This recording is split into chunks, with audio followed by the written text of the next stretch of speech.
Chapter 84. Once again being rejected.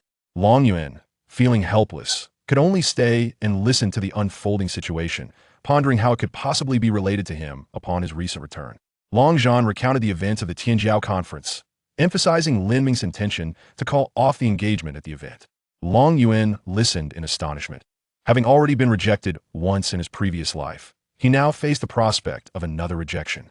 Who could endure such humiliation? With a thump on the table, Long Yuan stood up, startling everyone present. As Long Yuan walked toward the exit, Long Zhan called out, "Yuan, where are you going?" "I shall flatten the Lin family. I will not tolerate this indignity." Long Zhan hurriedly stepped forward to restrain Long Yuan, saying, "Yuan, calm down. Now is not the time to eradicate the Lin family. Our plans are not yet complete. If the elders of the Lin family escape, it will be quite troublesome with them launching surprise attacks on us daily." Long Yuan pondered for a moment, realizing the validity of this reasoning. He currently lacked the means to prevent a demigod from fleeing. "Very well. When the grand competition arrives, I shall personally deal with that woman." Long Zhan nodded. "That is acceptable. When the time comes, my ancestor will escort you. The family members must also participate in the Tianjiao competition." "All right. No need for further discussion. I shall handle it myself. You all should focus on cultivating the techniques I provided."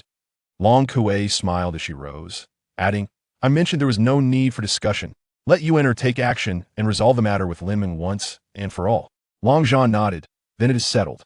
Everyone, return to your tasks." The crowd dispersed, and Long Zhan led Long Yuan toward the main residence. "Yuan, wait a moment.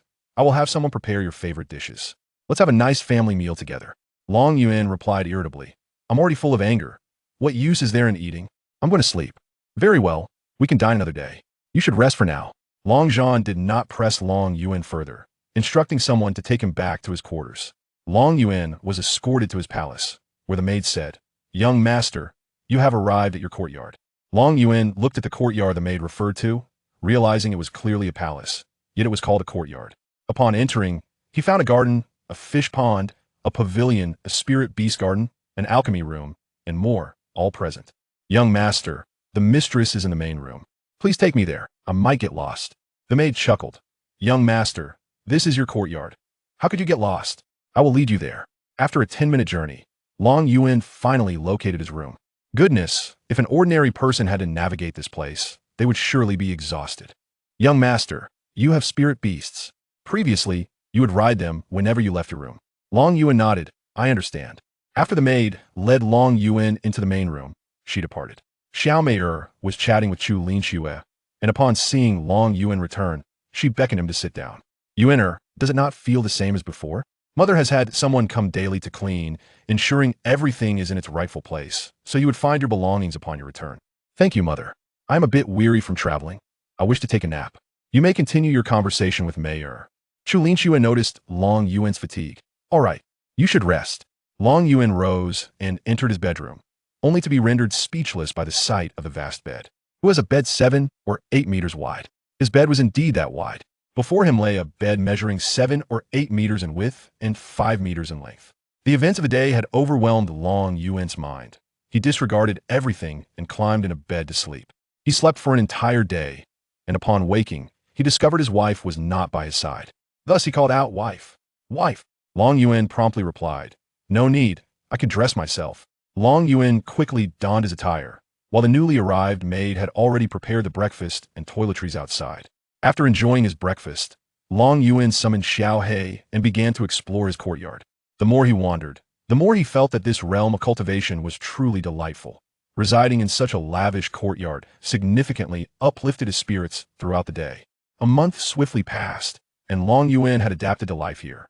Meanwhile, Xiaomei's Tianyin sacred body received the finest cultivation at the Long residence, allowing her to progress rapidly. She had now reached the late stage of the integration realm. She had been in seclusion, diligently cultivating.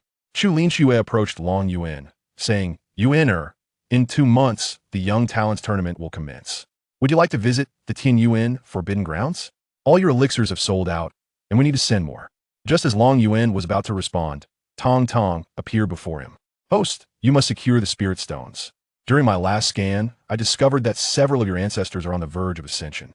If you do not set up a grand formation, they will ascend soon." Long Yuan was momentarily taken aback. "Tong Tong, What grand formation can prevent their ascension, and how many points does it require? The star concealment formation can allow individuals to cultivate to celestial immortals, undetectable by the heavenly Tao, and it costs 200 billion points to purchase. This is essential. We must acquire it. When the time comes, I will take everyone along for the ascension. That would be exhilarating. Host, if everyone ascends together, all the thunder tribulations must be faced simultaneously. Otherwise, none could withstand them. Long Yuan contemplated this. It was not a significant issue, as he would not perish anyway. Thus, Long Yuan readily replied to Xianxia, "All right, I will set off for Tianyuan today. Please inform Mayor for me." "Understood. I will arrange a warship for you." "No need. I will ride Xiaohe." Chapter 85. The bloodthirsty clan strikes down the 7 tribulations, loose Immortal. Chulin Shui expressed her concerns, saying, "I believe it would be prudent for someone to accompany you. I am uneasy with the thought of you venturing alone."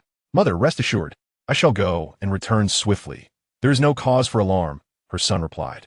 Seeing her son's determination, Chulin Shui relented. "Very well. Just be cautious." Long Yuan nodded. "All right.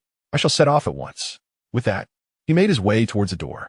"Xiaohe, to the Tianyuan Forbidden Land." Xiaohe immediately soared over. "Master, I am unfamiliar with the route. How shall we proceed?" Long Yuan paused, turning to his mother. "Do we have a map at home?" Chulin Shui smiled gently. "Oh, you are such an impatient child. Here, take this map." She handed him a jade slip. Long Yuan promptly passed it to Xiaohe. "Let us go. We shall navigate as we fly." He mounted on Xiaohe's back. Xiaohe took off towards the Long family estate, while Chulin Shui watched her son depart. Xiaohe soared toward the teleportation array, the journey proving to be quite lengthy. Consequently, Long Yuan decided to recline on Xiaohe's back and take a nap. The path was relatively safe, as the Lin family had ceased their attempts to ambush him. Upon entering the Tianyuan Forbidden Land via the teleportation array, Long Yuan was greeted by the breathtaking beauty of mountains and rivers. "Master, the scenery here is quite splendid." Long Yuan slowly opened his eyes, marveling at the picturesque view. However, his attention was soon captured by a sudden commotion in the distance. He observed 2 middle-aged men besieging an elderly man who bore an infant upon his back. A flash of sword light surged forth, severing the old man's left hand. Blood gushing forth. One of the assailants swung a blade towards the infant. Sensing the imminent danger, the elderly man prepared to turn and shield the child with his own body. Just as the sword was about to strike the old man's chest, a hand grasped the massive blade. "What enmity do you hold that compels you to slay an infant?" The one who intervened to rescue the elderly man was none other than Long Yuan. The man attempted to withdraw his sword, but it would not budge. Ultimately, he relinquished the weapon, retreating to stand beside his accomplice. The elderly man, seeing Long Yuan, grasped his clothing with his remaining hand. "Young master, take the child and flee. I shall hold them off. I am from the Su family of the Central Domain, which has been annihilated, leaving only this infant. They belong to the bloodthirsty clan, who will breach the passageway into the Tianming continent within 3 years. The bloodthirsty hall is their advance party. You must relay this information." Long Yuan was taken aback. It seemed he had stumbled upon a staggering secret. Before he could respond, the 2 men in the distance began to transform. Their human forms shifted, revealing horns sprouting from their heads and a pair of blood-red wings unfurling from their backs, enveloped in crimson mist. "We had no intention of killing this child, but your revelation sealed his fate.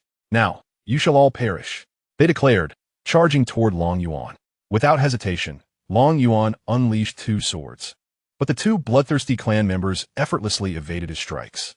Continuing their assault towards Long Yuan, Xiaohe reacted swiftly, guiding Long Yuan and the elder to safety. Long Yuan remained perplexed as to why his 2 sword strikes had met only empty air when an attack from the adversaries arrived. A blood mist seal descended, suppressed by the simultaneous onslaught of the 2 bloodthirsty clan members. Xiaohe urgently exclaimed, "Master, think of something quickly. I cannot withstand this seal." Long Yuan gazed upward at the descending seal, his sword trembling in his grasp. A brilliant beam of light, akin to a rainbow piercing the sun, struck the seal directly. In an instant, it shattered, yet the 2 bloodthirsty clan members had already approached. A terrifying sword light slashed through them, and they exploded into blood mist, reconstituting their forms at a distance. Long Yuan was left utterly astounded. Even his most formidable attack failed to vanquish these 2 foes. "Tang Tang, what is happening?" Tang Tang appeared before Long Yuan, stating, "Master, I have scanned them. Their bodies possess unique characteristics. Only by continuously attacking to deplete their strength can they be defeated. Surely not all bloodthirsty clan members are like this. Wu Ti that spelled doom for the Tianming continent? Long Yuan exclaimed. Rest assured, master. Only these two possess such traits. It is a specific constitution, not representative of all bloodthirsty clan members. With this clarification, Long Yuan felt a sense of relief. Meanwhile, the two bloodthirsty clan members began to merge. Long Yuan stared in disbelief. They could actually fuse? Master, you must urgently acquire the 10,000 swords technique. Otherwise, today, it will be only you left alive. Why are you still talking? Hurry and purchase it. Ding. The purchase of the 10,000 swords technique was successful, deducting 1 billion points, with an additional 500 million points for learning, leaving a balance of 119. 385 billion points. A new influx of information flooded Long Yuan's mind, revealing a formidable sword manual. The now fused bloodthirsty clan member emanated a terrifying aura, warping the surrounding space. Insects, are you ready to meet your demise? A thunderous voice boomed. What kind of creature dares to wreak havoc on my territory? A tremendous blade shadow cleaved towards the bloodthirsty clan member, its terrifying might rending the very fabric of space. The newcomer was a Seven Tribulations loose Immortal residing in the area, who had sensed the presence of malevolent beings and had rushed over, albeit bewildered by the nature of these entities. Deciding to act decisively, he unleashed a devastating attack. The bloodthirsty clan member glanced up, filled with disdain, and retaliated with a single punch. The blade's shadow shattered instantly, and the Seven Tribulations loose Immortal vanished as swiftly as he had arrived. Bang! Bang! Bang! He pierced through several mountain peaks before silence fell, leaving uncertain whether he had survived.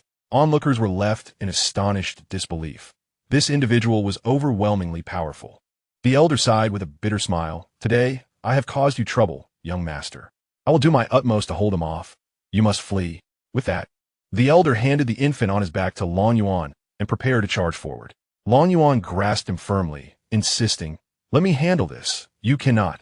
As he spoke, Long Yuan stepped forth, transcending into an extraordinary realm, his vital energy swirling to manifest countless swords of true energy that emerged behind him. It was at this moment that the terrifying prowess of Long Yuan, honed by the consumption of numerous spiritual herbs, became evident. In less than 3 seconds, he conjured 1,000 swords of true energy without feeling any depletion in his own essence. With a mere gesture of his hand, he directed the multitude of swords towards the bloodthirsty adversary before him. Huh, you think such feeble attacks could slay me? Witness as I shatter them with a single punch. He boasted, launching a fist towards Long Yuan, only for the rain of swords to pierce through the illusion of his strike. Boom! Boom! Boom! The shadow of his punch disintegrated in less than a fraction of a second. The swords of true energy pierced through the bloodthirsty warrior's form. Yet the subtle laws imbued within them incessantly drained his strength. Chapter 86. The terrifying heavenly tribulation that frightened a host of loose immortals. He felt as though his body was being torn into innumerable fragments, unable to reassemble. What struck him with greater terror was the unfathomable power of the laws upon Long Yuan's swords. Even if he wished to flee, it was beyond his capability, for his very soul was shackled by invisible chains of law, sapping his vitality. From a distance, Long Yuan observed the immobilized foe and continued his relentless assault with various techniques. Tang Tang sighed beside him. Alas, my esteemed host, your strength remains insufficient. Even such a blood god battle body requires this much time to subdue. You possess the augmentation of 600,000 laws. Long Yuan chuckled. Am I truly weak? Has he not been rendered defenseless by my strikes? My brother, Tang Tang retorted, this is akin to 60,000 individuals attempting to subdue a handful. Yet after an arduous struggle, they have failed to vanquish them. Just how vast is this disparity? Taken aback by Tang Tang's words, Long Yuan pondered and felt a twinge of inadequacy. You make a valid point. Thus, I must consume more spiritual herbs to elevate my prowess. Meanwhile, the elder nearby stood in stunned silence, witnessing such a formidable presence before Long Yuan, who appeared akin to a mere child, utterly dominated. Trembling, the elder spoke, esteemed senior. May I inquire to which faction you belong? I wish to join your ranks. As a half-immortal, I believe I could contribute modestly to your esteemed cause. Long Yuan continued his assault without turning back, responding, I am of the Long family from the central domain. Go seek my father, Long Zhan, regarding your request for refuge. The elder was taken aback, realizing the individual before him hailed from the Long family, and his father was Long Zhan. Wasn't he the so-called wasteful young master of the Long family? Yet, this individual was unfathomably more terrifying than any half-immortal, dispelling the rumors that had misled him. With great respect, the elder remarked, "So you are the young master of the Long family. Indeed, rumors hold no truth." At last, the final traces of blood were eradicated, prompting Long Yuan to dissipate the swords of true energy. Finally, you were vanquished. This was far too cumbersome. He returned the infant he had cradled during battle to the elder. "This child, you should raise yourself. You should visit the Long family to discuss matters concerning the bloodthirsty clan with my father. This is my identification token. Upon its presentation, they will naturally grant you an audience with him." After handing the token to the elder, I instructed the little black creature to ascertain whether that loose immortal had perished. The elder, clutching the token, observed Long Yuan depart, not lingering any further, and with the infant in his arms, he soared towards the central domain. Regardless of whether the Long family would take him in, he felt compelled to relay this crucial matter to them, for it pertained to the survival of the Tianming continent. Long Yuan arrived at a pile of rubble and discovered that the individual in question was still alive, albeit gravely injured. "Tang Tang, fetch me a healing pill." "Certainly." "Esteemed host." A lustrous, round pill materialized in Long Yuan's hand. Due to its low cost, I shall refrain from elaborating further, lest you accuse me of padding the word count. After administering the pill, he deftly removed the storage ring from the individual's finger. "I just saved your life. A small fee for medical expenses should not be unreasonable. If you remain silent, I shall assume your consent." Continuing his journey atop the little black creature. Several hours passed before a furious roar echoed throughout the area. "That little thief has stolen my storage ring. I shall flay your skin once I find you." Long Yuan could no longer hear his enraged cries. Now, intent on enhancing his power, he commanded Tang Tang to activate the scanning function. Wherever there were spiritual stones or medicinal herbs, they would venture. Dissatisfied with the little black creature's sluggish pace, Long Yuan fed it 10 drops of Qilin blood essence, expending 10 billion points in the process. While he lamented the loss of his points, the little black creature struggled to endure the overwhelming power. It faced a choice, either to break through or to perish from the strain. Should it choose to break through, it would be unable to withstand the ensuing tribulation, leaving only a path to demise. "Master, please save me. I am on the verge of exploding." Long Yuan turned to see the little black creature swollen to the size of a balloon. "Tang Tang, what is happening?"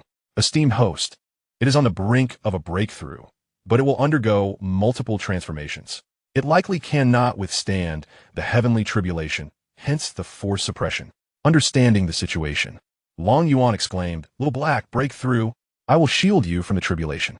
Trusting Long Yuan's words, the little black creature began its transformation. It progressed through the late stage of integration, the late stage of ascendance, and the pinnacle of tribulation, nearing the state of semi-immortality.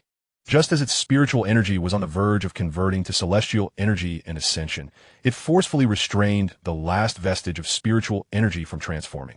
Above, dark clouds amassed, roiling ominously, and the original clouds began to change color, slowly shifting to purple before transitioning to black.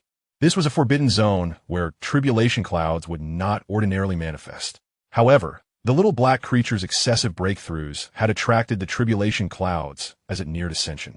Long Yuan ascended above the little black creature, fixated on the tempestuous clouds above. Meanwhile, the little black creature's body began to undergo a metamorphosis, transforming into a dark Qilin. In the distance, a group of ancient figures observed the unfolding scene. A fourth-tier celestial being spoke up, exclaiming, "Whose child is this?" Venturing into a forbidden area, without suppressing his cultivation before breaking through. The power of the tribulation here is significantly greater than that outside. An elderly man, seated on a cloud with a stool, took out a flask of wine and began to drink. Regardless of whose offspring he may be, there is nothing we can do to assist him. If we intervene, the tribulation would become even more terrifying. Another elder cried out, "You are mistaken. This fellow is not merely breaking through 1 or 2 realms. The thunderclouds are shifting." Several old men turned their gazes, observing the original dark clouds swiftly morphing into ominous black ones. Alarmed, the drinking elder grabbed his stool and fled to a distance, with the others following suit. The transformation of the thunderclouds indicated an increase in both range and intensity. One elder, while fleeing, cursed, "What kind of freak is this? With that black tribulation. He must be on the verge of ascending right here." Another elder remarked, "He is not the one undergoing the tribulation. I caught a glimpse while running. It's the beast in the valley that is transcending, seemingly transforming into a black Qilin. Goodness, is this child so brave? He dares to assist the beast in its tribulation? Did his elders not impart knowledge of tribulation to him? Who knows? Let us retreat further, otherwise the heavenly Tao might include us, and we would be doomed. I cannot withstand such a terrifying tribulation." A group of elders fled until they were mere shadows in the distance, still feeling unsafe and continuing to retreat. Meanwhile, the thunderclouds in the sky stirred, and a massive thunderbolt, several meters in diameter, descended with great force. Long Yuan, curious about the sensation of being struck by lightning, chose not to resist, allowing the thunderbolt to crash down upon him. Below, Little Black was also struck solidly, letting out a wail that echoed through the heavens. Chapter 87. Little Black transforms into a black Qilin.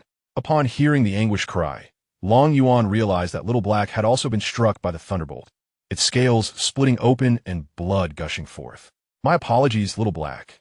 This is my first experience with tribulations, and I am still unskilled." Little Black gazed at Long Yuan with a look of grievance, its eyes filled with sorrow. Fortunately, it was Long Yuan who had shielded the center of the thunderbolt earlier.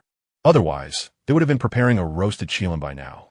"Master, could you please take this seriously? I am on the brink of being struck dead." Long Yuan nodded. "All right, I will now be earnest." The sky unleashed a second thunderbolt. Long Yuan immediately executed the sword art of 10,000 blades, summoning a torrent of true energy, swords that surged toward the heavens. Boom! Boom! Boom! The air was filled with the sounds of explosions, as the thunderbolt was halted by the true energy swords, unable to descend. At an altitude of 5,000 meters above Long Yuan, the clash between the true energy swords and the thunderbolt continued. The sword, over 5,000 meters long, was instantly shattered, while the thunderbolt, entering within 5,000 meters, was dispersed by the swords. Both sides remained locked in a stalemate. Long Yuan realized that this was not a viable solution. It could take an eternity to resolve. "Tang Tang, may I summon the sword spirit to disperse this thundercloud?" Tang Tang shook her head, declaring it impossible. If the sword spirit were to intervene, the heavenly path would cease to exist, and this continent would swiftly descend into an era devoid of magic. Alas, it seems I must take matters into my own hands. With a determined heart, I wielded the formidable sword, vowing to cleave through the very heavens.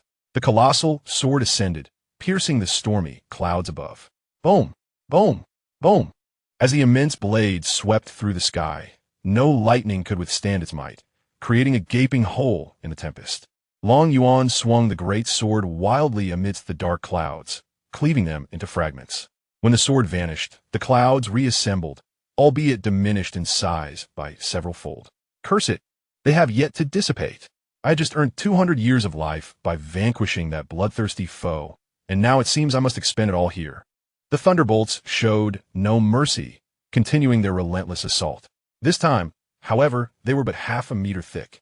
Long Yuan chose not to deflect them, but instead braced himself to absorb the impact with his own body. In the distance, several elders stood in awe, their expressions akin to that of fools, as they witnessed the young man shatter the storm clouds. Was this truly a trial of ascendance? Surely, it must be a jest. One elder, in disbelief, tugged at another's beard, startling the group from their stupor. "Old Su, have you lost your mind? Why pull my beard? Do you wish to fight?" Old Su retorted, "If you feel pain, it confirms the reality of this moment." That lad truly dispersed the black tribulation.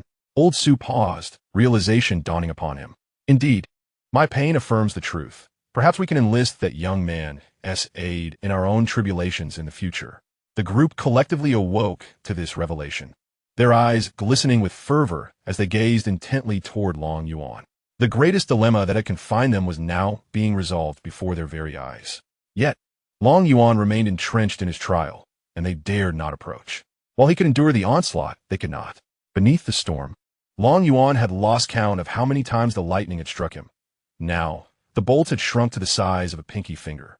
Yet, the clouds seemed unwilling to relent, still fiercely launching their assault. Meanwhile, the transformation of Little Black had reached completion. Now, Little Black stood as an imposing figure, resembling a colossal black hill, muscles taut and brimming with explosive power. Its limbs were as robust as mighty pillars, firmly planted upon the earth. Each step it took reverberated, stirring the dust into the air as if to shake the very mountains. Its hooves, crafted as if from obsidian, were unyieldingly hard, shattering rocks beneath its weight, capable of overcoming all obstacles in its path.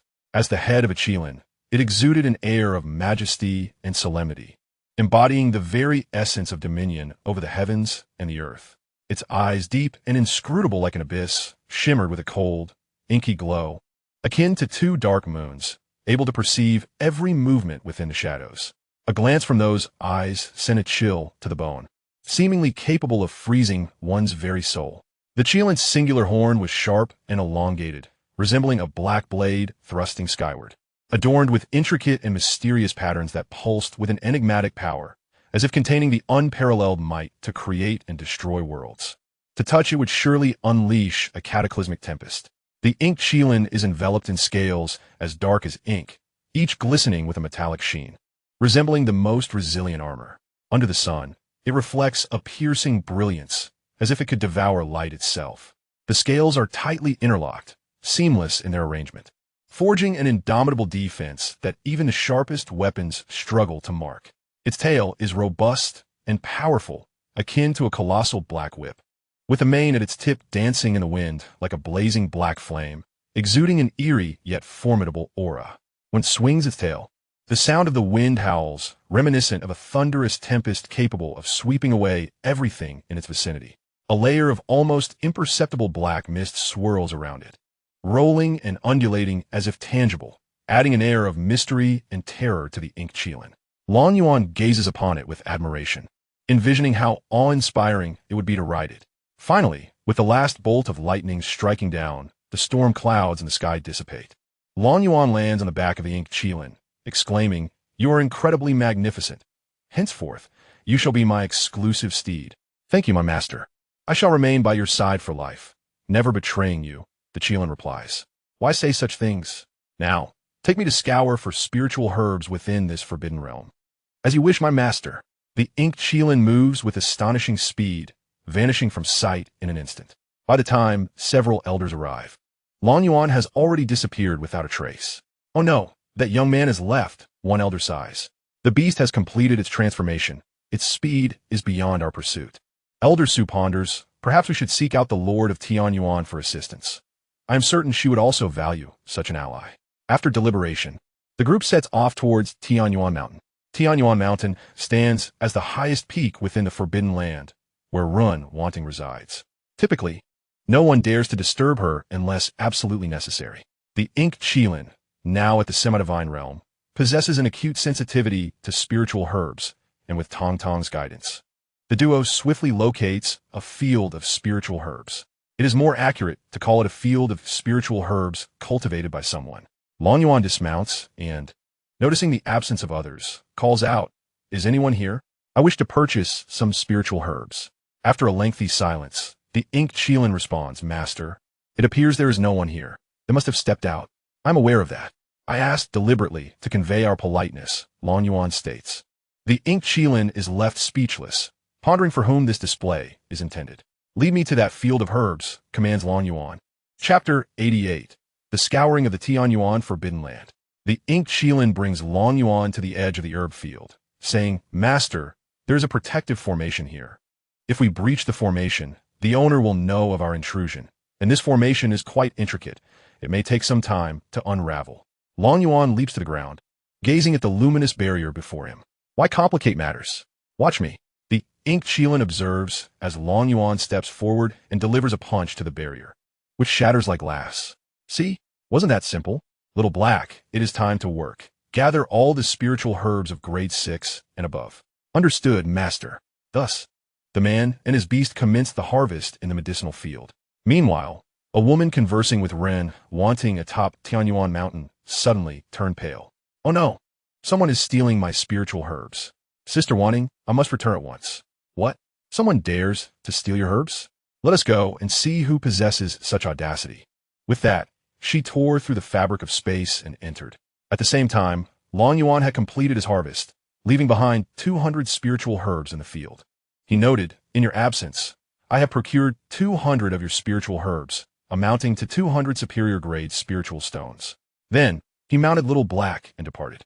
Shortly after Long Yuan's exit, a rift in space opened, and two graceful figures appeared in the medicinal field. Shangguan Yin surveyed the ground, noting the 200 spiritual herbs. And upon realizing that all her grade 6 and above herbs had been harvested, she nearly succumbed to rage. "This scoundrel, having stolen my herbs, dares to mock me with 200 spiritual stones. I will not rest until he is dead." Ren Wanting, feeling a bit awkward, replied, "Sister Shangguan, you might not be able to kill him." Upon arrival, she had detected the lingering aura of Long Yuan and Little Black, and thus she understood that they were responsible. Shangguan Yin turned to Ren Wanting. "Sister Wanting, do you know this thief?" Peyton Wansing nodded affirmatively. "Indeed, I know him quite well. Even if you know him, I will not let him go. He has taken 5 of my immortality herbs, which I had preserved for my tribulation." At this, Shangguan Yin began to weep. Feeling a pang of sympathy, Ren Wanting suggested, "Let us go to my place and wait for him to present himself. I shall help you procure some good items for your tribulation." Shangguan Yin regarded her with suspicion. "You are not trying to stall me to let that fellow escape, are you?" Ren Wanting offered a wry smile. "He cannot escape. He is here to collect spiritual stones for me." "Are you speaking the truth? Why would I deceive you? It was he who presented the longevity pills. He is the son of your disciple, Long Yuan." Ren Wanting nodded. "Indeed, it is he. Let us go and wait for him." "Very well. I shall wait for him to come to me." The two returned once more to Tianyuan Mountain. Long Yuan continued to gather spiritual herbs, politely purchasing from those present. His approach differed. He first sent Little Black to reason with the sellers, then collected the herbs, leaving behind some spiritual stones before departing. Consequently, these individuals informed the Lord of Tianyuan about Long Yuan's activities. Ren Wanting had no choice but to direct these individuals to wait for Long Yuan at Tianyuan Mountain, as they were under her jurisdiction. As time passed, Long Yuan's bounty of spiritual herbs grew increasingly abundant.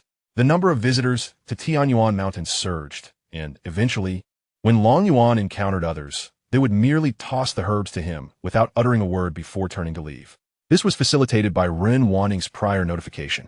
Long Yuan found himself perplexed by the situation, yet he remained undeterred in his relentless pursuit of spiritual herbs.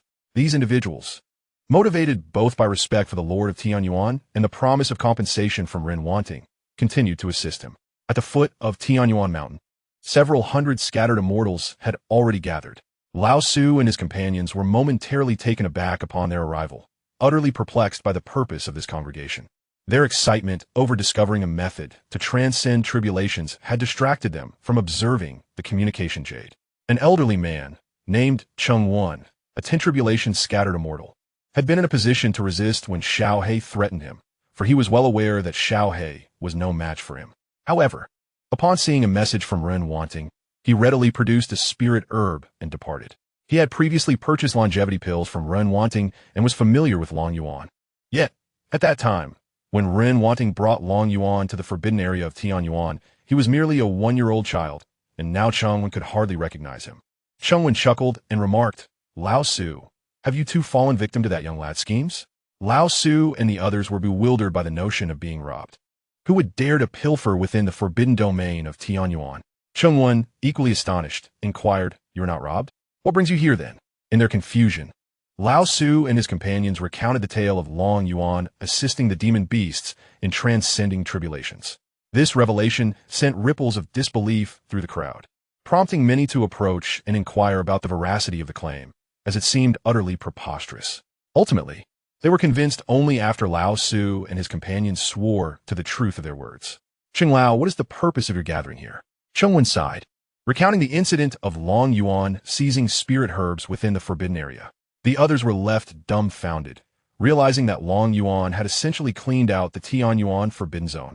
In the end, they unanimously resolved to seek Long Yuan's assistance in transcending their tribulations. Jing Wen invited, Come, Lao Su.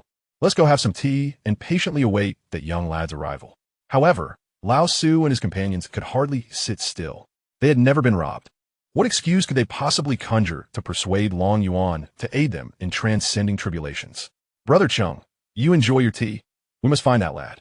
Otherwise, you will all have excuses for him to help you." while we will be left empty-handed. Laughter erupted among the group, prompting, "Then off you go." Without delay, Lao Su and his companions activated their communication jades to inquire about Long Yuan's whereabouts. After some exchanges, they managed to ascertain Long Yuan's location, discovering that many others were already hastening towards him. On the other hand, Long Yuan felt somewhat vexed, as the elderly man before him not only kept the spirit herbs for himself, but also insisted on detaining him, claiming that someone would soon deliver additional spirit herbs. Xiefeng said, "Long Lao Di, just wait a moment. They will swiftly bring the spirit herbs." Long Yuan gazed at the old man and said, "Brother Xie, you wouldn't be trying to deceive me, would you? Surely they wouldn't be foolish enough to bring the spirit herbs to me personally. Long Lao Di, you must trust me. I would never deceive you. They will arrive within a quarter of an hour at most." Just as Xiefeng finished his sentence, Lao Su and his companions entered the courtyard. "Long Lao Di, we have come to deliver the spirit herbs to you. You ought to have simply told us if you needed them. There was no need to trouble yourself running around." Several individuals clutched in their hands a few precious herbs, the least of which were of the 8th grade. Old Su and his companions hastily thrust the herbs into Long Yuan's embrace, exclaiming, "Brother Long, we have pressing matters to attend to, so we shall take our leave." They departed with remarkable swiftness, fearing that Long Yuan might return the herbs to them. Long Yuan, gazing at the substantial collection of herbs in his arms, felt a profound sense of bewilderment. Nevertheless, he would not refuse such a generous offering and promptly stored them within his system space. Chapter 89. Ren Wanting captures a person. No sooner had Old Su and the others departed than another group arrived, similarly presenting herbs to Long Yuan before making their exit. Xiefeng chuckled, "Brother Long, I wasn't deceiving you, was I? For the next few days, you can rest assured and gather herbs here. I have matters to attend to." Long Yuan, not pondering too deeply, assumed that the old man genuinely had urgent business and replied, "Older brother, please attend to your affairs." Xiefeng nodded, "Very well, younger brother," and indeed took his leave. Long Yuan, accompanied by Xiao He, commenced the collection of herbs in the courtyard, a task that persisted for an entire month. Each day, individuals arrived, and Long Yuan sensed that there were underlying circumstances of which he remained unaware. However, he paid it no mind, for the herbs were now his, and he had no intention of relinquishing them. During this month, Ren Wanting found herself increasingly restless. Initially, she thought Long Yuan's antics would amount to little, but to her astonishment, he had spent an entire month amassing herbs. Now, there were already thousands waiting at the foot of the mountain for Long Yuan's assistance. Shang Wanyan, reveling in her mischief, remarked, "Sister Wanting, I am eager to see how that young man will conclude this. He has accumulated herbs from over 1,000 people. Even if he can assist others in overcoming tribulations, how long will that take? He may well spend the next century in the forbidden grounds." Ren Wanting retorted with irritation, "When the time comes, I shall ensure he helps you last." "No, Sister Wanting, I was mistaken. He has already stripped my herb field bare. You must allow him to assist me first." "Absolutely not. I must retrieve that young man. If this continues, I shall be unable to save him. I want to go too. Take me with you." Ren Wanting shot a glare at Shangwan Yin before tearing through the fabric of space to bring Shangwan Yin along. Long Yuan reclined in his chair, sipping tea and observing Xiao He as he collected the herbs. A line of people still queued at the entrance, presenting their herbs. Suddenly, the space tore open, and Ren Wanting, accompanied by Shangwan Yin, appeared before Long Yuan. Long Yuan immediately sat upright. "Sister Wanting, what brings you here?" Hey, Wanting, with a stern expression, directed her gaze towards the individuals outside the courtyard. "You all should return." The queue of people outside protested. An elder stepped forward. "Lord Yuan, what is the meaning of this? They have already presented their offerings. Why must we leave when it is our turn? You cannot show favoritism. We too wish for Brother Long to assist us in overcoming our tribulations." Long Yuan was taken aback. "When did I ever say I would help you with your tribulations?" Ren Wanting glared at Long Yuan. "You have accepted their gifts. Do you not intend to assist them? They are well aware of your help to Xiao He. Their offering of herbs is a request for your assistance. There are already thousands waiting for you at the foot of the mountain." Xiang Yin chuckled and said, "Young man, you have ravaged my medicinal field and insulted me by discarding 200 spirit stones. How shall we settle this score? Are you to assist me in overcoming 10 tribulations?" Long Yuan was taken aback. It was astonishing how swiftly the principal had come to confront him. Ren Wanting did not wait for Long Yuan to explain. She seized him and tore open a rift in space, stepping through. Little Black promptly followed suit. The space healed instantaneously, and Xiangwei Yin turned to the others, saying, You all should head to Tianyuan Mountain and await news. I believe the Master of the Abyss will be fair. Everyone nodded in agreement and tore open space. Heading towards Tianyuan Mountain, Xianxia also opened a rift and proceeded towards the mountain. At the summit, within a modest palace, Long Yuan was unceremoniously tossed onto a chair. Little Black transformed into a small dog, lying at Long Yuan's feet. Young man, what we do now? Everyone is expecting your help to transcend their tribulations. Even if you return their spirit herbs, they would refuse, said Little Black. Long Yuan, unfazed, straightened his posture and consumed his spirit herb. Xianxia emerged from the rift, observing Long Yuan's demeanor with a mix of amusement and exasperation. This fellow was truly unfazed, even with so many people gathered at the foot of the mountain. The Long family could hardly withstand such pressure. Young man, you still have the presence of mind to eat spirit herbs, while so many are waiting for you at the foot of the mountain. I am curious how you intend to resolve this. Long Yuan finished the spirit herb with a few bites, remarking, it's merely transcending some tribulations. What's the big deal? I'll help them all. Xianxia laughed. Young man, you truly underestimate the horror of transcending tribulations, even if you are unafraid of heavenly lightning. How long will it take to assist so many? Long Yuan stroked his chin, conceding, you make a valid point. Sister Wanting C, I told you this young man would have to remain in the forbidden area for a decade. Ren Wanting sighed helplessly. He cannot stay in the forbidden area forever. I'll find a way to compensate those individuals for their spirit herbs. Sister Wanting, you must be out of your mind. With so many spirit herbs, even if you searched for 1,000 years, you wouldn't be able to make up for it. No matter, I must compensate them. Since Yuan has accepted it. It is accepted. I have promised to provide compensation, and I shall do so. Xianxia shook her head in resignation, feeling powerless to stop Ren Wanting. As she gazed at Long Yuan, her irritation grew. She wished she could strangle him. Meanwhile, Long Yuan was engaged in conversation with Tang Tang. Tang Tang, how should I assist these individuals in transcending their tribulations? Dear Master, it is quite simple. You can simultaneously draw the heavenly tribulation for them, and by utilizing your skill, one sword opens heaven to disperse the lightning. You will merely expend some of your lifespan, Tang Tang replied. Long Yuan pondered, having collected tens of thousands of spirit herbs. Sacrificing a little lifespan seemed reasonable. Just as Ren Wanting prepared to step out to address the crowd, Long Yuan inquired, Sister Wanting, where are you going? Xianxia, filled with indignation, retorted, to give those people an explanation. You have taken so many spirit herbs, and you cannot remain here to help them transcend their tribulations. This is all your fault, and now Sister Wanting must bear the burden of your debts. A warmth enveloped Long Yuan's heart. Despite the immense trouble she had caused, she was still willing to assist him, never once demanding the elixir from him nor questioning its purpose. Paying one sing smile gently, issuing hostisi. I can resolve this matter. Long Yuan rose and grasped Ren Wanting's hand, declaring, Sister Wanting, there is no need for you to converse with them. I shall assist them in transcending their tribulation. Ren Wanting trembled slightly. No man had ever touched her before, for she suffered from a peculiar affliction. Any contact with a male made her feel sullied. Long Yuan's perspective was that she possessed a sort of obsessive cleanliness. Meanwhile, Xianxia stared at Long Yuan, bewildered as to why he held Ren Wanting's hand without her losing her composure. In the past, a rogue immortal who merely brushed against Ren Wanting's clothing had been hunted for a month, ultimately meeting his demise at her sword. Oblivious to this history, Long Yuan pressed Ren Wanting back in her seat. Sister Wanting, you shall remain here and witness as I aid them in their tribulation. With that, Long Yuan soared from the palace to the foot of the mountain. Upon his arrival, the crowd greeted him warmly. Brother Long, have you come to help us with our tribulation? Long Yuan replied with a smile. Indeed, I am here to assist you, but it also depends on whether you dare to let me help.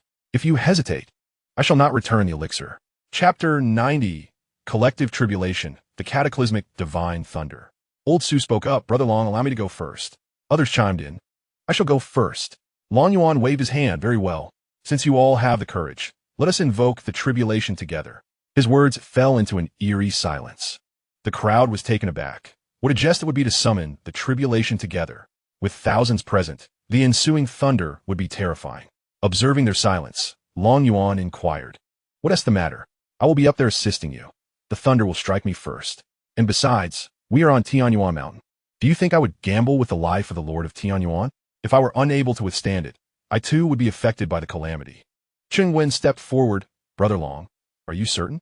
This is no jest. You must understand, summoning the tribulation with so many of us will result in a formidable calamity.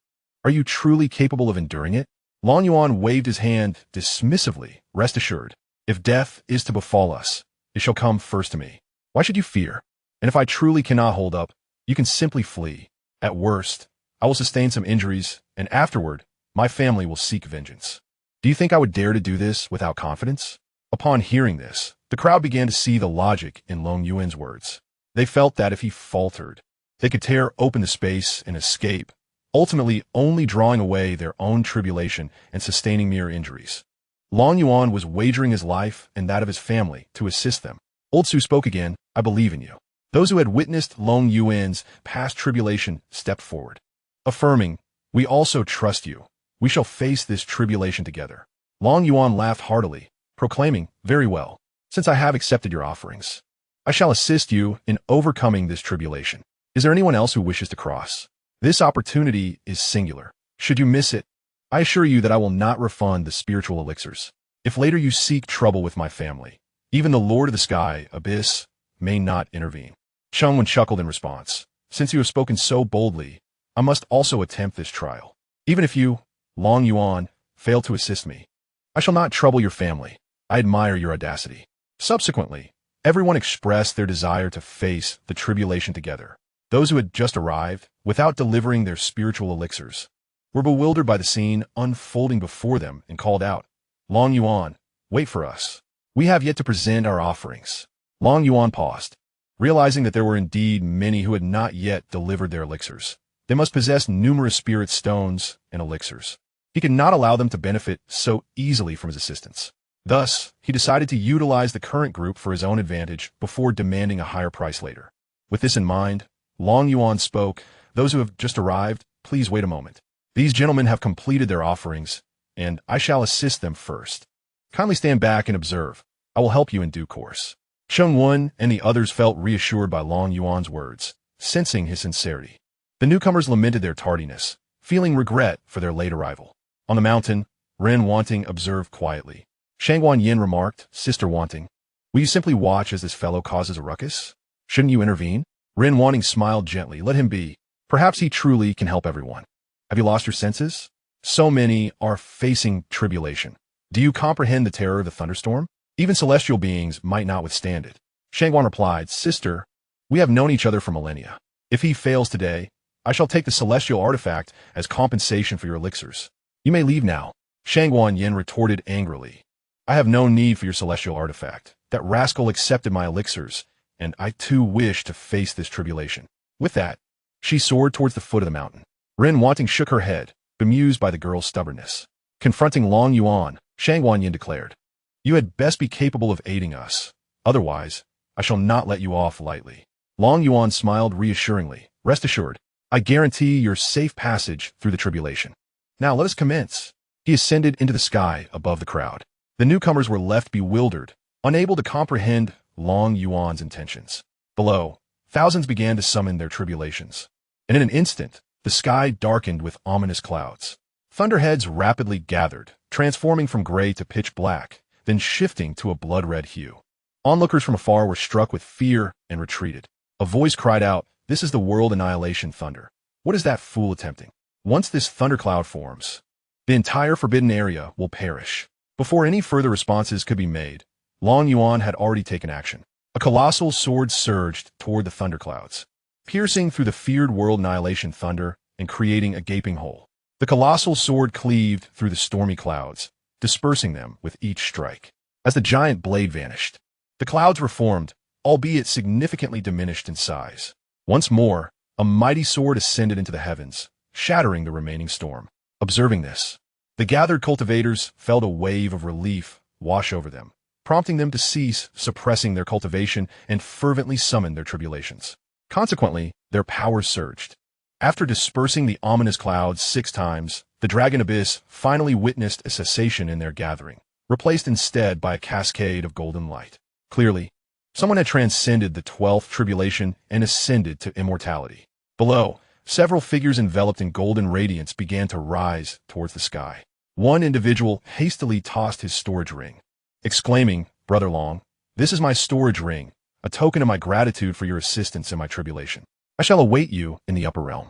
Others soon followed suit, offering their own storage rings to Long Yuan, expressing similar words of thanks.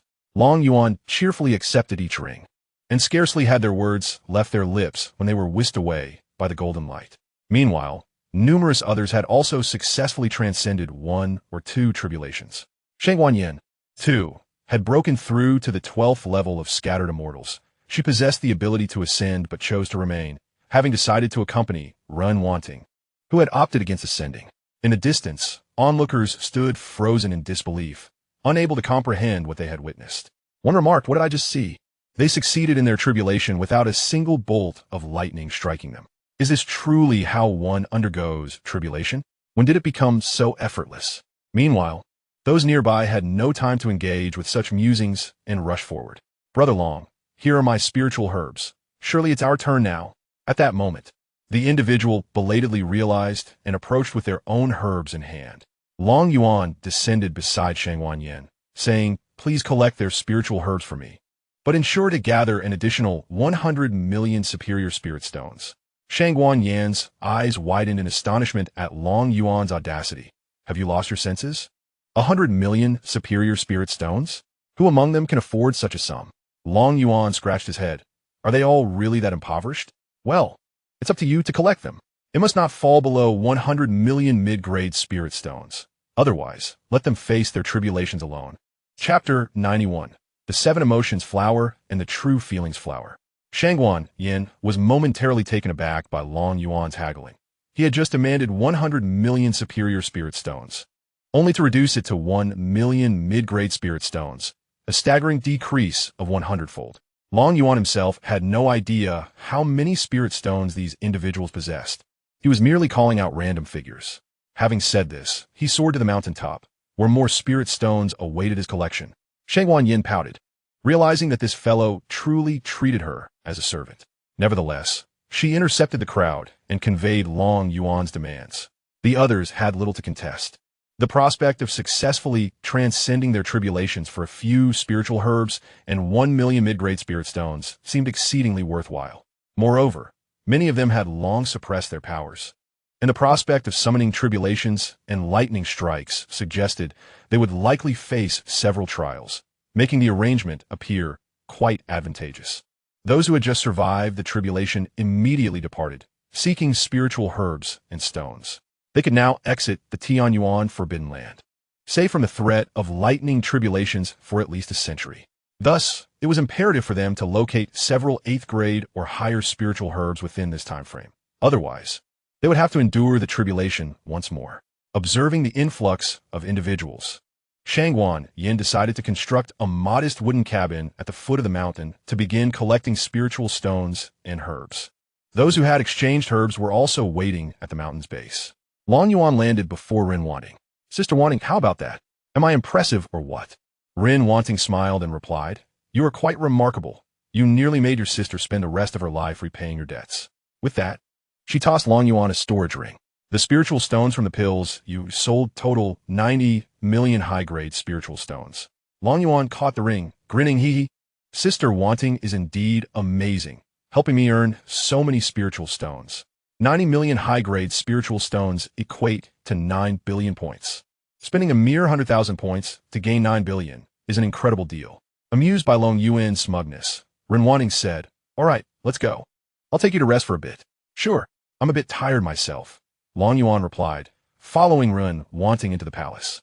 As they passed through a garden, a system panel automatically popped up, revealing the grades of the herbs within. Suddenly, a flower displayed as a 9th grade spiritual herb.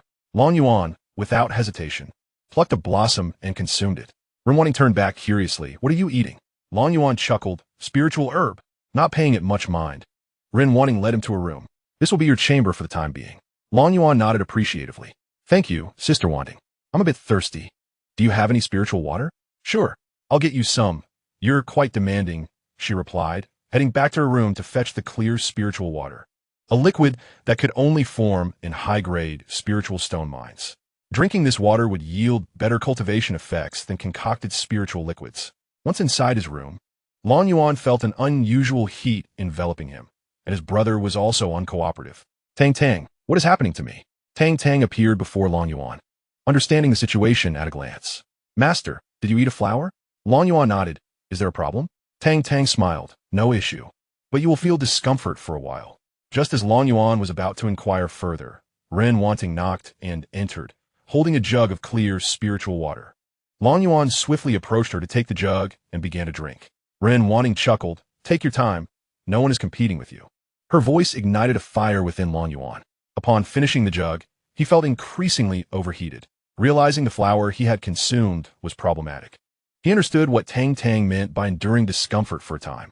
Sister Wanting, you must depart quickly. I long to sleep. At that moment, Ren Wanting also noticed something amiss with Long Yuan, for his face was flushed, and he appeared exceedingly uncomfortable. She instantly materialized by Long Yuan's side, grasping his wrist, as a surge of spiritual energy coursed into his body for examination. However, upon this assessment, Ren Wanting's expression changed drastically. Long Yuan, you have ingested the 7 emotions flower from the courtyard. Long Yuan offered a bitter smile, explaining that he had plucked a blossom, believing it to be a 9th grade spiritual herb, and urged, Sister Wanting, you must leave at once. After a moment's hesitation, Ren Wanting instructed him to regain control while she sought a remedy. With that, she soared towards the library. Long Yuan secured the door tightly and called for Tang Tang to procure a large block of ice, which he then lay upon. Tang Tang, what manner of flower is this 7 emotions flower? Why can my body not withstand it? Dear host, this is not the 7 emotions flower, but rather the true feelings flower. Its purpose is to incite passion. However, when combined with other herbs for alchemical purposes, it can enhance the quality of elixirs. I care not what kind of flower it is, nor whether it can provide me with an antidote. Dear host, at present, my level is insufficient, and I lack the authorization to utilize the antidote. Long Yuan lay upon the ice, contemplating destruction. How I long for Meyer. Had I known, I should have brought her along. Long Yuan's gaze began to blur, his consciousness fading. At that moment, Ren Wanting burst in, asking how he fared, revealing that she had discovered a method of detoxification. Long Yuan, sprawled on the ice, continuously tore at his clothing, as if he might erupt at any moment. Ren Wanting sighed, lamenting her misfortune in encountering him. With a resounding thud, the door was firmly shut. Ren Wanting lifted Long Yuan, placing him upon the bed. He immediately wrapped his arms around her, his eyes akin to those of a famished wolf, incessantly tugging at her garments.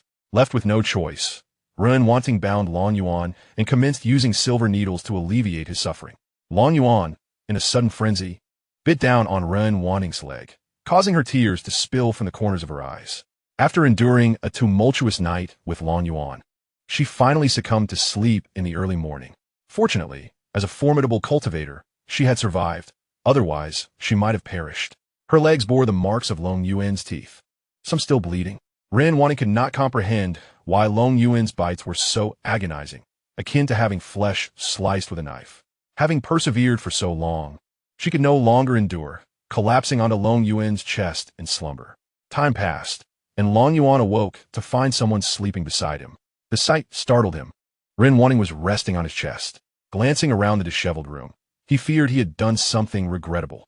Completely at a loss, he did not know how to proceed. Ren Wanting opened her eyes, reassuring him that he need not feel guilty. She held no blame. She had only found this method to save him and insisted he need not feel responsible for her, as she was merely a vessel. With that, Ren Wanting rose, preparing to depart. Upon hearing this, Long Yuan felt a surge of anger. It was as if he were being likened to a scoundrel, and he considered the woman's words utterly outrageous. Grasping Ren Wanting firmly, he exclaimed, "Are you truly leaving me in this state?" Ren Wanting was indignant. Despite her own grievances, this young man offered no comforting words. Instead, he spoke of her in such a manner that tears began to flow uncontrollably down her cheeks. In Chapter 92, titled Wealth Beyond Measure, Long Yuan, upon noticing Ren Wanting's tears, was instantly filled with unease. "I was mistaken. I was merely jesting. I never intended to bring you to tears." Yet, Ren Wanting remained silent, her tears continuing to fall. "What did I do last night? Would you kindly enlighten me? Your crying is causing me great distress." The bitterness within Ren Wanting was profound. How could she possibly admit that her legs bore the marks of his bite? To voice such a thing would be utterly humiliating, and should it reach the ears of those in the celestial realm, they would surely mock her for centuries. Finally, Ren Wanting spoke, It's nothing. I merely assisted you with the detoxification last night, and this is the result. I will tidy up. Upon observing the disheveled state of the room, Long Yuan's thoughts took a darker turn. He feared he had done something irreparable to ruin Wanting and felt an overwhelming sense of guilt. Why did I indulge in such reckless behavior? What shall I do now? Ren Wanting began to clean the bloodstains on the bed, remnants from the marks left by Long Yuan's bite. It was not an excessive amount of blood, just a few spots here and there, yet it appeared as if a great battle had taken place. This only deepened Long Yuan's misunderstanding, leading him to believe he had truly harmed Ren Wanting. With no recollection of the previous night's events, he uttered, I will take responsibility for what transpired last night. You need not worry. Ren Wanting was taken aback, assuming he referred to the bite. There is no need for you to take responsibility. I consented willingly. You are not in your right mind, and I do not hold it against you. Her words only served to further confuse Long Yuan. I recognize that my actions were most egregious, yet now that it has occurred, I have no more to say. Regardless of what the future holds, I shall bear full responsibility. Ren Wanting, oblivious to the true nature of his intentions, responded casually, It's all right. It's just a minor injury and will heal in time. You need not dwell on it. Long Yuan observed the peculiar way Ren Wanting moved, her gait marred by discomfort. How can this be considered a minor injury? You can barely walk. Ren Wanting glanced at her leg and, with a wry smile, replied, Indeed, it is quite painful, but it won't impede me. I can endure.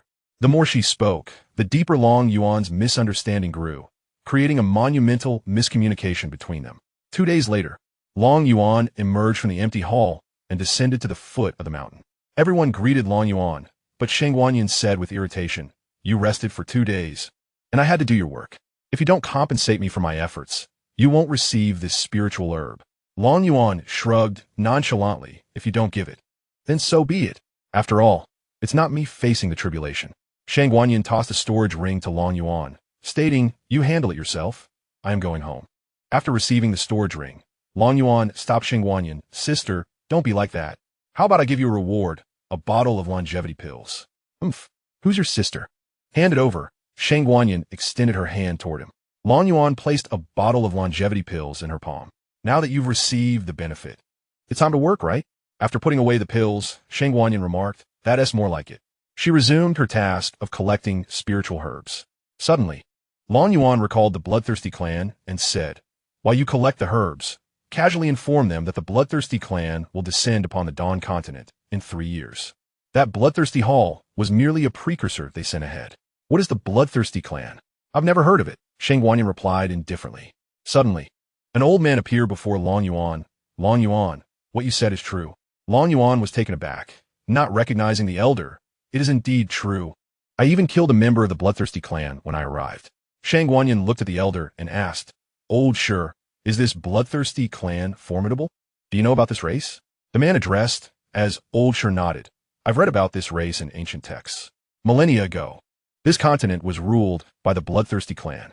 They feed on blood and possess extraordinary talent in spatial manipulation, making them the natural enemies of all flesh-based beings. They were driven out millions of years ago. How have they returned now? This news must reach the entire continent, or it will be too late when they arrive. Long Yuan shook his head. There is no need for everyone to know. Only some reliable forces should be informed. If human traitors emerge, it could complicate matters further. We should only inform them at the last moment. Old Sure nodded. You are correct, Long Yuan. Traitors exist at all times. I shall inform other trustworthy individuals. Long Yuan added, No ruse. Wait for a couple of days until I assist you all with your tribulations, then inform them. Xianxia stated, I will urge them to come quickly. Those who do not arrive in 2 days shall not receive my help. If they are this slow, they would be useless even if they succeed in the tribulation. Long Yuan frowned. This woman did not seem benevolent, attempting to sever her own financial lifeline. After waiting 2 more days, nearly everyone had arrived at the Tianyuan Forbidden Land. Long Yuan was no longer inclined to wait. A total of over 500 individuals were facing tribulation, and Long Yuan used 10 swords to disperse the thunderclouds. His points had skyrocketed to a staggering 37 trillion. With 5 billion mid-grade spirit stones, equating to 35 trillion points, he had become extraordinarily wealthy. Moreover, Tang successfully leveled up to an L3 system. In the system mall, many items have been unlocked for purchase, ranging from the 9-tiered celestial array to the 1-tiered celestial array. along with various advanced celestial artifacts. Long Yuan gazed at Ren Wanting and asked, "Are you truly not coming back to the Long family with me?" Ren Wanting shook her head. "I am still uncertain about how to face your mother." Long Yuan sighed inwardly and instructed Tang Tang to select a set of techniques along with matching equipment and offensive celestial spells for Ren Wanting. "Take these," he said. "When you have made your decision, come find me at the Long family. I can grant you a maximum of 1 year to contemplate." Ren Wanting was astonished by what Long Yuan had presented, yet she accepted it. Long Yuan then purchased a small star-covering array, spending 20 billion points. "This array plate is for you. It can conceal your presence from the heavenly Tao's perception. Even if you break through, you will not ascend. As long as you activate the array plate and wear it, you need not suppress your cultivation. However, if it is shattered, you will be summoned to the upper realm." This time, Ren Wanting was truly taken aback. She had suppressed her cultivation for many years and was nearing her limit. This was also one of the reasons she hesitated to venture into the central domain, as the heavenly Tao would impose tribulations within 2 years. Another reason was her uncertainty about how to face Chu Linxue. Long Yuan, not willing to give up, asked once more, "Are you really not coming with me?" Ren Wanting smiled. "You should go ahead. I will visit the Long family in due time." Chapter 93. Encountering the second-generation Celestial's provocation. Long Yuan, feeling helpless, mounted Xiao He. "Let's depart." Without the need to search for spirit herbs on the way back, Xiao He tore through space and dove in. As Ren Wanting watched Long Yuan leave, she felt a sense of emptiness within her. Shangguan Yin chuckled. "Are you reluctant to part with your little lover? Then why not follow him?" Ren Wanting was not surprised that Shangguan Yin was aware, as her medical expertise allowed her to discern the changes in Ren Wanting's physique. "Why did you not choose to ascend during your last tribulation?" Shangguan Yin pouted. "I initially intended to stay and accompany you, but it seems you hardly require my company." Ren Wanting smiled. "Then allow me to compensate the esteemed Miss Shangguan with a celestial artifact." Saying this, she gifted her own celestial weapon to Shangguan Yin. This time, Shangguan Yin did not refuse, but accepted it. "Alas, I can only make use of her discarded weapons." The celestial artifact trembled slightly, as if displeased with Shangguan Yin's remark. "Oh, you're also dissatisfied? Watch how I discipline you today." The two engaged in playful sparring within the palace. Peyton Wensing smiled Yinzi, observing Shangguan Yan's playful antics with a celestial artifact.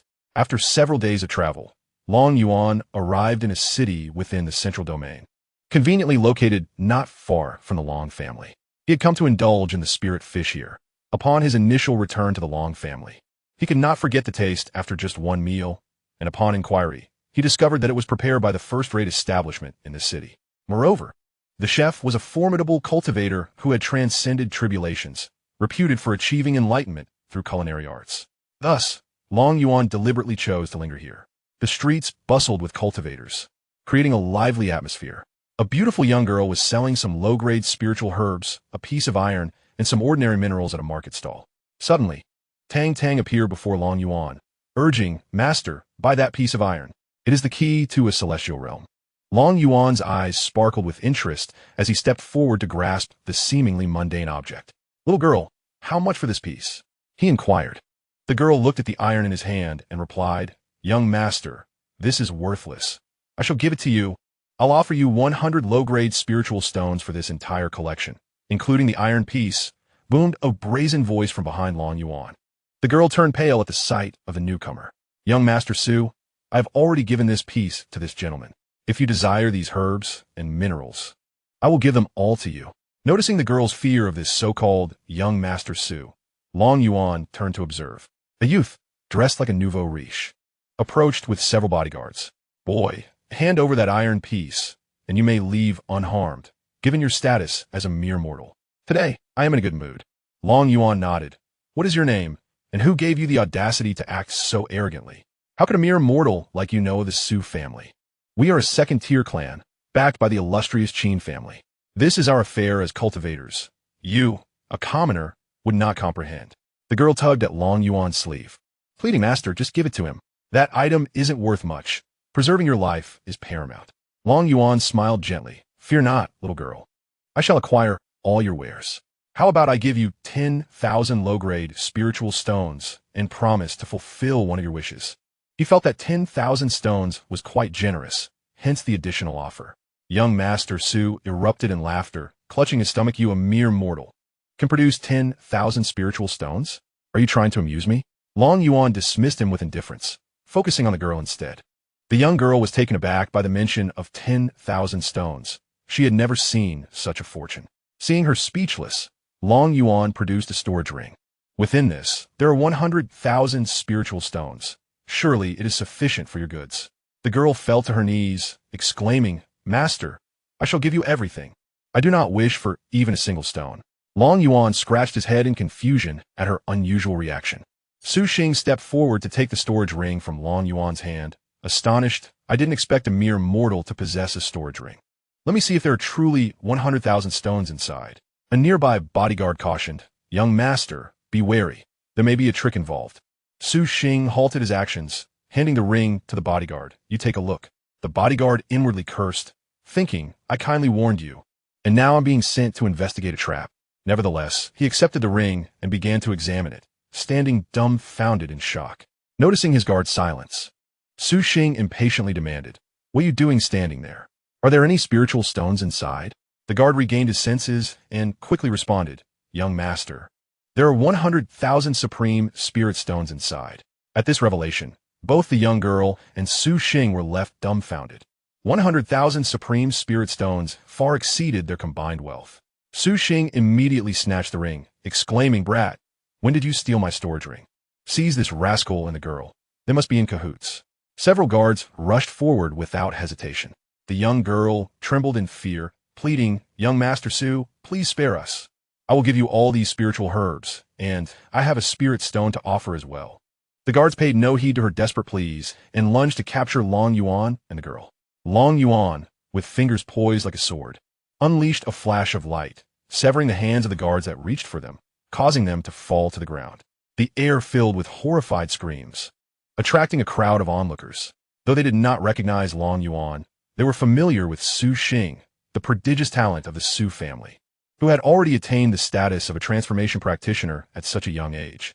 One bystander remarked, "Who is this? What trouble has he stirred with the genius of the Su family?" Another replied, "I have no idea. I only came upon hearing the cries." Su Xing stared at Long Yuan in astonishment. "You are a martial artist, and you dare to harm a member of the Su family?" Long Yuan shook his head.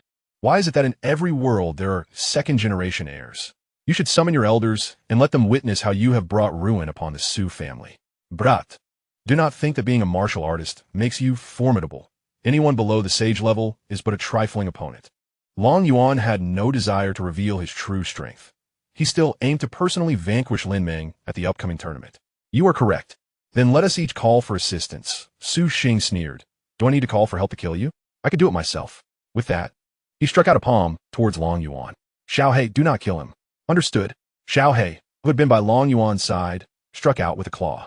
Su Xing and the guards beside him were sent flying, landing on the ground, blood oozing from their mouths. Realizing he had provoked a formidable opponent, Su Xing swiftly produced a communication jade, sending a plea for help to the nearby elders. In Chapter 94, Long Yuan and Xiao Hei's performance. Long Yuan assisted the young girl to her feet before leisurely retrieving a specially crafted communication jade, made at her mother's request, containing a supreme spirit stone that would transmit a message at the press of a button. "Mother, I am being bullied by a fellow named Su at Yiping Building. He even threatened to annihilate my entire family." Su Xing's eyes widened in disbelief. "When did I ever say I would exterminate your entire family?" "You just did," Long Yuan retorted. The young girl stifled a giggle. The communication jade chimed, and her mother responded, "I am coming right away. Have them wait for me." Upon receiving Su Xing's distress signal, an elder from the Su family rushed toward the scene, simultaneously alerting the family. Soon, a thunderous voice boomed. "Who dares to harm a member of the Su family?" As the words resonated, a middle-aged man descended from the air. Long Yuan inquired of the nearby, "Shall we? What is the cultivation level of this fellow, to be so audacious?" "Master, he is at the peak of the fusion stage. Should I eliminate him with a mere swipe of my claw, then bring it down directly? But do not kill him." "Understood, master. Shall we raise the paw?" And a colossal shadow descended from the heavens, striking the newly arrived man. Boom! The man crashed heavily beside Su Xing and lost consciousness. Upon hearing the loud commotion, the city lord hurried over, only to be nearly frightened to death upon seeing Long Yuan. His household still displayed an image of Long Yuan, Yet he wondered why the Su family had the audacity to provoke him. Now, he found himself in an awkward position, unable to leave or stay. After a moment's contemplation, he approached Long Yuan and said, "Greetings, young master. What brings you to my humble abode today?" Long Yuan looked at him quizzically. "You know me?" Young master jest. "Of course I know you. I'm the lord of Qingfeng City." Long Yuan nodded. "That concerns you not. You may amuse yourself elsewhere." With that, Long Yuan took out a chair and sat down. "Continue to call for help. Otherwise, you may perish here." Su Xing now realized he had stirred up great trouble. Yet he had to acquire that iron fragment. Thus, he took out a communication jade and informed his father of the situation regarding the fragment. At the Su family estate, Su Xiong immediately mobilized battleships and summoned family experts, even requesting the assistance of 2 ancestral elders. Their family possessed a depiction of the Iron Piece, which recorded that retrieving it from the celestial realm could yield at least 1 billion celestial stones, although they were unaware of the fragment's purpose. The prospect of 1 billion celestial stones was enough to tempt them, elevating the Su family from a mere ordinary family in the celestial realm to a second-tier power. The Su family battleships flashed through the Family S teleportation array and appeared within the territory of the Long family. This action caught the attention of the Long family. In fact, Chu Linxue had arrived earlier, but had remained hidden. Long Kue remarked, "Lin Shui, why do we not venture out? Why hide behind these clouds? The iron fragment in Yuan's possession is extraordinary. I overheard that lad mention seeking a lost treasure of our family. Su Xiong's mere response of "I will arrive" shortly confirms its significance." At that moment, Long Yu added, "The family has just relayed information that Su Xiong is approaching with a large contingent of powerful warriors and has deployed battleships." Chu Linxue smiled slightly. "Send word to the Long Shadow Guards to assemble 1,000 men, prepared to annihilate the Su family." Long Kue expressed concern. "The Su family is a subordinate clan of the Qin family. Will this not offend them?" Chu Linxue shook her head. "That depends on how Yuan performs." Long Yuan, feeling bored as he gazed at the iron fragment in his hand, heard Chu Linxue's voice in his mind. "Yuan, the iron fragment you possess is no ordinary item. We are preparing to eradicate the Su family and bury this secret forever. Now, it is up to you to play your part." Long Yuan nodded in silence. Su Xing glared at Long Yuan. "You truly are fearless, remaining here even now. Once my father arrives, there will be no escape for you." Long Yuan chuckled. "You stole 1,000,000 top-tier spirit stones from me, and you think I would simply walk away? What are you contemplating?" Su Xing widened his eyes in disbelief. "When did I ever steal 100 billion top-tier spirit stones from you? It was merely 100,000. A wave of astonishment swept through the crowd. The genius of the Su family had indeed pilfered spirit stones, and not just any, but a staggering 100,000. Such an amount was unprecedented in their experience. But is that the crux of the matter? Anyone capable of producing 100,000 top-tier spirit stones cannot possibly be an ordinary individual. The onlookers were momentarily rendered speechless by this revelation. Only the city lord wore a bitter smile. For mere 100,000 spirit stones were inconsequential to the Long family. Long Yuan turned to Xiao He, instructing, "When the time comes to act, remember to shed a bit of blood. We need them to compensate us." Xiao He nodded earnestly. "Rest assured, Master, I will definitely shed some blood." Su Xing gazed at Long Yuan in disbelief. "Couldn't you communicate without speaking so openly?" Long Yuan smiled. "I lack that skill." As the crowd awaited the Su family's arrival, a colossal warship soared through the air. The ship's energy cannon immediately locked onto Long Yuan without a moment's hesitation, firing indiscriminately, disregarding the lives of others. A beam as thick as a barrel shot towards Long Yuan. Xiao He retaliated with a claw strike, directly colliding with the beam. Boom! Boom! Boom! The explosion reverberated through the sky. The city lord ascended into the air, exclaiming, "Su family, you are exceedingly arrogant. This is the territory of the Long family." However, the city lord's combined cultivation was utterly insufficient against the overwhelming pressure emanating from the Su family's ancestor at the peak of the tribulation. With a mere word, the city lord was sent flying. He glanced at Xiao He, noting, "This beast is quite formidable, having reached the great ascension stage. No wonder it could injure members of my Su family." Xiao He scoffed, "Just a piece of trash. If not for my master instructing me to hold back, it would already be dead. Such arrogance cannot be tolerated today." With that, the elder pointed, unleashing a sword light aimed directly at Xiao He. In a bid to produce some blood, Xiao He braced itself against the attack with its physical body. With a resounding crash, the sword light shattered. and Xiaohei retreated to Long Yuan's side. Disappointed, Xiaohei found that the attack had failed to breach its defenses. Reluctantly, it used its own claw to inflict a small wound, squeezing for quite some time before managing to draw a few drops of blood. Master, I am injured. Look, I am bleeding. Xiaohei presented its claw to Long Yuan. The onlookers fell into a collective silence, inwardly cursing. Do you take us for fools? You merely made a small cut and squeezed for half an eternity to extract a few drops. Is that truly an injury? If we waited a moment longer, the wound would have healed. Long Yuan promptly produced a piece of white paper, dabbing it against Xiaohei's wound to collect the scant blood. Finding the blood to be insufficient, he approached Su Xing, wiping the blood from his mouth with the stained paper. Observing the crimson hue on the once pristine sheet, he felt satisfied. Chapter 95. Chu Linxue defends her own. Just as the crowd remained in a state of confusion, Long Yuan shouted, Mother, the Su family intends to kill your son and seize his spirit stones. If you do not come soon, you may never see me again. Long Yu and Long Kuei hid behind the clouds above, feeling an unbearable sense of discomfort. They had never anticipated that Long Yuan would resort to such a tactic. Chu Linxue smiled and said, It is time for us to make our entrance. With that, she tore through the fabric of space and stepped inside, as they wished to avoid being discovered by those below. Su Xiong looked at Long Yuan and said, Shout all you want. Even if you scream until your throat is raw, no one will dare come to your aid. As the space before Long Yuan split open, a voice emerged even before the figure appeared. Is that so? The Su family dares to act so brazenly in Long family territory, intending to kill my son, and yet no one dares to intervene?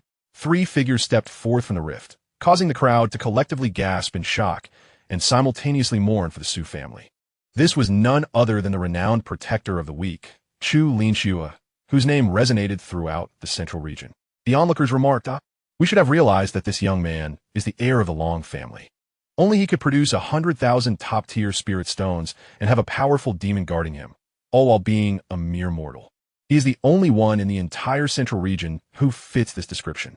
Others nodded in agreement, acknowledging the truth in their words. Su Xiong was rendered speechless upon seeing Chu Linxue. They had unwittingly provoked the Long family. The young girl stood frozen in place, utterly lost and unsure of her identity or purpose. Long Yuan, feeling aggrieved, said, Mother, look, they have drawn blood from me. Chu Linxue, filled with concern, stepped forward and brushed the blood-stained paper from Long Yuan's hand. Do not worry, my child. I am here. Today, none of them shall escape. Where are the dragon shadow guards? Boom! Boom! Boom! The space shattered, revealing 3 black warships that surrounded the Su family's vessel. The dragon shadow guards are here. The Su family, now gripped by terror, gazed at the dragon shadow guards before them. Su Xiong hastily exclaimed, Madam Long, this is a misunderstanding. Our Su family is a subordinate of the Qin family. If you would look upon our situation with mercy, could you spare us? Now that fear had gripped him. He did not recall the moment when they sought to kill his son, seize his spirit stones, and plunder his treasures, even threatening to annihilate his entire clan. Do you think I could let you go after all that? Kill them. Long Kuei and Long Yu immediately charged forward, and the warships opened fire, shattering the Su family's vessel into pieces. The dragon shadow guards surged in. Explosions echoed throughout the sky as the spectators scattered in panic. Little Black approached, unknowingly or perhaps purposefully stepping on the unconscious elder of the Su family with a loud thud. He turned his head and, noticing nothing amiss, asked, Master, did you hear that sound just now? Long Yuan shot him a glare. Why are you just standing there? Go help. All right, I'm on it. Little Black dashed towards Su Xiong, striking him down with a claw, swiftly dispatching the other guards in the process. With several storage rings in hand, he approached, Master, I have dealt with them and retrieved the storage rings. Long Yuan, disinterested, picked up the rings and walked towards the young girl. Here are your spirit stones. Keep them safe. Moreover, you may come to the Long family at any time to fulfill a request. The girl immediately knelt before Long Yuan, saying, Young master, I do not desire the spirit stones. I only ask that you take me in. Long Yuan pondered for a moment. Tang Tang, scan her. Host, I have already conducted the scan. You may take her in, and she possesses the Dark Knight sacred body, albeit still unawakened. Long Yuan exclaimed, A heavenly shadow sacred body and a Dark Knight sacred body. How do I feel as though I am destined to become a villainous leader? Host, your Tianyuan master is an Ice Phoenix divine body, but currently only an Ice Phoenix sacred body. Thank goodness, at last there's something normal. Long Yuan turned to young girl. What is your name? Responding to the young master. My name is Xiao. Take the spirit stones. From now on, you shall accompany me. Xiao, taking the storage ring, exclaimed with excitement. Really? I can follow you, young master? Rise. You shall follow me henceforth. Thank you, young master. Thank you. Xianxia approached with a smile. Yuan, we have no further business here. Let us return home. Long Yuan nodded. Xiao He. Here, master. In an instant, Xiao He transformed into a majestic ink qilin. Long Yuan, with Xiao and his mother, soared onto Xiao He's back. The battle in the skies raged on, with only two ancestors remaining steadfast. Long Kuei and Long Yu watched the spectacle as the Dragon Shadow Guard's formation prevented the two ancestral elders from even having a chance for self-detonation. Before long, both were slain. Long Poyin and Long Si Hai, leading 1,000 Dragon Shadow Guards and a warship, appeared in the sky.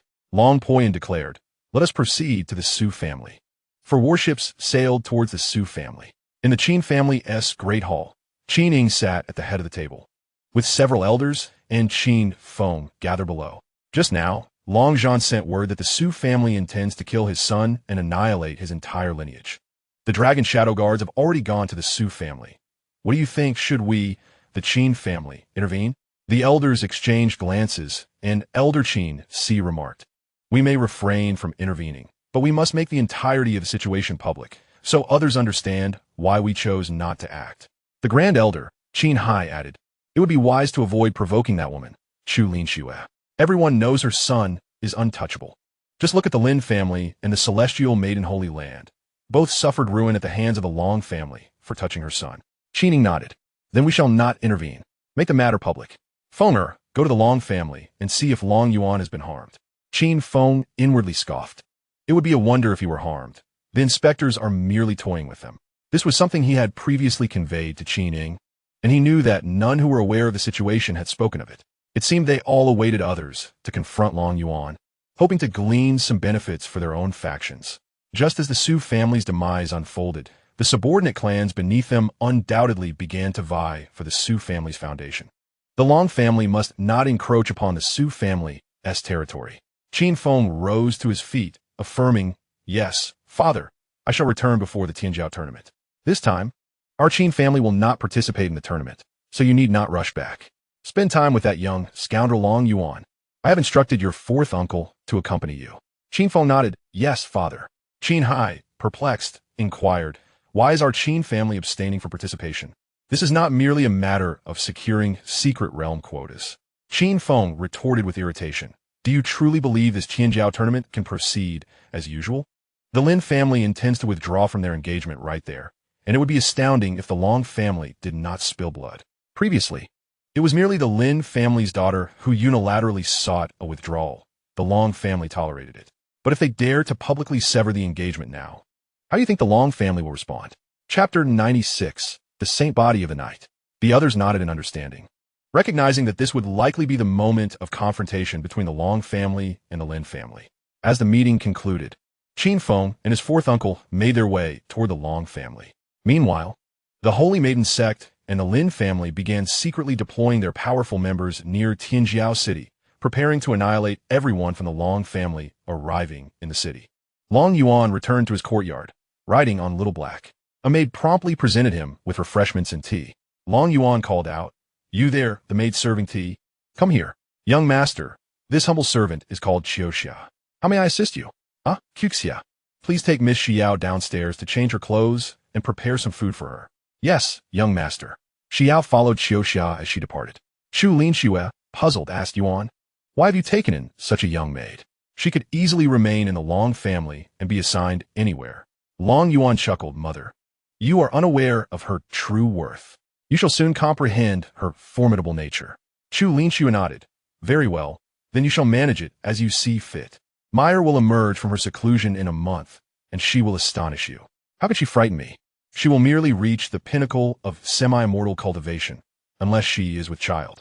Chu Linxue rolled her eyes at Long Yuan. "It is not so easy for cultivators to conceive.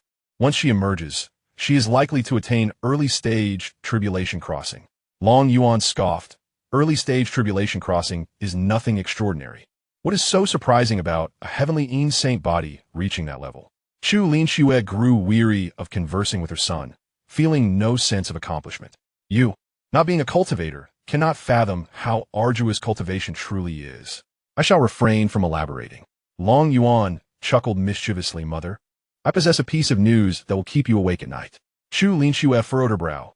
You haven't taken down my master, have you? Long Yuan was taken aback. Mother, how did you know? Did Wanting tell you? Xianxia stood up abruptly, her eyes wide in disbelief, which startled Long Yuan. Mother, what are you doing? Regardless, Wanting is already mine. Your opposition is futile. With a resounding clap on the table, Xianxia exclaimed, Son, you have done splendidly. I have referred to her as my master for hundreds of years, and now it is time for her to call me mother. I am eager to see how she will scold me from now on. Long Yuan was left utterly astonished, his jaw nearly hitting the floor. It seemed that the approach taken was rather unconventional. Why was his mother so elated? Filled with excitement, Xianxia declared, I must share this joyous news with your father, so he too can revel in my happiness. With that, she took flight. Long Yuan turned to the small black figure sprawled on the ground and inquired, Little Black, why is my mother so happy? Little Black shook its head, unsure, and speculated, perhaps she has stumbled upon a treasure. Long Yuan, indifferent to the matter, called out in his mind, Tang Tang, come forth and assist me. Tang Tang appeared before Long Yuan, inquiring, What do you require, esteemed host? Please prepare the items needed for Xiao, and also procure the star concealment array for me. As Tang Tang proceeded with the selections, it reported, Esteemed host, the resources required for the Dark Knight's sacred body amount to a staggering 40 billion points, while the star concealment array costs 200 billion points. Why does the Dark Knight's sacred body demand such an exorbitant number of points? The Heavenly Shadow sacred body did not require nearly as much. Tang Tang Zipli. You may wish to consult your mother. Your wife has consumed a considerable amount of resources from the Long family during her seclusion. Long Yuan fell silent, conceding very well. Let us proceed with the purchase. A notification chimed, confirming purchase successful. 240 billion points deducted. Remaining balance, 35 trillion points. Long Yuan laid out all the items and said to Little Black, You will be responsible for guiding Xiao in awakening her Dark Knight's sacred body. These items are for her, and when she emerges, please present them to her. Little Black was taken aback by Long Yuan's words, exclaiming, Master, you mean that little girl possesses the Dark Knight's sacred body? Indeed. Are you familiar with this constitution? Little Black nodded, acknowledging I know a bit about it. After my transformation into a sacred beast, I inherited memories of the Dark Knight's sacred body within my bloodline. Curious, Long Yuan prompted, please share what you know. Thus, Little Black began recounting the memories embedded in its lineage. It spoke of a time long ago when a Dark Knight sacred body, Celestial King, emerged in the Celestial Realm, who sought vengeance by assassinating the Celestial Emperor, a feat he accomplished successfully. Subsequently, an alliance of 6 Celestial Emperors was mobilized to hunt down this assassin. Not only did they fail to capture him, but one of their own was also slain in the process. The patriarch of that faction, in a fit of rage, confronted the Celestial King with demigod prowess, yet was unable to vanquish him, only managing to inflict severe injuries. Years passed, and when the assassin reappeared, he had attained the early stage of Celestial Emperor status. He single-handedly decimated an entire faction, conducting his operations under the cover of night. His Dark Knight sacred body allowing him to blend seamlessly into the darkness, striking without a trace. Long Yuan listened with astonishment, realizing the formidable nature of this constitution. Fortunately, he felt confident in his ability to manage her. No matter how powerful she was, she could not harm him, especially with the spirit of the sword by his side. Once it emerged, death would befall anyone who stood against him. Little Black, such a remarkable constitution is entrusted to you. Nurture her well. Here are all the resources needed for the Dark Knight's sacred body. Little Black nodded earnestly, asking, Master, may I take her out to train? Long Yuan inquired, What do you wish to take her for training? To the demon domain, where dense forests abound and shadows prevail. It is the most fitting place for her to hone her assassination skills. Tang Tang, this little black creature, requires an entire set of celestial artifacts. However, the host, it needs no celestial equipment, only a defensive celestial technique. Then let us procure that for it. Very well. A defensive celestial tome materializes within the system space, which Long Yuan promptly retrieves and tosses to the little black creature. This is for you. The little black creature, puzzled, inquires, Master, I cannot cultivate human destiny techniques. Why do you give this to me? Long Yuan replies with a knowing smile. Are you certain you do not wish to accept it? The little black creature swiftly presses its paw upon the technique, declaring, given by the master, I must take it. Long Yuan stands and says, you shall wait here for her. If you intend to take her to the demon domain, then you need not accompany me to the city of heroes. After all, it will not be your turn to act. Very well, master. Long Yuan then soars out of the courtyard, commencing to place formation flags throughout the Long family estate. The star concealment grand array requires a staggering total of 10,008 flags. Long Yuan diligently positions the flags according to Tang Tang's instructions. Elder Long Xiu observes, brother, what is this young one up to? Placing flags everywhere. He must be planning to steal someone's spirit beast again. Long Xiao shoots him a glare, retorting, does he truly need to do it himself to capture a spirit beast? His mount returns from a single outing already at the semi-immortal realm. You should focus on your own cultivation, lest you find yourself outmatched by that young one's steed. As if mere cultivation guarantees victory, Long Xiu scoffs. If you possess the ability, why not challenge that Xianxia? Long Xiao falls silent, for he knows he would not prevail, even with celestial techniques and artifacts in hand. Chapter 97. The Ancestor learns the hand seal and activates the star concealment grand array. However, demon beasts inherently surpass cultivators of the same realm in prowess. And the Ink Qilin is already a sacred beast. One must continue to cultivate. If you fail to do so, surrender your celestial artifacts. Long Xiu grows anxious. Why should I? This was a gift from Long Yuan. Just then, Long Ying and Long Kuang Lei appear behind them. Long Ying queries, what are you two bickering about? You waste precious time arguing instead of cultivating. The two turn and bow, greeting the esteemed ancestors. Long Kuang Lei waves his hand dismissively. Go and cultivate. Do not squander the gifts that young one has bestowed upon you. At once, the two depart to resume their training. Kuang Lei, what do you think that young one is arranging? Long Kuang Lei shakes his head. I cannot discern it, but I sense this formation is connected to us. Isn't that obvious? We only emerged to investigate because we sense something. In the distance, Long Yuan places the final flag. Dang dang. How do we activate this grand array now? The host replies, you lack the spiritual power to activate it. Seek someone who can. Simply provide them with the hand seal and incantation. Long Yuan finds the absence of spiritual power quite troublesome. Scanning his surroundings, he notices two old men in the distance. Without further scrutiny, he assumes they must be members of the Long family, as only they could stand atop the Long estate's roofs. His mind spins from the task of placing flags. You two old gentlemen, come over. I have a matter for you to assist with. As the Long family is a lineage of cultivators, it is inevitable that some members may possess inferior talents, resulting in a swift aging process for those with low cultivation levels. Some may appear to be in their 70s or 80s, while their fathers still retain the visage of middle age. In fact, Long Yuan hold a relatively high status within the Long family, considering his father is already several centuries old. Long Ying and Long Kuang Lei exchanged glances, and Long Ying chuckled. This young lad dares to summon us. Long Kuang Lei smiled in return. Let us go and see what he requires of us. The two soared to Long Yuan's side. Long Ying inquired, what have you summoned us for, young man? Long Yuan plopped down on the roof, tossing a book aside. Follow the instructions in this tome to activate the grand formation. Long Kuang Lei, perplexed, asked, why do you not activate the formation yourself? Such a significant task is carelessly entrusted to us. Long Yuan rolled his eyes. How could a mere mortal like me activate the grand formation? Are you not from the Long family? I expect you to learn how to initiate it promptly. The two elders refrained from arguing with Long Yuan and began poring over the book, yet their semi-divine status rendered them unable to grasp it immediately. Witnessing the two elderly men struggle for an extended period only fueled Long Yuan's frustration. You two are truly lacking in wit. This hand seal is incorrect. It should be formed like this. Long Yuan proceeded to instruct them from atop the roof. Many members of the Long family observed this scene, hesitating to approach as they noted the two ancestors being scolded by Long Yuan without a retort in sight. They were quite vexed, as what appeared to them as a complex hand seal seemed like child's play to Long Yuan. Left with no justification to counter his reprimand, they could only bide their time for a chance to settle the score with the young man, feeling utterly belittled. After spending the entire afternoon, the two finally mastered the technique. Long Kuang Lei queried, should we perform the hand seal simultaneously? Long Yuan, confused, replied, why must both of you perform the hand seal at the same time? One person is sufficient to activate the formation. Then why did you insist we both learn it? Wouldn't one suffice? Long Kuang Lei retorted. Indeed, one person can manage, but I fear one might be too slow.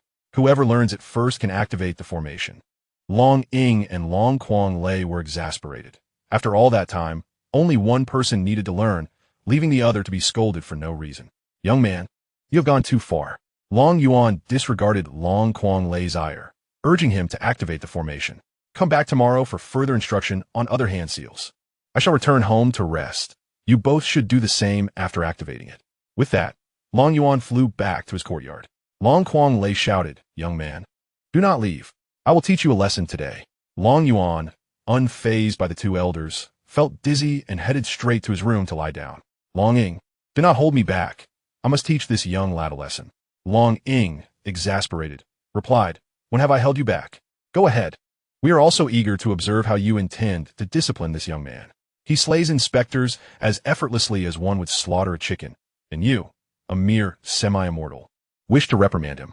Long Kuang Lei voiced his doubts with a lack of confidence, saying, What? Do you think I cannot teach a lesson to a junior without fear of retaliation? Long Ying, disinterested in the old man's ramblings, began to form hand seals. The spiritual energy coursing through him rapidly diminished as a series of runes flew from his hand into the formation flags. Columns of light ascended until all 10,008 formation flags were aglow, enveloping a vast expanse of 100,000 miles in an invisible barrier. In the ancestral grounds of the Long family, two young men and a woman suddenly opened their eyes and emerged from a jade coffin. These three were celestial beings dispatched from the upper realm, tasked with guarding the Long family. Long Xia exclaimed in surprise, Elder brother, second brother, the gravitational pull of the heavenly Tao upon us has vanished. Long Yin nodded, adding, Moreover, I sense that even if I were to unseal my own powers, I would not be drawn back to the upper realm. Long Yin cautioned, It would be prudent not to recklessly unseal ourselves, especially since we are at the celestial monarch level. The family has expended significant effort to bind our powers to the earth immortal realm. Long Xia agreed. We should inquire of the Long family members here to understand what is happening. Long Yun suggested, Then let us go and ask. The trio proceeded towards the exit of the secret chamber. Outside, several elders had already emerged from their coffins, sensing that even if they were to break through, ascension was no longer an option. After activating the grand formation, Long Ying and Long Kuang Lei flew towards the ancestral grounds, acutely aware of the situation. Upon arrival, they discovered that everyone was present, including the celestial beings sent from the upper realm. Long Xia inquired, Do you know what has transpired? Long Ying promptly responded, Greetings, esteemed elder. It is Long Yuan who has set up this grand formation, after which we could no longer sense the path to ascension. Moreover, this phenomenon is confined to a radius of 100,000 miles. Beyond this range, we can still perceive it. Long Yun expressed his astonishment. Such a formidable formation exists? Long Xianxia asked, Where is that young man, Long Yuan? We should summon him for clarification. Long Kuang Lei reported. He claimed to be fatigued and has gone to sleep. Long Xianxia nodded. Then let him rest. He must be exhausted after arranging such a grand formation. Long Kuang Lei was taken aback. Shouldn't you all apprehend him to inquire further? Why do you all appear so nonchalant? Long Xia chuckled, remarking, I did not expect the Long family from the lower realm to be so harmonious. Sister, what do you mean by that? Is the Long family from the upper realm not harmonious? Chapter 98, The People of the Upper Realm Long Family. Oh dear, second brother, I did not mean it that way. I merely feel that our Long family is exceptionally harmonious. Long Yun interjected, Enough of the bickering. Allow me to introduce everyone. This is my younger sister, Long Xia. This is my second brother, Long Yu. I am Long Yun. We have been sent by the family head to guard the Long family, so feel free to address us by our names. The crowd nodded in acknowledgement. Long Xianxia remarked, Then we are indebted to the three of you. Not at all troublesome. We are all members of the Long family, and it is our duty to protect you. I have a modest request, and I wonder if you might assist us. Long Xianxia chuckled. What request? To speak your mind. As long as it is within our capabilities, we shall certainly lend our aid. Long Yun replied, My third sister is exceedingly eager to meet Long Yuan himself. After all, it is quite remarkable for a mere mortal to bring the heavenly palace to its knees. He is indeed the foremost among us, and we are all quite curious. I initially thought it was something of great import. Tomorrow, we shall venture to our ancestral homeland to seek out that young man. Did not Kuang Lei mention that the area within 100,000 miles is shrouded by grand formation? You are welcome to step outside for some fresh air. Long Xia expressed her excitement. Wonderful. Finally, we can go out and have some fun. Long Yun nodded in agreement. Then I must trouble you, esteemed elders. We cannot accept such a title. You flatter us, the elders replied. Long Xia grinned. You absolutely can. We hail from the upper realm, and we are merely over 3,000 years old. I see that the youngest among you is over 6,000, while the eldest has lived for tens of thousands of years. It is thanks to your sacrifices that our long family stands strong today. Referring to you as grandfather is hardly inappropriate. Long Yu added, indeed, I can see that you are all capable of ascending long ago. Yet you suppressed yourselves in these final years. How much time has that cost you? You have provided the upper realm with exceptional talents. Our family head ascended thanks to your efforts. This revelation left the elders astounded. And who is the head of the family? Long Zhun. Do you not know? A heavy silence fell over the group as they recalled the individual who nearly turned the Long family into public enemies, shouldering the burden alone. It was both their most humbling and glorious moment, a time when their pride was intertwined with Long Zhun's singular brilliance. Noticing the somber mood, Long Yin cleared his throat. Could I trouble the esteemed elders to arrange accommodations for the three of us? Long Ying responded with a smile. Certainly, follow me. After Long Yin and the others departed, Long Zhanxing sighed. Once we reach the upper realm, how shall we confront Long Zhan? It was we who faltered back then. Long Ying smiled wryly. Had we not retreated, there would be no Long family as it is today. It was not merely our injuries. We were simply not strong enough to keep pace with that individual. The group preferred not to dwell on the past, and soon dispersed. The following morning, as Long Yuan emerged from his abode, he noticed 6 individuals seated in the pavilion. Among them were his mother and the 2 elders from the previous day, along with 3 others who were Long Yun and his companions, though Long Yuan did not recognize them. Yuan, come here quickly. You must explain to them about the grand formation from yesterday, his mother urged. Long Yuan, perplexed, asked, what issue is there with the formation? Has our ancestor ascended? It is precisely because our ancestor has not ascended that we inquire about the matter, Chu Linxue replied irritably. Oh, I see. It is merely an ordinary concealment formation that allows these ancestors to break through to immortality without needing to ascend. Long Chia looked at Long Yuan. Your formation can obscure the perception of the heavenly Tao. Does that mean even the immortal emperors can descend without issue? Long Yuan nodded earnestly. Theoretically, there was nothing amiss. But what could possibly bring an immortal emperor to this place? Long Chia was taken aback, as it seemed Long Yuan's reasoning held merit. Yet, she felt an indefinable disquiet, unable to articulate her concerns. Approaching Long Ying, Long Yuan presented 2 books, instructing them to each study one for the purpose of activating the grand formation in the afternoon. Long Ying gazed at Long Yuan, questioning, what scheme are you concocting this time? It was merely a standard formation, the Xuanwu formation and the Baihu formation, one primarily for defense and the other for offense. Once established, the Long family would find security, and those within the ancestral lands could freely cultivate their skills. However, they would likely lack the necessary resources for training, leading to a sluggish progress. It remained uncertain whether the forces behind the inspectors had dispatched anyone to descend. After such a lengthy period without contact, it was reasonable to assume they possessed celestial stones and other cultivation resources. Long Yun and the others exchanged incredulous glances. Was this truly the language of a human? They had been sent to safeguard the Long family. Yet this fellow seemed to hope for the arrival of resources. However, Long Yu stared in astonishment at Long Yuan, exclaiming, Brother Long Yuan, did you just mention the Xuanwu and Baihu formations? Long Yuan regarded this unfamiliar individual with confusion. Chu Linyue elucidated, Yuan, they are from the upper realm's Long family, sent to protect us. Long Yuan nodded, affirming, I was indeed referring to those 2 formations. What of it? Long Yu, brimming with excitement, grasped Long Yuan's hand, asking, does that formation not also include the Zhuke and Qinglong formations? Long Yuan shook his head, clarifying, to be precise, there's also the Qilin formation. The complete name of this formation is the 5 Elements and 5 Beasts formation. However, I believe 2 formations are sufficient for the Long family. Too many would lead to excessive consumption, which the family cannot sustain. This is merely a simplified version. Long Yu exclaimed with enthusiasm, Brother Long Yuan, could you possibly entrust the complete version to the upper realm's Long family? I assure you, you will not suffer any loss. Long Yuan hesitated, realizing that the upper realm's Long family was indeed in need of this formation.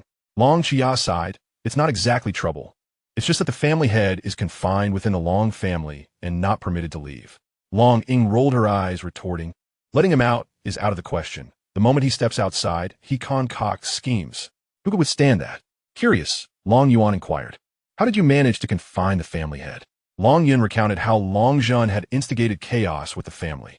And due to the inadequacy of the Long family's defensive formations, they had been breached several times. It was only through the intervention of the family's ancestors that they managed to repel the enemies. To prevent Long Zhen from leading experts outside and inviting ambushes, they had no choice but to confine him within the Long family. Long Yuan grasped the situation. The family head had a penchant for trouble, and the ancestors were determined to prevent it. The primary issue lay in the family's subpar defensive formations.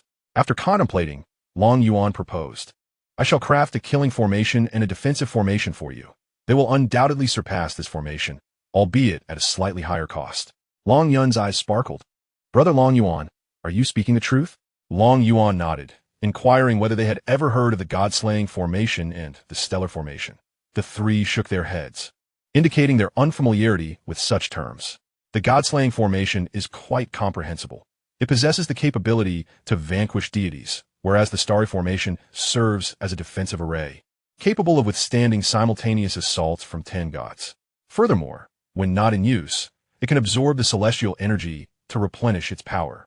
In Chapter 99, titled Acquisition of the Great Formation, Long Yun spoke up, inquiring what they could offer in exchange for these two formidable arrays.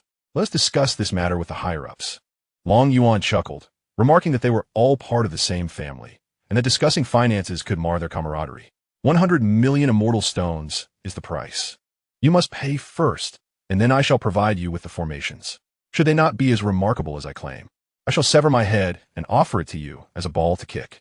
Long Yun nodded. Wait for us to confer with the clan leader. We shall return tomorrow. Long Yuan smiled and nodded in agreement.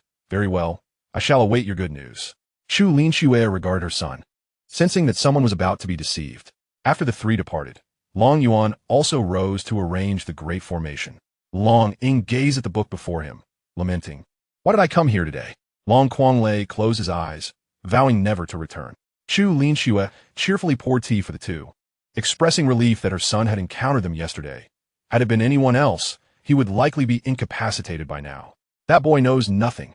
Fortunately, Grandpa Ying possesses ample spiritual power. Otherwise, he would have been unable to activate the great formation and would have exhausted his own energy in the process. Long Ying nodded in agreement. Indeed, I spent a considerable portion of my spiritual energy to activate the formation. That lad must have placed a significant number of spirit stones beneath it. The three sipped tea while practicing hand seals. Meanwhile, Long Yun and his companions returned to their ancestral grounds, approaching the altar where they presented 100,000 premium spirit stones to activate it. Shortly thereafter, a silhouette materialized upon the altar. The trio respectfully addressed Second Elder. The Second Elder regarded them, stating, the Heavenly Palace has made a move. You three have awakened. Xianxia, fearing that the Second Elder would not permit the clan leader to meet them, interjected, Second Elder. It is imperative that we report an urgent matter to the clan leader. Extremely urgent, a matter of utmost importance. Please summon the clan leader at once. The Second Elder, vexed, replied, I assent it the same whether you tell me or not. Am I not worthy of knowing this? Xianxia hastily clarified, Second Elder, you'll understand shortly. Please summon the clan leader. Otherwise, it may be too late. This concerns the prosperity of our clan. Observing her urgency, the Second Elder dared not delay and promptly sought out Long Zhen. Soon, two figures appeared upon the altar, observing Xianxia and her companions indulging in food and tea. Their expressions, one of incredulity. Second Elder, is this what you meant by their urgency? The Second Elder glared at the trio. Do you think that after descending to the lower realms, I am powerless against you? Long Yu rose and bowed to the Second Elder. Second Elder, Chia was reckless just now. I apologize on her behalf. Long Zhen waved his hand dismissively. Enough with the pleasantries. Speak of the matter at hand. How did you come to be here? Long Yu immediately adopted a serious demeanor. Clan leader, there are two matters to discuss. Firstly, Long Yuan has arranged a grand formation that conceals the heavenly Tao, allowing us to freely enter and exit the Long family estate, albeit not venturing beyond 100,000 miles. Long was astonished. He had never heard of such a formation. Long Yu chuckled, revealing even more outrageous news. Long Yuan was also setting up the Xuanwu formation and the Baihu formation, claiming he could construct two formidable arrays capable of withstanding assaults from the divine realm and even slaying beings of that caliber.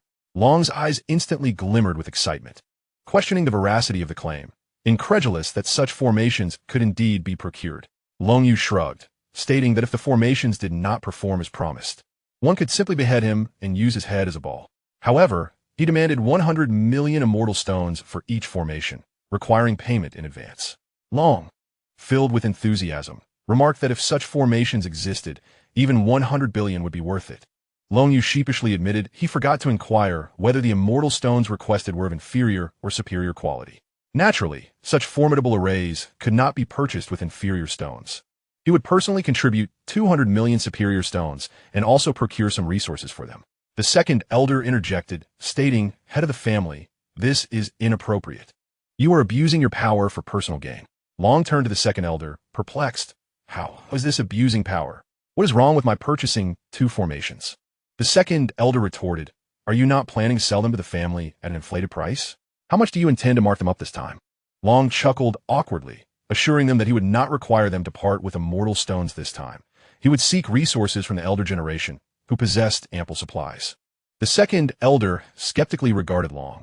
"Are you certain?" Long affirmed, "As the head of a prominent family, would I deceive you? Very well.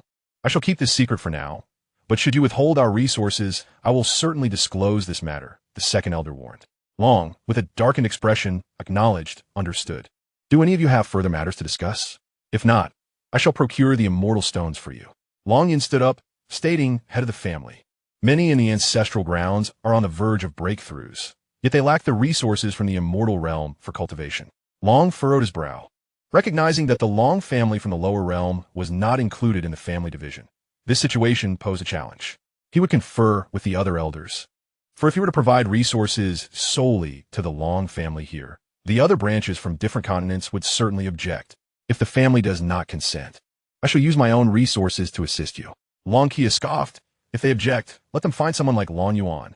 I would gladly share half of my resources with them." "I am aware of this. Resources will indeed be dispatched, as they are all members of the Long family. It is only natural for others to voice their discontent." The three bowed, and their figures vanished from the altar. Subsequently, a token appeared upon the altar. Long Kia picked it up to find it was indeed 300 million immortal stones sent by the head of the family, accompanied by a note. Upon examining the note, it stated, "Procure the Xuanwu formation as well. The family is in need of it." Long Yun smiled. It seems the head of the family has made preparations on two fronts. Should Long Yuan's two formations fail to deliver, acquiring the Xuanwu formation will ensure the family is not vulnerable to attacks from other factions. Long Yun nodded, surmising that the family head had once again set his sights on a certain celestial stone mine. Yet regrettably, we are unable to partake in such endeavors. Long Chia chuckled lightly, dismissing the notion. "Oh, come now. The remuneration for our current task is quite substantial, enough to sustain our cultivation for several years. And it carries no peril." The third sister's words rang true. We should indeed seek out Long Yuan to exchange the formation. Otherwise, the esteemed individual above may find it difficult to sleep tonight. Long Yu remarked with a smile. The family head has been confined for quite some time. He is indeed rather restless. As the trio conversed, they soon arrived at Long Yuan's courtyard, where he was already seated, sipping tea. Long Chia exclaimed, "Long Yuan, you have completed the setup so swiftly." Long Yuan nodded, stating that this was quite slow. He had spent the entire morning on it. Without hesitation, Long Chia handed over the storage ring to Long Yuan. "Here are the celestial stones for purchasing the grand formation, totaling 300 million premium celestial stones. We also require the complete version of the Xuanwu formation." Chapter 100. The glorious moment of Long Zhan commences. Long Yuan was taken aback. He had distinctly mentioned 100 million celestial stones, and he had meant low-grade spirit stones. Had these three miscommunicated? Is it insufficient? He inquired, swiftly seizing the ring. "No, it is sufficient. Please have a seat. Xianxia, come and serve tea to our guests." Xianxia promptly hurried over to pour tea for the three. "Please sit for a moment. I will prepare the grand formation flags for you." The trio nodded and settled down, awaiting Long Yuan's return. Long Yuan dashed into the room. "Tang Tang, it's time to get to work. Host, I know what you wish to convey. Upgrading to level 5 will unlock the items you desire. Then what are we waiting for? Hurry." Ding. The host traded 300 million premium celestial stones for 300 billion silver coins. Remaining silver coins, 300 billion. Ding. System level upgraded to L5. New products unlocked. Ding. The host purchased the God-slaying formation, stellar formation, and 5 elements 5Bs formation, totaling 11 billion silver coins. With remaining silver coins at 299 billion. A plethora of formation flags and blueprints materialized in the system space. Dang dang. Why are my points transformed into silver coins? Host, the points have not changed. It is merely that the celestial stones you sold to me were calculated in silver coins. Long Yuan glanced at his points balance, indeed confirming he still had 30 trillion. The acquisition of the Xuanwu and White Tiger formations cost him 5 trillion. Please procure some equipment and elixirs needed for the Dragon Shadow Guard as well. They too should be enhanced. Understood, host. The system screen promptly displayed a piece of equipment information. Abyss set. When worn by an individual, it enables both solo and team combat. To simplify, team combat allows one to battle 10 realms higher with a group of 10, 2 realms higher with 100, 3 realms higher with 1,000, and 4 realms higher with 10,000, with a maximum being a combination of 10,000. Long Yuan found this equipment quite appealing and decided to purchase 10,000 sets, costing 20 trillion points, averaging 2 billion points per set. The elixirs were significantly more affordable. Hundreds of thousands of bottles only required 1 trillion points. The Dragon Abyss now possesses a mere 900 billion points, which must be reserved for purchasing cultivation resources for his wife, as well as for Xiao, who will also require resources in the future. Just the thought of these insufficient points leaves Long Yuan feeling discontented.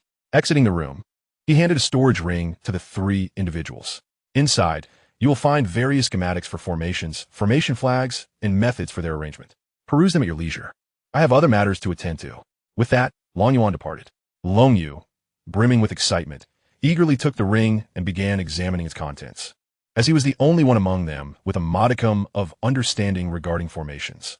Long Xia asked, "So what do you think? Is it genuine?"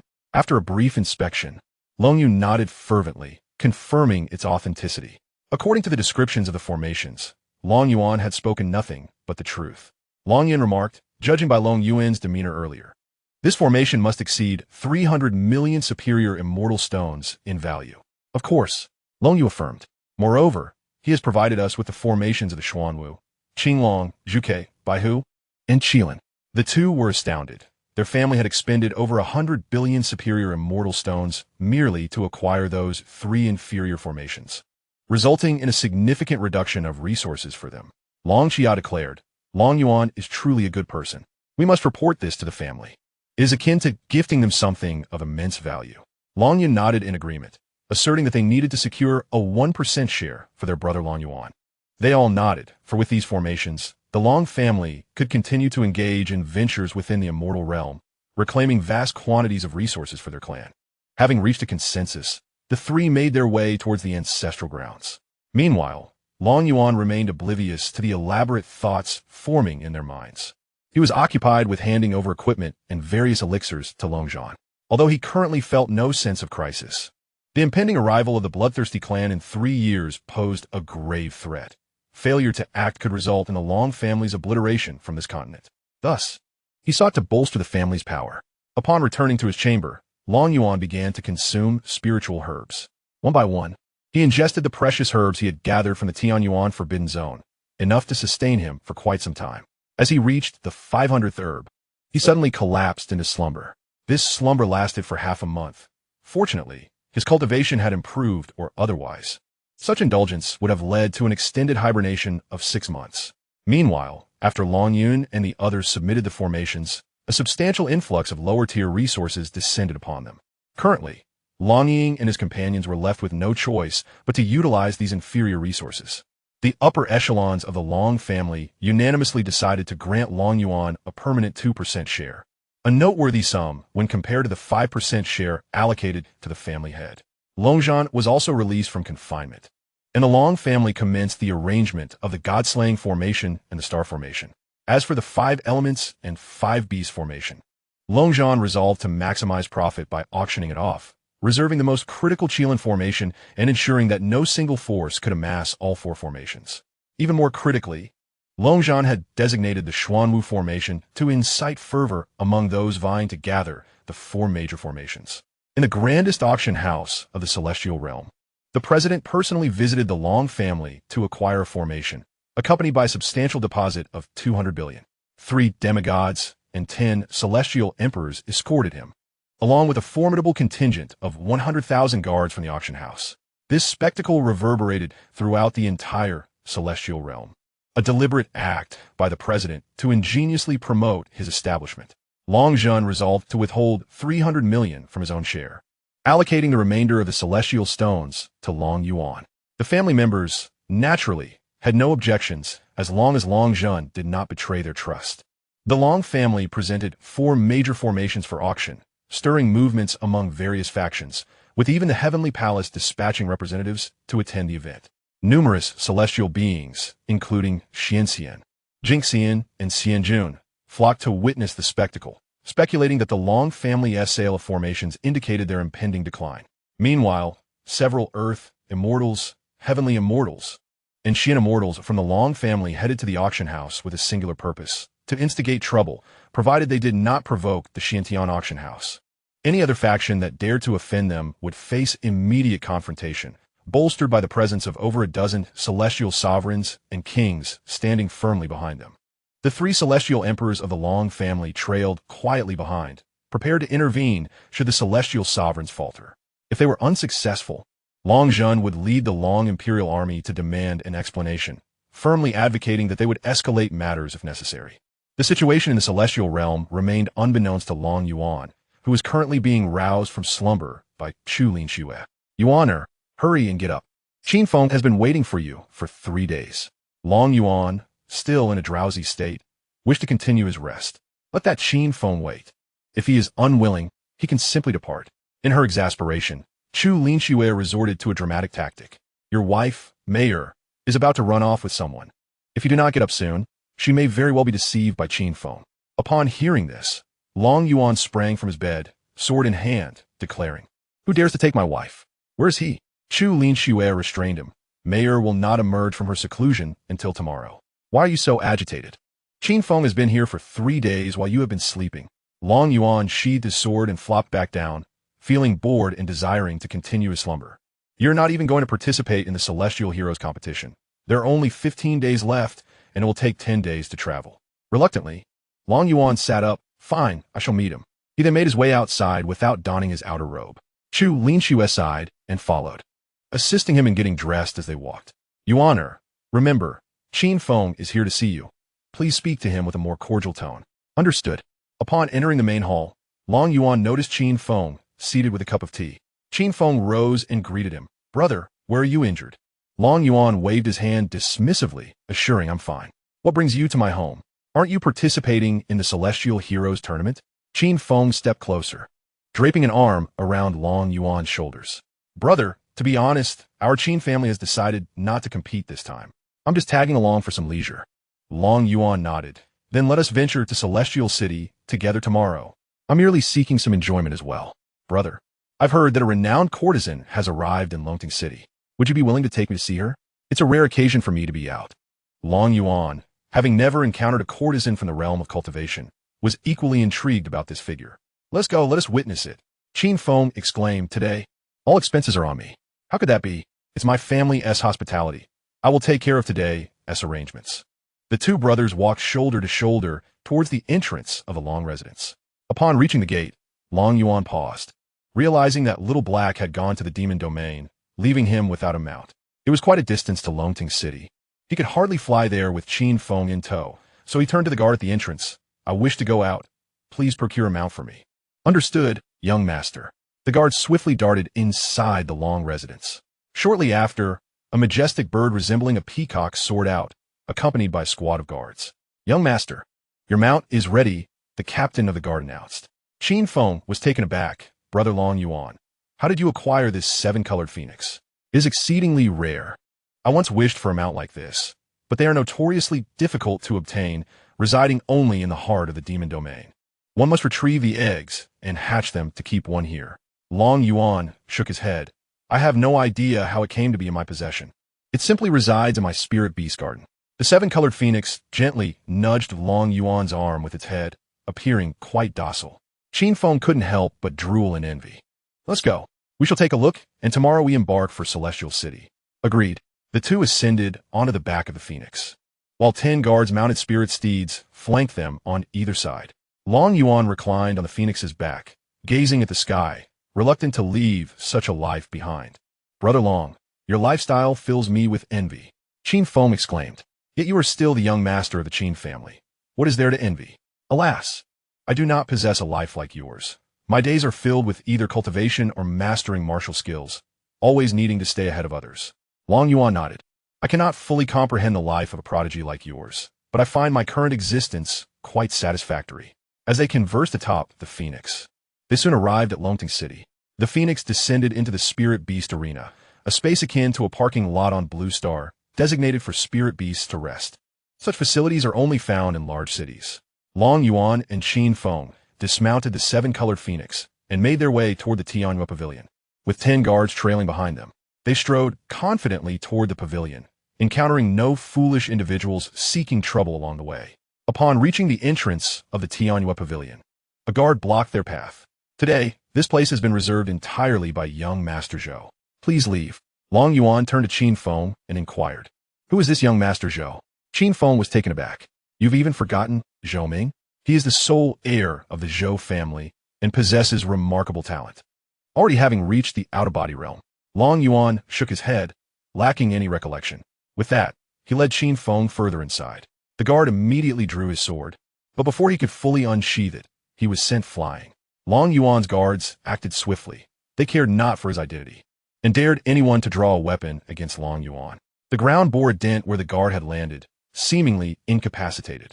Upon hearing the commotion, the guards within rushed out. Long Yuan paid them no heed and continued onward, with Qin Feng equally unfazed. The Qin family was no less formidable than the Zhou family, and with Long Yuan present, they felt secure. Seeing Long Yuan approach, the captain of the guards bellowed, Who are you? This place has been reserved by young Master Zhou. Without hesitation, Long Yuan's guards advanced to teach them a lesson. Upon reaching the hall, Long Yuan and Qin Feng observed a woman dancing on the stage. Brother, let's sit here and watch for a while. Once the trouble is over, we shall seek out the courtesan. Very well, I shall follow your lead, Long brother. They found a random spot to sit when a remarkably alluring woman approached them. She was the vixen in charge of Tianyue Pavilion. Long Xiao, Qin Xiao, what brings you two here? Today, this place has been booked by young Master Zhou. Would it be acceptable for you to return tomorrow? Long Yuan smiled. I shall not make it difficult for you. Please fetch the courtesan and Zhou Ming. If they insist that I come back tomorrow, I shall have my dragon shadow guards visit then. Upon hearing this, the vixen's heart raced. Long Xiao, wait. I shall summon them at once. Tang Tang appeared before Long Yuan. Master, I just detected a member of the bloodthirsty clan. They're beside Zhou Ming, the courtesan. Long Yuan shuddered internally. He had seen what the bloodthirsty clan looked like, terrifyingly akin to a flayed person. Well done, Tang Tang. Long Yuan exchanged a few words with the guards behind him, who promptly began to relay messages to the Long family. Qin Feng, perplexed, asked, Brother, is something amiss? Long Yuan smiled mysteriously. Nothing at all. Today, I invite you to witness a spectacle.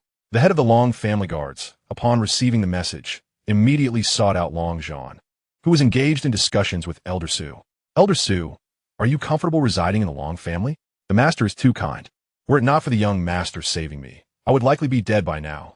Now that you have taken us in, I have no complaints whatsoever. Elder Su was the old man whom Long Yuan had rescued in the Forbidden Area. He brought the last of the Su family's bloodline into the Long family. Thanks to Long Yuan's identity token, Long Zhan decided to keep Elder Su. Chapter 102. Scaring off Zhou Ming and capturing the courtesan. That is good. You may stay here in the Long family at ease. Whenever you wish to leave, just let me know. The presidential guard entered, stating, Master, the young master has encountered trouble in Longting City. He mentioned that upon mentioning Elder Su, you would understand the nature of the trouble, and he requests that you seal off Longting City. Elder Su immediately rose, exclaiming, It is the bloodthirsty clan. Long Zhan chuckled. Then let the Grand Elder lead 1,000 dragon shadow guards there. It will also serve as a fine opportunity to test the new equipment that Yuan provided. Elder Su respectfully replied, Master, may I accompany you? Long Zhan nodded. Very well, Elder Su, you may go and take a look. Elder Su then made his way directly to Longting City, while the Grand Elder, Long Xiao, set off with 1,000 dragon shadow guards. Within the Tianyue pavilion, Zhou Ming descended the stairs, embracing the courtesan. The music and dance on the stage ceased. Long Yuan slammed the table, commanding, "Resume the music and dance. Whoever dares to stop will face my wrath and find their establishment razed to the ground." The vixen furrowed her brow, sensing that Long Yuan was not the same as he had been years prior. The Tianyue pavilion had its protectors, and Long Yuan's audacity made her feel that the day's events would likely unfold poorly. Nevertheless, she waved her hand, signaling the dancers to continue. Zhou Ming scoffed disdainfully, a useless fool relying on family power to act so arrogantly. However, as soon as the words left his lips, he regretted them. For those who insulted Long Yuan seldom had favorable outcomes. While he was certain Long Yuan could not do anything to him, the Long family would undoubtedly seek retribution from the Zhou family. Qin Feng, reveling in the situation, remarked, "Zhou Xiao is quite bold, daring to insult my brother in front of so many people. I doubt you will leave here unscathed today." He turned to Long Yuan, "Brother Long, I haven't brought anyone, but I can have my family assist you in seeking justice." Curious, Long Yuan inquired, "How do you intend to help?" Qin Feng promptly produced a communication jade and sent a message to his father, Qin Ning, in full view of the assembly. "Father, Zhou Ming, the young master of the Zhou family, has insulted my brother Long. I demand 2 rare mineral veins from the Zhou family as recompense for my brother." The jade glimmered, and a response came, "Very well, the ores will be delivered to the Long family in a few days. You should learn from Long Yuan." Zhou Ming was left dumbfounded, realizing he had lost 2 mineral veins with a mere utterance. "Qin Feng, does your family intend to wage war against mine?" Zhou Ming roared in fury. An elder appeared beside Zhou Ming, addressing Qin Feng, "Young Master Qin, do you not think you have gone a bit too far?" Qin Feng smiled. "Consider how you will face the wrath of the Long family. Daring to insult my brother in public, do you believe there will be no repercussions?" The elder inwardly cursed Zhou Ming's foolishness and turned to Long Yuan. "On behalf of my young master, I offer my apologies, young Master Long." He spoke in haste. Long Yuan chuckled. "Apologies are only effective if there is strength behind them. You may take your foolish young master and depart. My family will seek an explanation." The elder, with a grim countenance, dragged Zhou Ming toward the exit, only to cross paths with Elder Su. Zhou Ming, with a dark expression, protested, "Grandfather, why must we leave? Is our Zhou family to fear the Long family?"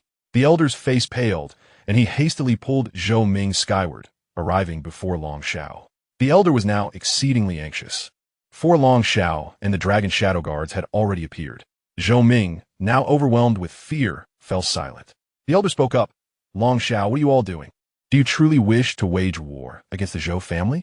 Long Xiao was taken aback, his temper flaring as he retorted, "Zhou Lao-san, have you taken leave of your senses? What did I ever suggest waging war against the Zhou family? And what business do you have here? If you have nothing to do, return to your Zhou family." The elder, relieved to see that Long Xiao was not targeting them, allowed him to depart and naturally took Zhou Ming away, disregarding the guards. He understood that the appearance of the Dragon Shadow Guards here signified a significant matter. As long as it did not concern his Zhou family, all was well. The city lord approached Long Xiao, stating, "Elder Long, we have already activated the sealing array as per your instructions." Long Xiao nodded, assuring him, "Rest easy, there is no concern for you." The city lord, not daring to inquire further, remained by Long Xiao's side. Within the Tianyue pavilion, Elder Su silently stood behind Long Yuan. The vixen approached Long Yuan, saying, "Young Master Long, the courtesan is now yours." Long Yuan glanced at the courtesan, standing at a distance, and inquired, "She is affiliated with your backing forces. Think carefully before responding." The vixen was taken aback, unsure why Long Yuan posed such a question, assuming he simply desired the courtesan. "Young Master Long, although she is not part of my backing forces, you cannot forcibly take her away." Long Yuan chuckled, patting Qin Feng on the shoulder. "Brother, we cannot have this courtesan. She is not appealing." Qin Feng, perplexed, remarked, "Brother, your standards are exceedingly high. How can you deem such a beauty unattractive?" The courtesan in the distance began to grow wary. Long Yuan looked towards Elder Su, asking, "Can you subdue her?" "Elder Su, not that. She is at the initial stage of transcending calamity. Capturing her will be no problem." The vixen interposed herself before the courtesan. "Do you truly dare to act forcefully within Tianyue Pavilion?" Long Yuan waved his hand, commanding, "Seize this woman." The courtesan is entrusted to Elder Su.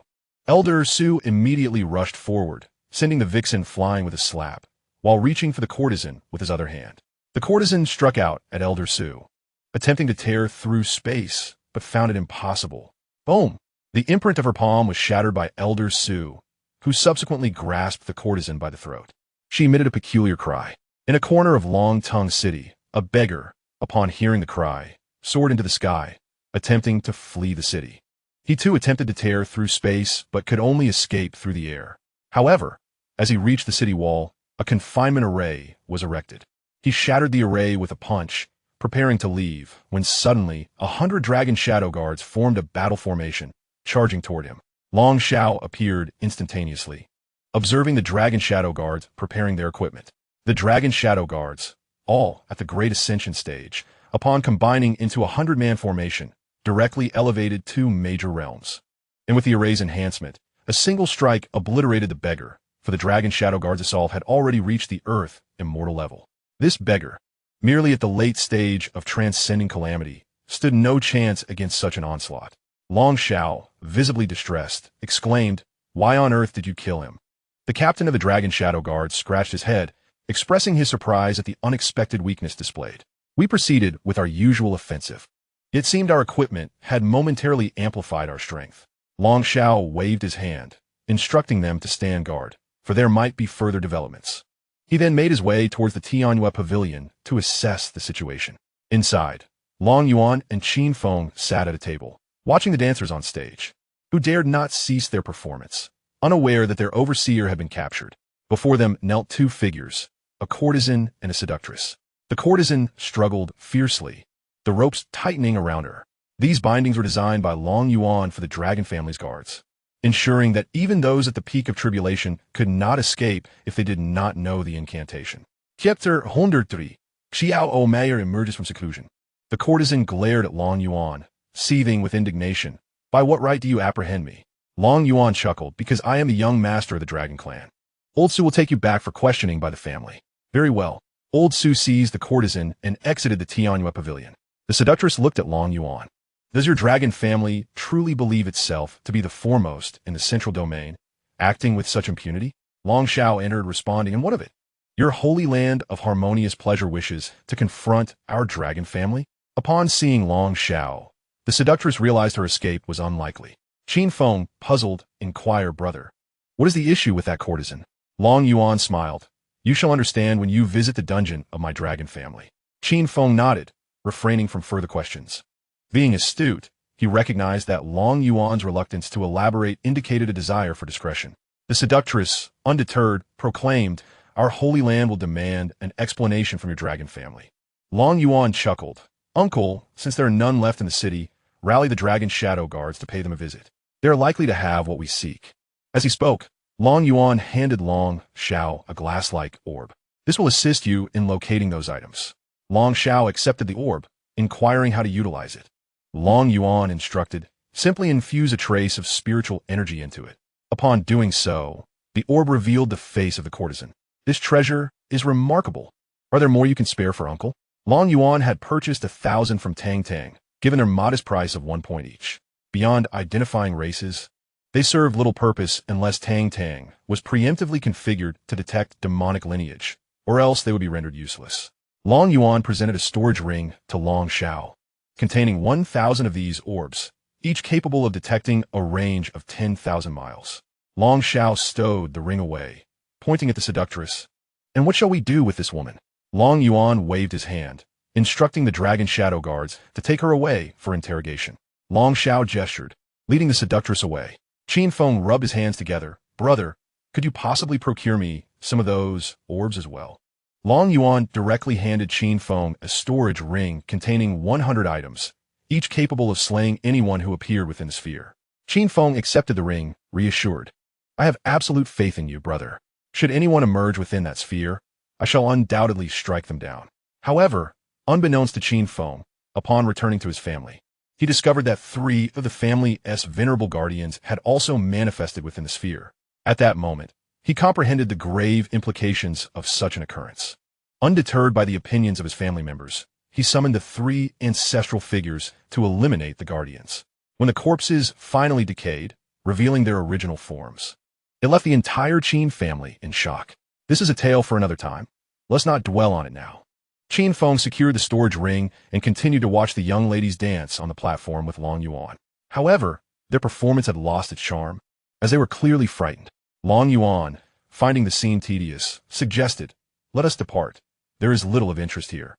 Qin Feng nodded in agreement, acknowledging that it would be more enjoyable to return home and rest.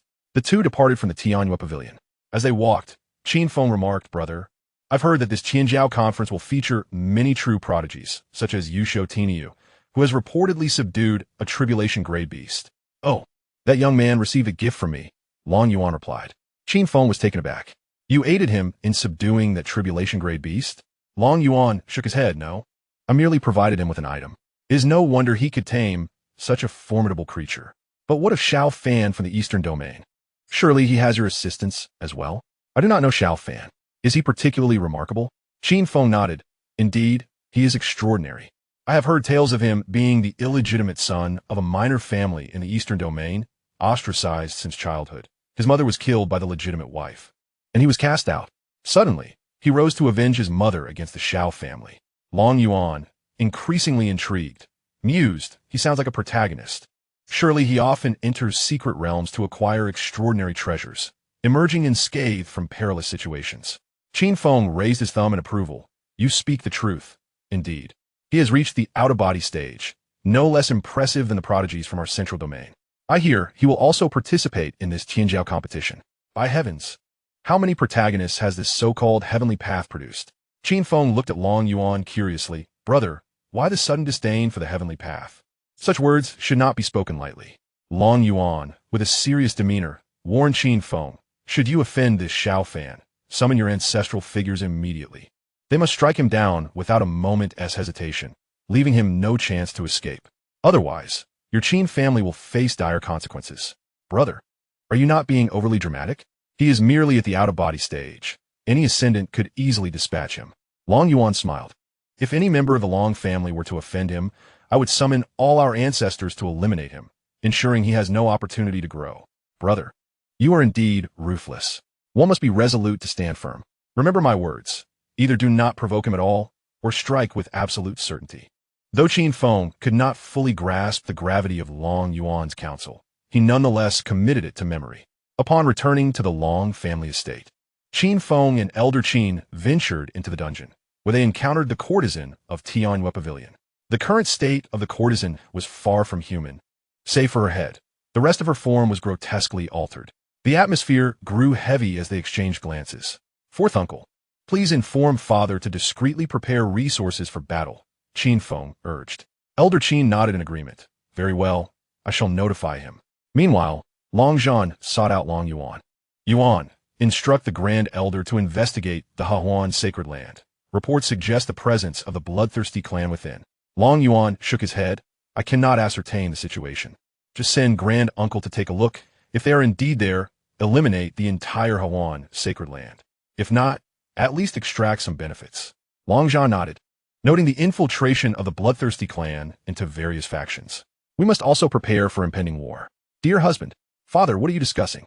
Xiao Meier and Chu Linxiu approached. Xiao Meier now exuded a subdued aura, resembling a charming neighborly girl. Long Yuan immediately stepped forward. "Wife, you have emerged from your seclusion. I have missed you dearly during your absence. Did you miss me, or was it Sister Wanting, or perhaps the lady from Tianxia Pavilion?" she teased. Long Yuan was momentarily taken aback, casting a forlorn glance at his mother. Xiao Meier chuckled. "All right, I know you missed me. Are you not going to present me with a gift as compensation?" Long Yuan promptly produced the gifts he had prepared in advance: a sword, a jade pendant, and the second volume of the sacred Yin Dao scripture. "These are all for you, my dear wife." Xiao Meier accepted them with a smile. "Thank you, my husband." Chapter 104. Arrival at Tianjiao City. Chu Linxiu tugged at Long Zhan's arm. "Let's take our leave. We wouldn't want to intrude on your affectionate moments." Xiao Meier blushed. "This is all your fault. You've embarrassed me before my parents." Long Yuan laughed heartily. "What embarrassment is there? Come, my wife, allow me to show you my treasures." "Are you out of your mind? It is broad daylight." Long Yuan disregarded her protests, hoisting Xiao Meier into his arms and charging into the room. The following day, Long Yuan and the others boarded a golden warship bound for Tianjiao City, accompanied by the Qin duo. This time, Long Poyan was assigned to protect Xiao Meier. leaving Long Yuan to his own devices. Last night, amidst their activities, Long Yuan had absorbed the effects of the medicinal power within him, successfully breaking through to the sacred realm. He now felt invincible, as if he could traverse the world like a crab. However, Tang Tang delivered a disheartening revelation. Utilizing one sword opens the heavens now required a staggering sacrifice of 10,000 years of life, a 100-fold increase. The attack power was terrifying, comparable to ordinary strikes, yet the range was significantly extended.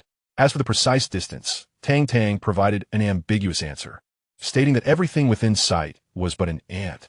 This attack range is still under consideration, for now. Let us just say it can cut down anyone with a single strike. We shall proceed with our main discussion. Long Yuan did not fully grasp Tang Tang's meaning, but understood that wherever the sword pointed was the epitome of truth. Laughter and conversation filled the warship as they journeyed onward. In a certain location within the central domain, Xiao Fan sat cross-legged upon a stone.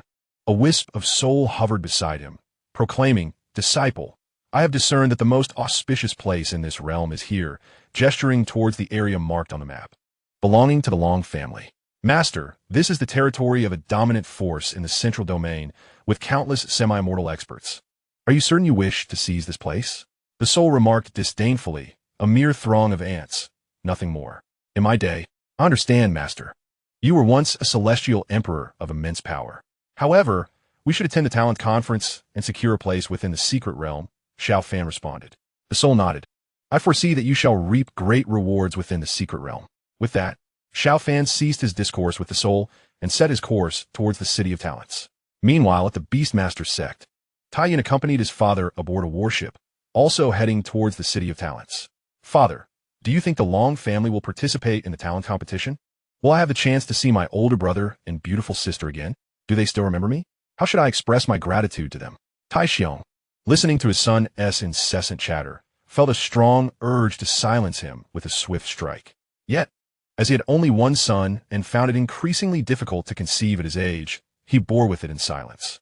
The deputy lord smirked at the exchange, and when Taiyuan turned to his father for a response, the deputy lord quickly sought an excuse to vacate the scene. At the holy land of heavenly maidens, Yi Fan and Lin Meng emerged from seclusion, exuding an aura of peak integration. Yi Fan, holding Lin Meng, soared into the sky, laughing heartily. "I have reached the pinnacle of integration. I am now the foremost among the younger generation in the central domain. Who can compare with me? Brother Fan, you are destined to claim first place in the talent competition," Lin Meng chimed in with a smile. Just then, a crow flew overhead, and by sheer misfortune, its droppings landed squarely on Yi Fan's face. The two stood momentarily in shock, while Lin Meng stepped aside, glancing at the unsightly mess on Yi Fan's face. Feeling a wave of nausea, Yi Fan, curious, touched the droppings and brought them to his nose, bewildered by the substance. Unable to contain her laughter, Lin Meng pointed to the departing crow. "Brother Fan, I must return to the Lin family now. We shall meet again in the City of Talents." As she flew away, Yi Fan, in a fit of rage, swatted the crow out of the sky. Lin Meng, en route to her family, muttered to herself, "Next time, I want to seclude myself with this fool." Even after reaching integration, he remains a 3-second man, leaving me feeling utterly unsatisfied. The young ones I raise at home are far more invigorating. I must return to indulge them. Lin Meng hurried back to the Lin family and entered her private chamber, where 5 handsome young men awaited her, forming a striking tableau. In a blink of an eye, 10 days had passed, and Long Yuan and his companions arrived at the City of Talents, taking residence in the Long family's estate. Shortly after their arrival, Taiyuan and Xiao Fan also entered the city. The lord of Tianjiao City, named Jia Fugui, is a semi-immortal being and concurrently serves as a steward at the Xiantian auction house on the Tianming continent. Seizing this opportunity, he organized an auction in Tianjiao City, showcasing primarily items from his own collection, though he also accepted consignments from others, albeit with a rather daunting commission rate.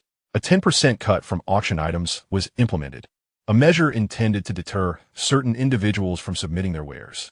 With all items being his, every spirit stone would thus belong to him. Should anyone insist on auctioning their belongings, they would be subjected to a significant toll.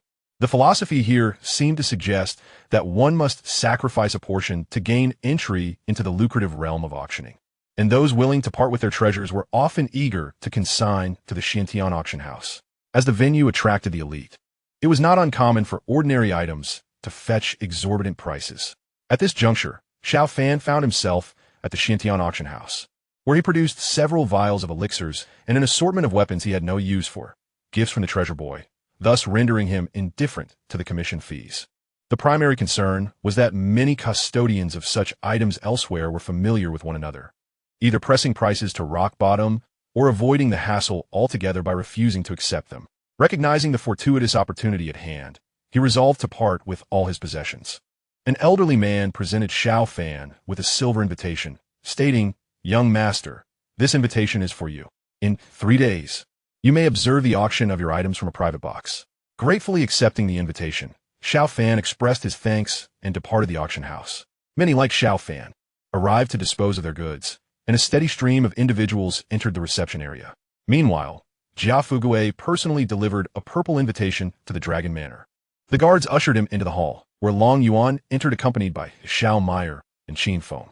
Jia Fugue promptly rose, exclaiming, "Young Master Long, young Master Qin, you both shine ever brighter. May I inquire as to the identity of this exquisite lady?" His demeanor, devoid of the gravitas typically associated with a powerful being, resembled that of a merchant. Long Yuan replied with a smile, "This is my wife, Xiao Meyer." "Ah, young Master Long, you are indeed fortunate to wed such a beautiful lady," Jia Fugue remarked. Xiao Meyer offered a slight bow, greeting the elder, "Greetings, esteemed senior." Jia Fugue waved his hand dismissively, saying, "I did not attend your wedding, so allow me to present my gift for your nuptials." With that, he produced a box containing 2 lustrous elixirs. Qin Feng, taken aback, exclaimed, "A first-grade elixir, the breakthrough pill. Lord Jia, you are exceedingly generous." With a chuckle, Jia Fugue replied, "As long as this elixir pleases you all, that is sufficient." He also produced several purple gold invitations, adding, "In 3 days, there will be an auction. I hope you will grace us with your presence." Long Yuan accepted the elixir and the invitation, affirming, "Very well, we shall attend." Jia Fugue laughed heartily. "Excellent. I shall not intrude further." Long Yuan had someone escort Jia Fugue out. As he departed, Qin Feng leaned closer, saying, "Brother, this elixir is a remarkable treasure. It can avert a single heavenly tribulation, but can only be consumed once, as it loses its efficacy thereafter." Long Yuan directly placed the elixir into Qin Feng's hand, saying, "Since you adore it so much, I shall gift it to you." With that, he departed alongside Xiao Meyer. Qin Feng gazed at the elixir in his hand, feeling as though he was merely picking up refuse. However, to Long Yuan, these elixirs were indeed akin to trash, as those in the system marketplace were exceedingly affordable. For the past few days, Long Yuan and Xiao Meyer had remained within the confines of the Dragon Mansion, while Qin Feng occasionally ventured out for a stroll. In these recent days, the most bustling locale in Tianjiao City was undoubtedly the arena, which had traditionally been the site for the Tianjiao competitions. Although the contests had yet to commence, Jia Fugue had rented the arena to the young prodigies for their duels. With the influx of spectators, conflicts were inevitable. Since physical confrontations were prohibited within the city, the arena became the only venue for such clashes. Jia Fugue was quite ruthless, charging a hefty fee of 100,000 low-grade spirit stones for a single use. Those lacking spirit stones would be wise to behave in the city, lest they provoke others and find themselves unable to afford even the cost of a fight. Despite the exorbitant fees, the arena remained teeming with spectators, most of whom were there simply to witness the spectacle. Currently, on the arena stage, Xiao Fan was engaged in a duel with a disciple from a sect. This individual, Xianxia, was a direct disciple of the tiger-dominant sect from the northern region, possessing peak strength at the out-of-body stage. Their enmity stemmed from an incident where Xiao Fan inadvertently stepped on Xianxia's foot, prompting Xianxia to demand a compensation of 100,000 spirit stones. As the protagonist, Xiao Fan could not tolerate such an affront and promptly invited Xianxia to the arena. Xianxia declared, "You may provide me with 100,000 spirit stones now and settle the duel fee, and we shall consider this matter resolved.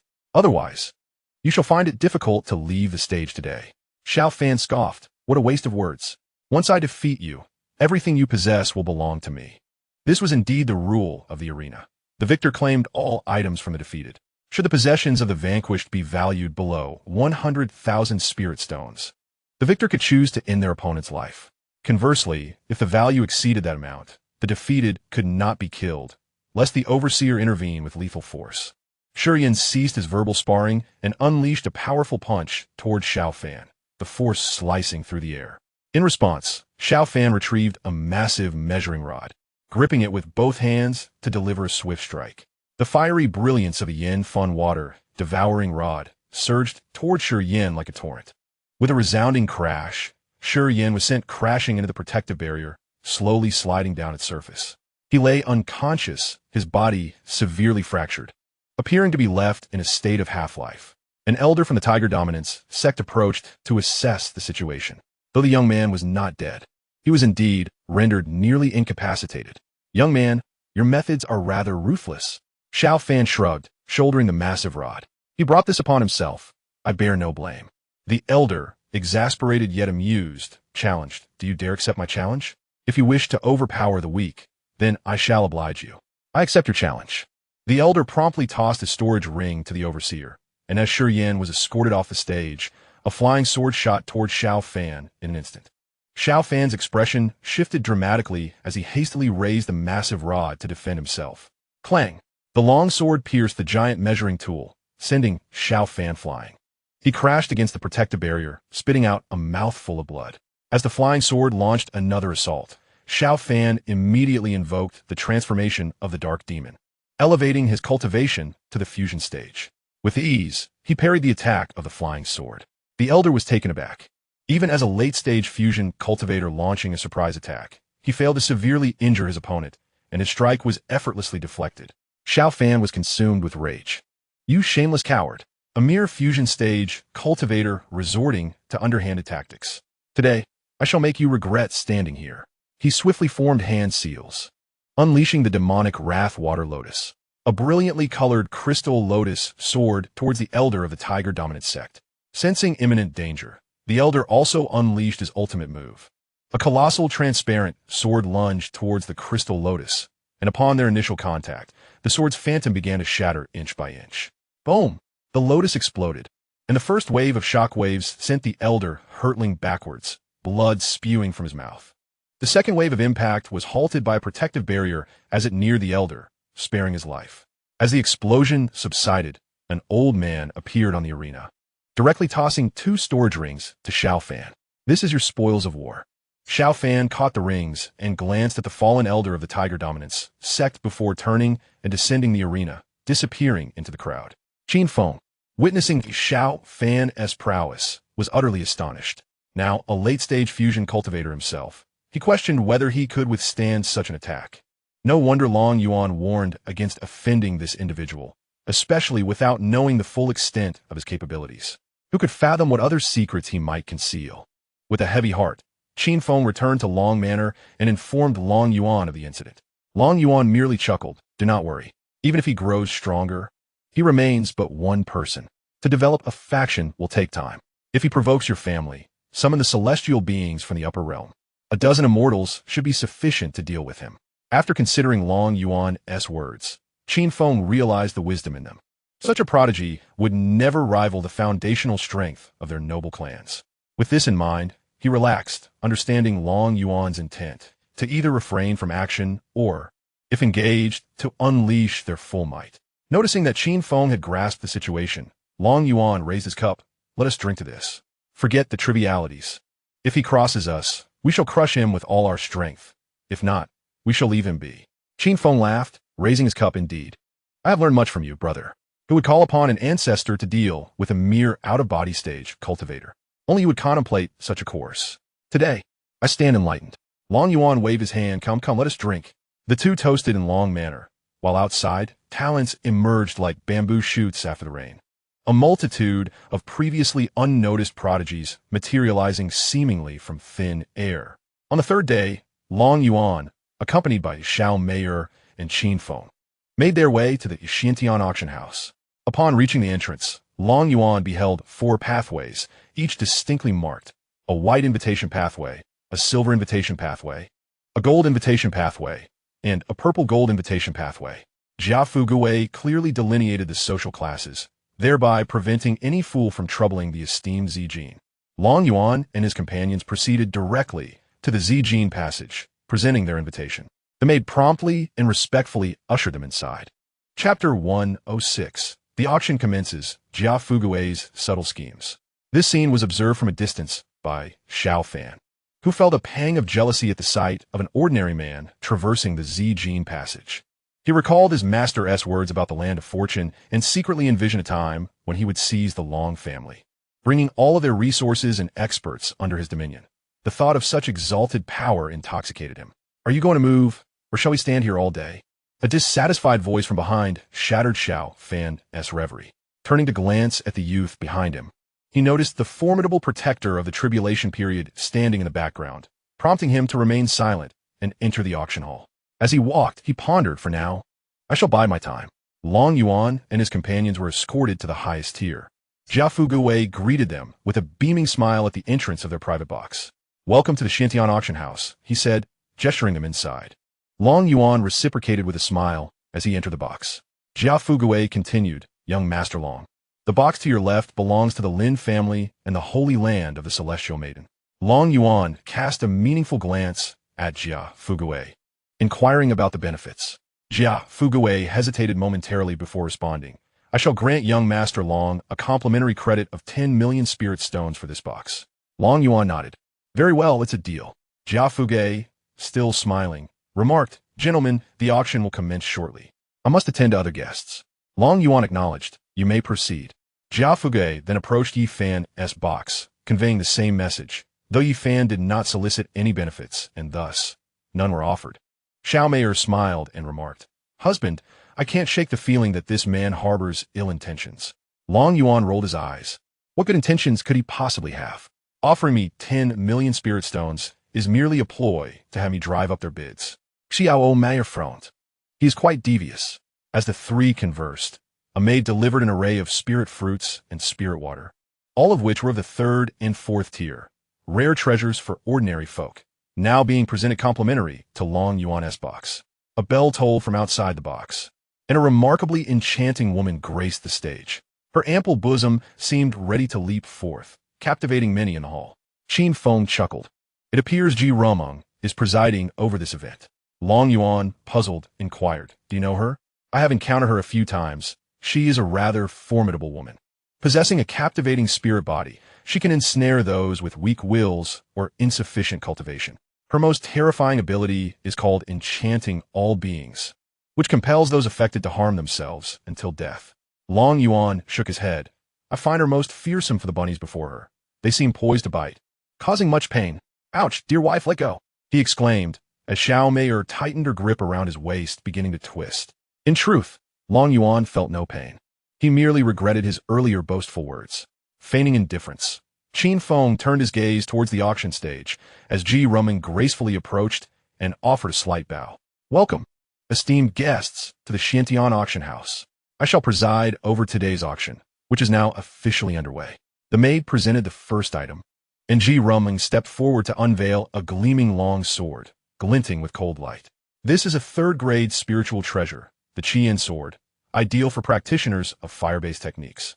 With an initial bidding price of 2 million low-grade spirit stones, Qin Feng remarked with a smile, this auction is indeed intriguing. It commences with a 3rd-grade weapon. Long Yuan, unfamiliar with Qin Feng's sentiments, prepared to take advantage of the situation involving the couple. The price for the Qian sword began to rise, 7 million, 9 million, and ultimately, it was acquired by a second-rate faction for 10 million spirit stones. The auction continued, with item after item being sold. Lin Meng and Yi Fan had yet to make their move, remaining inactive in their lavish box. A maid presented a fist-sized pearl, and Ji Romeng introduced it. This is a 1st-grade water spirit pearl, a spiritual treasure that combines both offense and defense, starting at 50 million spirit stones. Yi Fan boldly declared, the Holy Land of the Heavenly Maiden bids 60 million. I shall take this spirit pearl. Xiao Fan, equally eager for this treasure, countered with 65 million. Truthfully, he only increased the bid by 50,000 to conserve spirit stones. To onlookers, it appeared as though Xiao Fan was publicly humiliating Yi Fan, as he had just made a slight increase, demonstrating blatant disregard. Yi Fan's calm voice echoed from the box. You are intentionally opposing the Holy Land of the Heavenly Maiden. Xiao Fan was taken aback. How could his mere bid be construed as defiance? Qin Feng shook his head. Our esteemed Yi, it seems your reputation precedes you. A simple bid from another could offend you. Perhaps you should acquire everything to avoid any affront. Humph. Qin Feng. Do not presume you can thwart Meng'er's decision to annul the engagement merely by aligning with that waste from the Long family, retorted Xiao Meyer, unable to restrain herself. Were you to speak of my husband? Such a worthless individual could only be desired by a wildling like you, who can only sneakily vie for what my husband discards. A wildling matched with a wretch, you truly are a perfect pair. Xiao Meyer's words reverberated throughout the auction house, leaving everyone in shock as they turned to the box of Long Yuan. Both Long Yuan and Qin Feng were momentarily stunned, unable to believe that the usually gentle Xiao Meyer had erupted in such fury.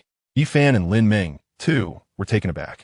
They had always held themselves in high esteem and had never been subjected to such scorn. A terrifying aura of murderous intent emanated from their box. Coughing lightly, Jia Fugue interjected, "Please, resolve your personal grievances outside of the auction venue." In the private room, Lin Ming grasped Yi Fan's arm. "Calm down, Brother Fan. We cannot afford to clash with the Xiantian auction house at this moment."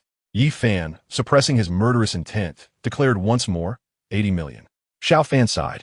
He lacked sufficient spirit stones and had no choice but to concede. Xiao Meyer interjected, 160 million. Look at you, so pitiful. Can you truly afford such treasures? A wild seed is merely a wild seed, incapable of managing financial power. Yi Fan, now thoroughly enraged, shouted, 300 million. The moment the words left his mouth, regret washed over him. A first-grade treasure was hardly worth such an exorbitant price. Xiao Meyer feigned interest in raising her bid, but Long Yuan promptly covered her mouth. Observing this, the crowd understood that the Long family had relinquished their claim to the treasure. Ji Rumeng, with a playful smile, announced, "Congratulations to Yi Xianxia for securing the water spirit pearl. Is there anyone willing to bid higher?" After a lengthy pause, silence enveloped the room. No one was foolish enough to raise the stakes when 300 million could procure 3 first-grade spirit treasures. Chapter 107, Yi Fan's Fury. Yi Rumeng proclaimed, "Congratulations to Yi Xianxia for winning the water spirit pearl." Jia Fugue's smile was almost crooked with joy. That 10 million was well spent. The auction continued. Subsequently, Long Yuan attempted to deceive Yi Fan, but in the end, it was the other immortal sex that fell victim to the scheme. What began as a straightforward auction transformed into a pitfall of sorts. On the stage, a maid presented a long wooden box, flanked by 4 peak tribulation stage guardians. Ji Rumeng stepped forward, addressing the assembly. "Esteemed guests, this is our final item for today, the pseudo-immortal artifact, the Qingming sword. Its sole distinction from an immortal artifact is the absence of a sword spirit." The audience stirred. A pseudo-immortal artifact could become a true immortal artifact upon the birth of a sword spirit. Just look at how the Long family had flaunted their immortal artifact for so many years. The Lord of Tianyuan had suppressed 2 formidable forbidden zones with his own immortal artifact. Consequently, the attendees began to contact their respective factions, aware that the Xiantian auction house permitted credit consumption. However, such credit was contingent upon one's standing. Not everyone could avail of it. For instance, if an immortal force had total assets of 1 billion spirit stones, with the approval of its leader, they could secure a credit of 100 million. Failure to repay within 3 months would double the debt to 200 million, and after 6 months, it would escalate to 500 million. At which point, a venerable figure from the Xiantian auction house would personally collect the spirit stones. Thus, those present began contacting their factions, while those in the hall and on the second floor refrained, knowing they could not compete. Ji Rumeng did not rush to initiate bidding. Jia Fugue received numerous messages from major powers, his elation evident as he granted each request for credit. Having completed these arrangements, Jia Fugue nodded at Ji Rumeng, who then commenced the bidding for the Qingming sword. The starting bid is 1 million top-tier spirit stones. 130,000. The Muyu sect was the first to respond, as they too were considered an immortal force. 150,000. 200,000. Qin Feng turned to Long Yuan. "Brother, will you not make a move? This treasure poses a potential threat to your family's standing." With a dismissive smile, Long Yuan scoffed. "This pitiful thing could threaten my family?" Qin Feng, astonished, gazed at Long Yuan. "Brother, you wouldn't be concealing any secrets from me, would you?" Long Yuan patted Qin Feng on the shoulder. "Our family harbors many secrets. Let's first enjoy the spectacle." The Qingming sword had already been bid up to 5 million, and the price continued to soar. Yi Fan exclaimed, 9 million. Upon hearing this price, Many factions withdrew. At this moment, Long Yuan interjected, 13 million. Yi Fan cast a cold gaze at Long Yuan. Are you truly courting death? Long Yuan shrugged. If you wish to kill me, I stand right here. If I move, consider it a loss. Yi Fan tightened his fists. Fine, just wait until I can kill you. Qin Feng smirked inwardly, thinking, your father isn't even a match for them. How can you make such claims? Lin Meng approached Yi Fan, stating, Long Yuan, don't get too proud. Tomorrow, I shall publicly annul our engagement, and we will have no further ties. Xiao Meier came to Long Yuan's side, linking her arm with his. You, a mere wretch, still dare to shout, truly, you are a match made in hell. Her words incensed Lin Meng. Ji Romeng spoke up, Yi Shengzi, will you raise your bid? If not, this treasure will belong to young Master Long. Yi Fan shouted, 15 million, 20 million. He turned to Lin Meng, lend me $1 million. Lin Meng nodded, all right. Yi Fan roared, 25 million. Do you dare to raise it again? Long Yuan shrugged, I have no interest in this trinket. Why would I raise my bid? Puffed. Yi Fan spat out a mouthful of blood, glaring fiercely at Long Yuan before turning to leave. With the auction of the Qingming sword, the event came to an end, and people began to depart. Jia Fuge approached Long Yuan's private room. Young Master Long, this is a gift for you, a token of gratitude for attending the auction. Xiao Meier took the ring and examined it. Husband, it contains 5 million exquisite spirit stones. Long Yuan nodded. Mayor Jia, you are too polite. Jia Fugue smiled slightly. Young Master Long, I will withdraw my people from the Xianxia auction house today. I have ceded this celestial competition to the heavenly maiden sanctuary and the Lin family. Long Yuan smiled knowingly. Mayor Jia must be aware of certain matters. Jia Fugue chuckled. The name of young Master Long has even reached the immortal realm. How could I be unaware? It's just that this matter has been suppressed by the Long family, which is why your reputation in the immortal realm isn't as resounding. Long Yuan was somewhat surprised, but soon understood. Given the number of inspectors he had slain, it was no wonder the Xintian auction house would be informed. Long Yuan clasped his fists. We shall take our leave now. There are more spectacles awaiting us. Jia Fugue was taken aback, then quickly responded, Young Master Long, you must hurry. The Heavenly Maiden Sanctuary has sent 4 semi-immortals to escort this treasure. Long Yuan nodded. Very well, we shall take our leave. After Long Yuan and the others departed, Jia Fugue also began the evacuation of Tianjia City. The following days promised to be tumultuous, as far as he was aware. Lin family shadow guards and the enforcement team from the Holy Land of the Celestial Maidens had arrived outside the city. It was inevitable that the Long family would send someone as well. He simply had not yet perceived it. In a certain residence, Yi Fan entrusted the Qingming sword to an elder. Elder, this is the pseudo-immortal artifact. I kindly ask you to return it to the Holy Land. Song Shu nodded. She had been dispatched to confront the Long family and could now safeguard the precious item back to its rightful place. Rest assured, with the 4 of us semi-mortals as guardians, none would dare to lay a hand on it. Yi Fan nodded in agreement. Then I appreciate your efforts, esteemed elders. The quartet wasted no time and promptly departed with the treasure towards the city's outskirts. Due to the anti-air formation in Tianjia City, they could only tear through space once they were outside the city limits. Outside the city, Xiao Fan, cloaked in black, had been waiting since the auction concluded. Long Yuan and his companions stood atop a distant mountain peak, with Qin Sai and Long Buyun by Long Yuan's side. Long Buyun inquired, who is that figure in the black robe? Is he here to seize the treasure as well? Long Yuan smiled slightly.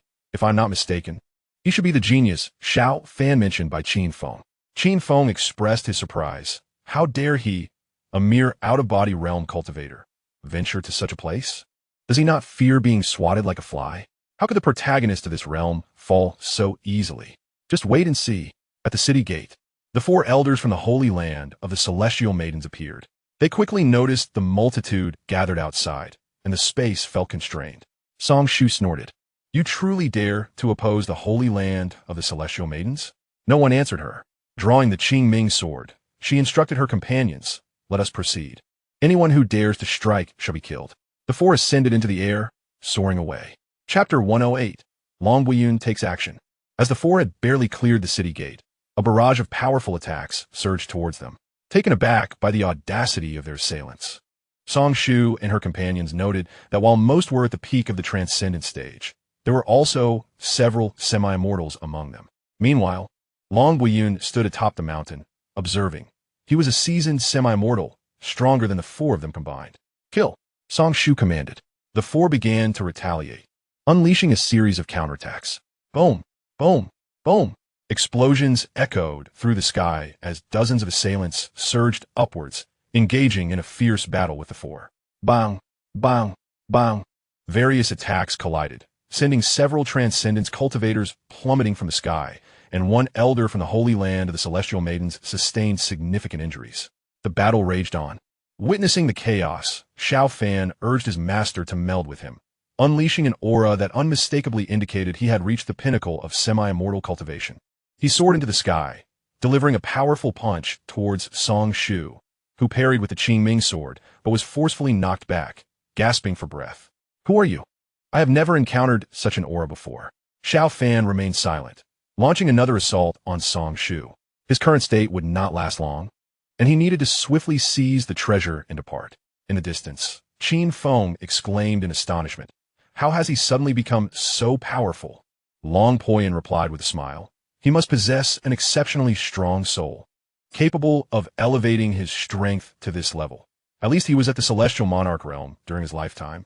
Elder Qin observed the battlefield, noting that Song Shu could barely withstand 2 strikes. Qin Feng inquired, Brother, are you truly not going to seize that pseudo-immortal artifact? Long Yuan shook his head dismissively.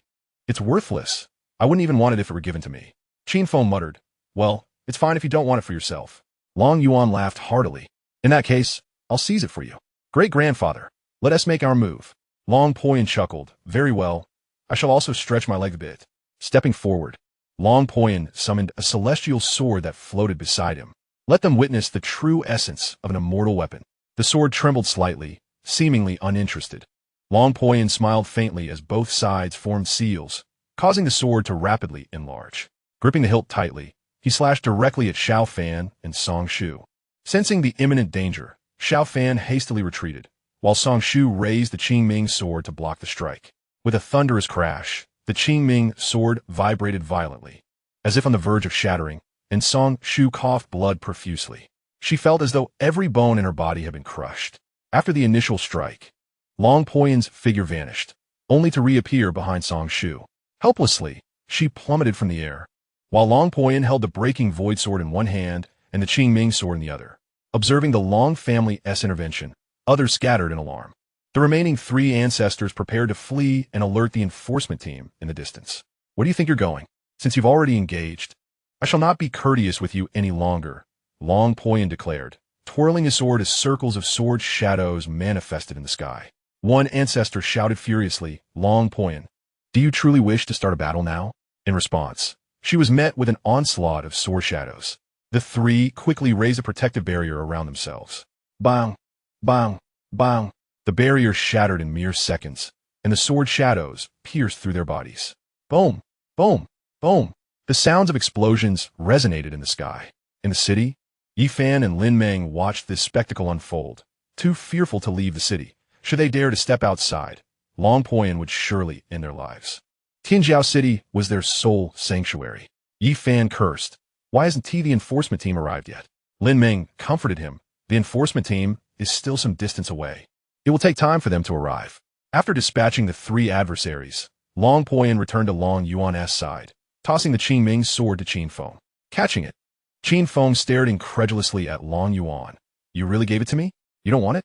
Long Yuan looked disdainfully. I have no use for it. If you don't want it, sell it. Qin Feng immediately clutched the Qingming sword tightly, declaring, I want it. Only a fool would refuse. Let us go. There is no excitement left to witness here. The group soared toward the city gates. Meanwhile, in a secluded grove, Xiao Fan lay upon a stone. Master, what is the strength of that individual? How can he be so formidable? A spectral figure appeared beside Xiao Fan. He had already reached the pinnacle of semi-immortal status, with merely a trace of spiritual energy remaining within him. He could break through at any moment if he wished. Yet how could he possess a celestial artifact? Celestial tools from the upper realm cannot manifest in the lower realm. The heavenly Tao would not permit it. Xiao Fan, astonished, remarked, Isn't the dragon family's celestial artifact a war spear? How could it possibly be a celestial sword? My disciple, it appears that the dragon family is far more complex than we initially perceived. You must exercise caution in the future. Xiao Fan nodded. I will be vigilant. Slowly, He supported himself into a sitting position. After his master's spirit had temporarily taken residence within him, his body had become frail for a time.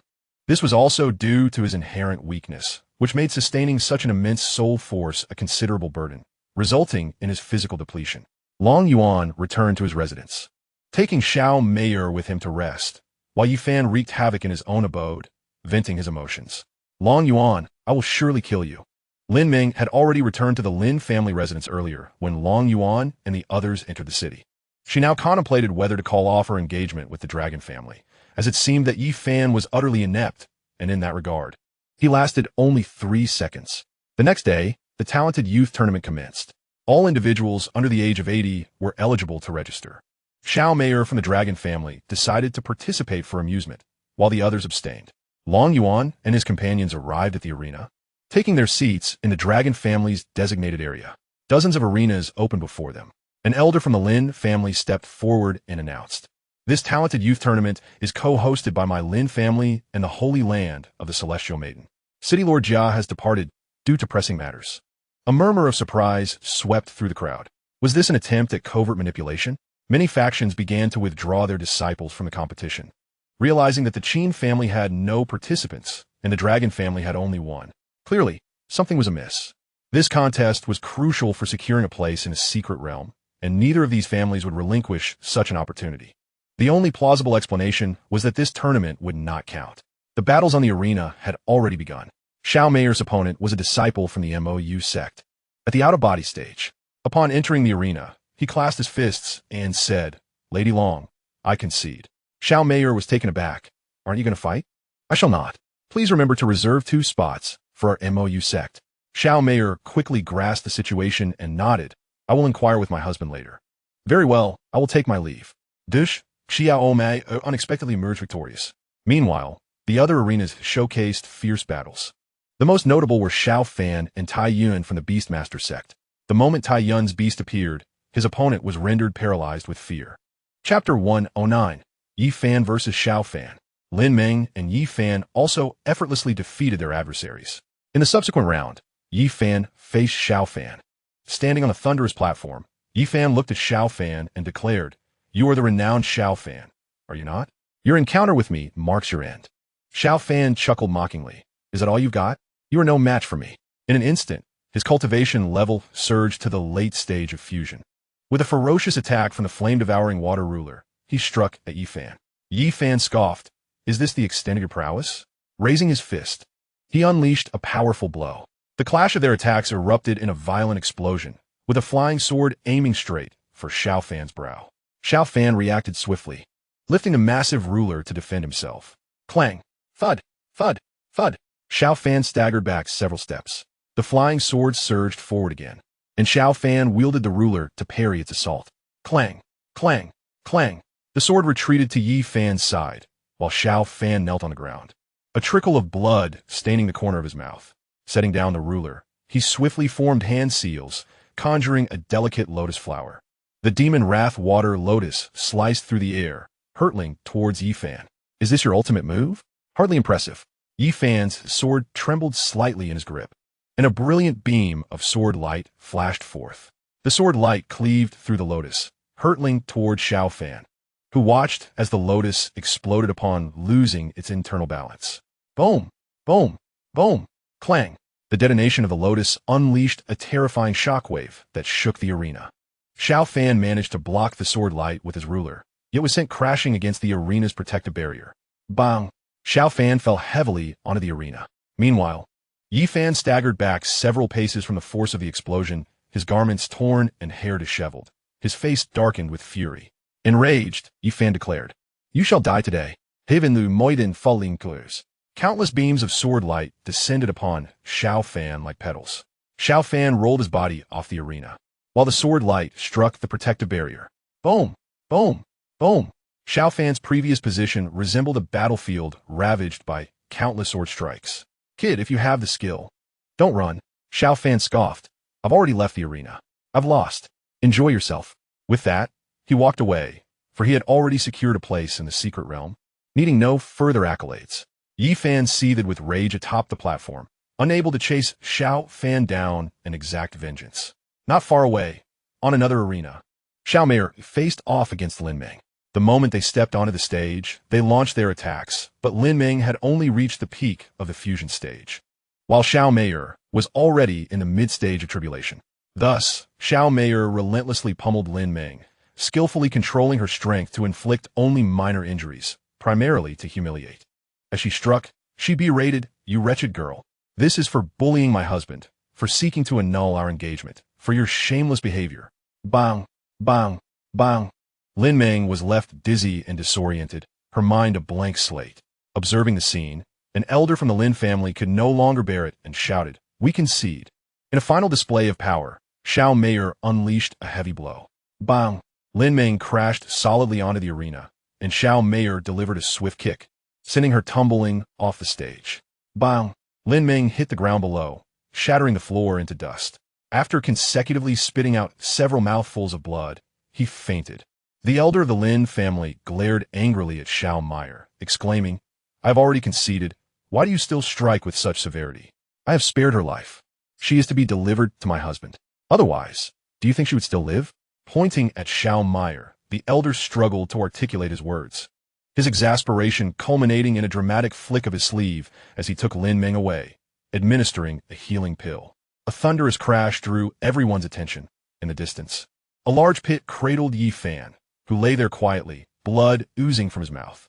It turned out that Yi Fan had clashed with Tai Yuan and was sent flying by the tail of a dragon, shattering the protective barrier in the process. An elder from the heavenly maiden sacred land hastily descended beside Yi Fan, administering a first-grade healing pill. Turning to face Tai Yuan on the arena, he demanded, "Is your beast control sect seeking war with my heavenly maiden sacred land?" Tai Yuan quickly waved his hands in denial. "No, he came at me with intent to kill. My companion merely retaliated. I assure you, it was not intentional." The elder from the heavenly maiden sacred land crushed a jade tablet, declaring, "Neither the Long family nor your beast control sect shall leave today." Boom, boom, boom. The anti-air array of Tianjiao City was obliterated by the bombardment from the heavenly maiden sacred land's worship.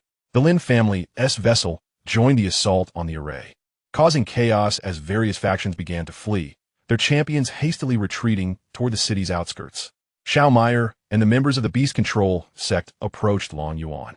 Qin Feng remarked with a smile, "These two factions are no longer feigning civility. The showdown is imminent." Long Yuan replied with a subtle smile, "It matters not." The warships breached the array, making their way toward them. Lin Ming, having regained some strength from the pill, ascended to her family's worship. Similarly, the elder from the heavenly maiden sacred land brought Yi Fan to their worship. Lin Ming gazed at Long Yuan. "Do you regret it now? If you had perished, would it not resolve everything? Why do you cling to life?" Tai Yuan approached Long Yuan. "Elder brother, allow me to hold off two tribulation-level experts for a moment." Long Yuan rose, gesturing dismissively. "No need, I can manage this myself." Qin Feng chuckled. "Tai Xiaozong, you may as well sit back and observe. Your elder brother is exceedingly formidable." Suddenly, a figure clad in black appeared in the sky, exuding a powerful aura. "Long Yuan, if your Long family agrees to one condition, I am willing to aid you through this peril. They have 10 divine experts aboard their ship, and that individual behind you will not suffice to stop them." Long Yuan looked at the black-clad figure. "Xiao Fan, do you wish for my Long family to submit to you? Do you deem yourself worthy?" Shock coursed through Xiao Fan. Long Yuan recognized him at a glance. "In that case, I shall assist them in dealing with you." Long Yuan drew the Long Yuan sword, declaring, "You are but a foolish jester, and Lin Ming, you deserve death for causing the loss of my parents for so many years." Long Yuan referred to the parents lost in Blue Star, asserting that had Lin Ming not broken off their engagement, his parents would not have perished. Thus, "None of you shall leave today." Lin Ming shouted attack. The spirit energy cannons of the warships ignited, unleashing a barrage. Boom, boom, boom. Dozens of beams of light struck towards Long Yuan and the others. With a wave of his hand, a barrier of true energy materialized. Now, having reached the sacred realm, he could project his true energy outward without the aid of a weapon. Chapter 110, an ending at the outset. The beams collided with the barrier, failing to even jostle Long Yuan's form. Lin Ming exclaimed in astonishment, "How is this possible? You cannot be this powerful. Even if you were a celestial being, you would be reduced to dust." Long Yuan, unfazed by Lin Ming's shock, addressed his sword, "Beloved little sword spirit, please take action." by allowing the sword spirit to emerge. He could conserve a considerable amount of his lifespan. Otherwise, he would be unable to pursue so many foes. The little girl appeared beside Long Yuan, saying, "I'm here." The Long Yuan sword immediately fell into her hands. "Master, shall I eliminate them all?" Long Yuan nodded. "Yes, eliminate them all." "All right." Third form, Endless Sword Domain. A transparent barrier enveloped all the warships, including Xiao Fan, within its confines. Xiao Fan's soul was alarmed. This is not good. Before he could finish his thought, countless blades manifested within the barrier, beginning to slice through it. Stab, stab, stab. The warriors aboard the warships were as defenseless against the little girl's onslaught as ants against a planetary collision, exhibiting not even a shred of resistance. In the blink of an eye, the sky was left with nothing but an empty black void. Long Yuan also gained an additional 100 years of lifespan. The little girl clapped her hands. All done. Taiyun gaped in astonishment, at a loss for words. The terror of this sword spirit had shattered his worldview. Long Yuan waved his hand. "You may return now." The little girl nodded. "Then I'll go back to sleep." As the sword spirit re-entered the Long Yuan sword, the sky began to change. A blood rain descended, and everyone felt as though the heavens mourned the loss of something significant. Long Yuan summoned Tang Tang, who said, "Dear host, you have slain the child of destiny, causing a loss of heavenly fortune. The heavens may take action against you, as nurturing a child of destiny consumes heavenly fortune. Why didn't you say so earlier? If you had, I would have spared Xiao Fan. Dear host, do not worry. At worst, you can directly have the sword spirit eliminate the heavens, plunging this world into an age of chaos." Tang Tang, have you lost your senses? My family is still in this world. If I destroy the heavens, how will I ascend? Oh, I forgot. You still need to return to your original world. I recently got a raise, and I completely overlooked this matter. Long Yuan was at a loss for words. What do we do now? After a moment's thought, Tang Tang replied, "It's quite simple. Just create a few children of destiny for the heavens." Easier said than done. How do I create them? Dear host, the heavens nurture children of destiny to withstand great calamities. In 3 years, the bloodthirsty clan will invade, marking a significant catastrophe for this realm. You should cultivate your wife and that Yao. When the time comes, you can lead them to resist the invasion. Long Yuan stroked his chin in contemplation and decided that this would be the course of action. Just after he had finished conversing with Tang Tang, the sky split open, and a man clad in golden armor descended from above. He cursed aloud, "Dog of the heavenly Tao, why do you permit me entry today? I thought you would forever obstruct my path to seize Long Yuan." Everyone around turned their gaze towards Long Yuan. Qin Feng inquired, "Is he sent from the upper realm?" "If you ask me, who should I ask? Why not simply inquire directly?" Qin Feng shook his head. "I dare not." Xiao Meier anxiously grasped Long Yuan's clothing. "My husband." Long Yuan gently patted her hand, reassuring her, "Do not worry, I am fine." The man began to scan the continent with his soul power, his target being none other than Long Yuan. As soon as he unleashed his soul energy, he pinpointed his objective. Stunned, the man looked towards Long Yuan, who stood at the forefront, the very target he sought. The man questioned Long Yuan, "You're Long Yuan?" Long Yuan nodded, "Indeed I am. And who might you be? And what is your purpose?" The man released an overwhelming aura, instantly forcing Xiao Meier and the others to the ground.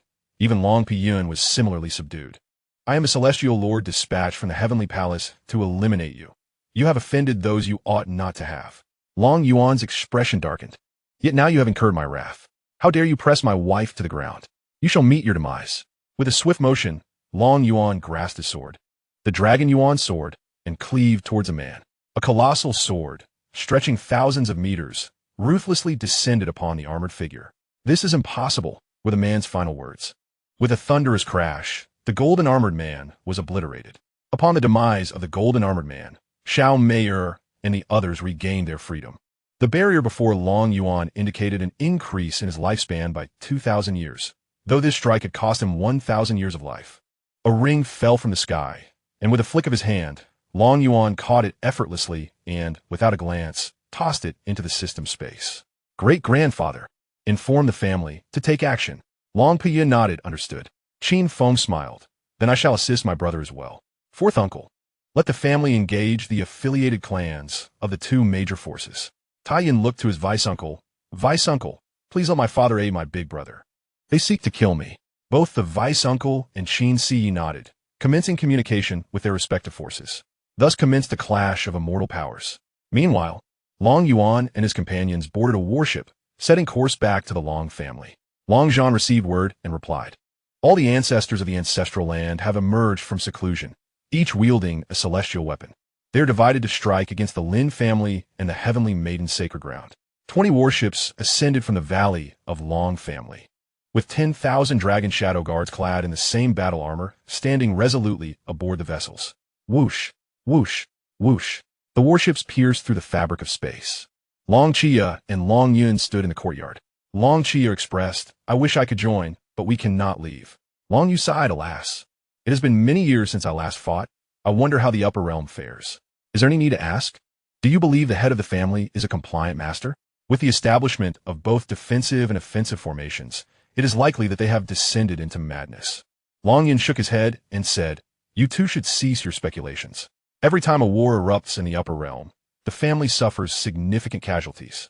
We are fortunate to be in the lower realm, where our lives are not in jeopardy. The two then took their seats, and Long Qiao remarked, We have embarked on a path of no return. If we do not seize resources to grow stronger, all that awaits us is death. The trio fell into a profound silence. The scene shifted to the Beastmaster sect, where Tai Xiong, upon receiving a message, was first struck by shock and then consumed by rage. Two powerful factions were plotting to kill his son. Who could endure such an affront? He immediately commanded the enforcement team to mobilize and annihilate all affiliated families of the Lin clan. The Qin family dispatched their elite guards, with 20,000 Qin soldiers advancing towards the affiliated forces of the Celestial Maiden Holy Land. Chaos erupted throughout the central domain as the three Immortal factions took action, leaving many smaller factions trembling with fear. Numerous ancestral figures from the Lin clan began to choose ascension or to flee with key individuals. Chapter 111. The Clash of Powers. Long Sihai and over 20 ancestral figures appeared outside the Celestial Maiden Holy Land, accompanied by 5,000 dragon shadow guards and 10 warships. A colossal energy shield enveloped the entire Holy Land. The Holy Master, Qiu, stood in the air, gazing at the 10 warships beyond. Behind him stood the ancestral figures, elders, and a throng of disciples from the Holy Land. Qiu spoke. Long Sihai, I never anticipated that you old fellows would come. After killing my son, are you now intent on annihilating my Holy Land as well? Long Sihai smiled faintly. When it comes to matters of life and death, we must resolve this issue once and for all. Qiu nodded. You are correct. This world is indeed one of the survival of the fittest. However, even if my Celestial Maiden Holy Land is destroyed today, we shall at least take a few of you down with us. Let us see your capabilities. Unleash the cannons. The energy cannons aboard the 10 warships began to charge, their luminous points rapidly expanding at the muzzles until they reached a diameter of several meters before being fired. Boom! Boom! Boom! The luminous orbs struck the energy shield, producing a thunderous explosion, yet the shield remained intact. Qiu commanded, Everyone, attack the warships. The Holy Master began to gather energy for an assault. The warship's energy shield rose, withstanding the relentless barrage of attacks. After several exchanges, both sides were unable to breach the defenses. Long Sihai turned to the others. Let us join forces to shatter this shield. The other ancestral figures nodded in agreement, producing their celestial artifacts. Instantly, over 20 celestial artifacts materialized in the sky, their formidable power warping the surrounding air. Qiu's expression changed dramatically as he shouted in terror. How can your dragon clan possess so many celestial artifacts? What have you done? Long Sihai replied with a smile. You may inquire in the underworld. The 20-plus celestial artifacts struck the energy shield. Boom! Boom! Boom! The shield held for 2 seconds before cracking with a sound reminiscent of shattering glass, exploding into countless fragments. Long Sihai bellowed, Kill! Over 20 ancestors and 5,000 dragon shadow guards surged toward the holy land of the Celestial Maiden. The Holy Master, Qiu, closed her eyes momentarily before opening them again, shouting, Kill! The forces clashed violently. The dragon shadow guards, organized in groups of 10, commenced their ruthless slaughter of the disciples of the Holy Land. In the heavens above, the ancestors engaged in fierce combat. Bang! Bang! Bang! Boom! Boom! Boom! Help! Please spare me. The anguished cries for mercy echoed throughout the sacred ground. The dragon shadow guards descended like harbingers of death, mercilessly executing the helpless. With a thunderous roar, a shockwave radiated outward. An ancestor from the Holy Land chose to self-destruct, Yet the Dragon Clan ancestor, wielding an immortal artifact, managed to shield himself from the blast, sustaining only minor injuries.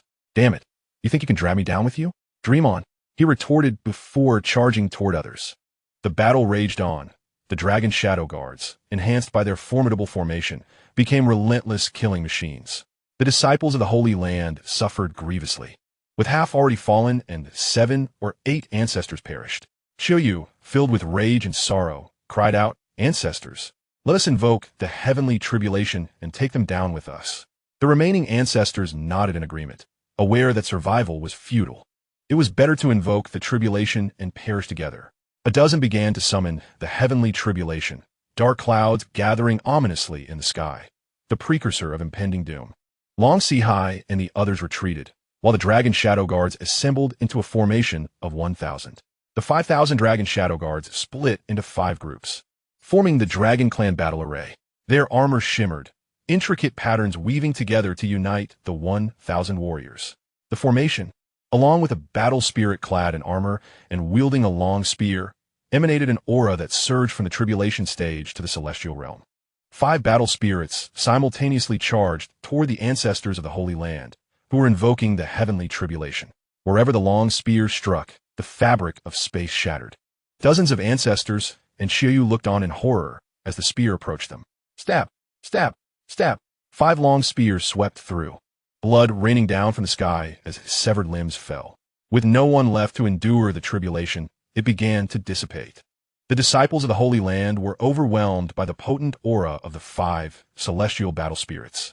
Blood stained the entire mountain gate. As the battle spirits vanished, the 5,000 Dragon Shadow Guards gasped for breath, having expended 1/3 of their spiritual power in that last assault. After a brief respite, Xianxia commanded the complete annihilation of the Holy Land of the Celestial Maiden. The Dragon Shadow Guards swept through the Holy Land like a swarm of locusts, overturning every nook and cranny, leaving no stone unturned, even crushing any worms beneath their feet. Meanwhile, the Lin family was not faring as well, with at least one mountain peak still remaining in the Holy Land. Quanglei, leading 5,000 Dragon Shadow Guards, arrived at the Lin family, instructing them to form a battle array alongside over 20 ancestors for a simultaneous assault. In a single assault, the Lin family was obliterated. 5 celestial beings unleashed their wrath, accompanied by the onslaught of over 20 celestial artifacts. The entire Lin estate was left devoid of even a solitary intact stone. The patriarch, Lin Yu, was struck down before he could utter a single word. Long Ying exclaimed in fury, Quanglei, this was your scheme. The Lin family has been annihilated. Yet the treasures are also lost. Do you comprehend the magnitude of our losses? Quanglei retorted defensively, can you blame me? It is the fault of that young man for providing such formidable equipment, culminating in the emergence of a celestial battle spirit. Who in this realm could withstand such an assault? Long Ying, exasperated, could only laugh in disbelief. You devised this plan, and now you dare to lay blame on Long Yuan? At that moment, a member of Long Ying's guard rushed forth, reporting, Ancestor, we have only discovered several 100 million spirit stones and a single spirit vein. Nothing else remains. All eyes turned toward Quanglei, who scratched his head and muttered, I seem to recall hearing about a Lin family member fleeing. I shall investigate. This area is in your hands. With that, he tore through space and vanished. The onlookers stared in astonishment as Quanglei fled. Long Ying sighed in resignation. Extract the spirit vein and bring it back to the Long family. Yes, Ancestor, the guard replied, commencing the excavation of the spirit vein. Meanwhile, the Qin family and the Beastmaster sect each secured a first-rate and a second-rate force, profiting handsomely from the chaos. The Long family, with their limited numbers, had no objections, especially as the Beastmaster sect and the Qin family had also sent half of their resources. Consequently, the Lin family and the Celestial Maiden Holy Land were effectively erased from the records of the Tianming continent. The outbreak of hostilities among several immortal factions ignited conflicts among the lesser powers below. Throughout the central region, battles erupted as if a colossal stone had been cast into a tranquil lake, disturbing its surface. Behind the scenes, a shadow lurked, the assassins of the Bloodthirsty Hall. Chapter 112. The Bloodthirsty Clan within the Qin family. The skirmishes of lesser factions would hardly affect the overarching structure. However, the successful assassination of a second-rate sect leader by the Bloodthirsty Clan purportedly hired by their sworn enemies, incited fierce clashes between two second-rate factions, leading to a relentless struggle to the death. Other factions braced themselves, anticipating their adversaries' retaliation. Upon returning to the Long family, Long Yuan and Qin Feng, along with Elder Qin, departed for the Qin family. As soon as they entered the family estate, Qin Feng sensed that the pearl gifted by Long Yuan was reacting. Astonished, he realized that the Qin family had indeed been infiltrated by the bloodthirsty clan. "Uncle 4, I shall visit my mother. Please summon my father," Qin Feng instructed, wary of revealing the pearl lest the bloodthirsty clan take notice. Elder Qin nodded and went in search of Qining. Qin Feng proceeded to his mother's quarters, ever vigilant against potential attacks from the bloodthirsty clan. Upon arriving at a courtyard, he found a beautiful woman seated in a pavilion, admiring the flowers. Seeing Qin Feng approach, she called out, "Fenger, you've returned." Qin Feng smiled as he walked over, replying, "I am back." As soon as they finished speaking, Qining and Lord Xianxia appeared in the pavilion. Qining inquired, "Fenger, what has transpired?" Qin Feng glanced around, and with a subtle gesture from Qining, a barrier formation rose around the courtyard. Qin Feng retrieved a bead from his storage ring, revealing the faces of 3 individuals. Lord Xianxia, astonished, exclaimed, "Bloodthirsty clan." Qining turned to Qin Feng and asked, "Fenger, are you certain this can detect members of the bloodthirsty clan?" "Father, I am absolutely certain. This was given to me by Long Yuan, and I possess identical beads as well." Qin Feng produced additional beads, each displaying the faces of the same 3 individuals. Furrowing his brows, Qining remarked, "These 3 were unwittingly saved by an ancestor of our Qin family decades ago. They are now esteemed protectors of our clan, each at the pinnacle of tribulation. Attempting to subdue them within the Qin family would undoubtedly endanger other clan members." Lord Xianxia suggested, "Brother, why not take them outside under the pretense of confronting a first-rate force? You can ambush them while we take them out of the Qin family." After some contemplation, Qining concluded that this was indeed the most prudent course of action, especially since the 3 remained unaware that their identities had been compromised. "Agreed. Let's proceed in this manner. Fenger, remain here with your mother. Do not leave this courtyard, as we have defensive formations in place." Qin Feng nodded affirmatively, understood. Qining and Lord Xianxia then went to make arrangements.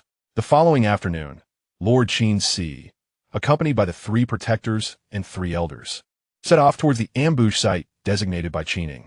Upon entering the trap, the 3 elders launched a surprise attack. Bang, bang, bang. The sound resounded as the 3 protectors were sent flying. Lord Xianxia led the elders in retreat, and a formation instantly rose, ensnaring the 3 protectors within.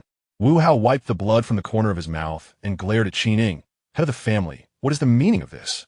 Why have you orchestrated such a scheme against us?" "Wu Hao, for years our Qin family has treated you as one of our own. Yet you turn out to be members of the bloodthirsty clan," Qining retorted. The expressions of the 3 shifted dramatically as they grasped the reason behind Qin Ying's actions. Wu Hao, undeterred, replied, "Head of the family, we know nothing of what you speak. We have diligently served the Qin family. Is this how you repay us?" Qining thundered, "Spare me your empty words. We shall first reveal your true forms. Then we will see. Attack." Qin Ying initiated the assault, and the 6 elders joined in unison. Lord Xianxia and the 3 elders did not remain idle, launching a relentless onslaught against the 3. Realizing they could no longer conceal their identities, the trio began to retaliate. However, as soon as contact was made, their outer shells shattered, revealing their true appearances. The 3 members of the bloodthirsty clan were struck to the ground, motionless, their pointed horns broken. Wu Hao, in a weakened state, declared, "Qining, do not revel in your victory. This continent will eventually belong to the bloodthirsty clan. Today, let the Qin family pay the price." Upon finishing his words, Wu Hao began to consume his 2 companions, utilizing the bloodthirsty clan's secret devouring technique. Once employed, it would deplete his own strength to the point of death, with a maximum capacity to devour 10 of his kin. Qining urgently shouted, "Attack." Do not allow him to continue his consumption. Everyone directed their assault towards Wu Hao. Bang, bang, bang. The air was filled with dust and smoke, yet Wu Hao remained standing, astonishingly enduring all the onslaughts. Now he possessed 3 heads, his body devoid of any flesh, resembling a grotesque specimen. Kikik, Qining, allow me to demonstrate the might of our bloodthirsty clan. With that, he struck the encirclement with a punch. A tremendous roar echoed, and cracks began to form in the formation. An elder from the Qin family wore a grave expression. They needed to keep attacking, for Wu Hao's strength had now reached that of a human celestial being. The relentless barrage of attacks fell like rain. Wu Hao, too weary to defend, felt no pain, fully aware that his end was imminent. With another fist, the encirclement shattered violently. Qin Ying and the others dispersed, surrounding Wu Hao to continue their assault. Having devoured 2 individuals, Wu Hao's body had grown immensely strong. The attacks merely left faint traces of blood upon him. Failing to inflict any significant damage, he retaliated with a punch, the force distorting the very fabric of space. The elder of the Qin family raised his weapon in defense. With a resounding crash, he was sent hurtling backward like a cannonball. Observing this, Qin Ying ignited 50 years of his lifespan to unleash a secret technique of the Qin family. A massive phantom blade, thousands of meters long, cleaved towards Wu Hao. Wu Hao raised his hand to block it, but the blade pierced his arm. Qin Ying pressed down with all his might, the phantom blade striking downward once more. Wu Hao slid his arm to the left, and the phantom blade severed his left arm cleanly. Before Wu Hao could retaliate, 6 phantom blades descended upon him. This time, he could not block 3 of them, which struck his 3 heads, while 1 severed his right arm. The remaining 2 sliced diagonally into his body. Qin family, perish. Wu Hao's body began to swell ominously. Not good, everyone retreat. The group hastily tore through space to escape. Boom! A mushroom cloud erupted, the shockwave obliterating the surrounding area. Qin Ying and his companions were simultaneously thrust out of the space. Thu! Thu! Thu! They all coughed up blood. Qin Ying's hair had turned white at the sides of his face, while the 6 elders bore deepening wrinkles. Brother, elders, how are your injuries? Qin Ying waved his hand. I've expended some lifespan, but it is of no consequence. The 6 elders gazed into the distance, where a vast crater had formed. Chapter 113, a message from Renwanding. Qin Ying sensed carefully. There was no trace of Wu Hao's aura, indicating he must be dead. An elder spoke. Qin Ying, you must inform the Long family and the Beastmaster sect about this matter. These are merely 3 members of the Bloodthirsty clan, and we, 11 in total, were unable to vanquish them, allowing 1 to self-destruct. The Bloodthirsty clan is exceedingly formidable. We must devise a strategy to eradicate the Bloodthirsty Hall. Qin Ying coughed several times, a trickle of blood escaping his lips. I will discuss this matter with them. Eldest brother, ancestor, you should return and tend to your injuries. No sooner had he finished speaking than Xianxia coughed up a mouthful of blood. The other 3 elders could not withstand the strain and collapsed into unconsciousness, plummeting from the air. A few elders reacted swiftly, catching the 3. Let us return, they urged, as the group soared towards the Qin residence. Long Yuan was entirely oblivious to the fact that he had inadvertently harmed the Qin family by delivering several pearls to Qin Feng. Now, seated in a pavilion, he held a soundstone in his hand. Long Yuan, by the time you hear this recording, I will have ascended to the upper realm. I apologize for breaking my promise. I cannot bear to face Lin Shui. After much contemplation, I have chosen to ascend and leave the Tianming continent. I hope you can understand my decision. Although you are indifferent to the opinions of the world, your parents and family care, and so do I do not wish for them to speak ill of you. I am leaving. Long Yuan listened in silence to the words emanating from the soundstone. Shangguan Yin sighed. I helped you retain her, but I could not hold on to her. Xiao Meier sat beside him, holding Long Yuan's hand, quietly offering her companionship. Long Yuan retrieved a defensive celestial artifact and several detection pearls from his system space, presenting them to Shangguan Yin. Thank you for helping me deliver the soundstone. Keep this. It will be useful for you, whether in ascension or in battle. If someone appears in the pearls, do not concern yourself with their identity. Just eliminate them. If you cannot defeat them, flee. I cannot accept these. She has already given me her celestial artifact and taken only a few items you gifted her. Why must we kill those who appear in the pearls? Do they harbor enmity against you? Long Yuan smiled. Keep them. They will prove valuable in the future. The individuals appearing in the pearls are members of the Bloodthirsty clan, and they will invade the Tianming continent within 3 years. I can understand her choice to depart. Had I not recklessly consumed spiritual herbs, none of this would have transpired. Xiao Meier added, Sister Shangguan, please accept them. This way, my husband will feel somewhat better. Upon hearing Long Yuan mention the impending invasion by the Bloodthirsty clan, Shangguan Yin accepted the items.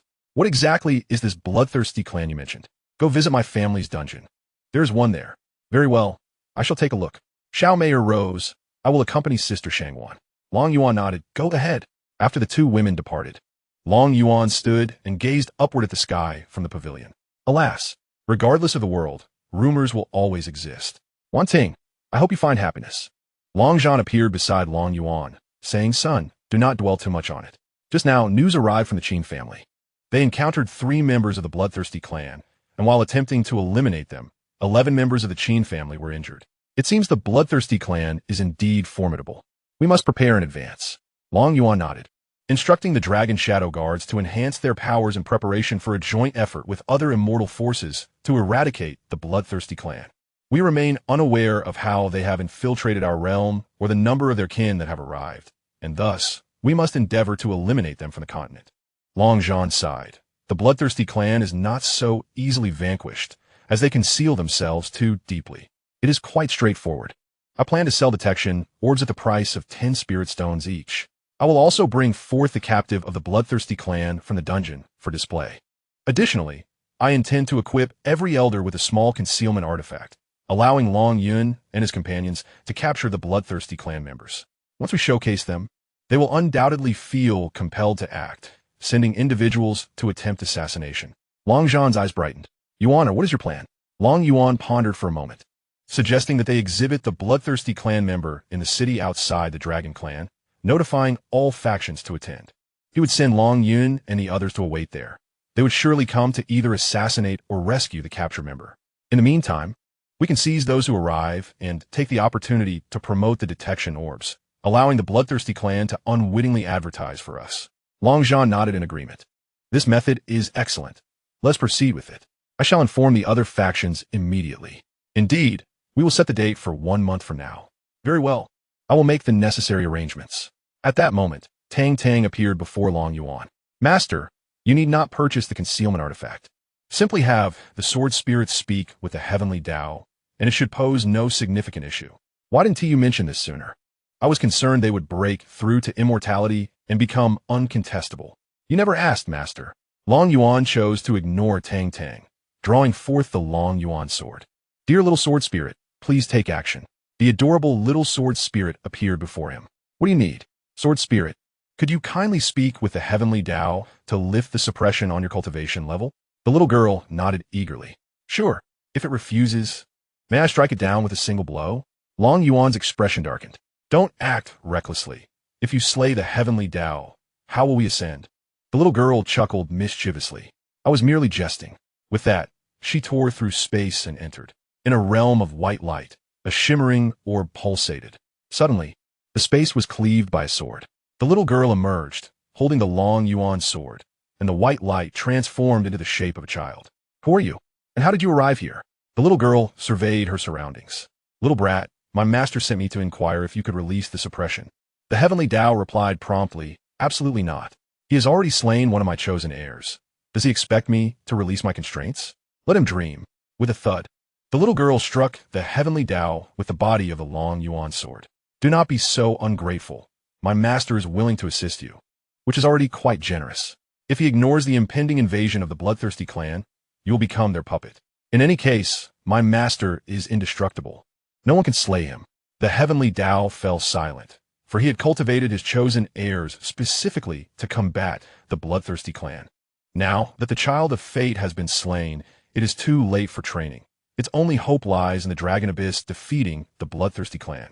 The young girl impatiently inquired, what have you decided? Very well, I can agree not to suppress my realm, but only against the bloodthirsty clan. For any others, I shall unleash a heavenly tribulation. The young girl replied nonchalantly, do as you wish. Regardless, once you provoke my master, I will not be able to stop him from annihilating you.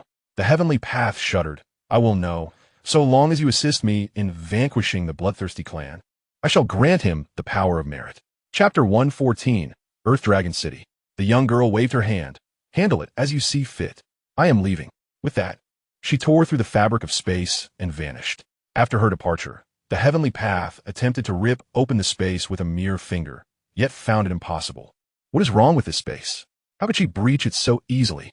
Perplexed, the heavenly path ceased pondering and continued to manifest a sphere of light. The young girl returned to the Dragon Abyss, saying, Master, I have resolved everything. You may indulge freely. Should you feel displeased, I shall strike it down. Curious. Dragon Abyss asked, "What did you discuss with the Heavenly Path?" "Nothing much. It requested your aid in annihilating the bloodthirsty clan and has thus released the suppression on its cultivation." Dragon Abyss nodded. "Very well. I shall assist it in obliterating the bloodthirsty clan. Master, if there is nothing else, I shall return." "You may go," the sword spirit replied, disappearing as Dragon Abyss gazed skyward. Alas! Now, releasing a significant ability costs a millennium of life. Should I unleash it 100 times, I would perish. It appears I must take action and slay more of the bloodthirsty clan to extend my lifespan. After departing, Dragon Abyss began laying traps for the assassins of the Bloodthirsty Hall while notifying all factions to witness the Bloodthirsty clan. The previously chaotic central region suddenly fell silent. The fact that the Dragon clan could disseminate this news indicated a genuine threat of invasion from foreign entities. Everyone was eager to behold the visage of the Bloodthirsty clan, to understand the foes they would soon confront. Consequently, various factions dispatched representatives to the Dragon clan to observe this bloodthirsty individual. The Bloodthirsty Hall, too, became aware of this news. The Hall Master sat upon the throne, surveying a group of assassins below. "Speak your minds. Is the Dragon clan attempting to lure us? Or did they inadvertently capture one of our kin, wishing to expose our existence?" The first assassin spoke. "Hall Master, regardless of the Dragon clan's intentions, we must send someone to investigate. Each year, we lose tens of thousands of our kin, with only a few fortunate enough to cross through the rifts. Now that we have embedded informants within certain factions, we cannot allow the Dragon clan to jeopardize our opportunities." The Hall Master pondered momentarily. "What is the status in the demon domain?" The sixth assassin stepped forward and reported, "The Demon Emperor possesses that celestial artifact for protection. We can only confine him. To slay him, we would need to sacrifice 100 elite kin, each employing the devouring secret technique and self-destructing." The Hall Master rubbed his temples. "Then let us confine him for now. As for the Dragon clan, let the first and second assassins lead 500 kin there. If salvation is possible, then we shall save. If not, we must be prepared to sacrifice one of our kin. However, they must also bear some consequences. This time, we shall undoubtedly encounter formidable experts from various factions, and we should aim to eliminate as many as possible." Number 1 nodded, acknowledging the command. He and Number 2 departed with their entourage, intent on delivering a surprise to the Long family. Number 2 remarked, "If we manage to slay all the representatives from the factions this time, do you think they will band together to retaliate against the Long family?" Number 1 erupted in laughter. "That would be splendid. I hope we can eradicate the Long family once and for all." The two set off towards the Long family, operating in dispersed formations to minimize detection. Meanwhile, the Long family had already laid numerous traps in the Dragon City. Uncertain of the number of bloodthirsty clan members and their strength, they endeavored to prepare as many defenses as possible for the impending confrontation. Both sides were poised to deliver a decisive blow to one another. As time passed, the influx of individuals into Dragon City increased. The Long family deployed a security team to maintain order, while Long Yuan and his companions were seated in a tea house. Xianxia excitedly handed a detection orb to Long Yu. "Elder brother, look, another individual has entered Dragon City." "Third sister, please refrain from overreacting. This is hardly the first bloodthirsty clan member to enter," Long Yu replied. "But elder brother, the more that come, the more exhilarating it will be for me to slay them. Just don't try to claim my kills," Xianxia retorted. Long Yuan cautioned, "Third sister, be mindful of your actions. We wouldn't want to attract the attention of the heavenly Tao." "I understand," she replied. Long Yuan strolled through the city with Xianxia when she suddenly gazed at her detection orb. "Husband, that figure in the distance is from the bloodthirsty clan." Long Yuan glanced at the orb in Xianxia's hand, recognizing the opportunity. "If we encountered one, let us eliminate him. Today, I shall show you what it means to be a scion of privilege." He approached the individual and blocked his path, declaring, "Young lady, I have taken a fancy to you. Come with me." The woman was taken aback, looking at Long Yuan. "Oh, it's you, young Master Long. Your wife is right beside you, yet you still wish to steal me away?" Long Yuan inwardly scolded the bloodthirsty clan for their audacity, using a single phrase to incite discord between him and his wife, employing the term steal to sway the crowd to her side. As soon as she finished speaking, a throng of onlookers gathered, eager to witness the spectacle. Long Yuan, unyielding, stated, "It is your honor that I have taken an interest in you. Ask any other woman how many desire my attention. Today, I shall claim you. Young Master Long, do you not fear ridicule from other factions for your public display of affection?" Someone from the crowd interjected, Huh. Ask them who dares to mock me, he retorted. A bystander chimed in. Young lady, if young Master Long has taken a liking to you, you should hurry and go with him. Don't forget us, the witnesses, when you rise to greatness. The bloodthirsty clan member was at a loss. He had merely killed a woman and assumed her guise, yet somehow, Long Yuan had taken an interest. Would there be any chance of survival if he entered the Long family? Youthful master, I truly cannot accompany you. I have matters to attend to, she said, attempting to withdraw. The bystander, clearly displeased, remarked, You are truly ungrateful.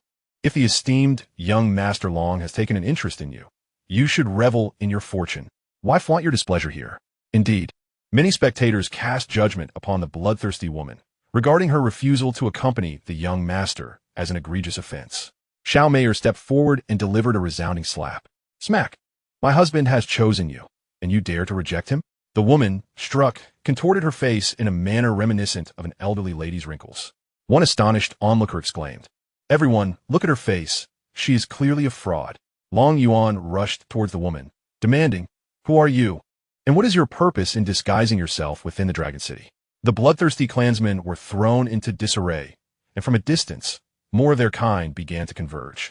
Long Yuan bellowed, Reveal your accomplices, and I shall spare you. In a fit of rage, the woman brandished a dagger and lunged at Long Yuan. Gasps erupted from the crowd as they witnessed her audacity in attempting to assassinate him. The dagger struck his chest, failing to pierce even his clothing. Long Yuan retaliated with a swift blow, sending the woman's head spinning like a top. Xianxia, concerned, asked, Husband, are you unharmed? I am fine, Long Yuan assured her, then addressed the gathering crowd. This individual is of unknown origins and undoubtedly here to cause trouble. Should you encounter any suspicious persons, report them to the Long family. Rewards will be given for captures. Upon hearing of the rewards, the spectators dispersed in a frenzy, eager to seek out potential culprits in hopes of claiming the Long family's bounty. Long Yuan encouraged them to assist in spreading the word. Identifying the elusive, suspicious individuals could be easily accomplished with a pearl obtainable from merely 10 spirit stones. This way, he cleverly advertised the detection pearls, ensuring their profitable sale. Shall we eliminate those who are troublesome? Xianxia inquired. Long Yuan shook his head. No need. Only when they stir chaos can we step in to suppress them, gaining both fear and respect in the process. I do not comprehend such complexities, she admitted. You need not understand. Simply trust in my judgment, he replied. Xianxia shot him an exasperated glance. Is your intent to be so overt in your scheming? If you can see through it so easily. It seems my wife is becoming increasingly astute, he chuckled. Disinterested, Xianxia continued walking, prompting Long Yuan to hastily catch up. After a brief excursion, they returned to the Long family residence. News of the search for suspicious individuals spread throughout the Dragon City, drawing more and more people into the fray. Yet the bloodthirsty clan remained adept at concealing themselves, evading detection. However, the assassins of the bloodthirsty hall dared not roam freely in Dragon City, remaining hidden in various corners. As time passed, representatives from major factions began arriving in the city. In a secluded room, an individual known as Number 2 remarked, The number of people in Dragon City is increasing. Should we not take action now? Number 1 shook his head, declaring that now was not the opportune moment to act. Instead, they would wait for the day of the demonstration, when all attention was directed towards their kin, which would present the ideal opportunity to strike. Number 2 nodded in agreement, saying he would arrange for their targets to be chosen in advance so they could all attack simultaneously that day, ensuring that even if their adversaries reacted swiftly, they would still suffer considerable losses. Number 1 responded affirmatively, urging them to prepare for their coordinated assault on that fateful day. The two continued their discussion regarding their assassination targets before parting ways. Time passed swiftly. Today, in the central square of Dragon City, a row of dragon shadow guards stood in perfect formation. Various factions gathered around the square, while powerful figures hovered in the sky. In the distance, a warship descended, and Long Zhan leapt from it, landing in the center of the square. He addressed the crowd, stating, Thank you for your patience. I have summoned you all to inform you that the bloodthirsty clan is preparing to invade this continent. By chance, we have captured one of their kind. Master Chen interjected, Dragon Patriarch, let us see this bloodthirsty creature. Long Zhan nodded and instructed the dragon shadow guards to bring forth the captive. The guards lifted a large cage from the warship, and Long Yuan followed suit, landing in the square. as the crowd gazed at the cage. A creature unlike any they had ever seen emerged within. An elder from an immortal faction exclaimed in astonishment, "Indeed, this is the bloodthirsty clan. I have encountered descriptions of such a being in ancient texts, and it perfectly matches the creature within this cage." This revelation left everyone in shock, grappling with the implications of such a monster invading their land. Just as the crowd was reeling from this revelation, hundreds of spatial rifts tore open, and daggers flew towards the prominent figures of the various factions. The suddenness of this assault left everyone startled, their faces draining of color and fear. At that moment, a terrifying aura enveloped the area, immobilizing all members of the bloodthirsty clan midair. The daggers hovered mere inches from their targets' foreheads. Witnessing the threat before them, the crowd swallowed hard and retreated hastily, leaving only the assassins of the bloodthirsty clan. Xianxia was about to engage, but Long Yuan called out, "Hold on. Let me say a few words first." Xianxia, fixated on the bloodthirsty assassins, nodded in compliance. "Speak. I shall keep watch over them." Long Yu, exasperated, remarked, "Sister, we are not competing with you. These fellows are all yours." Yet, Xianxia remained undeterred, her gaze fixed intently on the assassins. Seeing this, Long Yun sighed in resignation. "Long Yu, create a formation to trap them." Long Yu nodded, his hands forming seals as the spiritual energy of heaven and earth converged, manifesting a luminous barrier that ensnared all the bloodthirsty clan assassins. The oppressive aura surrounding them dissipated, and their expressions shifted dramatically, taken aback by their unexpected predicament. Meanwhile, the other factions were left in even greater shock, realizing that the Dragon Clan had summoned formidable forces from beyond. It is evident that these three individuals do not possess the realm of Earth Immortals. They should at least be at the level of profound Immortals. As Long Yuan approached the center of the square, he addressed the assembly, stating, "You have all witnessed the intent of the bloodthirsty sect assassins. They aim to eliminate each one of you. Furthermore, the bloodthirsty clan previously sought to eliminate me, but we apprehended them. They are adept at disguise, making them exceedingly difficult to locate. Thus, our Long family has sought assistance from the upper realms and developed this detection orb." With that, Long Yuan produced an orb, within which numerous faces appeared, those of the bloodthirsty clan members contained within the protective barrier and the prison. Esteemed guests, you can see the faces within this orb. Its sole purpose is to identify members of the bloodthirsty clan. Our Long family intends to share this orb with all factions. Naturally, there are production costs involved. Therefore, we have decided to offer it at cost price, merely 10 low-grade spirit stones per orb. This detection range extends for 10,000 miles, so those with larger territories may wish to purchase several. One clan leader, seizing the opportunity, immediately interjected, "Young Master Long, our Chen family would like to purchase 100 million orbs." Long Yuan turned his gaze toward the speaker, intrigued. "This offer is made by my Long family to benefit all factions. What do you intend to do with 100 million orbs? Are you planning to resell them in other domains for substantial profit?" The Chun clan leader awkwardly replied, "I have no such intentions. I merely wish to alleviate some pressure on the Long family." Long Yuan nodded and instructed the third elder, Elder Long Xiao, "Take note of this individual's request. We shall sell him 100 million orbs. Should he attempt to sell them at inflated prices, let the Dragon Shadow Guards pay him a visit." Elder Long Xiao nodded in agreement. "Understood. I will make a note of it." The Chen clan leader felt a wave of regret wash over him, as laughter erupted from the other factions. One individual inquired, "Young Master Long, at this rate, how long will it take for your family to distribute these orbs to every faction on the continent?" Long Yuan chuckled, "Certainly, relying solely on my Long family is insufficient. Therefore, any of you wishing to act as distributors may purchase them from us at merely 9 spirit stones per orb. We are essentially absorbing the cost ourselves. Should you doubt our claims, feel free to buy 1 orb and conduct your own research." The Long family is committed to ensuring that all individuals on this continent do not fall prey to the bloodthirsty clan. The assembly was profoundly moved by Long Yuan's words, and several factions expressed their willingness to assist in the distribution. They recognized a lucrative opportunity, as a single storage ring could hold numerous orbs, merely requiring them to place the orbs in their shops, with the pricing already established to prevent any undercutting. A single order of 10 million orbs could yield a profit of 10 million spirit stones. With the matter of the orbs resolved, Long Yuan continued, "Now, let us ascertain the true strength of the bloodthirsty clan." He turned to Long Yu and instructed, "Take them outside the city and allow Long Xia to deal with them." Long Yu nodded, and once again, the two parties formed seals, the protective barrier gradually morphing into a sphere, carrying the assassins away from the city. The entire assembly followed suit. Inside the prison, Long Xia swiftly dispatched the bloodthirsty clan members with a single strike, obliterating them along with the prison itself. As the essence of Tangs emerged, the host proposed that by bestowing the Long Yuan sword upon Xia, she could vanquish the bloodthirsty clan and, in turn, grant him longevity. Long Yuan's eyes sparkled with enlightenment. It was indeed a splendid idea. He promptly drew the Long Yuan sword and declared, "Fairy Xia, you shall wield this blade to eliminate those fiends." Xia gazed at the sword in Long Yuan's hand and shook her head. "I am accustomed to fighting with my fists. I'm not adept at wielding a sword." Long Yuan's expression turned stern. "Then you need not proceed. I shall handle this myself." Alarmed, Xia grasped Long Yuan's arm and implored, No. I can at least incapacitate them with my fists before delivering the final blow with this sword." Pleased, Long Yuan nodded. "Very well, it shall be as you say." He then handed the Long Yuan sword to Xia.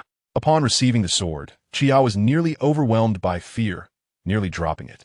As a celestial sovereign, she could sense an apocalyptic power emanating from the blade. She felt that should its spirit desire to obliterate a realm, it could likely do so with a single strike. Trembling, she clutched the Long Yuan sword and cautioned, "Mighty spirit, please refrain from unleashing your wrath. This world cannot withstand your fury." The sword remained unresponsive. Resolved, Xia took flight, cradling the Long Yuan sword. Meanwhile, Long Yu and the others arrived outside the city, where the luminous sphere began to expand rapidly, soon measuring several dozen miles in diameter. Xia plunged into the protective barrier, where Team 1 had been engaged in battle for half a day, achieving little in the way of progress. Upon her arrival, they realized their chances of survival were slim.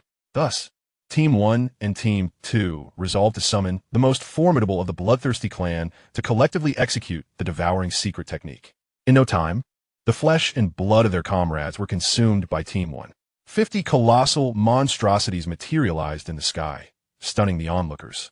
Astonishingly, the aura emanating from these 50 creatures reached the pinnacle of earthly immortality. Xia's eyes sparkled with excitement. This was truly exhilarating. With such power, she surmised she could easily dispatch them one by one. Eager to unsheathe the Long Yuan sword, she found herself struggling to draw it forth. A creature roared and lunged towards her, while Team 1 brandished a massive axe aimed at Xia, and Team 2 swung a colossal hammer in her direction. Unable to extract the Long Yuan sword, Xia resorted to using it as a makeshift club. With one hand, she swung the sword to intercept the axe, while her other fist struck the hammer. With a clang, the sword sent the axe flying, while her punch obliterated the hammer. "Fists are indeed more effective," she remarked, unwittingly inciting the sword spirit's ire. The scabbard flew back into Long Yuan's grasp, and with Xia, the Long Yuan sword commenced its assault. A youthful voice echoed in Xia's ears. "Little girl, today I shall instruct you on why it is called swordsmanship. The extent of your learning depends on your own prowess." Long Xia gazed in astonishment at the Long Yuan sword in her hand, as the sword spirit unexpectedly began to impart sword techniques to her. The Long Yuan sword danced autonomously, executing the first move, the two-instrument sword. Whoosh! Two beams of cold light flashed across the sky, slicing through space and creating two gaping wounds. The approaching monsters were cleaved in half, their bodies shredded into fragments by a multitude of tiny sword energies emanating from wounds. The second move, the three-well sword. Suddenly, 3 phantoms emerged in the sky, wielding long swords that struck forth. Once again, 3 bloodthirsty monsters were reduced to mere shards. The third move, the four-symbol sword. The sword energies transformed into the azure dragon, vermilion bird, black tortoise, and white tiger, surging forth towards the adversaries. The fifth move, the floral burial sword. Once more, lotus-shaped sword energies exploded in the air. The sixth move, the samsara sword. With a single stroke, the cycle of life and death was invoked. The seventh move, the blossoming of all beings' demise. A colossal lotus began to bloom slowly, causing the surrounding space to collapse rapidly, forming a gigantic vortex that devoured everything in its vicinity. Terrified, everyone nearby hastily retreated.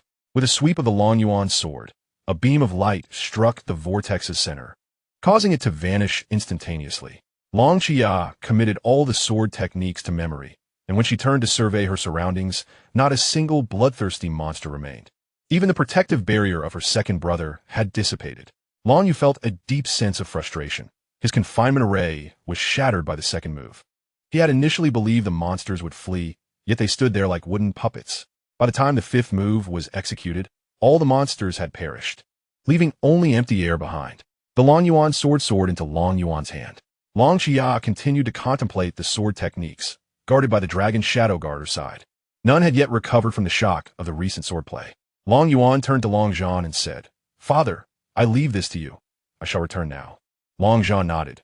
As Long Yuan had already given him the detection orb, it mattered little whether he stayed or left. Long Yuan soared towards the direction of the Long family, mentally communicating with Tang Tang. "Tang Tang, how did 50 monsters grant me an additional 10,000 years of lifespan?" "Dear host, after their fusion, both their lifespan and strength experienced a tremendous surge. Thus, upon slaying them, you naturally inherited such longevity." Long Yuan nodded. "Please purchase some elixirs for me. I wish to enhance myself. I would be disheartened to encounter formidable opponents and be unable to contend with them." "Certainly, esteemed host." Soon, a plethora of elixirs appeared on Long Yuan's screen, with the most basic costing 200,000 silver coins. Long Yuan promptly purchased 5,000. Ding! Congratulations, esteemed host, for purchasing 5,000 ninth-grade elixirs. A total of 1 billion silver coins has been deducted, leaving you with 29,889,000,000 silver coins. Dang dang! With so many elixirs, how am I to consume them all? Do you have any alternative methods? Dear host, I do. I can compress the elixirs into liquid form, which you can simply drink. However, it requires 1,000 elixirs to compress into a single vial. That is not an issue. Please proceed with the compression at once. Certainly, esteemed host. The concoction of the elixir has been successfully completed. Chapter 117. Little Black and Peril Long Yuan gazed at the 5 vials of elixir within the system's realm, extracting one for inspection. It resembled a mere bottle of beverage. "Tang Tang, you are in tea pocketing a kickback, are you? 1,000 herbs yield so little. Esteemed host, how can you unjustly accuse me? This vial is entirely essence." Skeptical, Long Yuan consumed it in a single gulp. In the next moment, his eyes fluttered shut as he plummeted from the sky. A sentinel on guard observed Long Yuan's sudden descent and, believing him to be under attack, hastily abandoned his spear and rushed to his aid. Fortunately, he was swift enough to catch Long Yuan, though he was momentarily taken aback by the sound of his snoring. Is he asleep? How could he have dozed off so abruptly? The guard thought to himself, bemused by the young master's carefree nature, especially so close to home. With a sigh of relief, he realized it was not an assassination attempt. Other guards, having witnessed the incident, soon arrived and, upon confirming Long Yuan's safety, exhaled in relief. Still shaken by the earlier scare, the guard escorted Long Yuan back to the courtyard, where Xianxia, upon seeing her husband in slumber, felt a wave of exasperation. She was acutely aware that he had likely overindulged in the medicinal brew. Receiving Long Yuan from the guard, she scolded him as one would a drunken spouse. "You simply cannot drink like this. Why not perish outside instead? Have you ever considered how worried I might be at home? That is not right. Let us start over. Can't you refrain from drinking until you return home? Now your reputation is tarnished." Xianxia laid Long Yuan on the bed, tucking him in snugly. She fetched water to wash his face and wipe his body, but upon noticing his persistent arousal, her cheeks flushed crimson. Even in slumber, he remained unyielding. Pressing down on it only caused it to spring back up, swaying provocatively. Unable to contain her frustration, Xianxia closed the door, stripped off her garments, and began to address the situation. Several hours later, she found herself softly resting on Long Yuan's chest, having succumbed to slumber. Yet, his condition remained unchanged. Days passed, and Long Yuan finally opened his eyes, realizing he was in bed. Upon rising, an unsettling feeling lingered, as if he had forgotten something significant, though he could not recall what it was. Xianxia entered from outside, and, seeing him awake, felt a pang of anxiety. For the past few days, she had been engaged in a relentless battle with his arousal, never once emerging victorious. Now confronted with Long Yuan, she felt a sense of guilt, akin to a child caught misbehaving. Long Yuan, puzzled, inquired, "What troubles you, my dear? You seem rather peculiar." "Oh, it's nothing, my husband. Yesterday, Little Black sent word that something seems amiss in the forbidden realm of the demon domain and wishes for you to investigate. Little Black has been away for quite some time, hasn't he? Could it be that the demon emperor is troubling it? That was not mentioned. Long Yuan contemplated for a moment and ultimately resolved to take a look. Although Xiaohe had already grown formidable, encountering a fused, bloodthirsty clan member would still be akin to facing a mere novice. Let us go together and see for ourselves, he declared, leading Xiaomeyer out of the room. After informing his mother, he summoned the sword spirit to transport both himself and Xiaomeyer to the demon domain. A day prior, in the demon domain, Xiaohe, in human form, was training with Xiao. However, after Xiao successfully assassinated a demon beast, it transformed into a grotesque creature, startling her. Xiaohe recognized this entity as a member of the bloodthirsty clan, but dismissed it casually, sending a message to Long Yuan via a communication jade. Suddenly, 10 demon beasts fused together and charged forth, shocking Xiaohe and causing the jade to slip from his grasp. The fused bloodthirsty clan immediately launched an assault on Xiaohe. Having recently enhanced his cultivation, Xiaohe, emboldened, charged forward. Yet, he returned even more swiftly than he had approached. Had it not been for the defensive techniques imparted by Long Yuan, he would surely have sustained grave injuries. As the bloodthirsty clan targeted Xiaohe instinctively reverted to his true form and scooped Xiao away, fleeing with her. As they ran, Xiaohe cursed, "Why must our Qilin clan have only 4 legs? If only we had hundreds like Centipede." The pursuing bloodthirsty clan was hot on their heels. Thus, an unusual spectacle unfolded in the demon domain, reminiscent of a fierce wolf abducting a child while the parent pursued. This chase extended through the day and night, with the bloodthirsty clan unyielding, having expended little energy in their relentless pursuit of Xiaohe. Xiao spoke up, "Master Xiaohe, let me go. I can hold them off while you return to deliver the message." "Foolish girl, how could I abandon you? If this word gets out, I will be sending my disciple to her doom. How could I ever show my face in the Qilin clan again?" Xiao felt a warmth in her heart. Aside from Long Yuan, Xiaohe treated her with the utmost kindness. Sensing her thoughts, Xiaohe urged, "Stop being overly sentimental. Quickly use the communication jade to call for help from my master." Xiao blinked her innocent eyes. "Brother Longdon T, give me one. He only provided me with training resources." Xiaohe felt a surge of despair. The jade had just slipped from his grasp, and there was no choice but to endure. He would never confess that he had been startled, leading to the loss of the communication jade. As they continued their flight, 3 more fused, bloodthirsty clan members appeared in the distance, and Xiaohe found himself in a dire predicament. With a swift motion, he tossed Xiao on his back. "It seems we may meet our end here today. Master Xiaohe, I am not afraid. Even if I die, I will stab them a few times." "Little girl, you are truly remarkable." "This is all thanks to Brother Long," Xiao replied, growing accustomed to their banter. "Together, we are formidable." Xiaohe's expression turned dark, but fortunately, as a black Qilin, it remained concealed. In the distance, a bloodthirsty giant cackled ominously. "Now you are fleeing. Were you not so adept at running? Your demon emperor has already been ensnared by us. How could you possibly escape?" A chill ran through Xiaohe's heart. It was no wonder the demon realm felt peculiar. The demon emperor had been captured. Another bloodthirsty giant interjected. "Why the unnecessary chatter? Just kill them." With that, the 4 giants raised their massive axes and swung them toward Xiaohe. At that moment, Xiaohe had only reached the pinnacle of semi-divine power. And faced with 4 peak earth immortals, he found himself without the slightest chance to resist. As the axes descended simultaneously, the space before Xiaohe fractured. The little girl swiftly pulled Xiaomeyer out first. Meanwhile, Long Yuan intended to make a grand entrance, but as he did so, the 4 giant axes struck him simultaneously, sending him hurtling like a cannonball into the mountains below. Boom! Boom! Boom! The mountain, towering 100 meters, was obliterated by Long Yuan's impact. This sudden turn of events left Xiaomeyer momentarily stunned. The little girl was too lazy to intervene, while Xiaohe was solely focused on preserving his own life. In this chapter titled "The Most Unfortunate Long Yuan," he bore the brunt of the assault alone. Upon witnessing Long Yuan being smashed into the mountain, Xiaohe trembled, while Xiao cried out in anguish, "Brother Long." Xiaomeyer reassured her, "Don't worry, he is fine." The 4 bloodthirsty beings, sensing the arrival of more individuals, began to howl loudly, signaling for reinforcements. Long Yuan emerged from the rubble, glancing at the little girl. "Who struck me just now?" Everyone pointed toward the 4 distant bloodthirsty giants. Even Xiaohe raised a claw in their direction.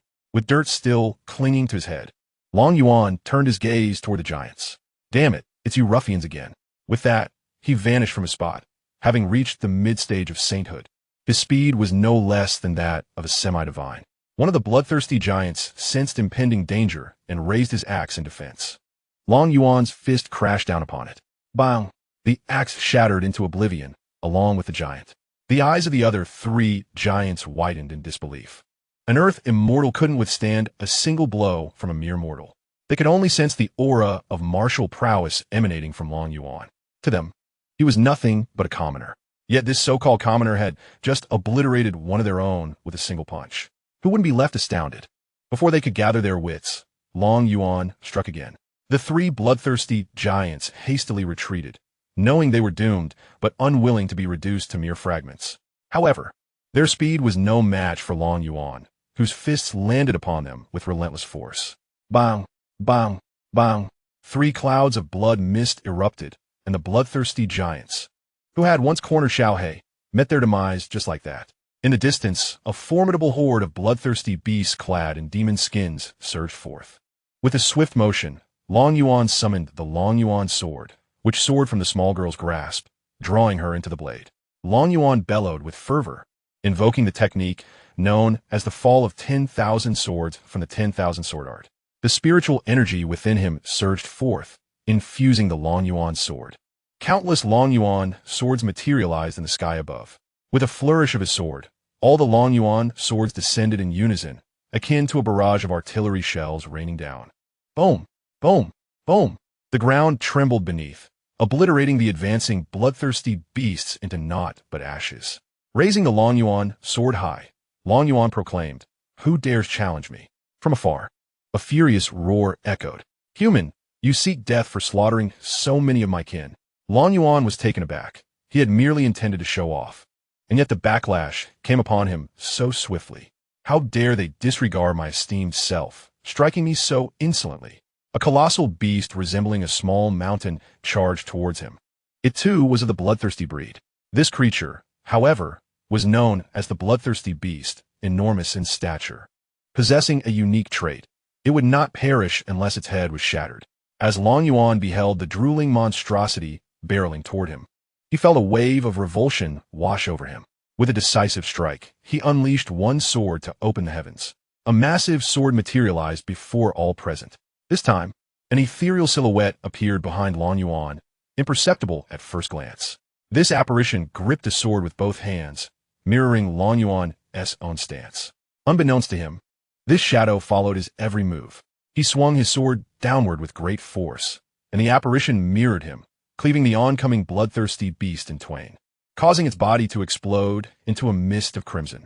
The earth was carved into a vast chasm, its length unfathomable and its width spanning dozens of meters. This single blow undoubtedly claimed the lives of countless bloodthirsty creatures. Long Yuan observed his lifespan fluctuating, the 5,000 years he had expended rapidly replenishing, eventually stabilizing an impressive 120,000 years. Xiao swallowed hard, astonished at Long Yuan's might. Xiaohong trembled, having only previously recognized Long Yuan's strength, yet now realizing it was far beyond her imagination. Xiao Meier gazed at Long Yuan, her eyes sparkling with admiration. He was the first man of such extraordinary power she had encountered, and she had claimed him by force. Long Yuan sheathed the Long Yuan sword and descended on his Xiaohong's back. "Xiaohong, what is happening?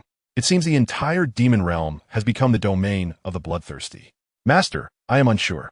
It should not be entirely bloodthirsty. When I first arrived, there were still other beasts on the outskirts." Xiao nodded. "Indeed, I initially hunted the other beasts. It was only upon reaching this place that I inadvertently killed a bloodthirsty creature, which attracted this multitude." Long Yuan furrowed his brow, contemplating whether the heart of the demon realm had fallen under the control of the bloodthirsty. Xiaohong hastily interjected, "They claim the demon emperor has been captured by them. Let us venture to the heart of the demon realm. If we can locate the demon emperor, we shall rescue him." Little Black exclaimed with enthusiasm, "Very well, master. You must avenge me. They have bullied the Qilin too much, fighting unfairly with 4 against 1. Today, I shall seek retribution for you. Wife, take out the orb. You and Xiao shall charge in while I stand guard behind you." Xiao replied excitedly, "All right, Brother Long, do observe if I've made any progress recently." "Very well. You two may proceed." They nodded in agreement and headed into the distance, with Little Black closely trailing behind. The commotion stirred by Long Yuan and his companions naturally attracted the attention of the bloodthirsty clan. A group of bloodthirsty clan members gathered, deliberating on how to deal with Long Yuan and his associates. One of them proposed a strategy. We shall do this and that. The others nodded in agreement. Ultimately, they resolved to launch a joint assault, declaring that if they were to perish, they would do so together. No one would escape alone. Thus, a throng of bloodthirsty clan members began to encircle Long Yuan and his companions. Amidst their fierce battle, Xiao and Xiao Meyer, hearing the ruckus, turned to gaze into the distance. The area was swarming with bloodthirsty clan members, forming a vast encirclement. Xiao Meyer, brimming with excitement, urged, "Husband, do not engage just yet. Allow me to take the lead." With that, she charged ahead on her own. Xiao wished to follow, but was firmly pulled back by Long Yuan, who admonished, "What are you doing? Her attacks are wide-ranging. Do you wish to accompany these foes to their doom?" With a pout, Xiao protested, "I didn't know. I merely wanted to assist." Long Yuan shot her a look, stating, "What help can you provide? You are merely a fledgling in the transformation stage, hardly sufficient to serve as a snack for these bloodthirsty clan members. Brother Long, I am not a mere fledgling. I can even slay beasts in the outbreak stage.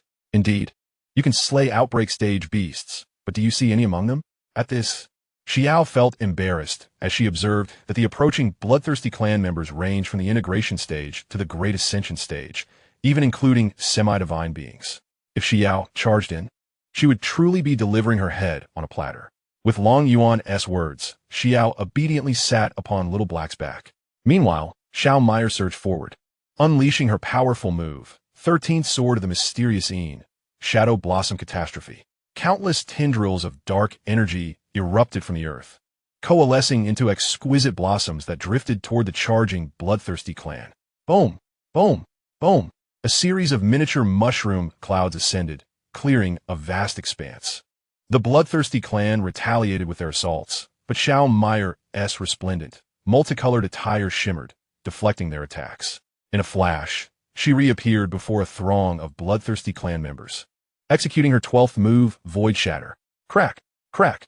The space surrounding Xiao Meyer shattered like glass, resulting in the demise of yet another wave of bloodthirsty clan members. In an instant, she vanished once more, preparing her 13th move, Heaven's Judgment. A colossal, celestial sword erupted from the ground, sweeping across the landscape and clearing a path with a single stroke. After this formidable display, Xiao Meyer found her internal spiritual energy considerably depleted. She produced a talisman and hurled it into the distance. Boom! Boom! Boom! In the aftermath of the explosions, a substantial number of adversaries fell. Surveying her handiwork, Xiao Meyer returned to Long Yuan's side, a satisfied smile gracing her face. "My dear husband, how formidable am I?" Long Yuan's expression darkened. Internally, he lamented the toll this fierce woman was exacting on his lifespan. With so many bloodthirsty foes dispatched by her hand, he realized he would be fortunate to live many more years. He resolved that she should henceforth be a decorative figure, no longer allowed to engage in combat, lest he find himself at the mercy of her prowess. With a steely determination, he forced a smile and said, "My wife, you are truly impressive. However, I must insist you refrain from such endeavors in the future. I would hate for you to exhaust yourself." Xiao Meyer looked at him quizzically. "Husband, why do you seem so displeased?" Long Yuan thought bitterly. Can one truly be joyful after losing years off their life? If you were not my wife, I might have taken more drastic measures. Yet, he replied, "My dear, you need not exert yourself so. What need have you of a husband if all you wish to do is engage in battle?" Xiao Meyer shot him a glare. "Must you always be so frivolous? There are others present, including Xiao." Little Black interjected, "Master, could you save the flirtation for after the battle? Our enemies are almost upon us." With a wave of his hand, Long Yuan conjured a protective barrier of true energy. The attacks from the distant, bloodthirsty foes struck the barrier, causing loud explosions that failed to affect it in the slightest. Long Yuan continued to focus on Xiao Meyer. He needed to secure her cooperation, for any future endeavors might leave him with no opportunity to even weep. "My dear wife, please refrain from such laborious tasks. Your rightful place is by my side. If you truly desire to unleash your power, then let it be directed towards me." Xiao Meyer, her patience wearing thin, responded, "Very well. I shall refrain from combat in the future. Though I wonder what you wish for me to do with such a potent celestial technique if I am not allowed to wield it." Long Yuan suddenly felt a fleeting urge to seek a different partner. It seemed absurd that her inability to fight was somehow his fault. Nevertheless, he decided against it. One must swallow their grievances when it comes to one's spouse. Little Black and Xiao observed the ongoing attacks from the bloodthirsty foes, choosing to feign ignorance. The quarrels of this couple were best left untouched. Seeing that Xiao Meyer had reluctantly acquiesced, Long Yuan spoke up, "Do not be upset, my love. It is vital that you maintain your health. If no one is to care for you, I suppose you could seek solace in another woman," she retorted. Long Yuan scratched his head awkwardly. "That would not be ideal, would it?" Xiao Meyer glared at him. "You truly wish to find another, don't you?" "And no, I absolutely do not mean that. I simply cannot ignore your requests." Xiao He could no longer endure the torment. Today, even if it meant his demise. He had to voice his grievances, for he could not foresee how much more dog food he would have to consume in the future. "Master, you still owe me 2 female Qilins." A hush fell within the true Qi shield, broken only by the explosive sounds of the outside assaults. Long Yuan remained silent for a moment, then replied, "Xiao He, it is not that I cannot find them for you, but your breed is exceedingly rare." With tears of millennia-long solitude streaming down his face, Xiao He lamented, "Though Qilins are splendid, I shall not return in my next life." Long Yuan crouched down and patted Xiao He's head. "Do not be sorrowful. I shall demonstrate my ultimate skill to ensure you have plenty of dog food in the future." "Master, please refrain from such comforting words in the future." Long Yuan nodded. "All right, now everyone behold my showmanship." With that, Long Yuan raised his hand, and the true Qi shield began to expand, forcing the surrounding bloodthirsty clan to retreat. Sensing danger, they withdrew to a safe distance, merging into one another until towering bloodthirsty giants emerged in the distance. Long Yuan, with his hands clasped behind him, stepped out of the true Qi shield.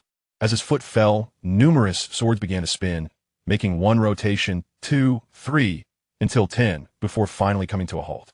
Then, countless points of light appeared in the sky, densely packed and impossible to count. He raised a hand and waved forward. Meteoric swords.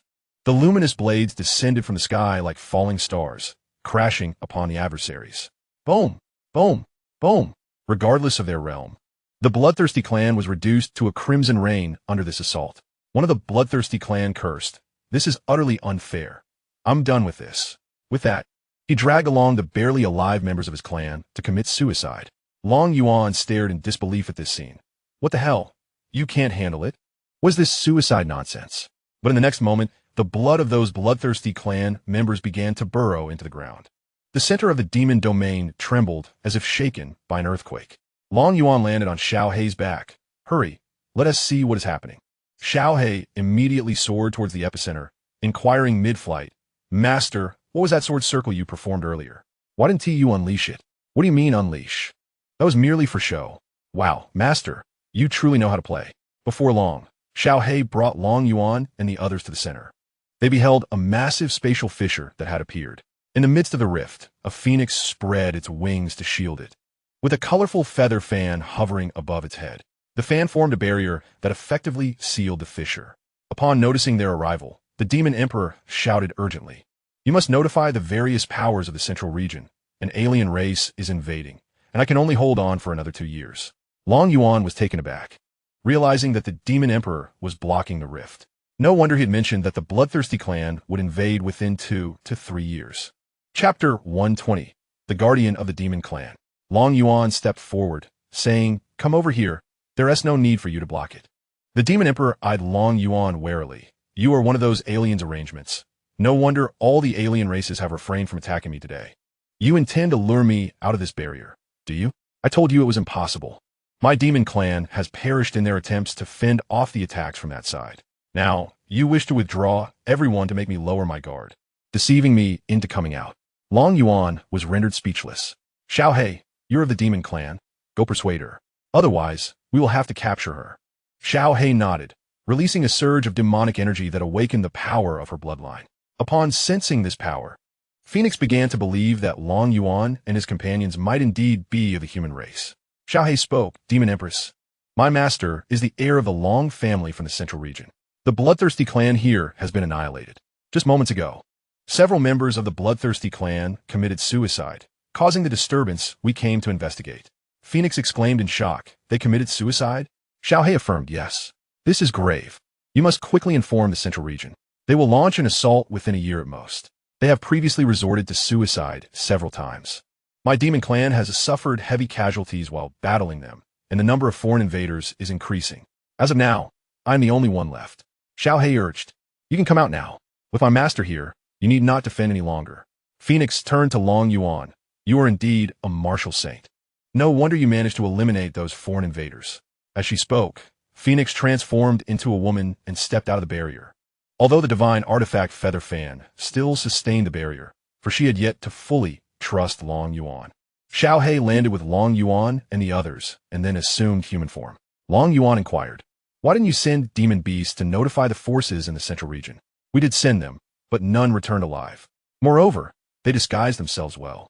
Even if someone comes to the demon realm, it would be difficult to detect them. There should still be some of my kind in the outer regions, Xiaohei replied.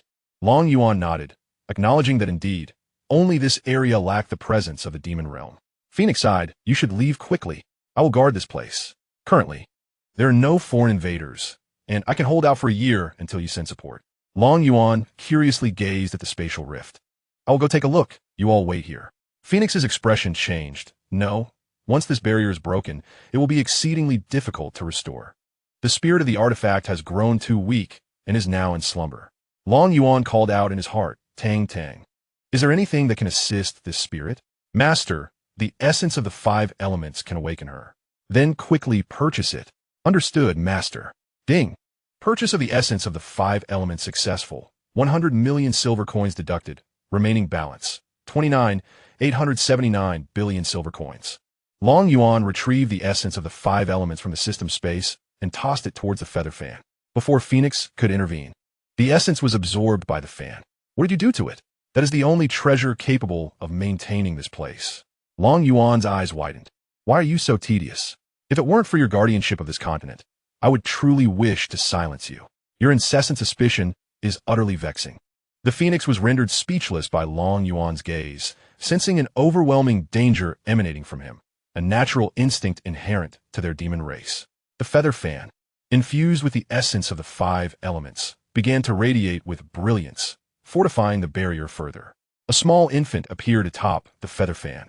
Yearning for assistance from a benefactor, Long Yuan waved his hand, dispelling the barrier to investigate the nature of the spatial rift. Very well, benefactor, he said as the feather fan retracted the barrier and returned to the Phoenix's grasp. The Phoenix, momentarily bewildered, realized that her celestial artifact had betrayed her.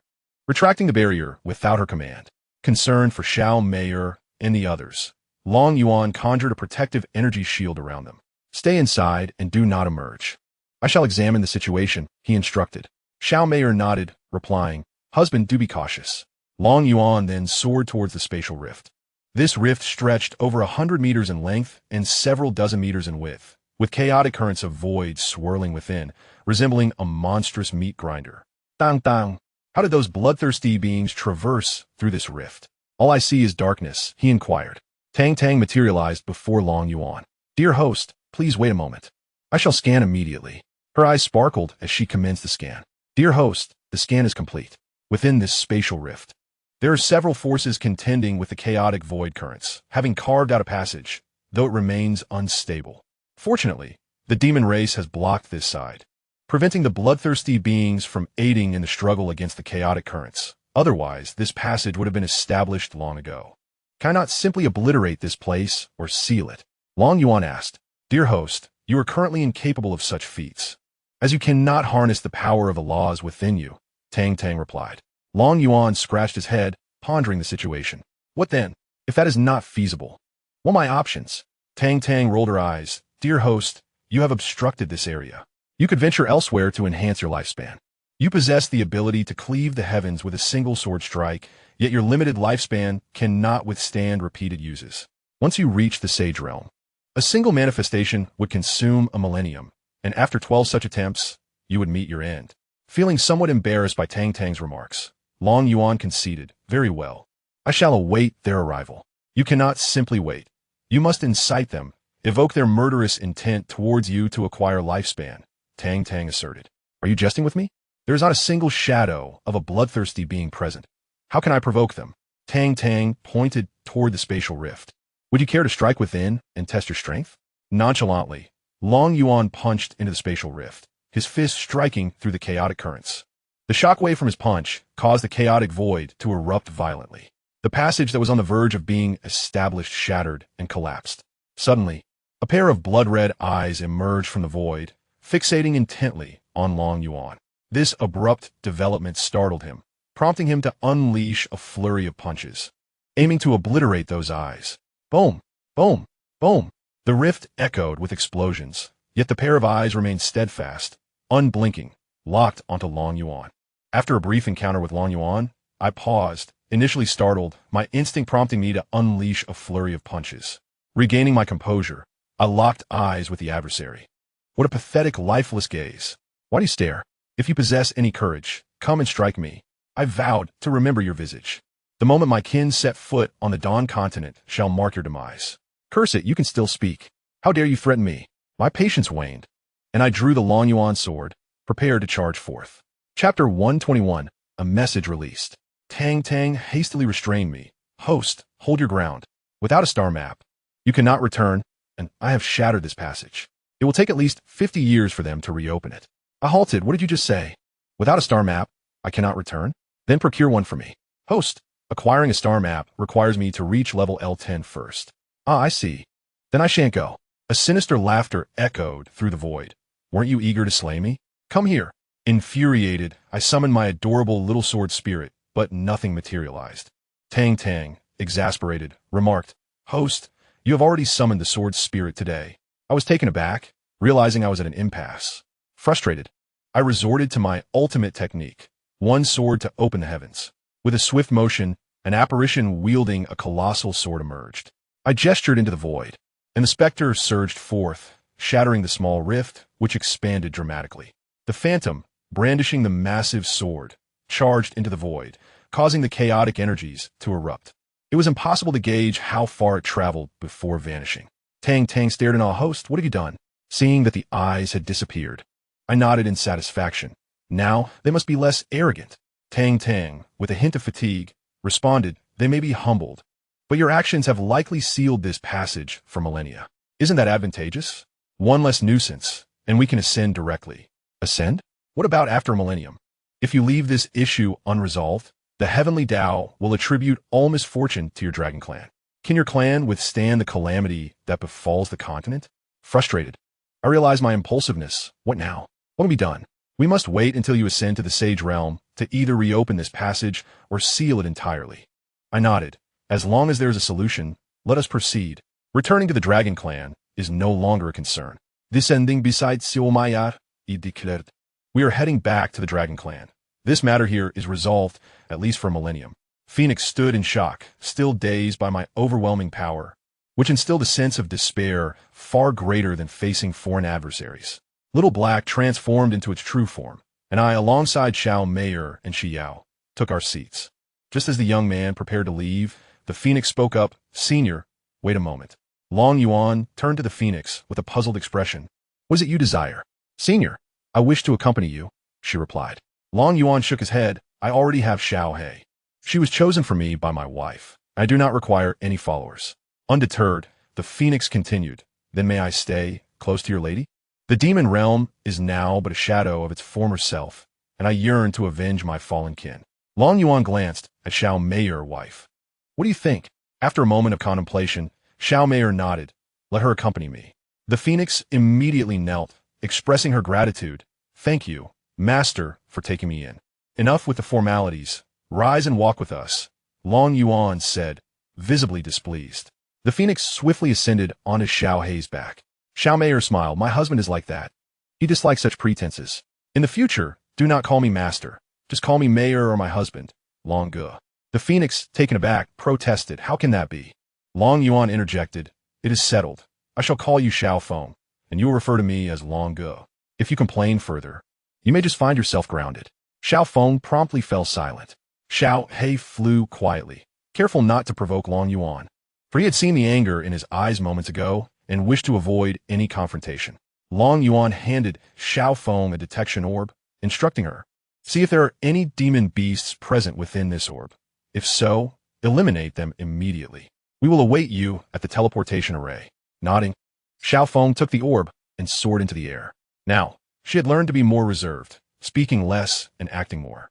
As she traversed the demon realm with the orb, her vengeance ignited upon slaying her first demon beast, revealing it to be of the bloodthirsty clan. She began her relentless hunt, targeting any creature that appeared within the orb without hesitation. In the demon realm, Xiaofeng wreaked havoc, while others in various domains followed suit. Particularly in the central domain, numerous factions pursued the assassins of the bloodthirsty hall, who had previously concealed their identities with expertise. Now, with the orb's presence, they could be found regardless of their hiding places. Other domains also encountered members of the bloodthirsty clan, though not as many as in the central domain. The Long family mobilized 10,000 dragon shadow guards and 40 elders. Other factions similarly deployed their full strength. Thus commenced a sweeping campaign to eradicate the bloodthirsty clan across the various realms. 3 months later, Long Yuan returned to the Long family, proclaiming a retreat into seclusion and announcing to the outside world that the entrance to the bloodthirsty clan lay at the heart of the demon realm. In an effort to seal this entrance, all high-level demon beings perished in the battle. Henceforth, no human was permitted to indiscriminately slay demonkind. This revelation sent shockwaves throughout the continent, prompting many to venture to the center of the demon realm, where indeed they discovered a spatial rift, albeit obstructed by a barrier, an arrangement made by Long Yuan to prevent any foolhardy soul from venturing within. Before this news could fully settle, the Long family released yet another shocking announcement. The passageway shall be breached by the bloodthirsty clan in 2 centuries, prompting all factions to enhance their strength. This, of course, is a deliberate proclamation by Long Yuan, intended to instill a sense of urgency among everyone.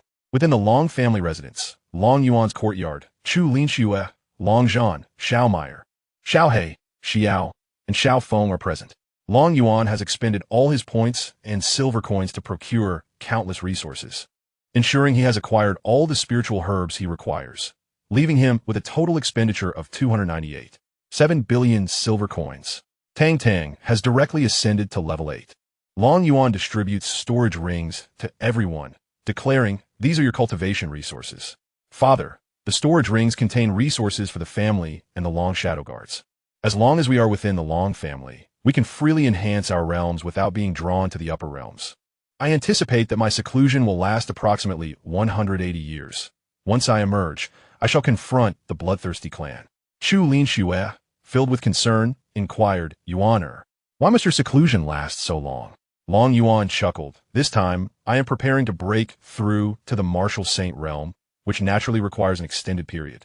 Xiao Meyer gazed at Long Yuan and reassured him, "My husband, you may rest assured in your seclusion.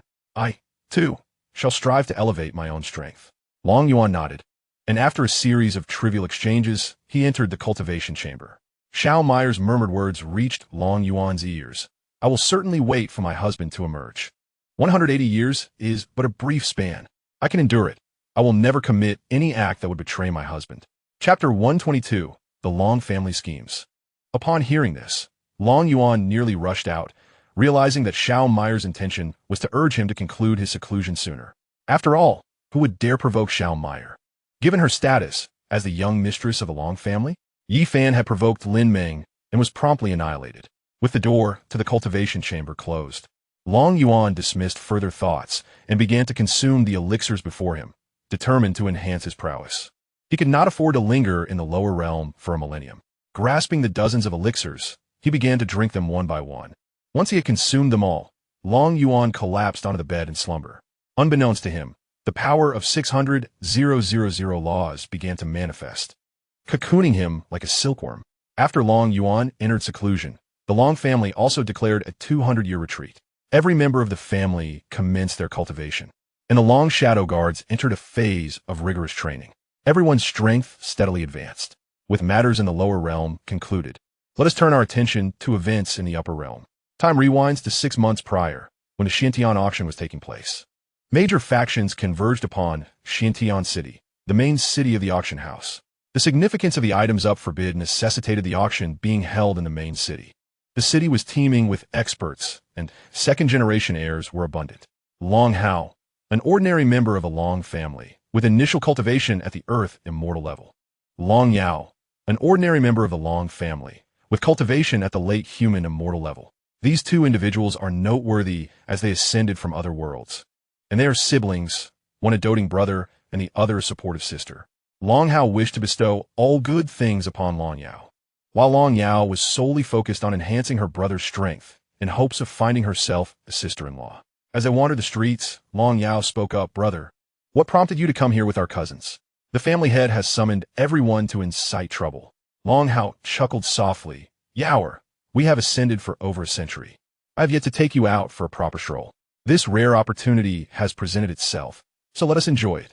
The family stewards have always cautioned that the Long family has too many enemies, advising against unnecessary outings, which is why I hesitated to bring you along." Long Yao nodded with a cheerful smile. "Thank you, brother.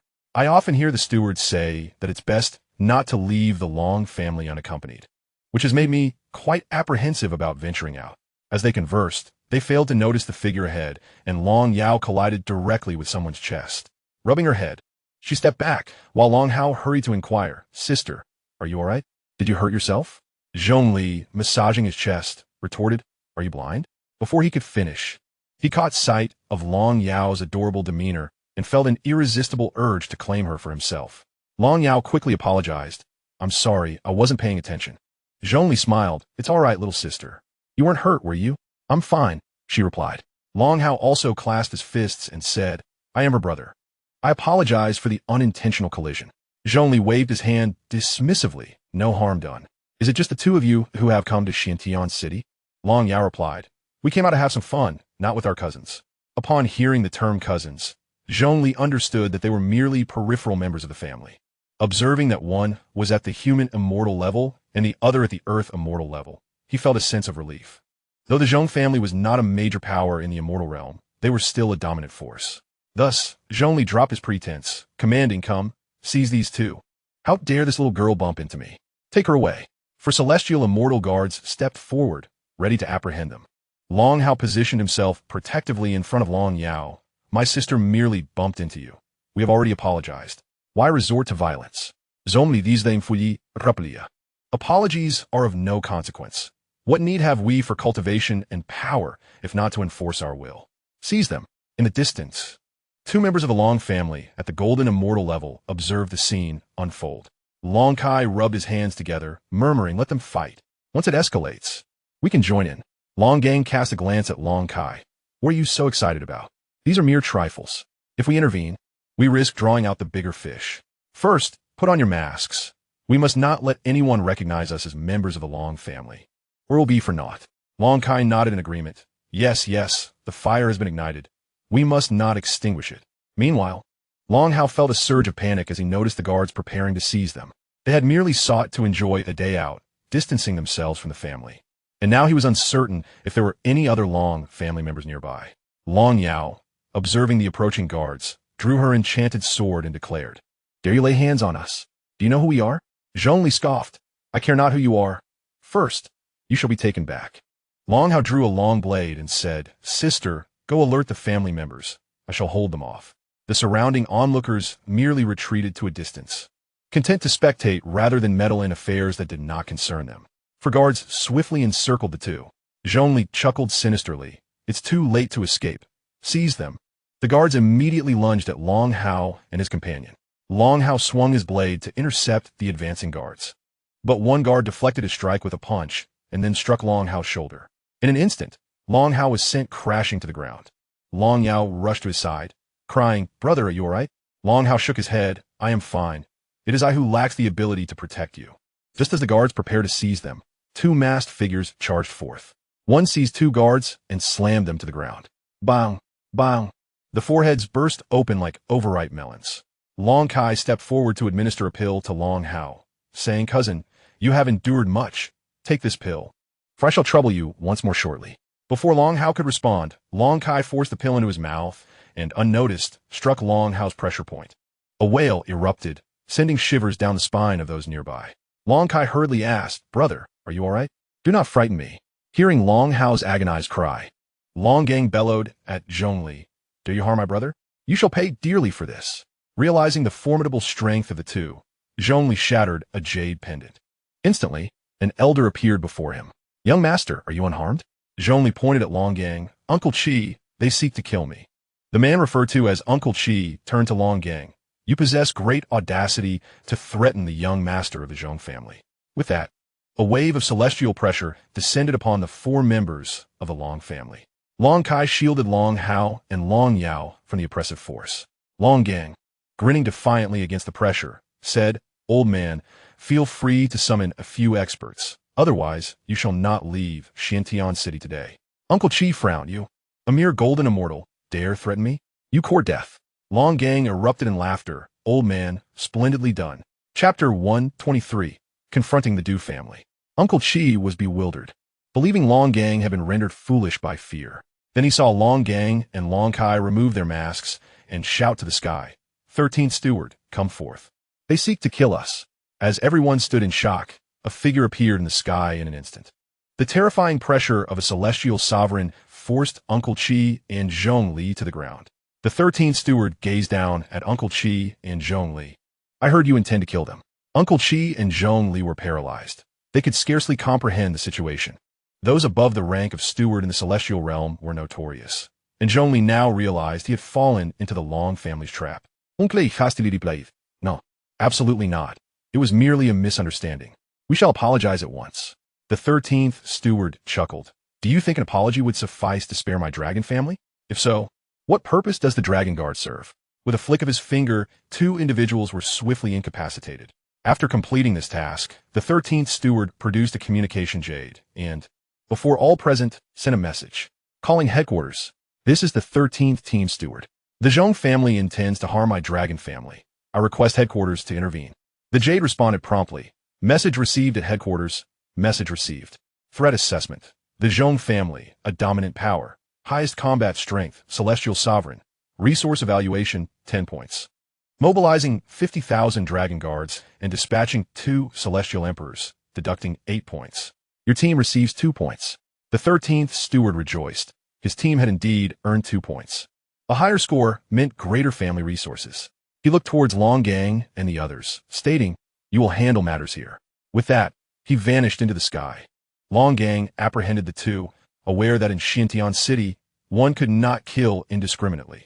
They needed to maintain the auction house's reputation, especially since their treasures were still being auctioned and could only eliminate the targets outside the city. The onlookers buzzed with excitement. Goodness, the dragon family is at it again. Have they lost their minds?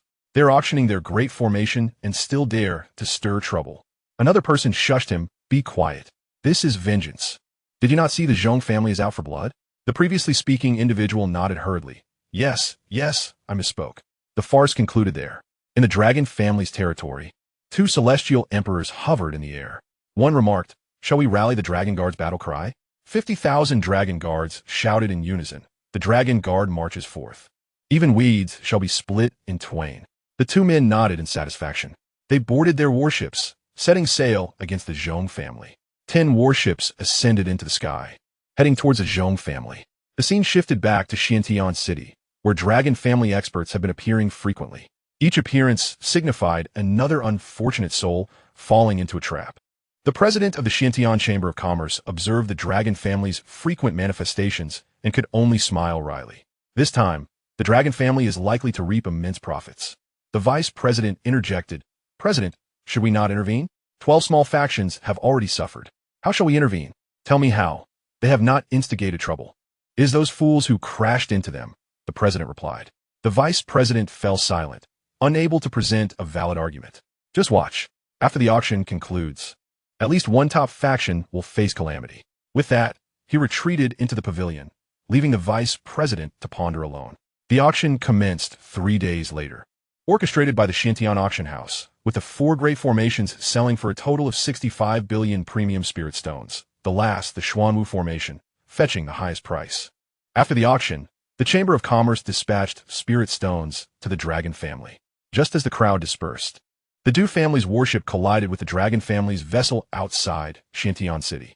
The Du family, an affiliate of the Heavenly Palace, boasted numerous powerful members. And Du Ju served as an elder within the Heavenly Palace. The collision of the 2 warships was not without cause, stemming from the Du family's lingering gaze upon the Long family. And thus unfolded the altercation. What are you staring at? What will you do about it? I shall strike you down.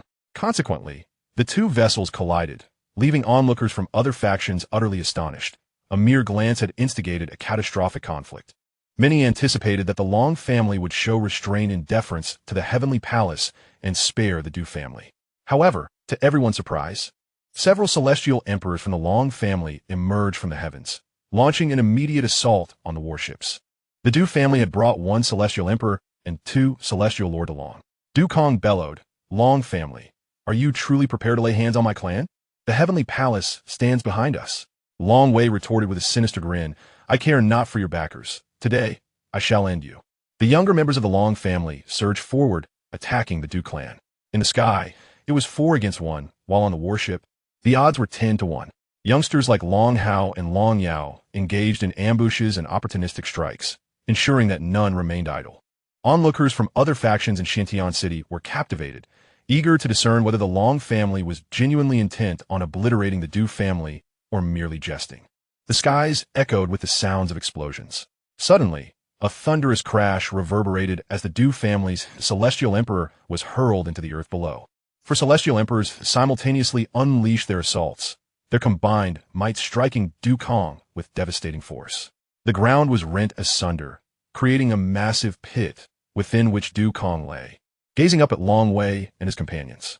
"You shall pay dearly for this," he spat, his tongue lolling as he succumbed to his fate. With Du Kong demise, all factions in the city were left in shock. The Long family had brazenly executed Du Kong before so many witnesses. It was evident that the Du family would pursue vengeance against the Long family, and the heavenly palace would likely intervene as well. Long Wei, unfazed by these developments, produced a communication jade and declared, "Headquarters. Headquarters. This is Team 1. With Du Kong eliminated, you may commence operations." "Headquarters received," came the reply. The townsfolk were left speechless, as the Long family had abandoned all pretense, launching their assault without hesitation. In the Long family's military camp, Long Zhen stood before the Long Emperor army, instructing everyone to suppress their realms to that of celestial lords. "I will take only 1,000 men. The rest shall continue their training." The front line of 1,000 Long Emperor warriors was ablaze with combat fervor, having not engaged in battle for many years. Long Zhen commanded, "The Long Emperor army shall march forth." A unified response echoed, fierce and unwavering. 50 warships awaited in the sky as Long Zhen led the Long Emperor army into the air. The vessels were filled with members of the Long family, not intent on fighting, for the Long Emperor army would not require their intervention. Their purpose was to assist in resource plundering, primarily contributing labor without exerting any power. Several divine ancestors of the Long family approached Long Zhen, shaking their heads in resignation as they took their seats. They were at a loss for words, beset by an ominous feeling that loomed over them. Long Zhen smiled and said, "Esteemed ancestors, I appreciate your efforts in coming here today. Rest assured, I will only resort to action if absolutely necessary." Chapter 124, Journey to the Du family. The several semi-divine ancestors looked upon this rebellious individual with exasperation. They had only just set up the defensive array before being summoned out. Long Qi could not restrain himself and asked, "Are you truly resolved to annihilate the Du family? Such an action may provoke the celestial palace." Long Zhen replied with confidence, "Ancestors, have faith. The celestial palace will undoubtedly respond." "Then you still dare to proceed with the destruction of the Du family?" Long Zhen continued, "Old ancestor, do you fear that with our god-slaying array, we could swiftly eliminate the Du family and then return to our clan? When the celestial palace arrives, we can use the god-slaying array to eradicate their semi-divine members, thus balancing our numbers. From then on, the celestial palace would pose no threat, and we could act against them at will." Long Qi was left speechless. It turned out Long Zhen's true target was not the Du family, but the celestial palace. The other ancestors sighed, uncertain of how to respond. They could only blame the family rules. They genuinely wished to replace Long Zhen as the clan leader. Such a person in power was a burden to the elders, and they could not afford it. However, all of Long Zhen's actions were beneficial to the Long clan, leaving them with no choice but to grit their teeth and support him.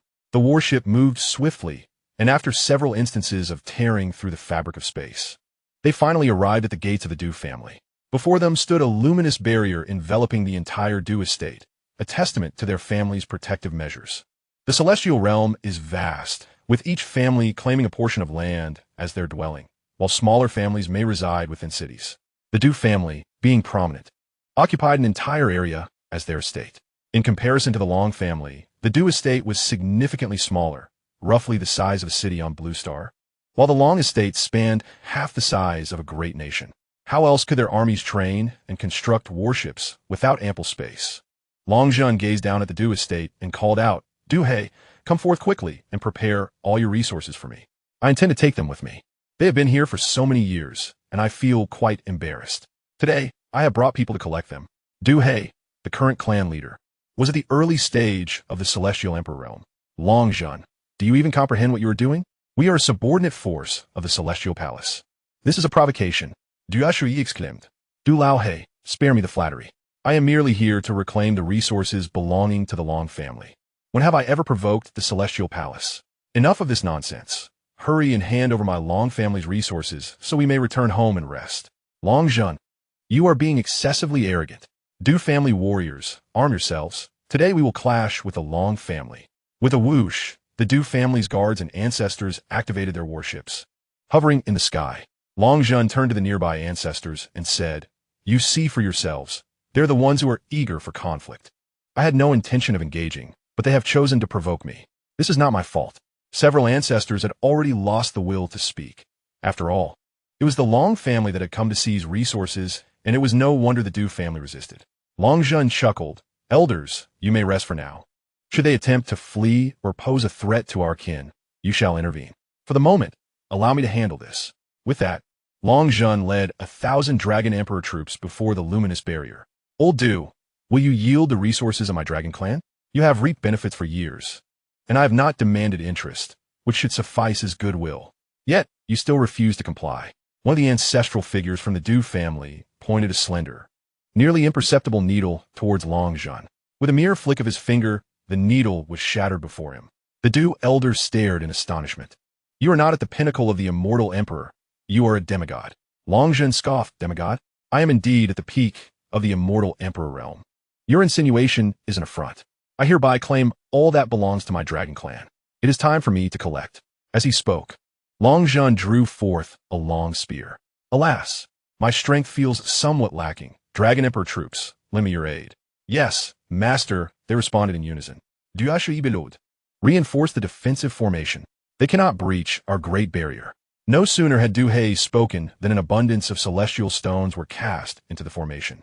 Long Zhun's eyes flared with intensity as he shouted, "Demon God, descend." A colossal figure materialized behind him, and the Dragon Emperor troops infused their celestial energy into the demon god, solidifying its form. Long Zhun thrust his spear towards the barrier, and the demon god mimicked his action, its spear piercing the defensive shield. Boom! Boom! Boom! The sound of explosions echoed, rippling through the barrier. Long Zhun roared, "Shatter it." With a crack, crack, the barrier began to fracture, culminating in a deafening explosion as it shattered. "Charge! No, slay them." 1,000 Dragon Emperor troops surged towards the Du family, with Long Zhun racing towards Du He. Seeing the barrier breached, Du He shouted, "Kill them." The cannons aboard the warships unleashed fire upon the Dragon Clan vessels, which retaliated in kind. Boom! Boom! Boom! The assaults clashed in the skies, the Dragon Emperor troops moving with remarkable speed, targeting the warships. 4 Celestial Dragon Emperor warriors coordinated their attacks on a single warship and with a series of intersecting strikes. The vessel was reduced to splinters. The Du family S-Guard, composed of celestial lords and sovereigns, advanced in a formidable formation, 100,000 strong. 500 Dragon Emperor troops assembled, and a towering figure wielding dual axes appeared before them. With a sweeping motion, the axes cleaved through the foremost guards, severing them in half. The guards' assaults fell harmlessly against the war god. Du He and several elders launched an offensive against Long Zhun simultaneously. The shadow of the demon god deflected all attacks effortlessly, even managing to jab Du He in the rear with a spear. The impact was negligible, leaving no resistance. Du He clasped his posterior, exclaiming, "Long Zhun, do you truly seek to fight to the death? Spare me your words. It is you who shall perish while we depart with our spoils." Long Zhun chose not to waste words with these adversaries and immediately engaged in combat. The manifestation of demonic energy enveloped Du He and several elders, shrouded in a crimson mist. Within this sanguine haze, a chilling light flickered, and a cacophony of anguish screams echoed through the heavens. After a minute, the blood mist dissipated. Long Jun stood alone in the sky, while Du He and the elders had vanished without a trace. He sensed a slight enhancement in his demonic essence. These old foes had proven their worth, even in death, by augmenting his power. On the dragon family's warship, several elders observed the scene, with Long Qi shaking his head. Would you classify him as a demon or an immortal? Long Xian replied, he is, after all, the embodiment of the celestial demon battle body, inherently possessing demonic traits, yet he has tamed this nature for his own purposes. Long Qi smiled ruefully, noting that historically, those who achieved mastery over the celestial demon battle body succumbed to their demonic essence. This fellow had cultivated it to a terrifying extent, yet remained unscathed, subduing his demonic nature as if it were a mere pet. Chapter 125, Annihilating the Du Family. Frightening the Heavenly Palace's might. Long Xian stated, there's no need to inquire further. This individual can undoubtedly ascend to a demigod. He has simply allowed his celestial demon form to absorb power, which has prevented his ascension. Isn't it obvious? He wishes to cling to the position of patriarch. Came a reply. In the distance, the battle raged on, with 1,000 Dragon Emperor soldiers confronting the Du family like a horde of newborn infants, their slaughter remarkably effortless. After dispatching Du He and the elders, Long Jun ceased his efforts, deeming the remaining foes mere refuse unworthy of his attention as the patriarch. With a grand gesture, he commanded, my kin, reclaim our resources. Yes, patriarch. The dragon family members surged forward like a swarm of locusts, leaving desolation in their wake. Not a blade of grass remained unturned, for they reasoned that even the most insignificant weed might someday evolve into a miraculous herb. To leave it behind would be a grievous error. Once the battle concluded, they stripped the corpses of their garments, even prying gold teeth from the fallen. They feared that treasures might lie hidden within, shattering the bodies and extracting bones to forge weapons. After completing these grim tasks, they returned to the warship. Just as Long Jun and his companions prepared to depart, a warship appeared on the horizon, rapidly approaching. Du Ju, witnessing his family's downfall, nearly succumbed to fury. Dragon family, you shall pay dearly. I swear to annihilate your entire clan.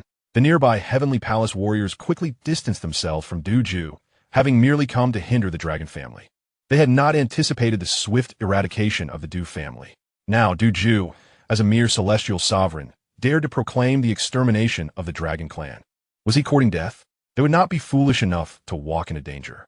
Upon hearing Du Ju's threats, Long Jun instinctively moved to confront him, only to be restrained by Long Qi and Long Xian. Patriarch, do not act rashly. The opposing warship harbors 8 demigods. Should a conflict ensue, our younger generation would suffer.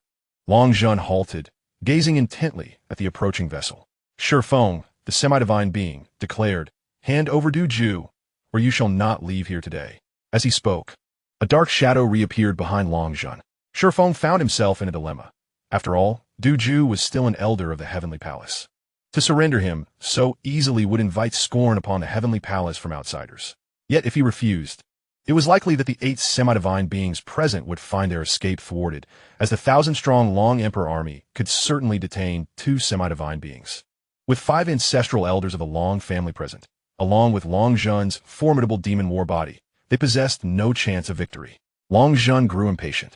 Long Emperor army, prepare for battle. Shifeng quickly intervened. Wait. Long family master, we can discuss this. There is no need to resort to violence. Long Jun turned to Shifeng, stating, I demand Du Ju, you may leave unharmed. After a moment's contemplation, Shifeng decisively kicked Du Ju away. Du, you have brought this upon yourself by offending the Long family. Face the consequences alone. With Du Ju cast from the warship, it immediately turned to depart. Du Ju could hardly fathom that he had been so callously abandoned by the Heavenly Palace. However, reflecting upon it, he realized that abandonment was inevitable. Now alone, his family could no longer offer the Heavenly Palace any benefit. As a mere celestial sovereign before them, he was inconsequential. A member of the Long Emperor army swiftly appeared before Du Ju, piercing his dantian with a spear and hoisting him onto the weapon, carrying him back to the warship. Long Jun, without a glance, commanded, strip him of his garments and extract his bones for weapon crafting. Yes, family master, came the reply. As the warship made its way back to the Long family, the anguished cries of Du Ju echoed throughout.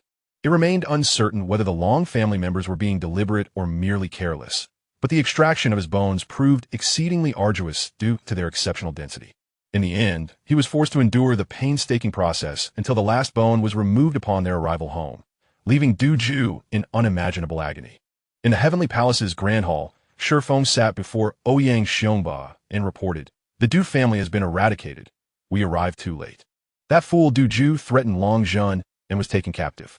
The Long family has deployed formidable forces this time. Ouyang Xiongba's expression remained inscrutable, betraying nothing of his thoughts. After Shifeng finished speaking, he slowly responded, "Long Jun dares to act so brazenly. He must have prepared contingencies. We must not act impulsively. Although our strength surpasses that of the Long family, the outcome of a true confrontation remains uncertain. This is a critical moment for our alliance with the Qingyan domain. Let other factions test the waters with the Long family. If they can uncover their trump card, it would be ideal. If not, it matters little." Shifeng nodded in agreement. "Very well. I will rally several factions to jointly assault the Long family." Ouyang Xiongba closed his eyes. Go. Shifeng departed the Grand Hall to contact other affiliated forces of the Heavenly Palace, urging them to probe the Long family. Meanwhile, the Long family reaped substantial rewards from their endeavors. Once resources were tallied, they were distributed among each family member. The Xintian auction house also delivered the celestial stones, which Long Jun packed together with a portion belonging to Long Yuan for transport to the lower realm, alongside the resources for Long Yuan and his two companions. Upon receiving the resources, Long Yuan and his companions were utterly astonished. Long Yuan alone had divided 35 billion exquisite celestial stones, and with the sale of the formation, the total reached a staggering 100 billion exquisite celestial stones. However, as Long Yuan had entered seclusion, Long Yuan entrusted these celestial stones to Chu Linxue. Upon receiving this considerable sum, Chu Linxue was equally taken aback and ultimately resolved to allocate 1 billion celestial stones for the cultivation of her family members. In the lower realm, after the ancestors achieved the human celestial level, they required celestial energy to enhance their strength. However, the lower realm only possessed spiritual energy, which was insufficient for their advancement. Thus, Chu Linxue decided to borrow 1 billion from Long Yuan, clearly stating to the entire Long family that these celestial stones were borrowed from him. Everyone unanimously agreed that the family owed Long Yuan 1 billion exquisite celestial stones. Although the upper realm had provided them with some resources, it was not a continuous supply and could not sustain the cultivation of the Long family members. After all, the Long family had not participated in battles in the lower realm and thus could not claim any resources. Before entering seclusion, Long Yuan had also given Long Zhan some resources, which would only suffice for a century of cultivation for the Long family. Chu Linxue, out of necessity, resorted to utilizing her son's celestial stones. It was unthinkable to let the family members idle away without utilizing the resources. Chu Linxue deposited 1 billion celestial stones into the family treasury. With the influx of resources, many members of the Long family chose to break through. This wave of breakthroughs was unstoppable, with all the ancestors achieving the earthly celestial realm. Long Yingui also ascended to the human celestial realm, and the family elders followed suit. After a century, Xiao He and Xiao Meier attained the heavenly celestial realm, while Xiao also reached the earthly celestial realm. Chu Linxue and Long Zhan only broke through to the heavenly celestial realm after 150 years. However, with so many breakthroughs within the family, the initial 1 billion had already been exhausted, with 30 years remaining until Long Yuan's seclusion ended. Chu Linxue had no choice but to contribute another 500 million to the family treasury. This amount was now sufficient to support their cultivation until Long Yuan's return. Chapter 126. Long Yuan emerges from seclusion. Little did Long Yuan anticipate that his mother acted solely out of concern for the family, which ultimately attracted a heavenly tribulation. Had he known, Long Yuan would have surely urged the heavens to unleash an even more ferocious storm. Time passed swiftly, and 29 years had flown by in the blink of an eye. Meanwhile, numerous new forces had emerged on the Tianming continent. With the demise of the Immortal factions, various powers rose to prominence, seeking to dominate their territories. The passage of 180 years had allowed many to forget the threat posed by the bloodthirsty clan. Their sole ambition was to conquer the continent and acquire more resources. The Long family, Chun family, and Beast Control sect were merely regarded as jokes in their eyes. Those were bygone days. The four forbidden regions had also seen a change in leadership. In the Tianyuan Forbidden Land, Guanyin ascended to seek Ren, wanting 160 years ago. The Desert Forbidden Land witnessed Yi Hongqin's ascent 150 years prior. Additionally, the Demon Domain Forbidden Land had welcomed a new demon emperor, and the spatial rift had long ceased to attract attention. Across the continent, various factions engaged in relentless strife, embroiled in fierce conflicts. The great immortal powers remain indifferent to such matters, yet they are not entirely secluded from the world. After all, they still require resources for cultivation, unlike the Long family, which has the Long Yuan to sustain them. In a training chamber, a figure covered in dust lies upon a bed that has accumulated layers of grime. The entire room is enveloped in silence, interrupted only by the sound of snoring. A single speck of dust, perhaps displeased by the disturbance, resolves to sacrifice itself in an effort to quell the snoring. It ventures inside during an inhalation. Achoo! A sneeze erupts, causing Long Yuan to slowly open his eyes. The scene before him is utterly transformed from what it was before his seclusion. Cobwebs now adorn every corner. This sight startles Long Yuan. What on earth? The Long family has been destroyed. Where am I? He abruptly sits up, sending dust swirling into the air, which triggers a fit of coughing. Upon surveying his surroundings, he realizes he is still in the same training chamber, though the pervasive dust speaks of the passage of time. As Long Yuan had been in seclusion, his family had refrained from disturbing him, leaving the room untouched. Unlike other cultivators who absorb spiritual energy during their meditative states, keeping the air perpetually clean, Long Yuan's mere slumber has led to such accumulation of dust. As he rises, his body shakes, scattering dust in all directions, leaving him immaculate. He opens a chamber door and steps out. Howl! Howl! Howl! It is that wretched creature daring to tread upon the tail of this great king. Little Black, pained, leaps up but then falls back down, having been stepped on. Little Black has been here for a decade, waiting for Long Yuan's return from seclusion. Long Yuan releases his foot, declaring, "Indeed, I stepped on you, you wretched creature. What will you do about it?" Little Black trembles all over, silently digging a pit in the floor, where he nestles himself, dutifully covering the debris. Long Yuan gazes at this foolishness, both amused and exasperated. The commotion rouses the members of the Long family, with Xiao Meyer and Xiao Feng being the first to appear, unwittingly stepping upon Little Black's makeshift grave. Xiao Meyer approaches joyfully, exclaiming, "My dear husband, you have emerged from seclusion." Long Yuan nods in acknowledgement. Just as Xiao Meyer departs, Xiao Feng steps upon the same spot. Below, Little Black laments silently, thinking, "I'm not dead yet. Please refrain from stepping on me. If it must be so, at least dig me out." Soon after, Chu Linxue, Long Zhan, and Xiao arrive one after another, all stepping upon Little Black's grave as they approach Long Yuan. "Yuan, you have finally emerged." Long Yuan smiles in response to his family. Xiao, puzzled, asks, "Brother Long, where's Master Little Black?" "He's been waiting here for you for a decade." Long Yuan gestures towards the ground beneath Xiao's feet. "You might still be able to rescue him if you dig him out now." Xiao glances down in horror and leaps back. "Master Little Black, how could you be here?" The others follow her gaze, noticing a clearly flattened mound of earth. Xiao promptly unearthed the Little Black creature, who was entirely covered in mud and dared not open its eyes, terrified that Long Yuan might strike it dead with a single blow. "Master Xiaohe, what has happened to you? Why would you take such a drastic step?" Xiao exclaimed, shaking the little creature vigorously. "I have yet to repay you for your kindness, and now you are gone." Overwhelmed, the Little Black creature finally opened its eyes and lamented, "I am not dead. It is your shaking that might do me in. Is this how you express your gratitude?" Startled by its sudden speech, Xiao lost her grip, and the creature tumbled into a distant pond. Realizing what had happened, she rushed to the water's edge. "Master Xiaohe, I did not mean to. I was merely too excited." The little creature, resigned and floating in the pond, recalled a decade ago when a prodigious youth from its family had inadvertently caused the collapse of a palace belonging to the Long family after a significant breakthrough.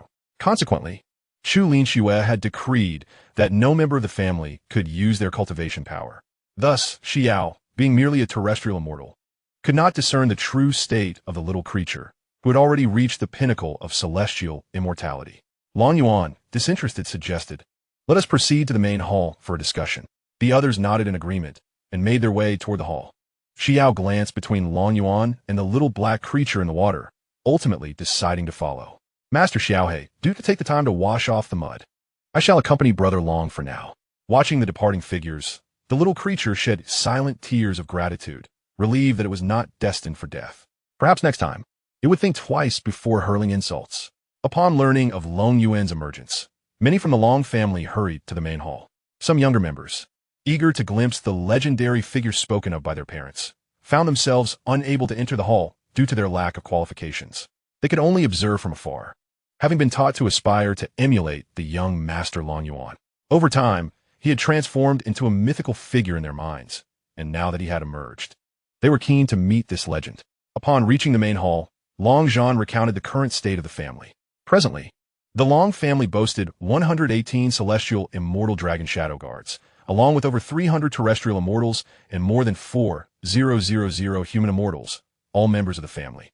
Chu Lin presented a storage ring, declaring, Yuan, due to the family's rapid advancement, we have had to borrow 5 billion top-tier immortal stones.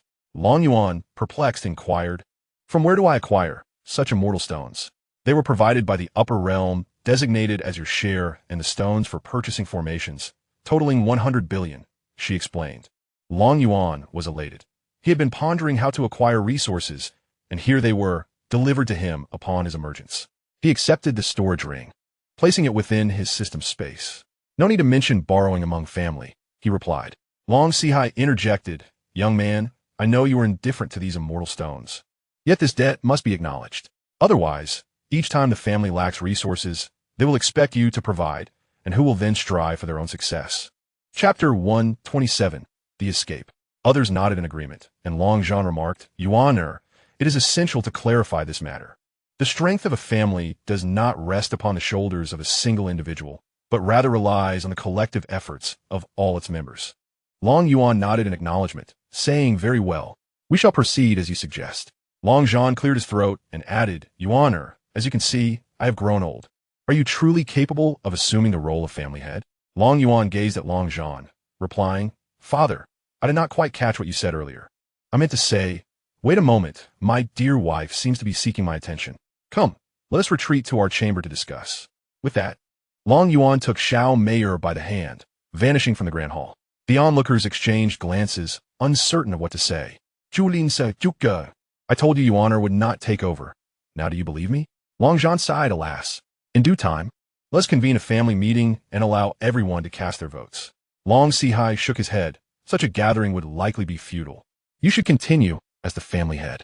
After all, you have held this position for many and have caused no disturbances. Long Quanglei waved his hand dismissively. I shall take my leave. The decision rests with you all. With that latter round, it matters not who leads. They will inevitably follow in his footsteps. Once Long Quanglei departed, the others also began to disperse. Upon returning to his chamber, Long Yuan grumbled, that old coot has ulterior motives. He uses my celestial stones and expects me to toil like a beast. I shall never do so.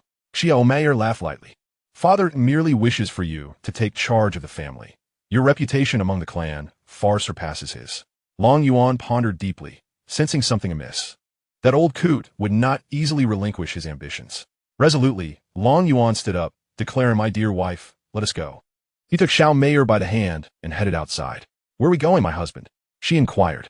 Long Yuan paused to write a note, stating, Mother, I am stepping out to evade some matters. I shall return in a year. He placed the note on the table and exited the room. Xiao Mei asked, are we truly leaving? Long Yuan nodded, calling out, Little Black, where have you wandered off to? Come here at once.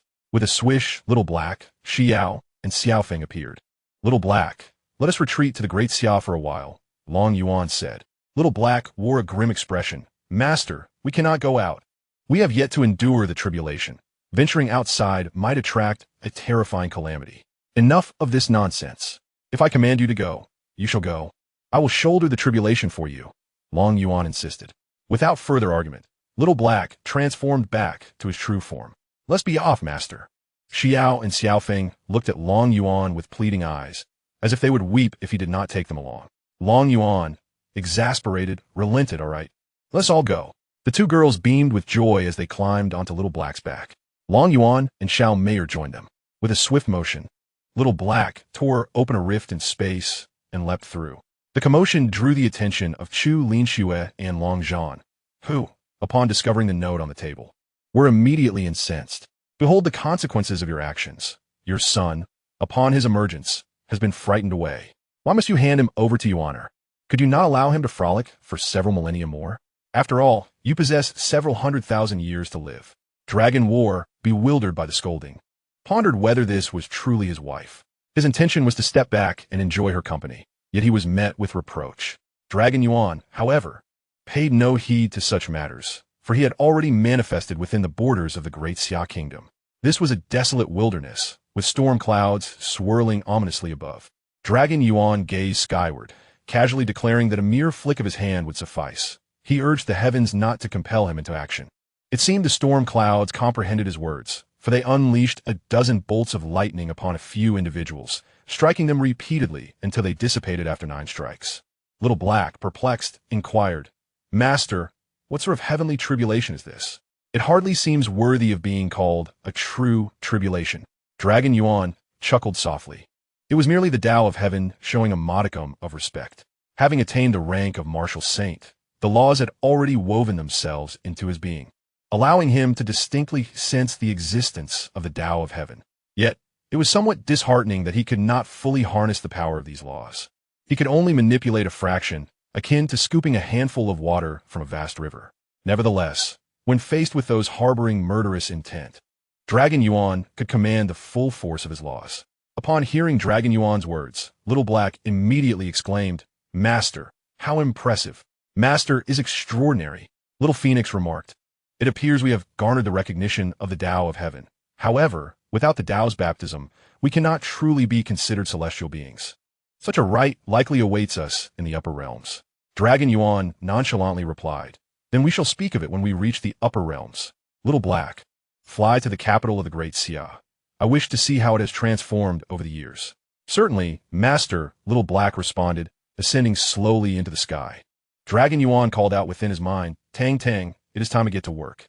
"I am here, esteemed host," came the reply. "Tang Tang, please collect all the celestial stones." "Understood, esteemed host." "Ding. Congratulations, esteemed host, for trading 98.5 billion premium celestial stones, resulting in the acquisition of 98.5 trillion silver coins. Ding. The system has upgraded to level 9, unlocking the superior artifact shop. Tang Tang, what new functions have you unlocked?" "Esteemed host, I have now unlocked encyclopedic knowledge. You may inquire about anything you do not understand." Dragon Yuan nodded, feeling it was of little practical use. Little Black's voice reached Dragon Yuan's ears. "Master, something is amiss in the Great Xia. There are numerous cultivators present." Dragon Yuan ceased his dialogue with Tang Tang, focusing his gaze upon the city of Great Xia. Within a single city, he discerned several foundational cultivators. Due to his insufficient spiritual strength in martial arts, his observational range was limited. "Little Black, investigate the situation in Great Xia," he commanded. "Yes, Master," Little Black affirmed, as his celestial essence swept across the entirety of the Great Xia. Meanwhile, Xiao Meier and her companions also employed their spiritual energy to scrutinize the realm within Great Xia. The dark-faced figure spoke with a somber tone. "Master, the Great Xia has fallen under the control of cultivators." A heavy sensation enveloped Long Yuan's heart. "Are Qin Ming and the others still present?" "Master, Qin Ming and the others are no longer here, but his descendants remain." Long Yuan's expression darkened significantly as he replied in a grave voice, "Take me there." "Yes, Master." The dark figure hastened, leading Long Yuan into the imperial garden of the Great Xia Palace. The sudden appearance startled the station guards, who raised their spears, pointing them at Long Yuan. However, upon recognizing him, the skeletal soldiers immediately saluted, their mouths emitting peculiar sounds. Dragon General. Long Yuan instantly recognized them as the 50,000 soldiers he once commanded. He had not anticipated their transformation into this state. Raising his gaze to the heavens, he returned their salute. "Brothers, you have worked hard. For the Great Xia and its people, we, Dragon General, do not shy away from toil." The commotion attracted more skeletal soldiers, who, upon seeing Long Yuan, simultaneously stood at attention and saluted. "Dragon General." Long Yuan waved his hand and, with a somber expression, commanded, "Take me to the current emperor." A skeletal general approached, stating, "Dragon General, I shall escort you." Long Yuan gazed in astonishment at this skeletal general. "You are Erguzi." The skeletal general shuddered slightly. "I am." Long Yuan nodded. choosing not to utter another word. Following Air Guzi, they arrived at the imperial study. Qin Hao, with a hoarse voice, remarked, once again, that sect has come seeking individuals. Hearing footsteps without a reply, he looked up to see someone he had known since childhood, yet had never encountered face to face. Rising to his feet, Qin Hao stammered. You are the founding emperor, Long Yuan, Elder Long. Air Guzi interjected. Your Majesty, he is indeed Dragon General. Qin Hao hastily approached to pay his respects. Elder Long, greetings. Long Yuan took a seat upon the dragon throne and addressed Air Guzi. Now, speak of the situation. Standing tall, despite his skeletal form, Air Guzi retained an air of pride. Report, Dragon General. Emperor Qin Ming passed away from overexertion 160 years ago, while King Li and King Zhou succumbed to illness 156 years ago. General Zhang has since taken possession of King Li's body, and for these years, we 50,000 brothers have been stationed to guard the Great Xia. Long Yuan furrowed his brow. So, all of your bodies are those of your former brothers? Air Guzi nodded. We are uncertain of the circumstances. We attached ourselves to the bodies a year after their deaths, regardless of whether they perished from age or illness, thus becoming what we are now. Now, enlighten me about the state of affairs within the Great Xia. Dragon General. This transpired 75 years ago when numerous sects infiltrated the secular world to capture ordinary people for mining.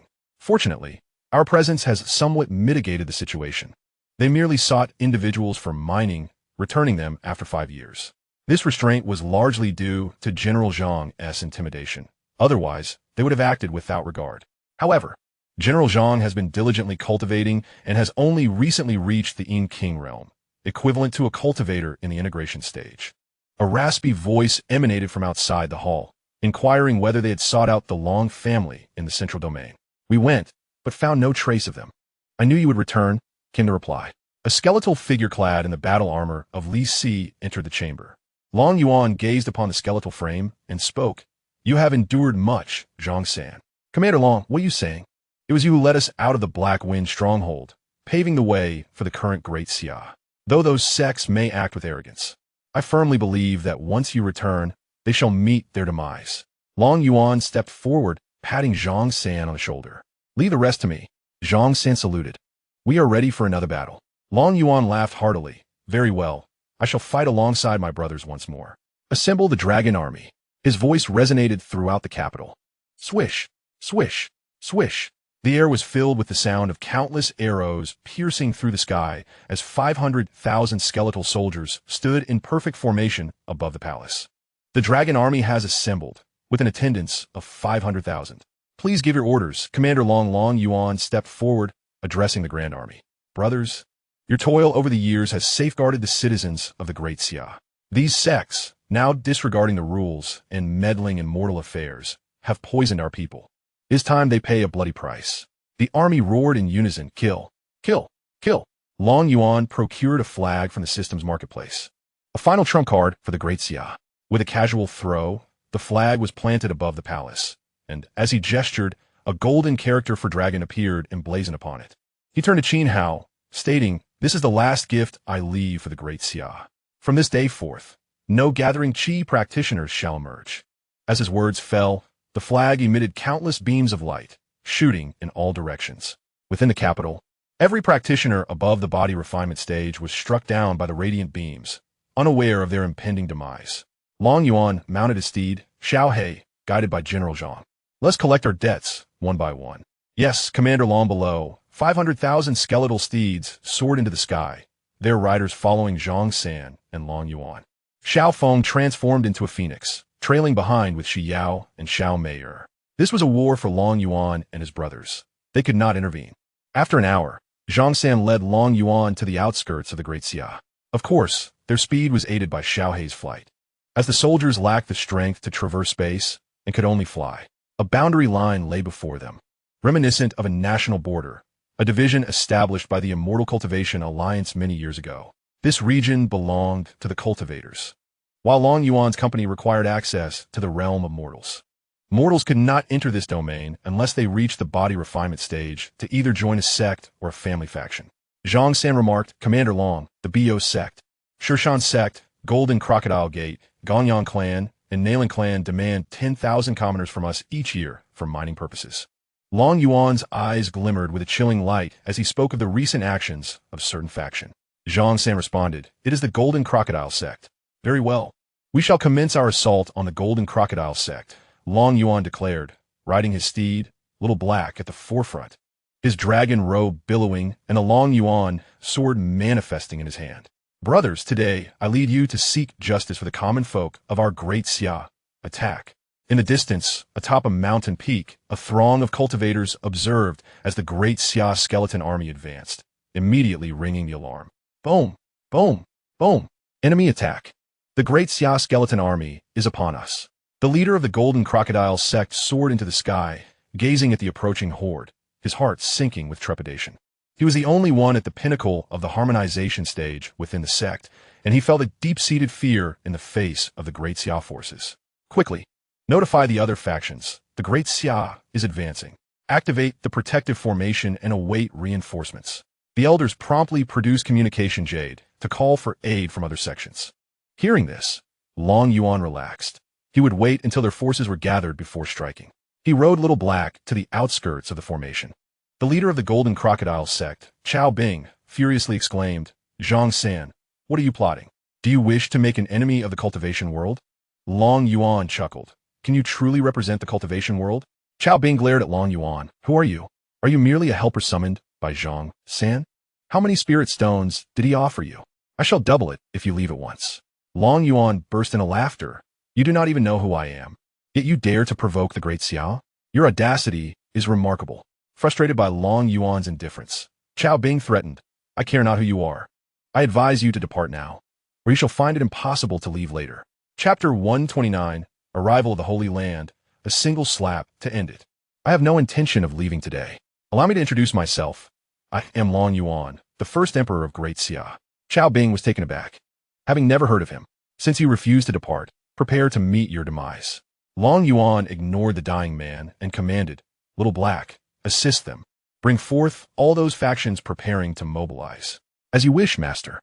Little Black swept his soul power and discovered that over a dozen factions were on the move.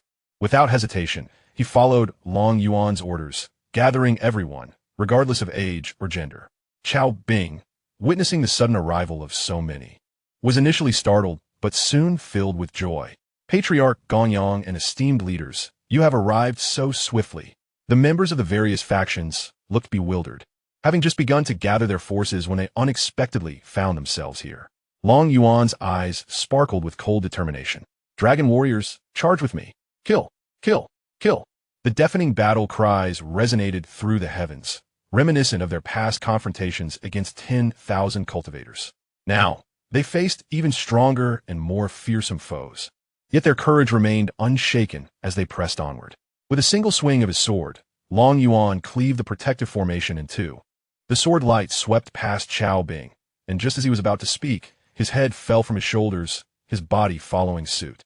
It was at this moment that the leaders of the factions finally grasped the unfolding reality. "General Zhang, do not make a move. We shall promptly return your people." Zhang Xin bellowed furiously. "Now you wish to send them back, but it is too late. Brothers, attack." 500,000 dragon warriors surged towards the cultivators. Long Yuan, swift as the wind, dispatched those above the nascent soul stage with several strokes of his sword. He left a mere early-stage fusion cultivator to face Xianxia, who had harbored resentment for many years. Thus, Long Yuan allowed Xianxia to engage. The remaining nascent soul cultivators were no match for the dragon warriors. Their physical attacks were utterly ineffective against them. Only those in the god transformation stage, possessing soul power, could inflict harm. The 500,000 dragon warriors charged at the remaining 8 to 900,000 cultivators. Each thrust of their spears claimed a life. And soon the sky was filled with the anguished cries of the cultivators. The dragon warriors showed no mercy, indiscriminately slaughtering men and women alike as they pressed forward. The cries of battle echoed across the sky and mountains. Long Yuan, riding on Little Black, observed the grand conflict from above. Such commotion naturally attracted the attention of other factions. Long Yuan addressed these forces. "It would be wise for you to return those mortals. Otherwise, you shall be the next to face annihilation." A powerful cultivator scoffed, "What audacity! After your massacre of so many, the Holy Land will surely seek retribution." Long Yuan laughed heartily. "Very well, I await their arrival." Inform the Holy Land that I am Long Yuan, the young master of the Long family of the central region, and I shall be at the Long family waiting for them." Upon hearing this, they fell silent, for they were all aware of the Long family's reputation. Though it had faded from memory over the past century, due to their seclusion, they dared not linger and hastened to return the mortals to their homeland. If they truly provoked the Long family, their fate would be dire. Just as they intended to depart, a thunderous voice rang out. "Who dares to slaughter within the territory of the Qishan Holy Land? Do you think we do not exist?" A middle-aged man appeared in the sky, radiating the aura of a tribulation transcendent, asserting his strength. Seeing that the soldiers below ignored him, he was enraged. "You seek death, daring to act in my presence." With that, he prepared to strike down the dragon warriors with a single blow. "Little Black, bring him down." "As you command, my master." With a swift motion, Little Black transported before Long Yuan. Long Yuan raised his hand and delivered a resounding slap. With a loud crack, Xiao's head spun several times before he hung limply by his neck. "Damn, he has grown a bit stronger. I'll pay a visit to the Qishan Holy Land shortly." Those who had not yet departed trembled at the sight. A tribulation transcendent was struck down with a single blow. Who could possibly contend with that? The crowd scattered like frightened birds, hastily retreating to their factions to ensure the mortals were sent away. After waiting for another half hour, Xianxia appeared before Long Yuan, reporting to Commander Long. "The enemy has been entirely eliminated." Long Yuan turned his gaze towards Xianxia. "Bring our people back to the Great Xia. No cultivators shall enter Great Xia henceforth." "What are your plans?" Xianxia gritted his teeth. "I shall remain in Great Xia. After all, I am a citizen of Great Xia, and even if I perish now, I must safeguard it. It is the hard work of my elder brother, second brother, and yourself." Long Yuan nodded. "Very well, then you shall stay in Great Xia. Tang, procure some ghostly cultivation techniques and martial skills for me."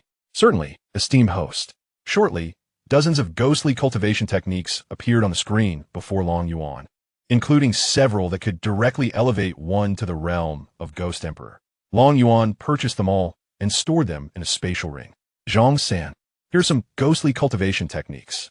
Take them for your brothers to practice. Whether you choose to stay or leave is entirely up to you. You have already sacrificed much for Great Xia. It is impossible to eternally protect it." Xianxia accepted the spatial ring. "Commander Long, I understand. I will discuss this with my brothers and see what they wish to do." "Good. Now go and bring the citizens back home. I shall pay a visit to the Qishan Sacred Land." "Commander Long, aren't you returning to Great Xia to take a look?" Long Yuan gazed into the distance. "I shall not return. I have done all that I could. The fate of Great Xia now lies ahead, and I have more pressing matters to attend to." Xianxia nodded. "Take care, Commander Long, brothers. Take care. Commander Long, take care." Xiaohe tore through the space and entered, followed by Xiao Mei and the others. Xianxia watched as Long Yuan vanished, lingering for a moment before issuing the command. "Retrieve the citizens and bring them home." The army marched forth towards the various mines. In the skies above Qishan's sacred land, the space ruptured and Xiaohe and the others emerged. A corpse plummeted from the sky, crashing onto the grand formation. Bang, bang, bang. The body tumbled relentlessly against the protective barrier of the formation. An elder soared upward to catch the body, his expression darkening immediately. "Who are you to have killed an elder of our sacred land?" Long Yuan could not be bothered to engage in conversation with this individual. With a mere gesture, he pointed. Bang! The speaker exploded instantaneously, leaving everyone in stunned silence. Long Yuan declared, "Qishan's sacred master, come out and face me. Who dares to cause a commotion in our sacred land? Do you truly believe there is no one here?" Whoosh, whoosh, whoosh. Dozens of figures hovered in the air, confronting Long Yuan. Chapter 130, Historical Determination. Long Yuan disdainfully scoffed. Some could be easily dispatched with a single slap. The Qishan's sacred master furiously retorted, impudent. With that, he struck towards Long Yuan with a palm. A colossal handprint descended upon Long Yuan and his companions. Why must you force my hand when living peacefully is an option? Whoosh. Xiu moved, her dagger slicing through the palm print and resting against the sacred master's neck. The Qishan's sacred master panicked. Stop. I am connected with the major powers of the central domain. If you kill me, they will not let you go. Long Yuan pondered in his heart, Tang. Could you please ascertain whether these individuals have committed any nefarious deeds? The reply from the host, no need to investigate. That cultivator has not engaged in many malevolent acts. Yet you yourself frequently annihilate entire clans. Long Yuan was taken aback by the truth in Tang Tang's words. Indeed, in the realm of cultivation, only strength guarantees survival. Otherwise, merely existing could be deemed a transgression, rendering notions of virtue and vice obsolete. With this realization, Long Yuan cast aside his compassion and inquired, "Which faction in the central domain do you serve as pawns?" The Holy Lord of Qishan, interpreting Long Yuan's query as a sign of fear, arrogantly declared, "We are the affiliated Holy Land of the esteemed Shi family, the paramount power in the central domain." Long Yuan nodded, having never heard of them, and commanded Xiao, "Eliminate them all." "Understood, Brother Long," Xiao responded, and with a deft stroke of her dagger, the head of the Holy Lord of Qishan fell to the ground. His demise unleashed the brutal nature of the others, and all members of the Holy Land surged toward Long Yuan and his group. Xiao's speed was astonishing. In a mere flash, everything in her vicinity was reduced to mere fragments. This was the celestial technique she had mastered, the art of spatial severance. In that instant, the entire Qishan Holy Land was obliterated. Long Yuan was somewhat astonished. It was the first time he witnessed Xiao in action, and he was surprised by her formidable prowess. "Hee, how do you find my disciple, master? Quite strong, isn't she?" "Indeed, she is strong, but seems unrelated to you." "Master, how can you say that? Xiao is my direct protege. You cannot claim otherwise." Long Yuan scoffed, asserting that Xiao's strength was her own merit, and it had little to do with Tang Tang. "Let us depart. The matters here are resolved. We shall return to the central domain to investigate the Shi family. I do not recall such a family existing in the central domain."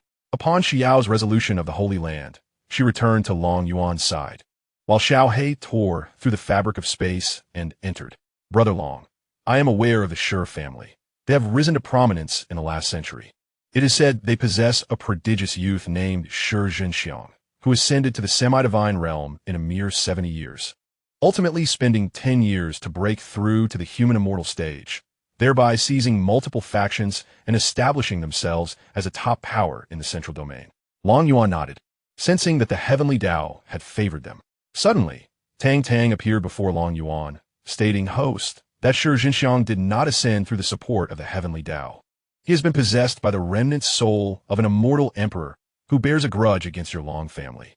Long Yuan was stunned. What a shocking revelation. The remnant soul of an immortal emperor. This must surely be the doing of the Long family from the upper realm. "Indeed, host, you are correct. It was the upper realm's Long family.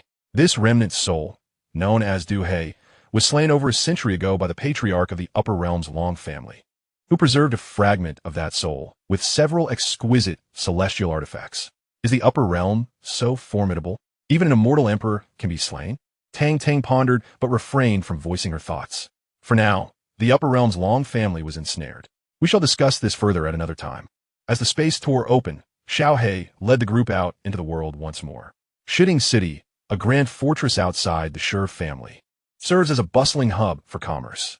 Such fortified towns are established near every major power, facilitating trade and providing essential goods for daily living, as each family has numerous mortals who require sustenance and clothing. At the city gate, Long Yuan and Xiao Mayer walked ahead, while the three companions trailed behind.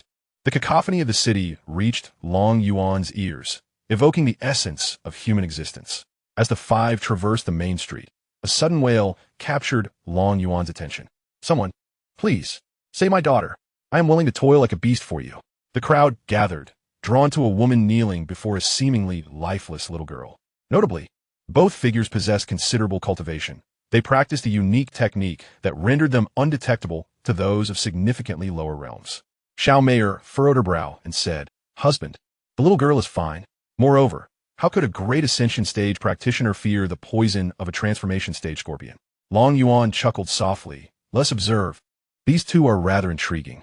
Xiao, puzzled, remarked, "Brother Long, I sense they are preparing to deceive." Long Yuan replied, "They are not preparing to deceive. They are already deceiving." Just then, a young master stepped forward to gaze upon the woman and the child. His name was Zhao Hong, the esteemed heir of the Zhao family, one of the city's leading clans. Zhao Hong scrutinized the two.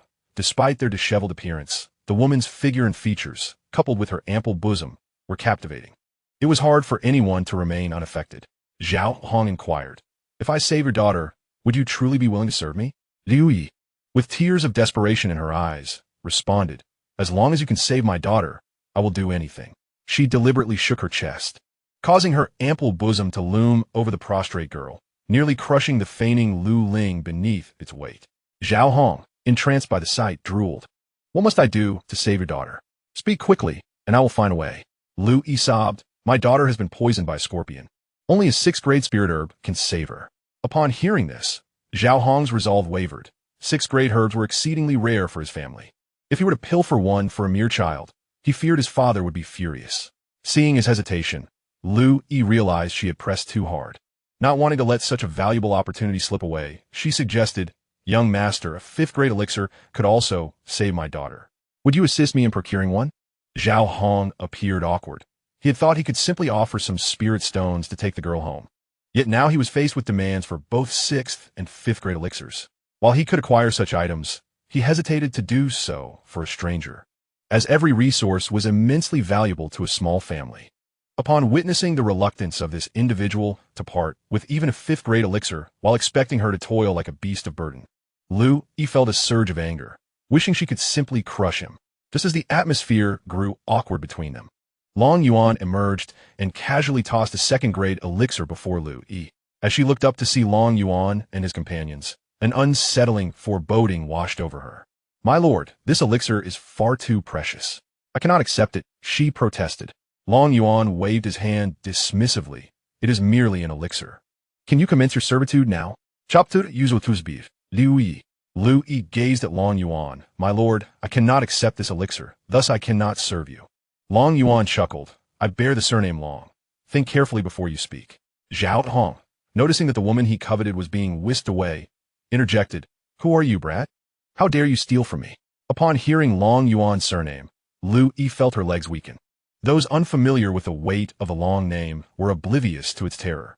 Anyone from 180 years ago would recognize the Long family as a force capable of obliterating 2 major immortal powers. Long Yuan disregarded Zhao Hong. Have you made your decision? Lu Yi sighed, patting the young girl before her. The little girl rose to her knees before Long Yuan. Liu Yi spoke. You must be the savior of the young master of the Long family. Today we have wronged young Master Long. Please, take back this elixir. She extended her hands, offering the elixir to Long Yuan. This elixir will aid your daughter's injuries. I wish to hear your story. How does a tribulation stage and a great ascension stage individual come to be here deceiving others? Upon hearing that the elixir could help her daughter, Lu Yi tightened her grip. Very well, I shall accept the elixir. From this day forth, my daughter and I shall serve young Master Long. Long Yuan shook his head. There is no need for servitude. I am merely curious about your tale. The 2 women stood, inviting young Master Long to follow them to their humble abode for a conversation.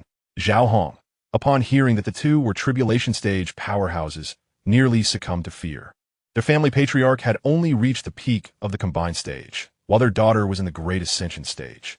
The onlookers had long dispersed, fleeing at the sight of Long Yuan's entourage. Zhao Hong was escorted away by his guards, driven back by the aura emitted by Xiao He, a command issued by Long Yuan. The group followed Lu Yi to a dilapidated house within the city. Upon entering the courtyard, Lu Yi prepared water for tea. Lu Ling watched Long Yuan with keen curiosity. She was aware of the eldest son of the Long family, named Long Yuan, but had never before laid eyes on him. Once the tea was brewed, Lu Yi took a seat. Young Master Long, what do you wish to inquire about? Long Yuan nodded. If I am not mistaken, you must be Long Shi's wife? Lu Yi's eyes widened in astonishment at Long Yuan's recognition. Indeed, I am her wife, but she has passed away, and we are no longer part of the Long family. Long Yuan pondered. The Long family has not provided you with the resources you rightfully deserve.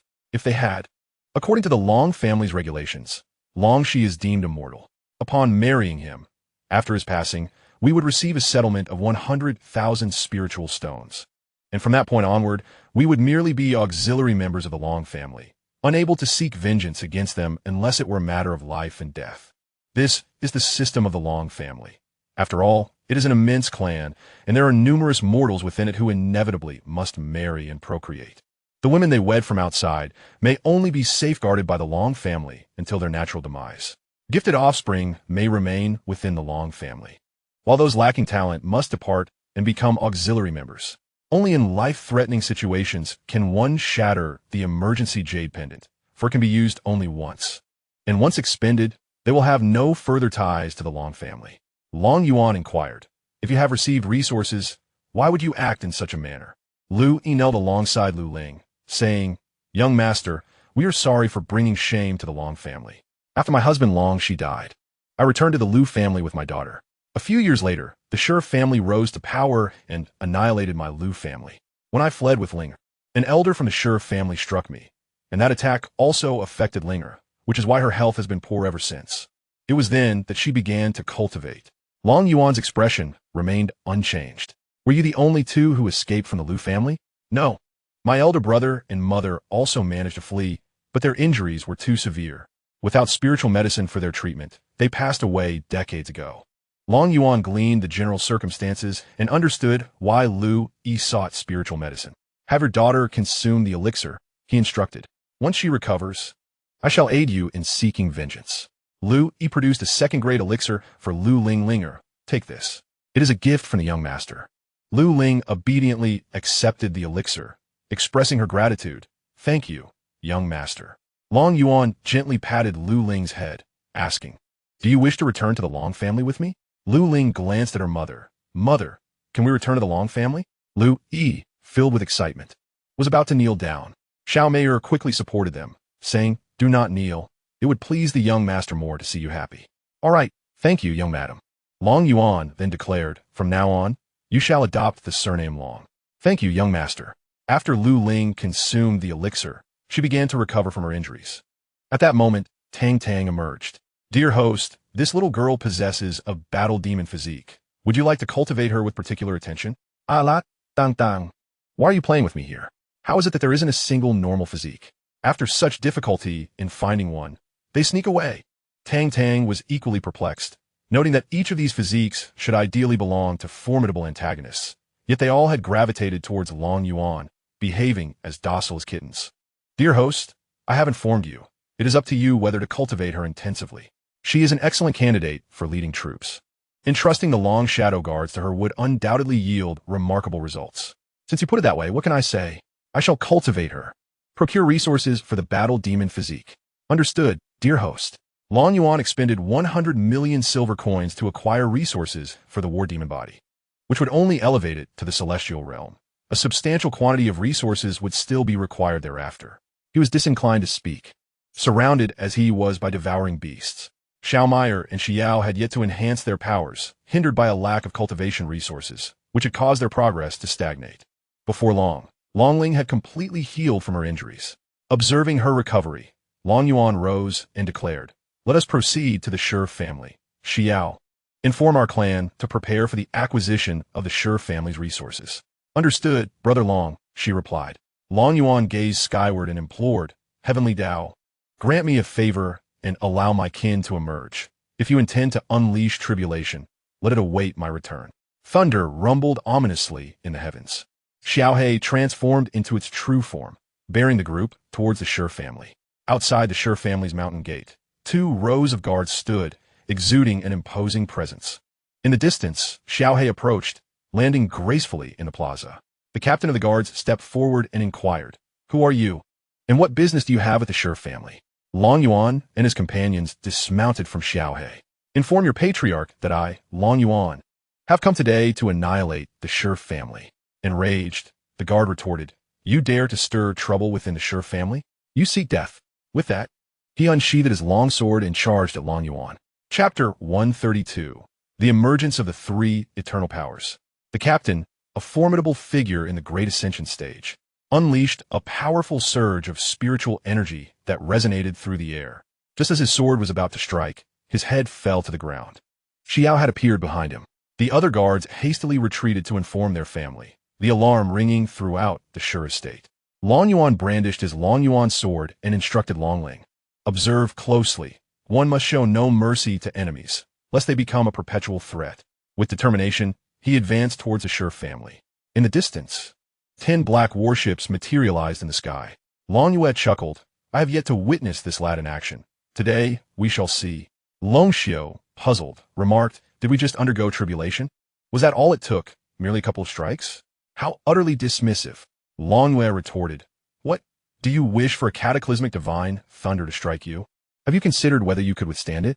Enough with the musings. Behold, as Long Yuan takes action. Everyone turned their gaze toward Long Yuan, who was advancing toward the Shi family's grand hall. Shi guards and clansmen surged forward to confront Long Yuan, their attacks falling like rain. With grace, Long Yuan wielded his sword, executing the fluid movements of the 10,000 swords technique.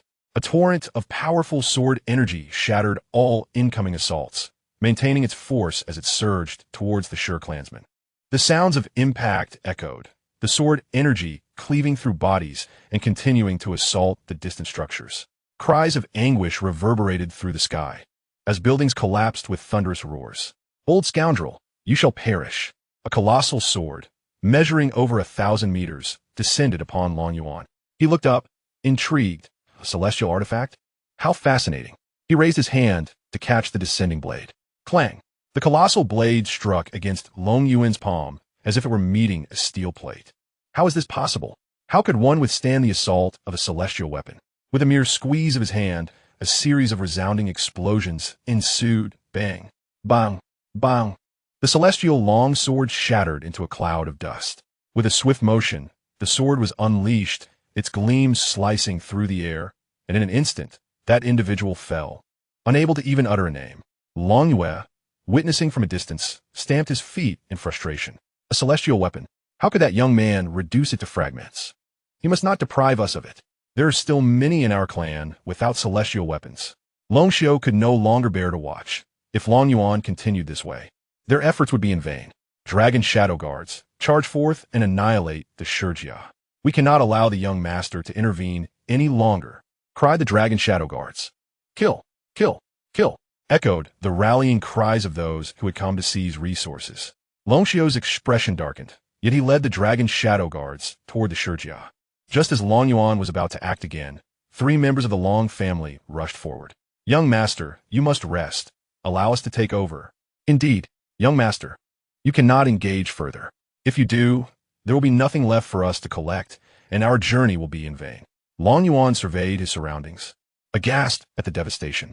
He had not noticed earlier, but the buildings in the distance lay in ruins, swept away by the sword's aura. Young master, rest while we clean up the aftermath. An overwhelming aura of the human saint realm surged from the Xianxia's forbidden grounds. Who dares to offend my family? You shall all remain here today. Xianxia had long sensed this, but had refrained from emerging earlier, as he was in the midst of a breakthrough to the mid-stage of the human saint realm. Now that he had succeeded, it was time to unleash his fury. Xianxia burst forth from the forbidden area, colliding with Long Yue, who was in the midst of slaying a late-stage tribulation elder. Seeing this, he struck at Long Yue with a palm, intent on saving the elder. The palm print bore the formidable aura of the mid-stage human saint realm as it struck toward Long Yue. Long Yue laughed heartily. I thought you wouldn't show yourself. I intended to deal with everyone here before seeking you out, but it seems you have delivered yourself right to me. With that, Long Yue unleashed a powerful punch. Boom! Boom! Boom!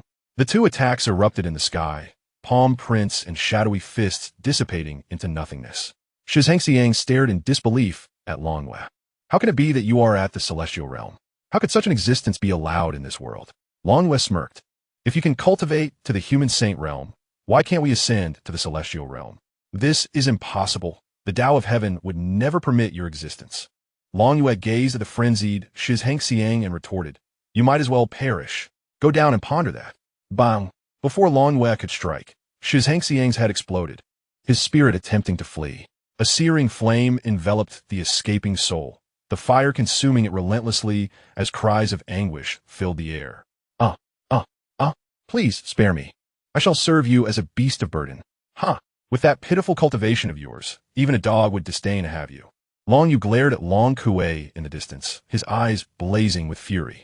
Old 3, that kill belongs to me. By what right do you seize my prey? You weren't even dispatched for this mission. Long Kuei regarded him with disdain.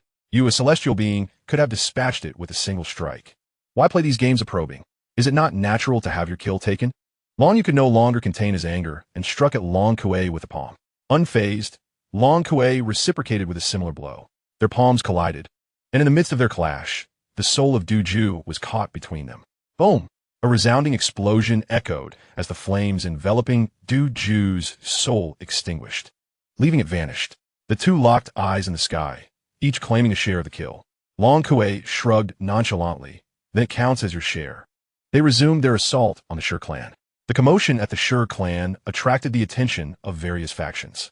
Upon seeing the 10 black warships outside the Shi clan, 2 words sprang to their minds. Long clan. An elder of the human immortal side, alas. The Long clan is emerging. We still cannot rival them. Another immortal remarked. Did the Long clan not declare a 200-year seclusion? Why emerge early? Could it be that the bloodthirsty clan is planning an invasion? This statement jolted everyone awake. They could not forget the terror of the bloodthirsty hall from 180 years ago. Each member of the bloodthirsty clan possessed overwhelming power. It took 3 or 4 equally ranked experts to slay a single member of that terrifying race. If such a fearsome clan were to invade this continent, what could they use to defend themselves? Just as the Long Shadow Guard was annihilating the Shi clan, the Long clan announced the lifting of their protective barrier, officially entering the world. The Qin clan and the Beastmaster sect simultaneously declared their emergence as well. The entire central domain erupted in activity, with the 3 immortal powers simultaneously ending their seclusion. This was not an auspicious sign. It indicated a reshuffling of power within the central domain, and they would likely have to relinquish a significant portion of their territories. Yet, faced with such formidable forces, they felt utterly powerless, with the Shi clan serving as a prime example. After the battle concluded, Long Yuan returned to the Long clan with Xiao Meier and the others. They settled in the courtyard, where Long Yuan presented the resources for cultivating the battle demon physique. Long Ling, these are the resources for your future cultivation.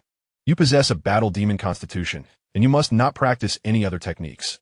Doing so could jeopardize your future. Long Ling, stunned, replied, Young master, if I am of the battle demon constitution, does that mean I'll be hunted by those righteous individuals? Long Yuan laughed heartily. Ask them who would dare pursue you, unless they wish to face annihilation. As they chatted, Long Zhan approached with Qin Ying, the head of the Qin clan, and Tai Xiong, the leader of the Beastmaster sect. Long Zhan smiled. Yuan, what are you discussing that brings such joy? The others promptly rose to pay their respects. Greetings, clan head. Greetings, head of the Qin clan. Sect Master Tai. Long Yuan merely clasped his fists in acknowledgement, uninterested in such formalities. Qin Ying chuckled. There's no need for such formality. This is your home. Tai Xiong laughed heartily. I must express my gratitude to you, esteemed nephew Long Yuan, for assisting my son in acquiring a formidable beast of war. Long Yuan waved his hand dismissively. That was merely his fortune. I didn't contribute much. Is there a specific matter that brings you here today? Long Zhan, his smile fading, replied, Yuan, your uncles wish to inquire when you intend to launch an assault on the bloodthirsty clan, for they need to make preparations. Long Yuan pondered briefly. Any time would suffice. You may set the date. Tai Xiong reflected for a moment and said, Esteemed nephew, there are too many new forces emerging on the continent. And with the 4 great forbidden areas having new masters, organizing them will take considerable time. Qin Ying nodded in agreement. Indeed, the continent is in chaos. All factions are at odds with one another, making it challenging to assemble a formidable force. Long Yuan smiled. Then let us not delay. We 3 families shall charge directly into the bloodthirsty clan and allow some of their kin to infiltrate, letting them fend for themselves. I refuse to believe that the bloodthirsty clan would seek to slay them without resistance. The assembly looked at Long Yuan in astonishment. They had not anticipated such ruthlessness from him. Sensing their thoughts, Long Yuan remarked, This continent does not belong solely to our 3 families. It is already a feat that we can advance to the forefront. Long Zhan nodded. Then it is settled. We shall allow a contingent of the bloodthirsty clan to enter and eliminate the uncertain factions. Long Yuan contemplated further. You should gather those willing to join us. Let them send their elderly, women, and children to our Long family. Those who will not partake in the expedition should also come over. I will arrange a grand formation to ensure their safety. Qin Ying agreed. This way, we can proceed with confidence against the bloodthirsty clan. Let us return and prepare, setting the date for 2 years hence. Tai Xiong added with a smile, Very well, I shall also make preparations. After their departure, Long Zhan turned to Long Yuan. Yuan, our family's warship weaponry is somewhat outdated. Could you find time to assist in its improvement? Long Yuan had indeed forgotten about this. If one were to engage in battle without adequate equipment, it would be quite disadvantageous. With this thought, Long Yuan called out, Tang Tang, come forth and get to work. Coming, esteemed host. She replied, Quickly recommend some good warships. Selecting options for the host now. Once completed, The screen before Long Yuan displayed 3 types of warships. The first, the Hell warship, could accommodate 10,000 men without reducing in size.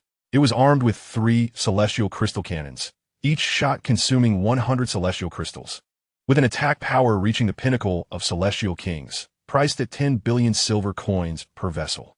The second, the Azure Dragon warship, could carry 50,000 men without altering its dimensions. It featured a main cannon that consumed 1,000 celestial crystals per shot, boasting an attack power equivalent to the peak of celestial lords, and was additionally equipped with 50,000 celestial crystal bombs, each capable of inflicting damage comparable to an ordinary strike from celestial monarch. Priced at 100 billion silver coins per vessel. Long Yuan inquired, Tang, can these celestial crystal bombs be manufactured? Esteemed host, it would be more troublesome to produce them. It is more expedient to purchase them at 200,000 silver coins each, which is quite reasonable. Please provide me with 30 Azure Dragon warships, equipped with 10 million celestial crystal bombs. Ding! The host has purchased 30 Azure Dragon warships and 10 million celestial crystal bombs, deducting 5 trillion silver coins, leaving a balance of 935 trillion silver coins. Dear host, the warships are now stored within the system space, and you may view them at your convenience. Long Yuan stood up and proclaimed, Father, let us proceed to the training grounds. Long Zhan, puzzled, inquired, What purpose does the training ground serve? You will understand upon arrival. I have prepared something special for the Dragon Shadow Guards, Long Yuan replied. The group made their way to the training grounds, an expansive area where Long Yuan summoned the Azure Dragon warships from the system space. 30 colossal warships, each measuring 10,000 meters in length and 1,000 meters in width, materialized in the sky.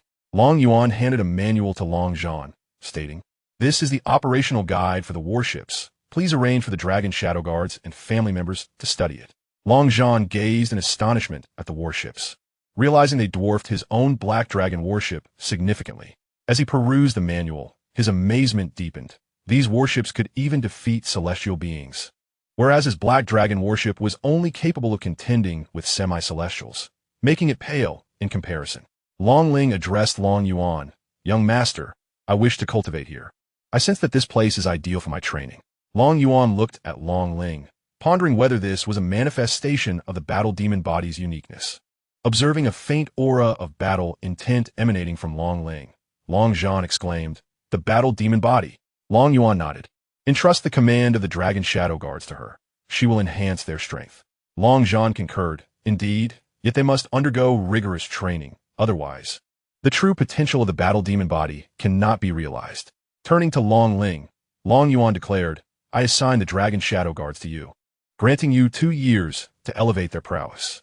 Long Ling nodded earnestly. I assure you, I will not disappoint you. Pointing to the 30 warships, Long Yuan added, This is also for you. If manpower is insufficient, select from the family. In 2 years, I expect an invincible Dragon Shadow Guard. Understood, young master, Long Ling replied. Long Yuan returned to his courtyard with Xiao Mayer, while Long Zhan summoned all the Dragon Shadow Guards. Standing before the 1,000 Dragon Shadow Guards, Long Zhan announced, From this day forth, the leadership of the Dragon Shadow Guards shall be entrusted to Miss Long Ling. All eyes turned to Long Ling, who had transformed from a mere girl into a formidable presence. The battle intent surrounding her intensified, reminiscent of a war fanatic eager to lead her troops into battle. With a wave of his hand, Long Zhan dissipated the overwhelming battle intent surrounding Long Ling. Once the intensity subsided, Long Ling appeared more composed, having previously seemed ready to march into combat. Long Zhan chuckled, Linger, this is the legacy of the Long family, and it is now entrusted to you. Long Ling nodded resolutely. I will lead them to expand our family's territories.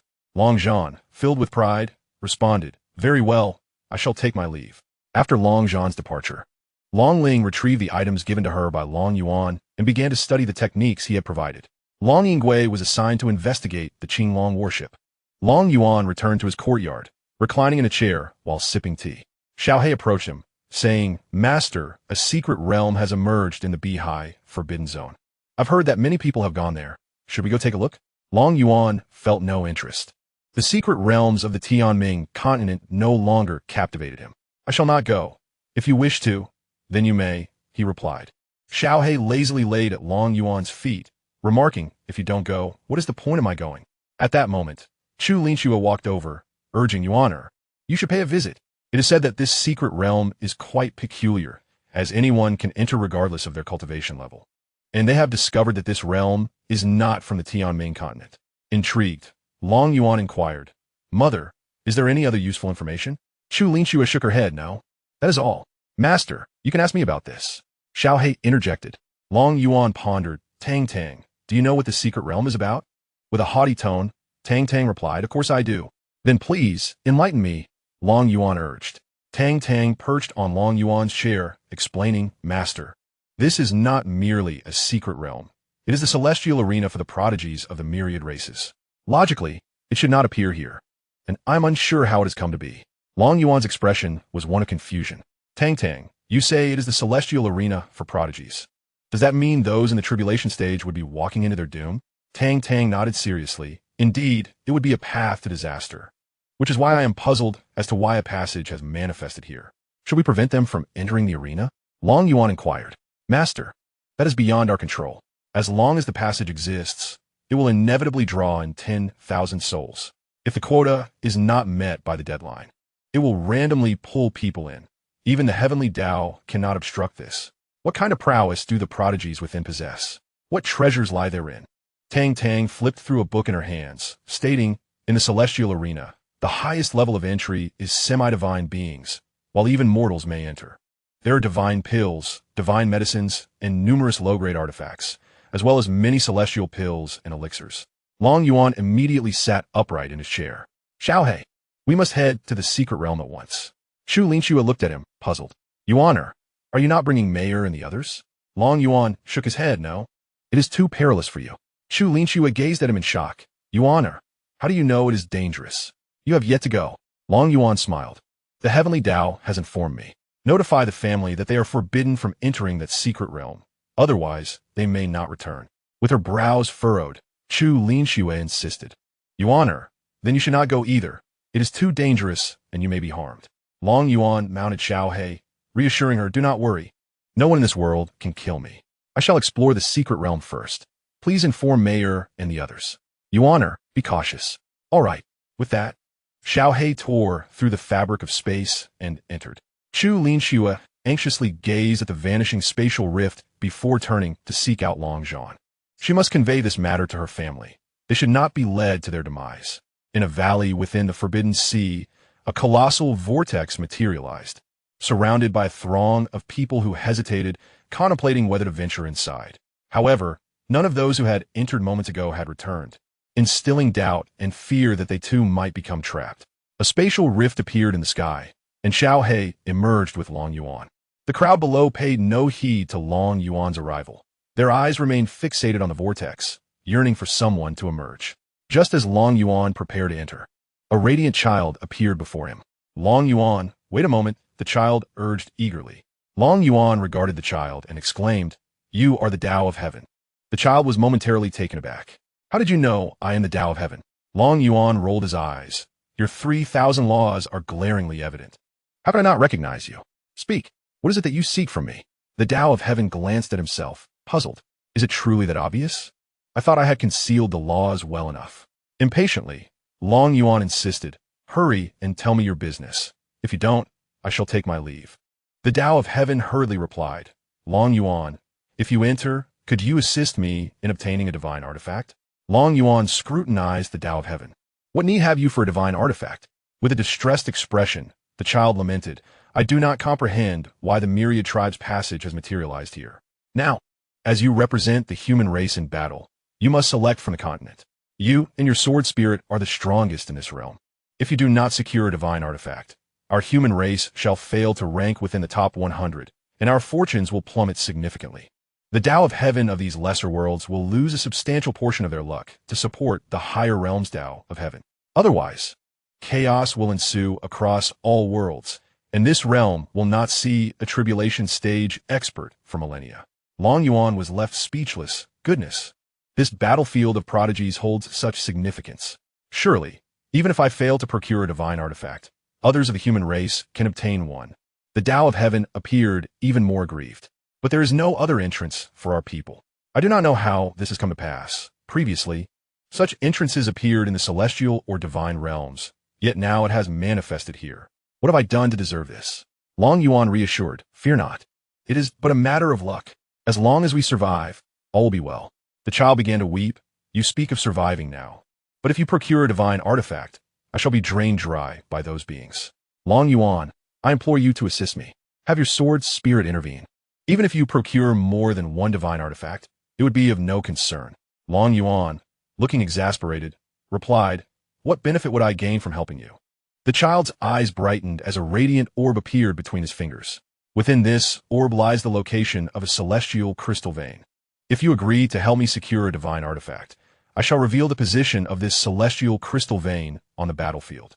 Long Yuan's eyes sparkled with intrigue. Deal.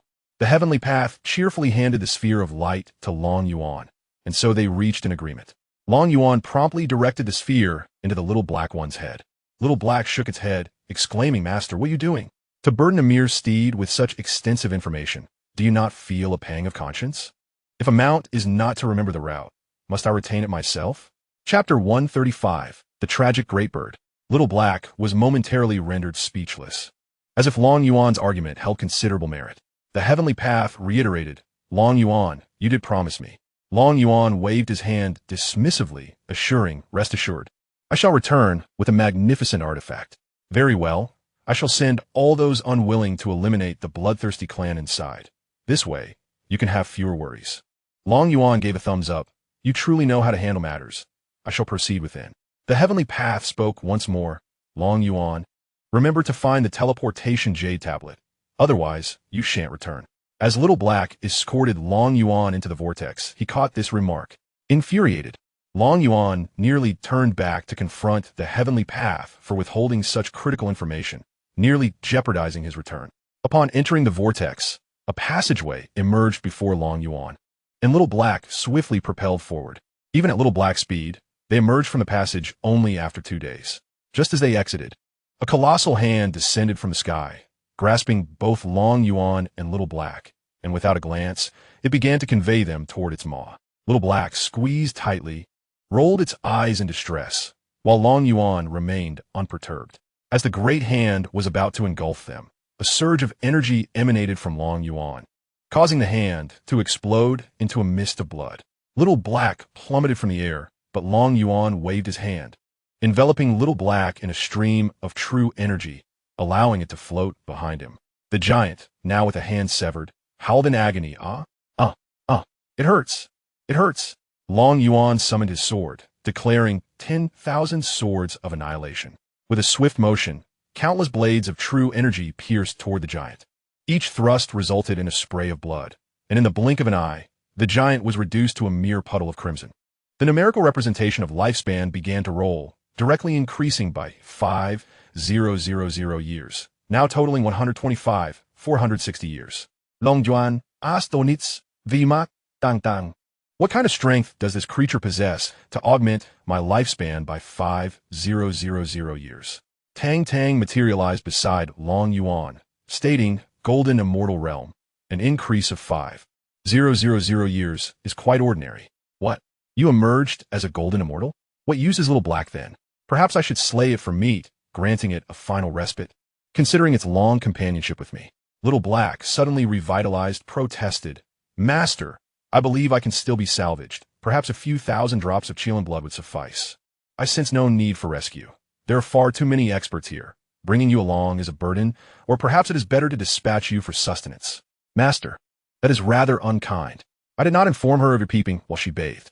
Dragon Yuan's face flushed with embarrassment, asserting that he was merely observing openly and that there was nothing inappropriate about it. After all, she was his wife, and he ought to be able to gaze upon her as he pleased. Why don't you go tell the matriarch that you saw her bathing? Do you think she would spare you? He then offered 100 drops of Qilin essence, dismissing the matter with a wave of his hand. As he spoke, Dragon Yuan purchased the 100 drops of Qilin blood and tossed them to Little Black, who eagerly swallowed them, beginning the slow process of refinement. In truth, Dragon Yuan had no intention of spying on Xiao Meyer during her bath.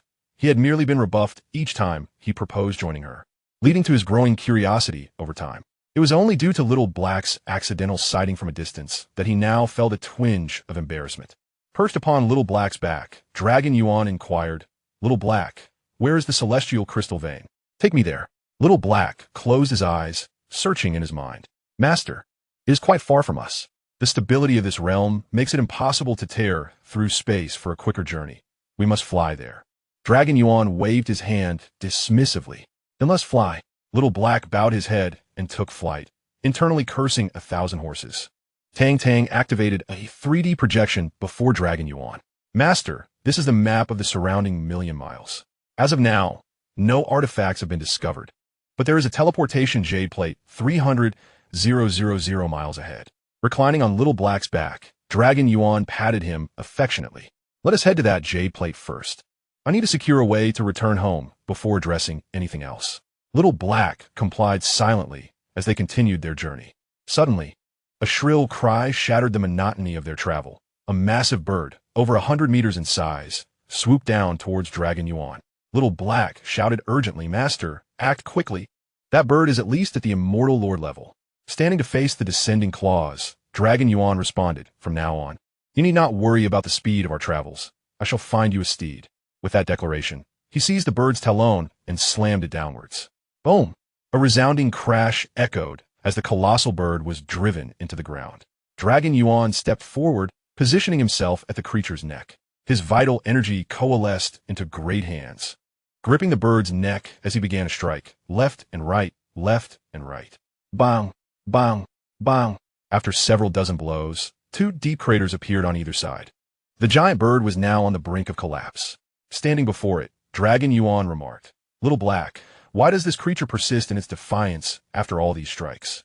It appears today will be a feast of flesh, and your mount is lost." Little Black weakly suggested, "Master, could it be that with you holding its neck, it cannot speak?" Dragon Yuan looked at the massive bird on the ground. "Is that so? Yet has not begged for mercy." Little Black continued, "Master, perhaps you struck too forcefully, rendering it incapable of speech." Dragon Yuan prodded the motionless bird's head with his foot. "Then let us simply dispatch it for a meal. We shall capture another when the opportunity arises."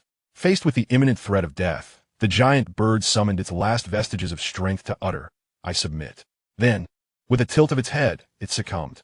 Little Black crouched before the colossal bird, pleading, "Brother, you cannot perish.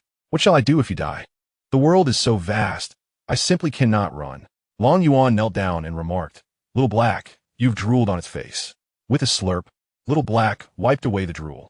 "Master, how would you like to prepare it, barbecue or braised?" "A bit of both, please." "You decide." Without hesitation, Little Black produced a chair and some spirit fruits. "Master, please take a seat. Today, I shall prepare a pot of stewed giant bird along with a barbecue."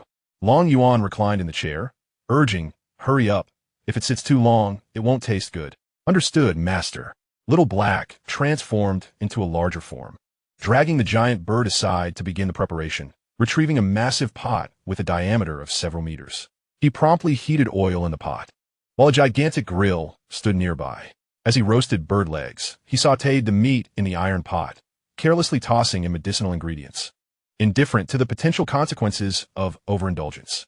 After all, if it led to demise, he bore no responsibility.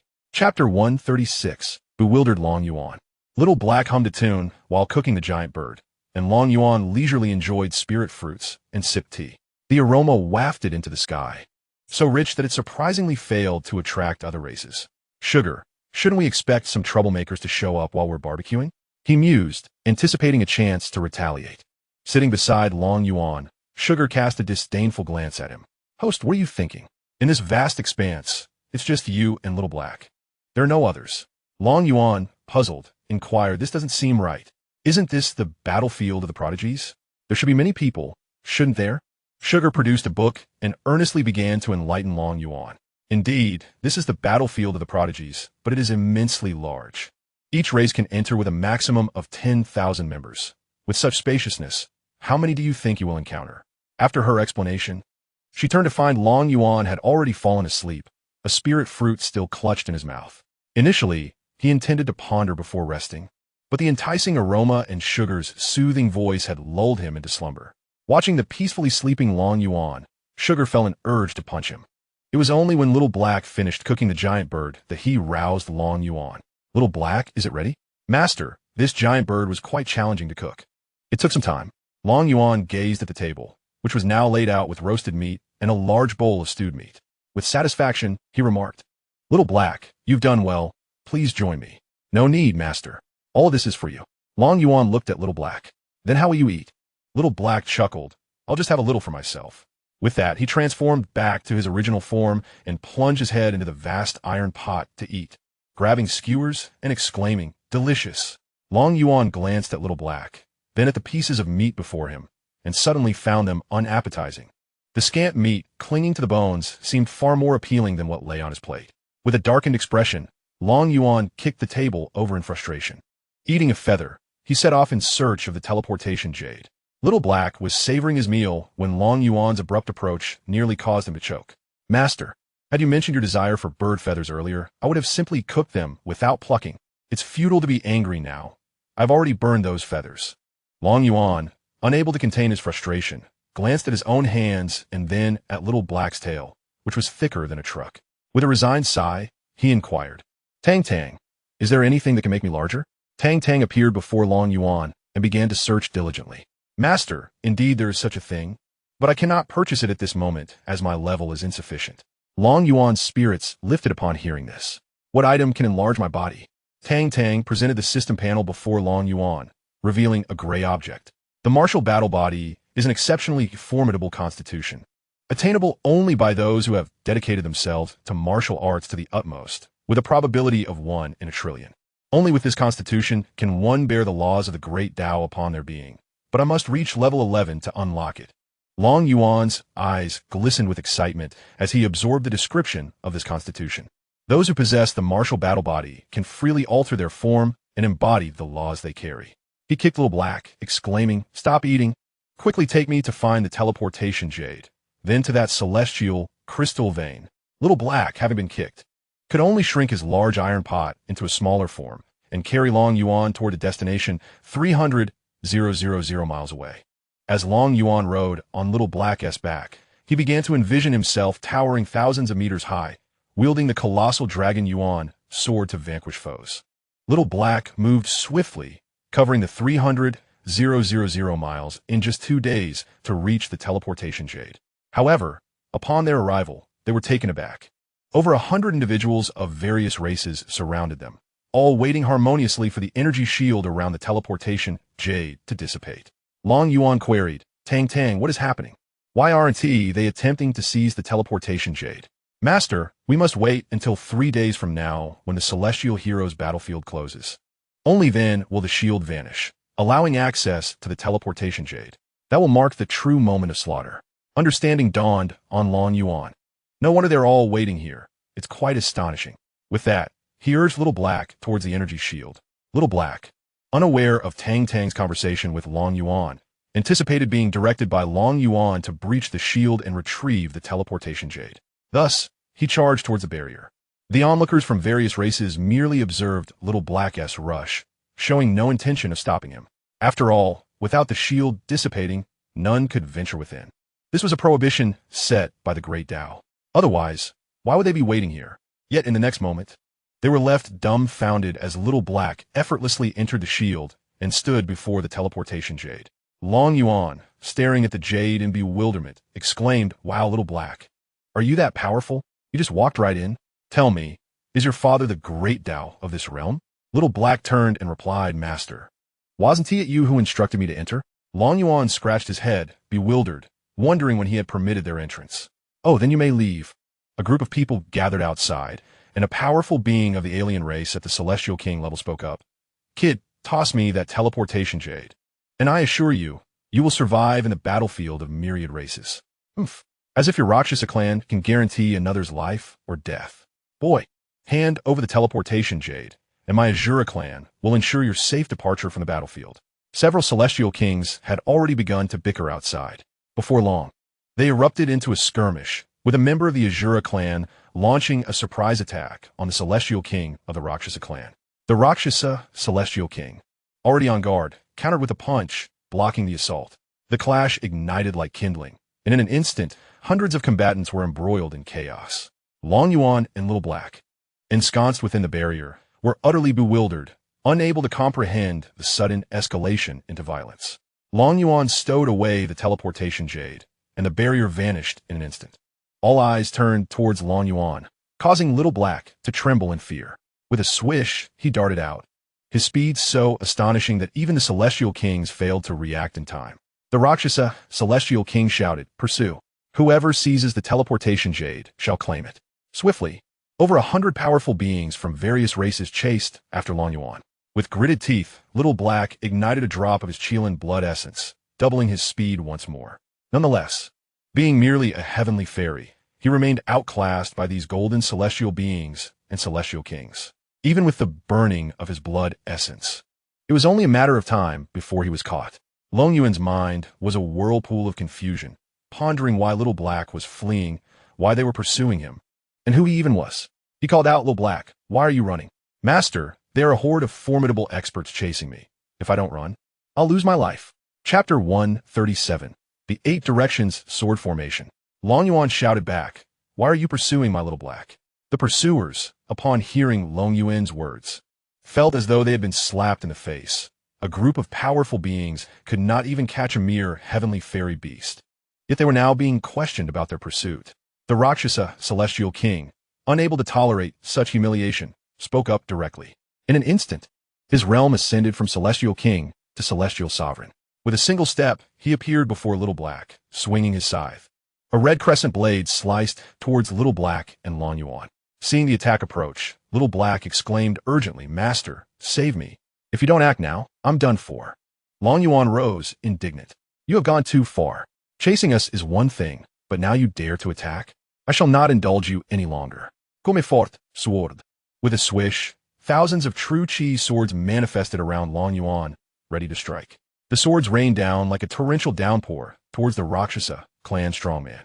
The red crescent blade was instantly shattered by the onslaught of swords, while others continued to pierce towards the Rakshasa Celestial Sovereign. The Rakshasa Celestial Sovereign was taken aback, exclaiming, "How is this possible? You are merely a martial practitioner, a mere mortal. How can you possess such formidable power? I refuse to believe you can breach my defenses." With the scythe wielded in hand, layers of defensive barriers materialized before him. Boom! Boom! Boom! The long sword shattered all defenses as easily as slicing through tofu. Thud! Thud! Thud! The sound of the sword piercing flesh echoed as countless long swords soared through the air. The Rakshasa clan's celestial king had vanished, leaving only a mist of blood dispersing into the sky, a testament to his recent presence. The pursuers hesitated, swiftly turning to flee. They were not foolish. Even the Rakshasa, who had ascended to the realm of celestial sovereignty, were obliterated in an instant. To pursue would be tantamount to delivering themselves to their doom. 8 colossal swords of true energy materialized beside Long Yuan. The 10,000 swords technique, an 8-directional sword formation. In an instant, the 8 great swords flew forth, embedding themselves in 8 cardinal points, ensnaring all within. Countless smaller swords erupted from within the 8 great swords, launching towards the crowd. The Rakshasa Celestial King cried out, "Friends of the human race, this is a misunderstanding. We merely wish to bid you farewell, nothing more." Before Long Yuan could respond, Xianxia erupted in a tirade. "Misunderstanding my foot. You forced me to burn my essence, and you dare claim you're here to send us off? You wish to send me and my master straight to hell." The Rakshasa Celestial King chuckled. "If you must go to hell, that is acceptable. We Rakshasa dwell in that realm. Should you visit, I would extend a warm welcome. Now, can we be released?" Xianxia fell silent at this remark, choosing to withhold further words. With a wave of his hand, Long Yuan proclaimed, "If you seek to kill me, be prepared to meet your own demise." At that moment, as his hand descended, the 8 colossal swords began to whirl, unleashing an onslaught of flying swords. Over 100 individuals brandishing their weapons attempted to defend themselves.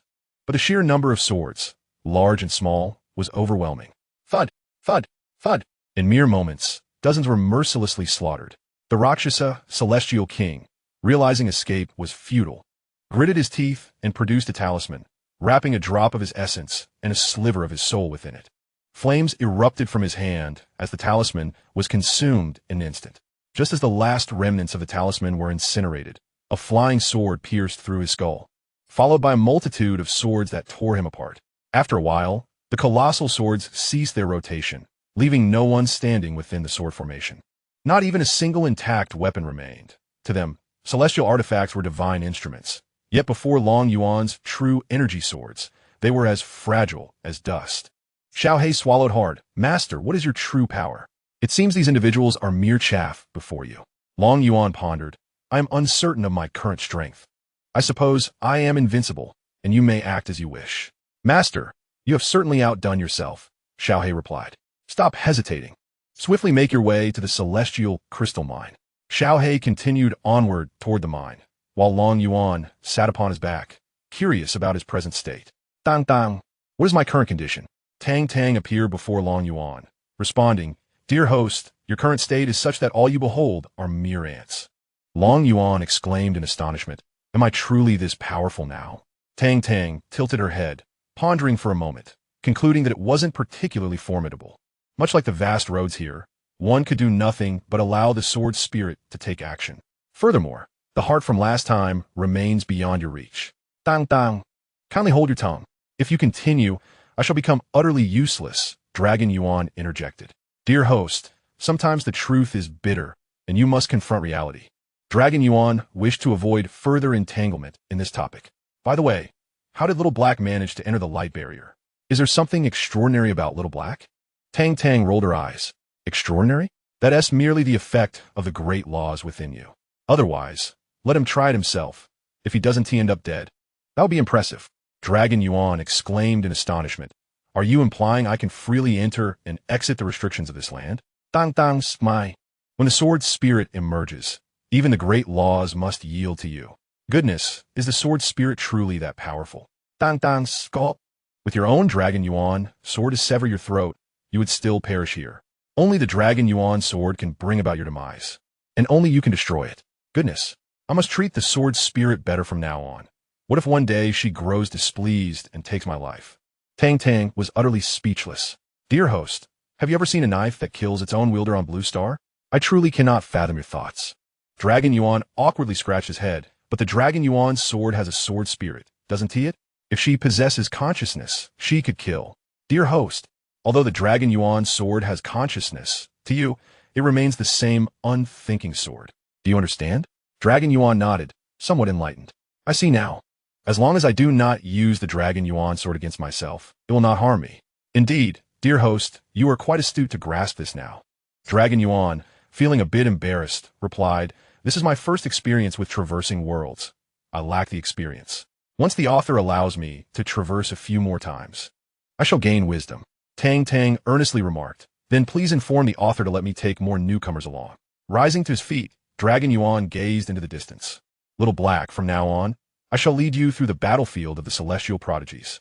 We shall confront anyone who displeases us. Little Black nodded excitedly. Master, can you find me 2 female Qilin? Silence fell between them. Little Black, you've managed to kill the conversation. How will you find female Qilin now? Perhaps you should practice your eloquence for a few thousand years before I assist you. Tears of gratitude welled in Little Black's eyes. Master, you remain steadfastly supportive of me. In my next life, I shall never become your mount again. We initially agreed on a century. Yet now nearly 2 centuries have passed without me even catching a whiff of a female Qilin. Dragon Yuan felt a bit awkward. Little Black, this is the battlefield of the myriad races. Perhaps your Qilin clan will also participate. When the time comes, I shall capture both males and females for you, allowing you to compete for them. Little Black's eyes brightened. Indeed, this battlefield of the myriad races surely includes our Qilin clan. There is hope for my female Qilin. With that, Little Black's speed surged as if fueled by an invigorating elixir. Long Yuan shook his head, reflecting on the madness that love can incite, a phenomenon even ferocious beasts cannot escape. 3 days later, a grand announcement appeared in the sky. The ranking battle of the myriad races has commenced. Long Yuan inquit, dang dang. How is this ranking determined? The host replied, Oh, it's quite simple. In this realm, I possess 100 divine artifacts and 2,000 premier celestial tools, all of which are numbered. Whichever race acquires them claims ownership, and should they be seized before the conclusion, they transfer to another race. However, once obtained, they typically use teleportation jade to depart. What if one race acquires multiple items? Long Yuan asked. Tang Tang perused her book and responded, such occurrences have transpired many times. Each artifact signifies a strand of fortune. Acquiring multiple items results in the universe's essence, infusing that race with additional strands of luck after the contest concludes. I understand now. I shall claim all 100 divine artifacts. Host, you needn't entertain such thoughts. Even if you exhaust Little Black, he will not be able to traverse far. The distance between each artifact is identical. Why didn't you mention this sooner? I wasted so much time. Quickly, procure a beast containment pouch for me. I need to stow away this useless mount. Tang Tang, puzzled by Long Yuan's intentions, nonetheless provided him with an artifact for containing beasts. Host, use this artifact to enclose Little Black. You are now a martial saint, endowed with spiritual energy to wield this. Long Yuan had no time to delve into details. He directly infused his spiritual energy into the jade ring in his hand. Whoosh! The flying Little Black was instantly drawn into the ring. Inside, Little Black was bewildered, repeatedly questioning his whereabouts. Observing his surroundings, he found himself in a vast space resembling a colossal warehouse. Long Yuan's voice echoed above. Little Black, remain here for a moment. I have matters to attend to. Understood, Master. Don't forget to capture a female Qilin for me. Receiving no response from Long Yuan, Little Black took out a large iron pot and began to eat. Tang Tang, perplexed, asked, Host, are you planning to journey alone? Long Yuan cast a sidelong glance at her and produced the Long Yuan sword. Charming little sword spirit, please make your entrance. The adorable little sword spirit languidly appeared before Long Yuan, inquiring, Master, what do you seek? Tan tan et glim in sedun gundens.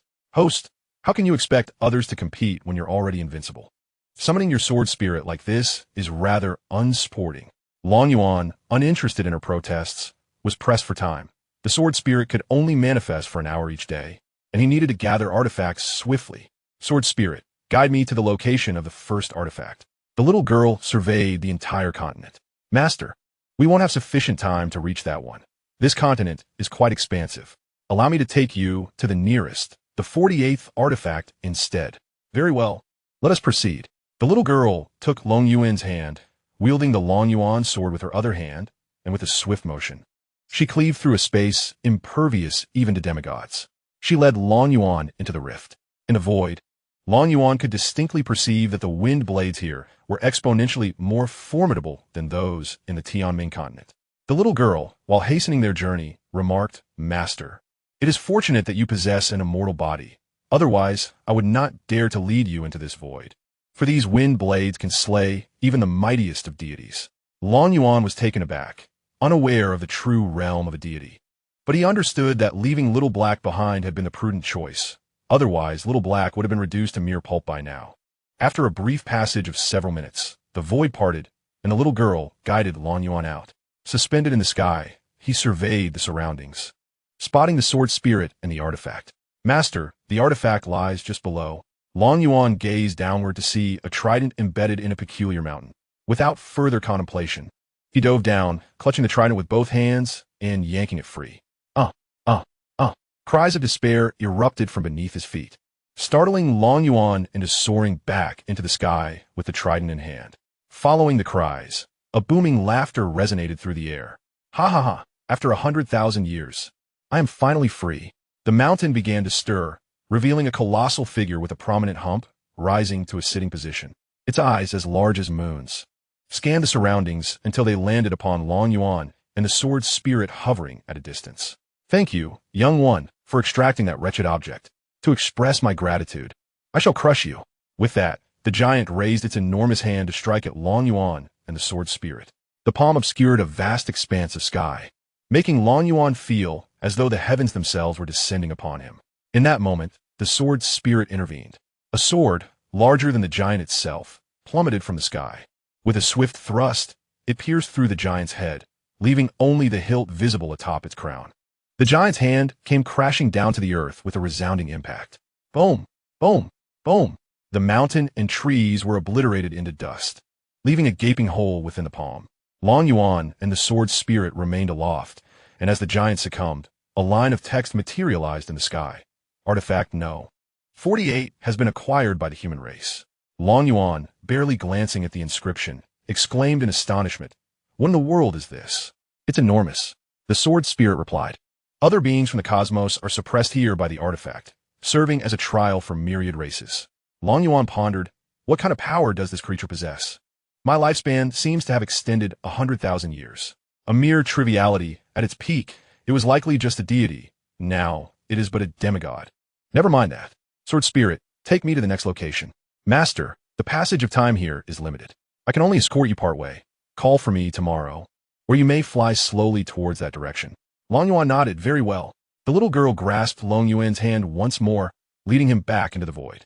Meanwhile, the other prodigies of various races gazed blankly at the line of text in the sky. Chapter 139. All within sight are but ants. They had just entered, still unfamiliar with the route, when a divine artifact was seized from them. The demigod of the celestial demon clan furrowed his brow, pondering if the human race had grown so formidable. Below that artifact lay the suppression of monstrous entities. How could they have resolved it so swiftly? Beside him, an extraordinarily alluring woman spoke. We must hasten our journey. This time, we have brought 10 demigods and must secure a divine artifact. Agreed.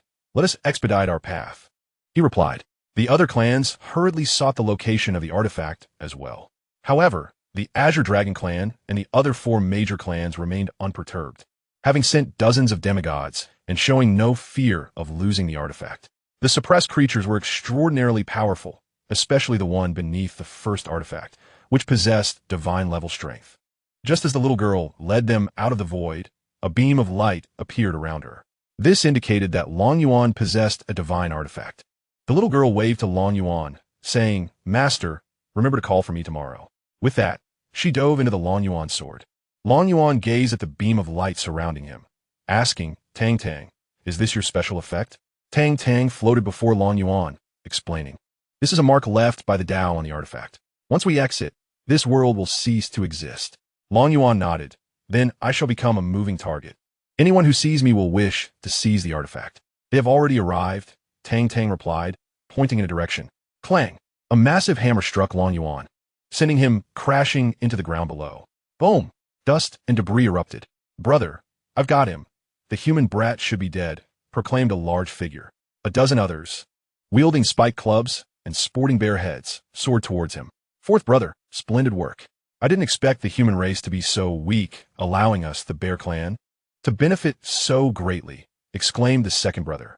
Elder brother, the human brat is still alive, he replied, and the bears turned their attention. Long Yuan stood in the pit below, his face dark with frustration. Having just emerged, he was ambushed by this creature. It was his own fault for lacking the spiritual strength to perceive the attack. Previously, he could sense the actions of those in the tribulation stage, but now, against the demigod, he felt nothing. Fourth brother, if he is not dead, I'll give him another blow, laughed the fourth bear, raising his hammer to strike Long Yuan once more. Long Yuan, seeing the colossal hammer descending, clenched his fist and retaliated with a punch. Boom! The fist collided with the hammer, causing it to explode. Before the fourth bear could react, Long Yuan appeared before him and delivered a resounding slap. The fourth bear's head burst apart. Fourth brother, cried the eldest bear in anguish. The other bear clan members raised their spiked clubs, aiming them at Long Yuan. He didn't even bother to evade, choosing instead to meet their assaults head-on. Bang! Bang! Bang! The charging bears were swiftly obliterated by Long Yuan's strikes, while the eldest bear swung his club, crashing it against Long Yuan's back. Long Yuan retaliated with a powerful kick. Bang! Shown to follow the other members of the bear clan, and Long Yuan now comprehended the meaning of the phrase, every sight within reach is but a mere ant. If these demigods chose to flee, he would be utterly unable to pursue them. Yet, these individuals were singularly determined, rushing forth to meet their demise, inadvertently granting him an extension of several tens of thousands of years to his lifespan. Tang Tang, it's time to get to work. Gather their belongings for me. Understood. After Tang Tang meticulously collected everything, Long Yuan soared towards the direction of the artifact. The demise of the Bear Clan's dozen or so members barely stirred the waters of the battlefield. The most tragic fate befell the powerful beings from the Dawn continent. Upon their initial entry, they were elated to discover numerous rare, spiritual herbs, only to find their joy extinguished in the next breath. As any beast that emerged was at the tribulation stage, and these creatures were far superior to the beasts found on the Dawn continent. Even a dozen semi-immortals struggled to slay one, resulting in 3 sustaining injuries, just when they believed the ordeal was over. A heavenly wolf of the celestial realm suddenly charged forth. A significant portion of their ranks perished, the remainder scattering in a desperate bid for survival. Thus commenced their tragic plight, as a mere brush with a plant led to fatal poisoning. Within a matter of days, Long Yuan stood as the sole survivor of those who had entered from the Dawn continent. These individuals had been deliberately ushered in by the heavenly Tao. Long Yuan remained oblivious to these machinations, and even if he were aware, he would not intervene. He was currently racing towards the 67th artifact, guided by Tang Tang's navigation. Upon observing that he was only a small distance away from the 67th artifact, he was bewildered to find that after 5 hours of flight, the navigation still indicated a negligible distance remained. What on earth, Tang Tang? What kind of navigation is this? I've flown for 5 hours, yet it feels as though I'm treading water. Master, this navigation calculates in thousands of miles. You have already traversed over 50,000 miles, but there are still 430,000 miles to your target. Long Yuan halted abruptly, exclaiming, "What nonsense is this? At this rate, I would need to fly for over 40 hours. I could summon the sword spirit twice in that time." With this thought, Long Yuan descended onto a flat expanse. "Aren't you going to continue your journey, Master?" He retrieved a chair and table, reclining against them. "What's the rush? I could fly for hours and still not reach my destination as swiftly as the sword spirit could take me in a minute. I'll wait for tomorrow when the sword spirit can carry me." Tang Tang settled beside Long Yuan, acquiescing. "All right then. It is quite taxing to operate the navigation." Thus, the two, one master, one system, sat together in the desolate wilderness.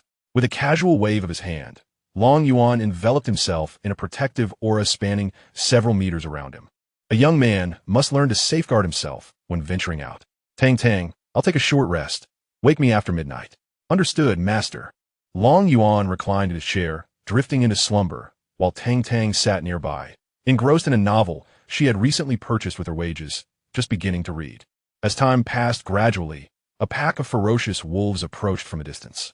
Tang Tang merely cast a glance before returning to her novel. Having no intention of rousing Long Yuan, the wolves moved with remarkable speed. A dozen of them charged toward the energy shield and began their assault. Their massive claws struck fiercely against the barrier. Bang! Crack! Two distinct sounds resonated. One wolf's claw slammed into the shield, fracturing its own paw in the process. A mournful howl echoed, causing the other wolves to retreat in alarm. The injured wolf gazed fearfully at the figure within the luminous barrier, limping backward in terror. Long Yuan, feeling discomfort, turned over, startling the pack into a panicked flight, too frightened to glance back. Unbeknownst to him, Long Yuan was oblivious to the commotion outside the energy shield. Even if the sky were to fall, it would not disturb his slumber. Thus, Tang Tang made no effort to awaken Long Yuan despite the approaching wolves. Chapter 140. The Corpse Clan and the Corpse Emperor. As the clock struck midnight, Tang Tang's voice resonated in Long Yuan's mind. "Host, the time has come." Long Yuan opened his eyes, surprised at how swiftly midnight had arrived. "Well, you can see for yourself," he replied. Rising, he glanced at the screen. Noting the time was indeed 12 o'clock. Long Yuan summoned the spirit of the dragon sword, and the little girl immediately pulled him toward the divine artifact number 67, leaving behind only a luminous barrier, a recliner, and a table. It was uncertain how many years it would take for this barrier to dissipate. At the site of the divine artifact number 67, 8 demigods were engaged in a fierce battle against a colossal scorpion. A long spear was embedded in the scorpion's back. Having been pulled out halfway, boom, boom, boom, the 8 members of the Corpse Clan united to withstand the assault, yet they were still jolted back several kilometers. Fortunately for them, they had emerged close to the divine artifact. They had brought over 7,000 members of the Corpse Clan, and as they arrived, the Corpse Emperor boldly approached to withdraw the artifact. However, as he pulled it halfway, a gigantic scorpion tail lunged toward him. Fortunately, he reacted swiftly and evaded the strike, narrowly escaping with his life. Initially, they believed their physiques were formidable enough. Yet, when a Corpse King at the Immortal Emperor level charged forward, the scorpion's massive pincers crushed him in two, leaving his remains unrecognizable. Luckily, as members of the Corpse Clan, even with half a body lost, they could still survive. A demigod Corpse Emperor rescued him. Meanwhile, the awakened giant scorpion began to slaughter the Corpse Clan, intent on extracting the artifact from their bodies. After the loss of over 4,000 members, the Corpse Emperor had no choice but to send the remaining members in search of the immortal weapon. The 8 of them stayed behind to confront the giant scorpion. One corpse emperor remarked, "It will be difficult to defeat this creature without the artifact." Another suggested, "Shall we seek out other divine artifacts? This scorpion is too powerful for us to handle." The leading corpse emperor, filled with reluctance, declared, "We have lost so many of our kin here. It is unbearable to leave like this." Just as they were deliberating, the gigantic scorpion launched another attack. The 8 corpse emperors joined forces once more, erecting layers of defensive barriers. Bang, bang, bang. The scorpion's tail struck the barriers, shattering one layer after another. The leading corpse emperor produced a defensive celestial artifact, shielding the others before him. Bang! The protective artifact sent the 8 corpse emperors flying far away. Boom! Boom! Boom! Several distant peaks collapsed under the impact, and the 8 corpse emperors simultaneously spewed forth torrents of green blood. The leading corpse emperor, no longer hesitating, urged, "We must depart." The 8 demigod corpse emperors fled into the distance, just as they were about to vanish from sight. A little girl appeared in the sky, accompanied by Long Yuan. Excitedly, Long Yuan gazed down at the giant scorpion, exclaiming, "Let me take this one." With that, he charged at the scorpion. "Behold my heavenly horse meteor fist." Long Yuan unleashed a flurry of punches upon the giant scorpion. The shadows of his fist struck the creature, bang, bang, bang. The scorpion was sent tumbling. Observing that the scorpion had only sustained minor injuries, Long Yuan exclaimed, "Tang Tang, what is going on? Why didn't my punches finish it off?" "Dear host," Tang Tang replied, "it has yet to harbor any intent to kill you. How could a martial saint possibly slay a demigod? Goodness, could this creature be a fool? It hasn't even developed any murderous intent after such a beating." Tang Tang rolled her eyes. "It didn't even have time to notice you before you started pummeling it." The fleeing corpse emperors gazed at this scene in astonishment, nearly dropping their jaws. The giant scorpion stabilized after rolling a few times, fixing its gaze on Long Yuan. Its massive tail lunged toward him. "Now you must have some intent to kill." Long Yuan shouted, "Witness my super invincible divine fist." He unleashed a punch. A true chi fist shadow, as large as a small mountain, surged forward. The divine artifact on the scorpion's back was so frightened that it flew off. Boom! Boom! Boom! The fist shadow shattered the scorpion's tail and struck its body. Bang! A tremendous explosion échoued. The scorpion's entire form disintegrated into a mist of blood, while the 8 corpse emperors, terrified, dared not look back and fled as far as they could. Long Yuan was far more terrifying than the scorpion. On this battlefield, he offered no mercy. Encounters with any non-kin were solely about slaughter. After the scorpion's demise, the 67th divine artifact descended voluntarily before Long Yuan. He grasped the divine spear tightly. Pleased, another artifact acquired. Once again, a message appeared in the sky. The 67th divine artifact has been claimed by the human race. The little girl wasted no time, pulling Long Yuan towards the second divine artifact. The words in the sky left the entire battlefield of myriad races in shock. In such a short span, the human race had obtained 2 divine artifacts, an unimaginable feat for all races, leaving the corpse race in a daze as they questioned their very existence. The 5 divine beast clans were also unsettled. They had believed it remarkable for the human race to acquire even 1 divine artifact. As a result, 2 divine artifacts were directly acquired, and these are no ordinary treasures. Each artifact embodies a distinct fortune. The dragon sovereign proclaimed, "Hasten towards the 10th artifact." Previously, the dragon clan had seized the 11th artifact, securing their rank at 11th among the races. This time, their ambition is set on the 10th artifact. The Phoenix clan is equally en route to the 13th artifact. They too had previously claimed the 13th, fully aware of the formidable creature it suppresses. Thus, they have opted to pursue the 13th artifact once more. Several lesser tribes have also accelerated their quest for divine instruments, although they harbor no grand aspirations for these artifacts. Acquiring even 1 additional instrument would augment their fortune. Long Yuan retrieved the 67th artifact, but was swiftly carried away by the sword spirit, traversing a substantial distance through the void. Perched upon a mountain peak, Long Yuan languidly gazed at the distant sky. "Tang Tang, this is exceedingly tedious. Fetch me some elixir to enhance my soul." Right away, Tang Tang promptly began searching through the system's marketplace. The screen before Long Yuan scrolled incessantly until the celestial spirit grass finally appeared. "Dear host, this is the only herb suitable for enhancing your soul power at present." Long Yuan glanced at the screen, exclaiming, "Goodness, Tang Tang, Are you robbing me? This celestial spirit grass costs a staggering 10 trillion silver coins, equivalent to 100 billion supreme immortal stones. Dear host, do not be overly agitated. Consider the quality of the herb, Tang Tang advised. Long Yuan examined the details of the herb. The celestial spirit grass is a first-tier divine medicine primarily used to elevate the soul power of martial cultivators. He noted that other immortal herbs primarily enhance the souls of spiritual cultivators. The soul of a martial cultivator is vastly inferior.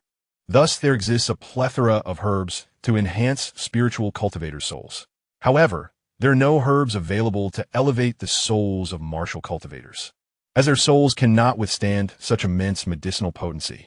Hence, most martial artists who reach the martial king realm begin refining their souls to solidify their essence, rendering them impervious to mental assaults from spiritual cultivators. Of course, this cultivation method is excruciatingly painful, and few can endure it. Long Yuan, having not practiced any soul-refining techniques, remains unaffected by the spiritual cultivator's mental prowess. He is solely focused on strengthening his physical form, never contemplating the refinement of his soul. Tang Tang, aware that Long Yuan is not in peril, chose to remain silent, as previous discussions about his lack of funds proved futile. Thus, this matter was inadvertently forgotten. Staring at the celestial spirit grass on the screen, Long Yuan gritted his teeth. Tang Tang, procure me one. Ding. Host has purchased one celestial spirit grass. Deducting 10 trillion silver coins, remaining balance, 83. 5 billion silver coins. Long Yuan retrieved the celestial spirit grass from the system space, and a tuft of fuzzy grass appeared before him. Staring at the grass in his hand, Long Yuan was bewildered for quite some time, questioning if this was truly a treasure worth 10 trillion. It appeared merely as a tuft of grass. Suddenly, with its appearance, various ferocious beasts began to stir, their souls deeply yearning to devour this newly manifested entity. Within the vast expanse surrounding Long Yuan, ferocious beasts were hastily converging towards this location.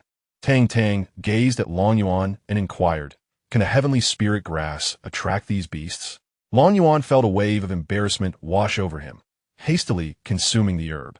A refreshing sensation surged into his mind, akin to a gentle autumn breeze caressing his thoughts. His entire being felt buoyant and exceedingly comfortable. The immense potency of the divine herb began to amplify Long Yuan's soul, which had previously been no larger than a mother-S embrace, now swelling to nearly the size of an egg. Moreover, it continued to expand, augmenting the range of his perception. He could now sense the rustling of leaves and the whisper of winds within 100 meters. Once the aura of the divine herb dissipated, the ferocious beasts ceased their approach. Tang Tang, exasperated, remarked, "Master, couldn't you have waited for the beast to charge at you before consuming the herb? You could have gained some additional lifespan that way." Long Yuan retorted, "Why didn't you mention that earlier? Now that I have consumed it, you tell me." Tang Tang Muset. Had he mentioned it sooner, he might have procured another herb. He had already spent a considerable portion of his salary this month on novels and needed to sell something to earn a bonus. "Master, why not purchase another herb to attract a sufficient number of beasts for another feast?" Long Yuan contemplated, realizing he had little to do at the moment, and could indeed buy another divine herb to draw the beasts and earn some lifespan. Resolutely, he instructed Tang Tang, "Procure another heavenly spirit grass for me." Ding. Master has successfully purchased heavenly spirit grass. 10 trillion silver coins deducted, remaining balance, 735 trillion silver coins. Tang Tang was elated. With this purchase, his bonus for the month was assured. Long Yuan retrieved the heavenly spirit grass, ready to lure the beasts once more. Indeed, upon catching the scent of the divine herb, the ferocious creatures resumed their charge towards him, with one hand clutching the grass and the other wielding the Long Yuan sword. A dazzling light emanated from his back as he stood atop the mountain peak. A throng of demonic beasts surged towards him. Whether they were lesser fiends or advanced Xianxian beasts, they rushed forward with reckless abandon. Scanning the area, Long Yuan noted the presence of thousands of beasts, his heart racing as he swiftly consumed the artifact. The energy of the 8 directions sword formation surged into the Long Yuan sword, and 8 massive swords materialized, striking out in every direction. Countless smaller blades began to slay the ferocious beasts. The numerical representation of Long Yuan's lifespan continued to fluctuate. In mere moments, not a single beast remained, and even the flora had been obliterated, leaving only bare earth in their wake. A gentle breeze swept through as Long Yuan stood, dumbfounded at the scene before him. Was it truly all gone? He hadn't even taken it seriously, and now it was all erased. Dang dang, overdo. Saw another opportunity to persuade Long Yuan to purchase another divine herb. His bonus for the month was secure. Oh, master, you were too hasty in consuming the divine herb. It should have been stored in the system space until after dispatching the beasts. Tang Tang lamented, his tone tinged with regret. Long Yuan slapped his forehead, realizing indeed, how could I have consumed the herb? Alas, my excitement got the better of me. Tang Tang, buy me another one. Very well. Ding. Master S purchase successful. Tang Tang was so exhilarated that she could hardly contain her excitement, her imagination already soaring towards the prospect of acquiring a plethora of novels with her winnings. Envisioning a future devoid of boredom. Tang Tang, you seem awfully enthusiastic. Have you perhaps deceived me in some way? She waved her hands dismissively, replying, Dear host, I assure you, I have not tricked you. I merely rejoice in your extended lifespan. The longer you live, the greater your chances of returning to Blue Star, right? Long Yuan nodded in agreement, acknowledging her rationale. Producing the divine elixir, he soared into the distance, this time displaying wisdom by darting about with the potion in hand. A horde of ferocious beasts soon began to pursue him, their numbers growing steadily until they formed a veritable tide. Observing the overwhelming multitude of beasts, at least tens of thousands, Long Yuan paused midair and stowed away the divine elixir. Witness my prowess as I vanquish you all, he declared, his sword vibrating in his grasp as he unleashed a formidable strike. A colossal sword, stretching over 10,000 meters, materialized before him, and with a sweeping motion, he cleared the horde, his spectral counterpart mirroring his actions. The beast tide was swept away like autumn leaves. However, the might of Long Yuan's strike released a radiant sword aura, echoed by the spectral figure wielding a similar sword. Far away, among the Night Clan, a group of warriors were besieging a formidable creature of peak celestial emperor strength. They had already retrieved their celestial artifacts, and slaying this beast would secure their ranking. The clan leader bellowed, Fellow clansmen, let us unite and strike together. This time, we shall surely slay this beast. Despite their inner curses, unite? With over 5,000 of us nearly wiped out, they complied, knowing that disobedience could spell doom for their families. With a rallying cry, the leader urged, Clansmen, charge with me. The remaining 1,000 or so Night Clan members surged towards the creature. Just as they were about to engage, a blinding light flashed, halting them in their tracks. The creature, too, stood motionless. One of the Night Clan warriors glanced down to find blood gushing from his waist. Summoning his last ounce of strength, he cursed, Damn it, I curse your unity. May this be our demise. With that, he collapsed, his upper body crumpling to the ground.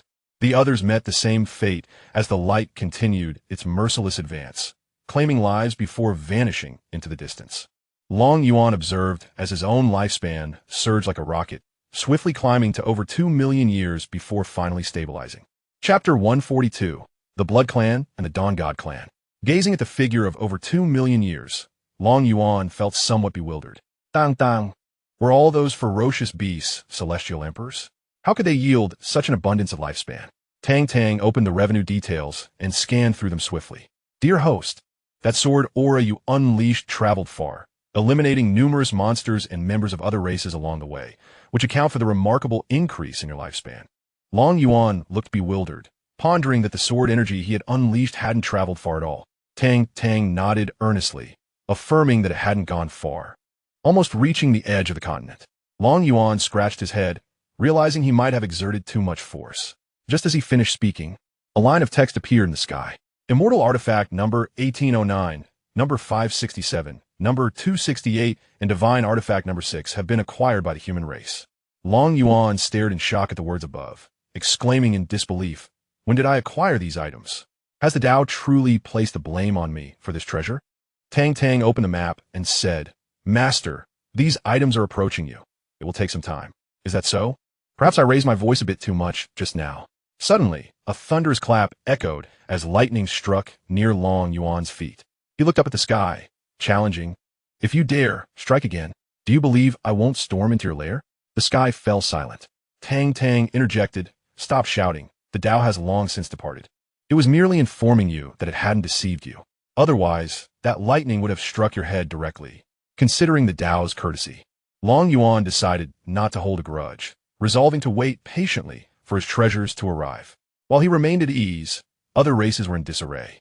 All races were bewildered at the simultaneous acquisition of so many items. They could hardly fathom how many demigods the human race had dispatched. Even a peak immortal emperor would require 2 demigods to defeat. Now, the human race had obtained 3 divine artifacts and numerous immortal artifacts, leaving little room for others to maneuver. A blood race demigod declared, "If we retrieve artifact number 1, we shall commence the slaughter of the humans. Their forces are far too scattered, allowing us to selectively eliminate them." Indeed, Lord Blood Demon, the blood race was the most formidable race in this universe, subsisting on blood and imprisoning numerous species to provide sustenance.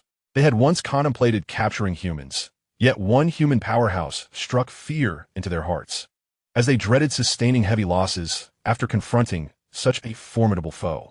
Thus, they waited for the demise of that human warrior. Time passed swiftly, and, after several hours, all immortal and divine artifacts gradually appeared before Long Yuan, summoned by the treasures. As the clock struck noon the following day, Long Yuan summoned the sword spirit. The little girl, upon appearing, gazed at Long Yuan in astonishment.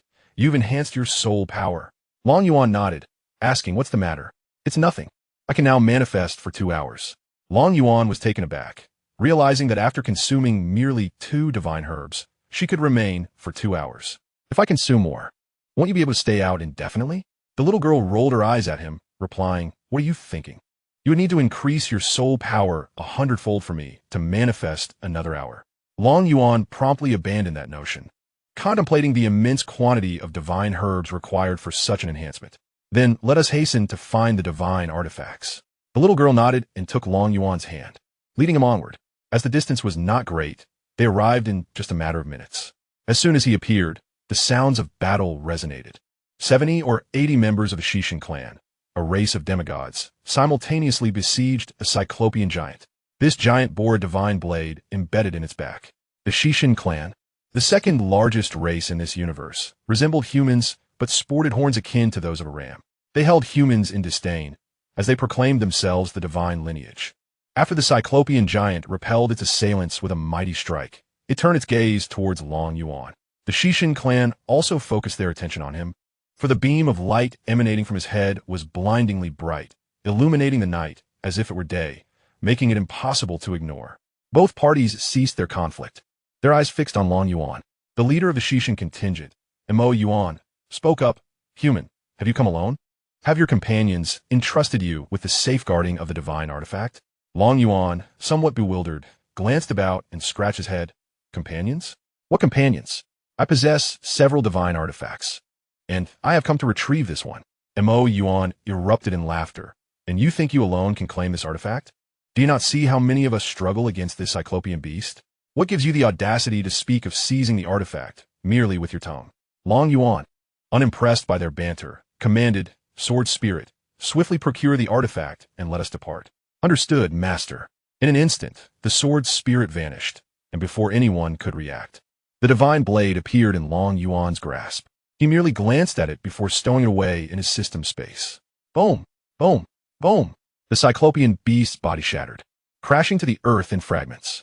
Golden letters materialized in the sky, proclaiming that the number 2 divine artifact had been acquired by the humans. The blinding golden light stood out starkly against the night sky.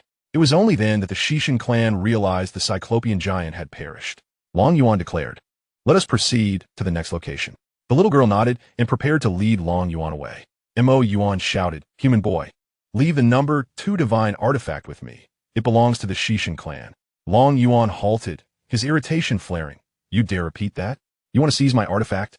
Have you inquired about my origins? I have always been the one to seize from others. No one has ever dared to take from me." Immortal Yuan waved his hand, encircling Long Yuan, declaring, "We must reclaim the artifact today." Long Yuan, realizing this man had no regard for him and brazenly surrounded him, felt a surge of indignation. Even a cultivator would find this intolerable. As a mere mortal, Long Yuan found it utterly unbearable. "Sword spirit, unleash a powerful move to send them packing."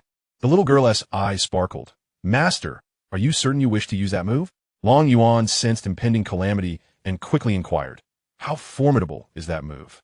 The little girl tilted her head in contemplation. It should be capable of annihilating hundreds of planets simultaneously. Long Yuan swallowed hard, fortunate that he had asked, or he would have been oblivious to the chaos about to unfold. At least in Long Yuan's understanding, this continent has perished. As for how many planets may be affected, he remains oblivious. Ah, Sword Spirit, we must temper our tempers and leave room for friendships, don't you think? They merely wish to seize a divine artifact, not to abduct anyone's spouse. As a young lady, you ought to exhibit a touch of gentleness. A mere gesture will suffice. Chapter 143, Confronting the Blood Clan. The little girl tilted her head and declared, I am a sword spirit, not a human. Long Yuan was momentarily taken aback by the inquiry, hastily retorting, a sword spirit is still a being. Heed my words and be gentler. Ma Yuan, observing Long Yuan's rambling, grew increasingly impatient. Kid, surrender all your divine artifacts, and I shall grant you a swift demise. Hey, you scoundrel. Here I am pleading for your sake, and yet you wish to hasten my end. Damn it. Let the sword spirit deal with them swiftly, but remember to be gentle. Understood, master. The little girl waved her hand, unleashing the four-style, extreme meteoric kill. The demigods of the Xianxia clan surrounding Long Yuan were utterly bewildered. Countless sword intents twisted within them, causing their bodies to erupt into clouds of crimson mist. Ma Yuan sensed a shift within himself, but before he could utter a word, his body detonated. To Long Yuan's eyes, it appeared as if these individuals had spontaneously exploded, as if putting on a fireworks display for him. Master, the matter is resolved. Shall we proceed to the next location? Long Yuan scratched his head, pondering if these individuals were fools, willingly providing him with such a spectacle. The little girl paid no heed to Long Yuan's musings and simply pulled him along. Sword Spirit, I have yet to collect the spoils. In a corner of Long Yuan's system space lay a plethora of loot. Tang Tang sat before the bounty, contemplating whether to relinquish these treasures. If she surrendered them, her desire for novels would have to wait until her next paycheck. Yet, to keep them would contravene her professional ethics. A conflict brewed within her. Tang Tang, with both hands clutching her head in turmoil, ultimately gathered all the spoils. Long Yuan had not inquired, and she had initially disregarded the minute amount she possessed, which had now amassed into a considerable pile that would inevitably be discovered by Long Yuan. Thus, Tang Tang was deeply conflicted, yearning to purchase that novel, but unable to afford it until she received her salary. Meanwhile, Long Yuan found himself before an expanse of blood sea. The little girl led him out and immediately returned to the sword. Her time had concluded. Long Yuan stared blankly at the sea of blood. Dang dang. Come out and behold this phenomenon. Upon hearing Long Yuan's call, Tang Tang promptly appeared before him. What is it, esteemed host? Long Yuan gestured toward the boundless blood sea. What do you make of this? Tang Tang glanced at the blood sea. This is the Blood Clan's blood sea. As long as they reside within it, they can resurrect infinitely. Good heavens! Are they invincible? Tang Tang shook her head. In truth, they're not difficult to eliminate. Simply eradicate the blood sea, and they shall perish as well. You speak so simply, but how can this be resolved? With such a vast sea of blood, even a pump would take millions of years to drain it. It seems this divine artifact is beyond my reach. Tang Tang shook her head. There are numerous ways to tackle this sea of blood. You could cleave it apart with a sword strike a dozen times, or master a fire technique to evaporate it directly. If you find it too troublesome, just let the sword spirit finish it in one blow. Is it really that easy? Then tomorrow, I shall summon the sword spirit to eliminate it. While Long Yuan conversed with Tang Tang, a wave of blood surged toward him, engulfing him in an instant. The blood demon had long since detected Long Yuan's presence, the beam of light above him nearly blinding. He had been preoccupied with battling the monster subdued here and had no time to attend to Long Yuan. Now, with extra manpower, his first action was to drag Long Yuan into the sea of blood. Inside the sea, Long Yuan could see nothing. Suddenly, he sensed an attack rushing toward him. He retaliated with a sword strike, shattering the assault, only to be met with a torrent of attacks. Through his soul's perception, he felt at least 100,000 assaults directed at him. Alas, this blood clan is far too troublesome. How can I withstand such relentless attacks? Forget it. I shall simply give in. Long Yuan sheathed his sword, unleashing his true energy to form a bubble around himself. The attack struck the bubble, causing it to roll like a ball. Inside, Long Yuan was tossed about, his vision blurring. Damn it, I've given up, and yet you still attack? Is this not excessive? Before he could stabilize himself, the bubble was sent flying once more. Long Yuan sensed that the Blood Clan was not easy to contend with. Meanwhile, the Blood Demon was equally astonished. Their numerous demigods, utilizing the sea of blood for assault, had failed to breach that bubble. The Blood Demon declared within the Blood Sea, "This human is rather peculiar. He must be eliminated today, lest he become an obstacle to our dominion over the universe." The demigod Blood Clan responded, "Yes, Blood Demon Lord." They launched consecutive attacks, hoping to exhaust Long Yuan's energy until he could be easily defeated. Little did they know, the true energy within Long Yuan far surpassed that of the Sea of Blood. All those celestial and spirit herbs were not consumed in vain. Inside the bubble, Long Yuan attempted to soar out of the Blood Sea, but his body remained unsteady, forcing him to roll with the bubble. Am I truly being beaten to the point of losing my footing? Tang, think of a solution. Host, it is only natural to be overpowered when you are 10 major realms below them. You can opt to learn a fire technique and incinerate this sea of blood. At that point, they will be mere children before you. Fine, acquire fire technique for me. Tang's eyes sparkled. All right. Ding. Congratulations, host, for purchasing Endless Flame Domain. Deducting 20 trillion silver coins. Learning Endless Flame Domain will deduct an additional 5 trillion silver coins, leaving you with 385 trillion silver coins. Tang transferred the light orb into Long Yuan's mind. The series of operations flowed seamlessly, and by the time Long Yuan processed what had occurred, the funds had already been deducted. What the? As Long Yuan was about to speak, a surge of information flooded his mind, rendering him momentarily speechless. After a brief pause, he felt a surge of confidence. Wow, Tang is astonishing. This martial technique can incinerate an entire planet. He completely forgot about the previous grievances he had with Tang. Host, are you satisfied? Indeed, I am exceedingly satisfied. This is my moment of glory.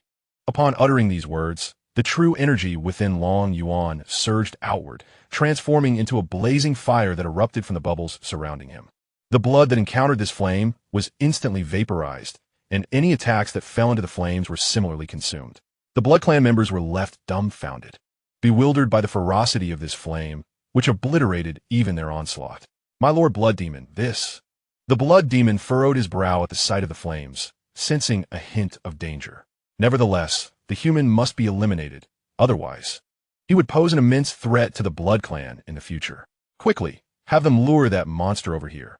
I refuse to believe we cannot defeat him. Understood. My Lord Blood Demon. In the distance, dozens of Blood Clan demigods led a colossal crab towards this location. Meanwhile, Long Yuan, encapsulated in his bubble, was adapting to this martial technique. In a moment of miscalculation, he inadvertently set a portion of the continent ablaze. In truth, Long Yuan was overthinking. His current true energy could only cover a few 100,000 miles, insufficient to affect the entire continent. Tang rolled her eyes beside him. Host, stop hesitating. With your current strength, how vast of an area do you think you can incinerate? Upon hearing Tang's words, Long Yuan ceased his hesitation and unleashed the full extent of his martial technique. The small fireball, initially just a few meters in diameter, rapidly expanded to over 10,000 meters in an instant. The Blood Clan demigod, who had just lured the crab monster, was caught off guard and was immediately engulfed by the sea of flames. The Blood Demon's expression changed drastically. This is bad. Retreat, he exclaimed, hastily retreating into the distance, shrouded in a veil of blood light. The remaining Blood Clan members followed suit in their escape. Meanwhile, a small boy appeared atop the divine, sword embedded in the crab. What is happening? I merely subdued a monster, and now it feels as though the world is ending. The flames spread rapidly, and the monster was soon incinerated. Yet, the fire continued to expand, consuming the sea of blood. In the distance, dozens of Blood Clan demigods, having revived, were caught once more by the flames before they could escape. They revived repeatedly, only to be engulfed by the inferno again. After enduring this cycle a dozen times, the sea of blood was entirely consumed, leaving them without any chance of resurrection. The most unjustly perished was the crab. The moment the divine sword detached, its consciousness returned, but before it could even glimpse the world, it was swallowed by the flames, reduced to ashes. Host, it's enough. Please retract the flames. Tang Immortal. Long Yuan, perplexed, replied, but I haven't even seen my opponent yet. Why should I retract them? Tang Vito. Your opponents have either perished or fled. You no longer have any adversaries. Well, all right then. Long Yuan found himself at a loss. lamenting the weakness of his soul power which prevented him from perceiving his opponent. He began to retract the flames into his body, where they transformed into true qi coursing through him. In the vastness of the sky, a young boy descended before Long Yuan as the flames receded. A line of golden characters appeared in the heavens, rendering the onlookers numb to the spectacle. Long Yuan scrutinized the boy and inquired, "Are you human or a ghost?" The boy, taken aback, questioned whether he truly resembled a ghost. "I am the first spirit of the artifact, and now I shall accompany you," he declared. Long Yuan nodded, realizing he was indeed an artifact spirit. "I thought I had encountered a ghost in the dead of night," he remarked. The boy, feeling somewhat withdrawn, conjured a long sword that hovered before Long Yuan. The latter grasped the sword and tossed it into his system's space, deeming it of no utility to him, planning to see who might want it upon his return. Observing the desolate landscape before him, he felt no desire to linger and took to the skies. However, much to his dismay, after flying for quite some time, he encountered not a single patch of greenery. He regretted the expansive flames he had unleashed, realizing he had gone too far. Reluctantly, he released Xianxia, who emerged still clutching a bone in his mouth. Xianxia looked around in confusion. "Master, what have you done to transform this place so?" Long Yuan, resting on Xianxia's back, replied, "I exerted too much force, and this is the result. Just find any direction and fly." Xianxia, somewhat understanding, nodded and chose a direction to soar forth. As Long Yuan reclined on Xianxia's back, he felt an overwhelming fatigue, weary from pondering the narrative that was driving him to the brink of madness. Unbeknownst to him, he drifted into slumber.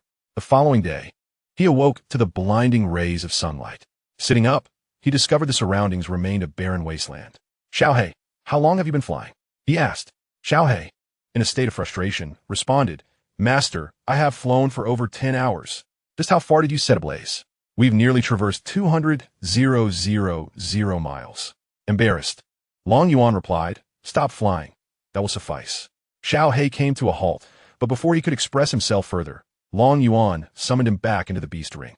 Inside the ring, Xianxia muttered, "What a scoundrel! You summoned me for labor, yet cast me into this desolate space when I'm of no use." Long Yuan then summoned the sword spirit. Just as the young girl appeared, an elderly man with white hair approached from the distance. "Young friend, wait a moment." Long Yuan looked at the old man with confusion. "Are you addressing me?" The elder descended before him, saying, "Young friend, I wish to discuss a matter with you." Long Yuan, growing impatient, retorted, "I'm not interested. I am pressed for time to acquire divine artifacts." The young girl interjected, "This elder is a figure of authority here. He seeks to prevent you from obtaining other artifacts. Should I take action against him?" The elder trembled, knowing he was no match for this young prodigy. "Young friend, I truly wish to discuss matters with you," he insisted. Long Yuan regarded the elder and replied, "Very well. Pray tell, what is it that you wish to discuss?"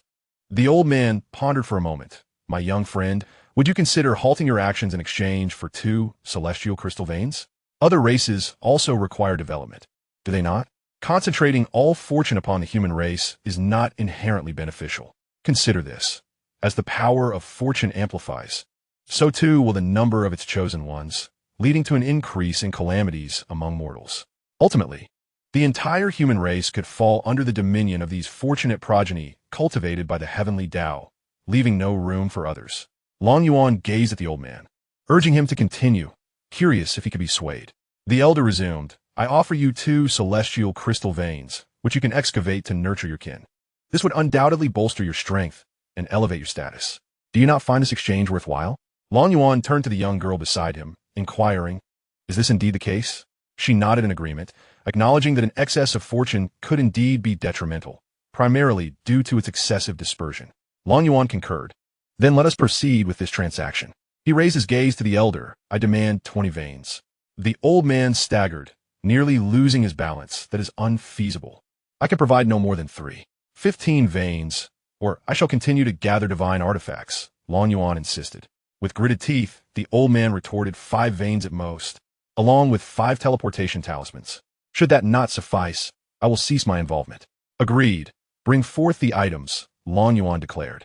The elder, taken aback by the swiftness of the agreement, nevertheless retrieved 5 teleportation talismans and tossed them to Long Yuan.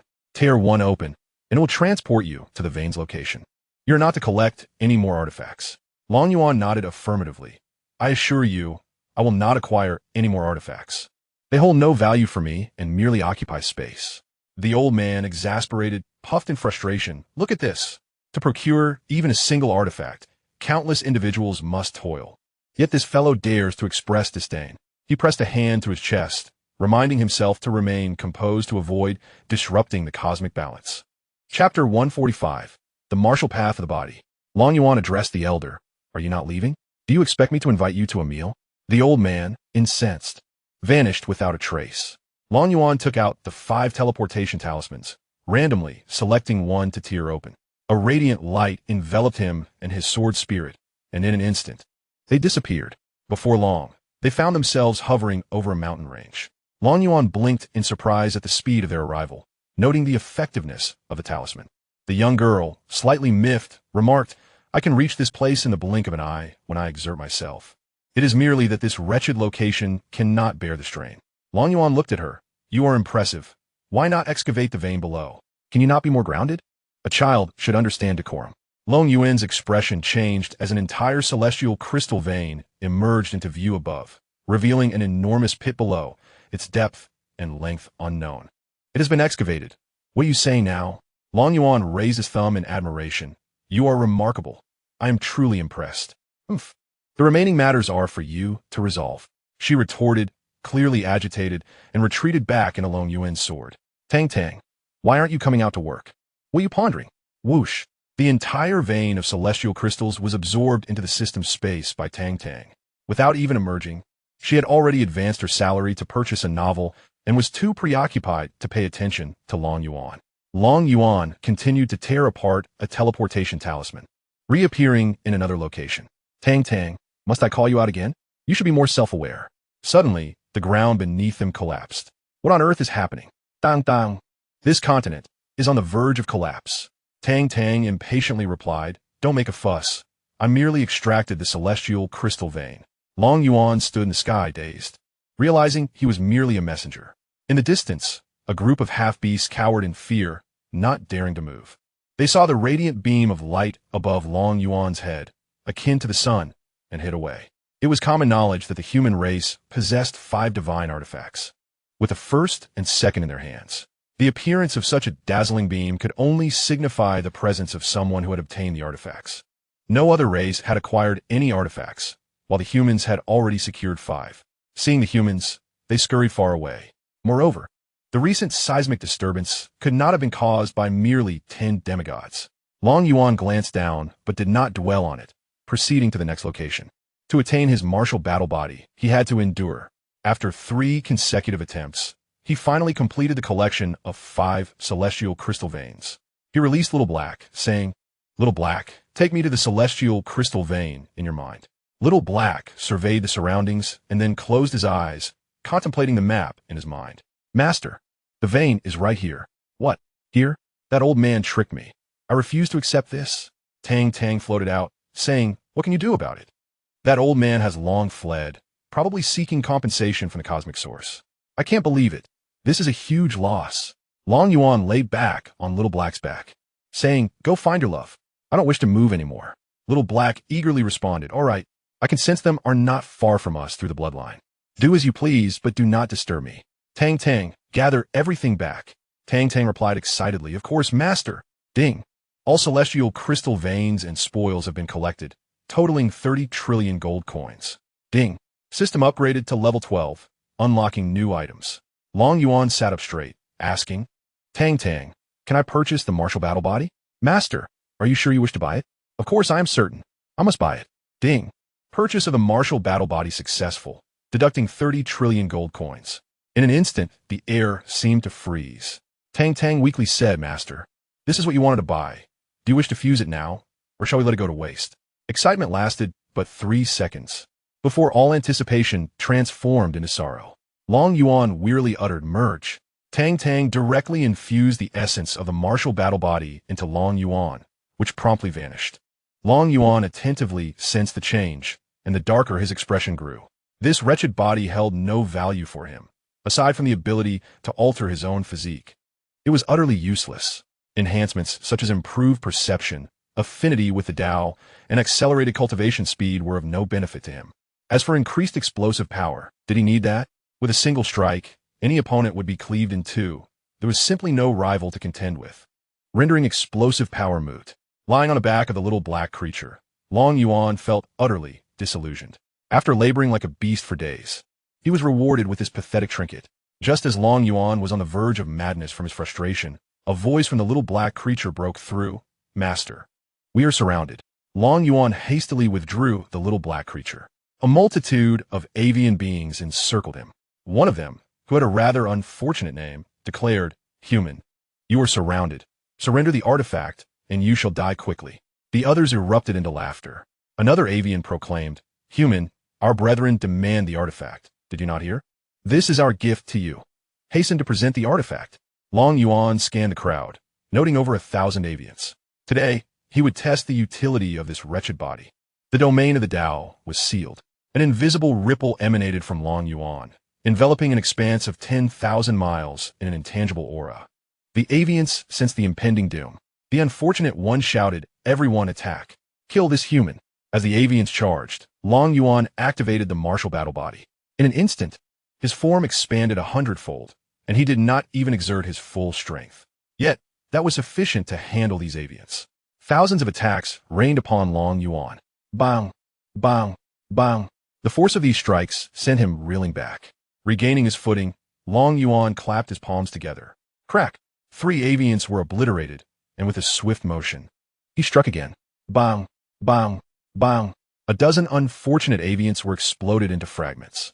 The unfortunate one cried out in terror, "Run! This fellow is terrifying." In the blink of an eye, 2 of their semi-divine members had perished, along with several celestial beings. One in panic returned, exclaiming, "We cannot escape. We are bound by some unseen force." The unfortunate one felt his heart sink. They had arrived in good spirits, yet now they were trapped. "Wah, I want my mother." Crack! Boom! The unfortunate one was swatted down by Long Yuan as if he were merely a mosquito. Chapter 146, The Crisis of the Qilin Clan.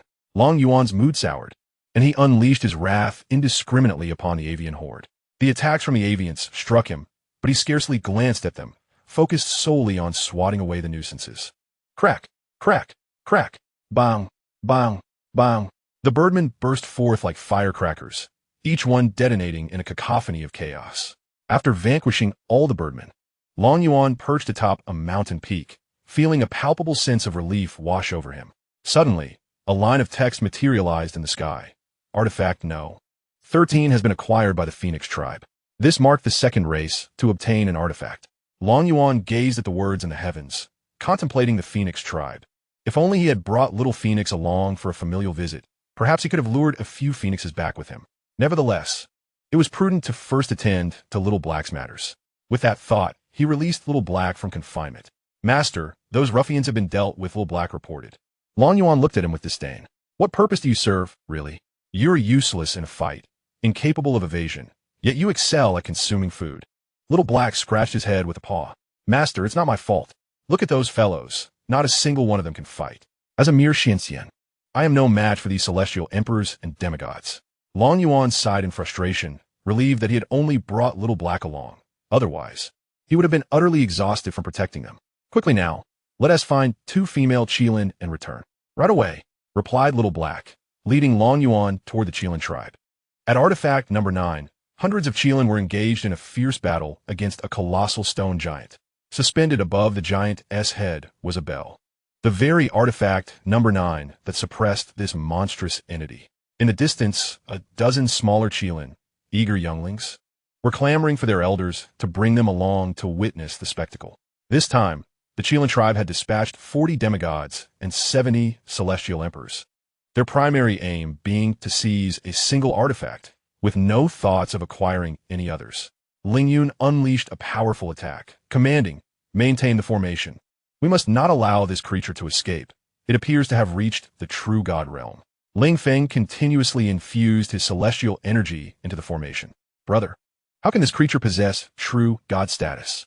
That shouldn't be possible." Yuan furrowed his brow, relentlessly assaulting the stone giant within the formation. Boom! Boom! Boom! Countless strikes rained down upon the stone giant, yet they could only scatter its form temporarily.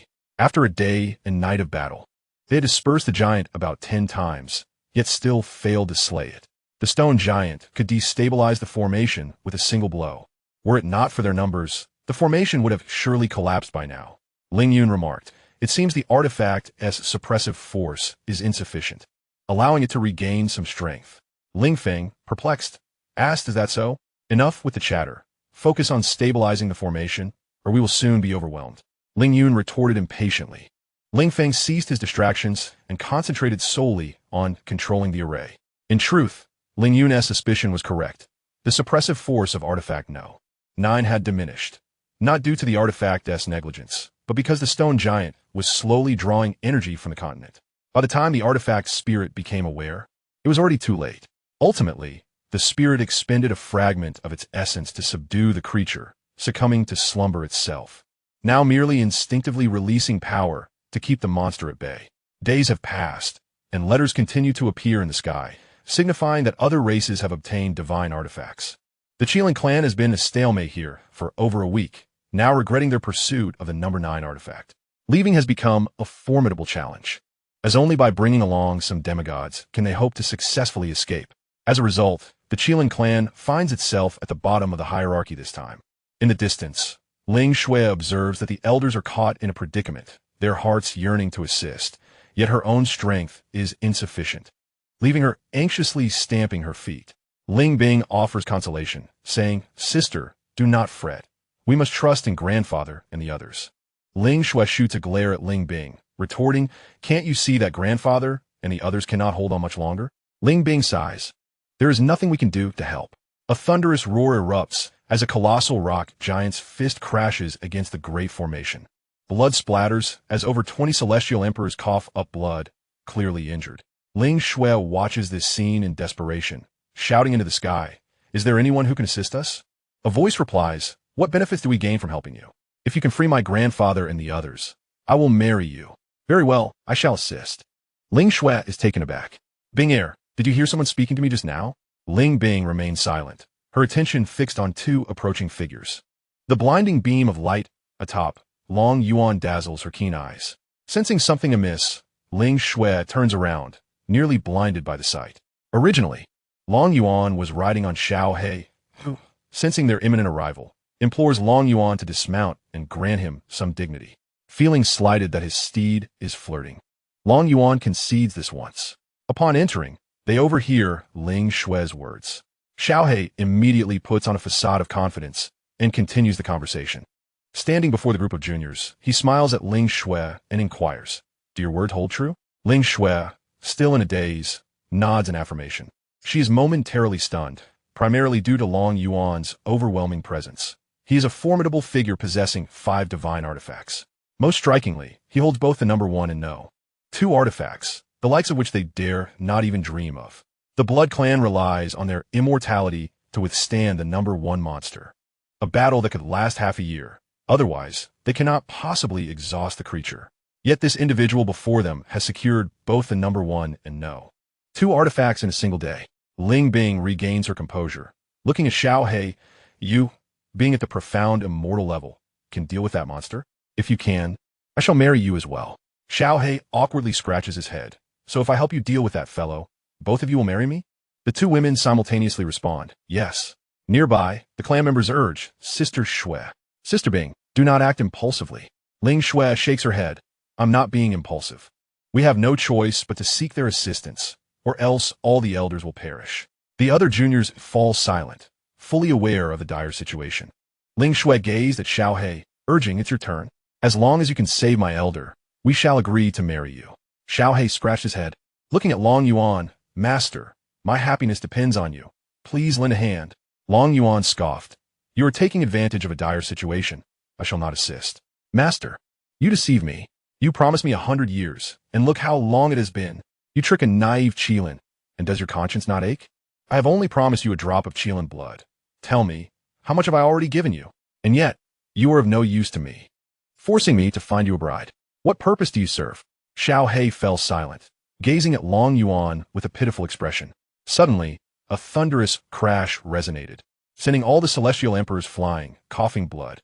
Upon witnessing this, Ling Shui immediately knelt before Long Yuan, pleading, "Elder, please save my Qilin clan. We are willing to marry him." Xiao He also prepared to kneel in supplication, only to be met with a slap from Long Yuan. "Try kneeling and see what happens." Xiao He rubbed his head. "Master, I was wrong. Just lend a hand. They are my kin." Long Yuan, initially teasing Xiao He, recognized the seriousness of the situation and dismissed his playful intentions. "Very well, go cool off." With that, Long Yuan stepped forward, his form expanding to a towering height of over 1,000 meters. He strode over and seized the rock giant effortlessly. Ling Yun and the others stared in disbelief at this spectacle. Their supposedly impenetrable barrier was utterly ineffective against Long Yuan, who lifted the creature as if it were a mere ragdoll. Ling Feng swallowed hard. "Big brother, is that human a formidable figure?" Ling Yun retorted, "Are you blind? Can you not see that glaring beam of light?" A multitude of demigods gathered around. Ling Yu furrowed her brow. "What we do now? Would he turn against me, would he?" Ling Yun shook his head. "If he intended harm, we would have perished long ago. Let us inquire of the younger generation regarding this matter." Having been preoccupied with the rock giant, they had failed to notice the presence of Ling Shui and the newly appeared Ink Qilin. Though Xiao He was currently in human form, they easily discerned his true nature as an Ink Qilin. Ling Feng nodded. "Let's three approach and inquire, while Ling Lei, you check on our injured kin." Ling Lei agreed. "All right, I will see how they are faring." The three of them landed beside Ling Shui. She wiped her tears, exclaiming, "You are finally safe." Ling Yu smiled gently. "Oh, Snow, are you crying again?" "I'm not. You just like to tease me, Grandma Yu." Ling Bing could no longer contain her emotions and burst into tears. "Woo, it's so wonderful that you are all unharmed." Ling Yu embraced Ling Bing. "Silly girl. Why are you crying? Aren't we all fine now?" Ling Yun scrutinized Xiao He. "You are a product of bloodline regression, having consumed Qilin essence to transform into an Ink Qilin." Ling Bing ceased her weeping upon hearing Ling Yun's inquiry, and the crowd turned their gazes toward Xiao He. He nodded affirmatively, revealing that he possessed a mere thread of Qilin bloodline within him. "Then why, after your ancestral return, did you not return to the Qilin realm? Surely you must have a means to do so," Ling Yun questioned. Xiao He shook his head, explaining that he had pledged to serve Long Yuan as his steed for a century, and as time passed, he found himself reluctant to depart. In truth, Long Yuan had fulfilled his end of the bargain long ago and imposed no constraints upon him. Ling Feng inquired, "Now that your agreement is fulfilled, why do you not leave? You must understand that serving as another steed is a disgrace to the Qilin." Xiao He chuckled lightly, responding, "Disgraceful? I beg to differ. In fact, I feel a greater sense of pride. Were it not for my presence as Long Yuan's steed, would you all even be able to stand here conversing?" The crowd fell silent, acutely aware that, but for Xiao He, they might have perished in that very place. Ling Yu interjected with a smile. "Let us not dwell on such matters. We are genuinely pleased that you have reclaimed your bloodline. The Qilin clan is inherently scarce in number. The addition of another kin is indeed a joyous occasion." Ling Yun furrowed his brow. "You mentioned he bears the surname Long. Is he from the esteemed Long family of the celestial realm?" Xiao He nodded. "Indeed. What of it?" The younger generation turned their eyes toward Ling Yun, curiosity piqued. Ling Bing grasped Ling Yun's hand. "Grandfather Yun, do you know this member of the Long family?" Ling Yu chuckled. "Not only do I know him, but your grandfather Yun was once bested by a fellow named Long Zhan." Ling Yun's face flushed with embarrassment. "Sister Yu, why must you bring that up?" Ling Bing then tugged at Ling Shui's hand. "Grandma Yu, do tell us, was Long Zhan truly formidable to have bested grandfather Yun?"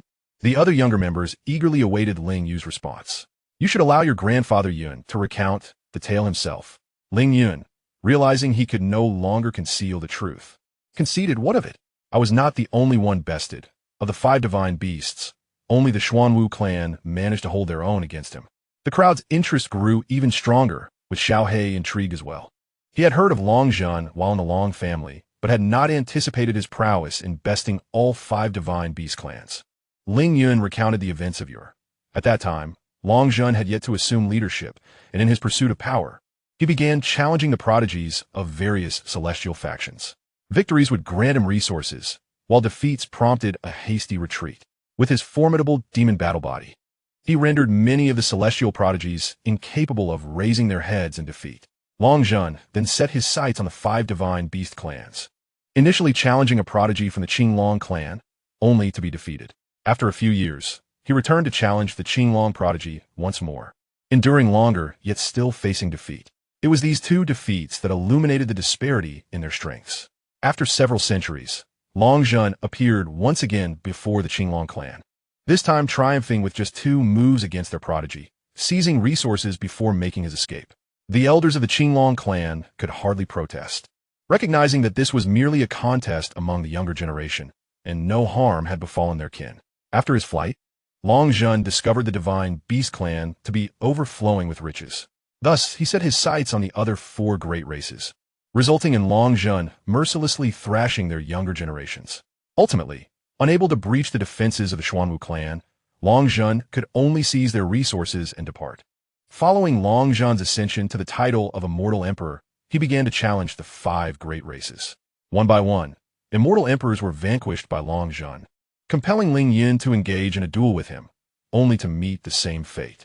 The humiliation of a demigod being bested by an immortal emperor was too great to bear, thus the incident remained under wraps. Naturally, Long Zhun paid visits to the other 4 great races as well, having amassed considerable resources from them. Long Zhun felt a twinge of guilt and refrained from provoking the 5 great races for many years. The 5 great races, aware of Long Zhun's formidable prowess, cautioned their kin against antagonizing the Long family. Occasionally, they even maintained a cordial relationship with the Long family, only to discover that most powers in the celestial realm had fallen victim to Long Zhun's schemes, with some factions being outright obliterated. This served as a stark reminder of Long Zhun's ruthless nature, making him a force to be reckoned with. Upon hearing Ling Yun's account, all the younger generation gazed in astonishment, unable to fathom the existence of such strength within the Long family. Just as their shock over Long Zhun's might settled in, Ling Shui pointed towards the distance, exclaiming, "What are they doing over there? Why are they just sitting?" As the crowd turned to follow her gesture, they beheld Long Yuan and the stone giant seated side by side on a distant hillside, the artifact atop the stone giant's head now absent. They were left pondering Long Yuan's intentions. Initially, Long Yuan had intended to crush the stone giant, but to his surprise, the giant spoke up. "Big brother, could you let me go? I am quite innocent." Long Yuan paused, staring at the stone giant in his grasp. "Are you speaking to me?" "Indeed, big brother. Could you perhaps show me some mercy?" Long Yuan released the stone giant onto the ground and sat down on the hillside. "Come, sit and converse. If you can persuade me, I might consider releasing you." The stone giant had long regained its wits, and being a child of the earth, it possessed an innate ability to sense the laws of nature, allowing it to faintly perceive the myriad principles surrounding Long Yuan. It immediately felt intimidated. As the stone giant settled beside Long Yuan, it began, "Brother, I was coerced into this invasion. My father is a gambler, my mother is gravely ill, my younger brother is in school, and my sister is in a dire situation. How could I afford to support them if I did not join the military?" Swiftly, Long Yuan drew his sword and placed it against the stone giant's neck. "Think carefully before you speak." The stone giant nearly lost its composure, terrified by the sword, which seemed even more fearsome than Long Yuan himself. "Brother, please lower your weapon. Let's speak civilly." Long Yuan planted his sword into the ground and said, "Please, commence your performance." The stone giant pondered for a long time, but could not conjure a satisfactory justification. Finally, it offered a fragment of its soul essence, stating, "If I give you this, will you release me?" Long Yuan gazed at the small orb of light before him, perplexed by its nature. "My soul's essence. Once you possess it, you shall hold dominion over my life and death." Long Yuan glanced at it, perplexed. "What use do I have for this? Today, I shall allow you to return, go, and serve as an undercover agent. When the day comes that I require your presence, you must appear." With that, Long Yuan placed a mark upon the stone giant. The stone giant nodded. "Understood, I shall remember." Long Yuan gazed towards the heavens. "Do not tread upon this universe again. Return home and remain there. It is too perilous in the outside world." Long Yuan then removed the artifact from the giant's head. "You may depart." The stone giant rose. "Brother, I will diligently gather intelligence upon my return."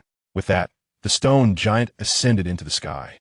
The Kirin clan behind them were left in astonishment, unable to fathom why Long Yuan released such a creature. Xiaohe rushed over, inquiring, "Master, why did you let it go? This is not like you." Long Yuan chuckled. "I have sent it to act as my informant. Should I wish to explore one day, I shall have a guide." Xiaohe nodded. "Indeed, Master is quite thoughtful. Have you secured your wife yet? Once you do, we shall depart." Xiaohe scratched his head awkwardly. "Not yet." Long Yuan casually tossed the sixth artifact to Xiaohe. Take this. It shall serve as your wedding gift. Should they refuse, I shall assist you in abducting them. Xiaohe caught the artifact, master. Why is it not the ninth artifact? Long Yuan pointed to the sky. It hasn't been upgraded. How should I know? Just take this. Xiaohe nodded. All right. I shall go propose right away. With that, Xiaohe dashed off to make his proposal. Long Yuan followed suit. Xiaohe presented the artifact to Ling Shui. This is your wedding gift. You must agree to marry me. Ling Shui felt a bit shy. It was not that she had changed her mind, but she was somewhat embarrassed. Ling Yun exclaimed in surprise, Swear, when did you agree to marry him? Ling Shui blushed. I just agreed a moment ago. Ling Yu asked, Do you like him? Is that why you agreed to marry him? I do not dislike him, she replied, her face growing even redder. Ling Bing interjected, I have also agreed to marry him. The two of us shall wed him together. This revelation left Ling Yun and the others astonished. Ling Bing took the artifact. We accept this wedding gift. When shall you come to our clan to marry us? Now, Xiaohe was at a loss for words, turning to Long Yuan, Master. When shall we ascend to the celestial realm? Long Yuan pondered for a moment. Within a century. Xiaohe looked at Ling Shui and Ling Bing. I shall come to marry you both within a century. Very well. We shall await your return. Long Yuan called out, Wife secured, let us depart. Xiaohe waved farewell to Ling Yun and the others. I shall take my leave. See you in a century. With that, he hurried after Long Yuan. Ling Yun and the others were left bewildered, uncertain of how this had unfolded, having suddenly received an artifact as a wedding gift. Ling Yun sighed, alas. Two little girls have been spirited away, just like that. Ling Yu said with irritation, You should be content. This is a divine artifact that was gifted. What did you receive as a wedding present? Ling Yun found herself momentarily speechless at Ling Yu's remark. Ling Shui chimed in with a smile. But we can still accompany you for 100 years, can't we? Even after marrying, we can always return to see you. Let's hurry back. With the acquisition of the sixth divine artifact, we are bound to attract attention. No sooner had Ling Shui finished speaking than 2 lines of text appeared in the sky. The sixth divine artifact has been acquired by the Qilin tribe. The ninth divine artifact has been claimed by the human race. Long Yuan, who had walked a distance away, gazed at the words above. So the Great Path acknowledges the ninth divine artifact. I thought I would have to personally converse with it to gain recognition. Little Black chuckled. It must be quite apprehensive about meeting you. Master, shall we head there now? Long Yuan pondered for a moment and decided to take a leisurely stroll.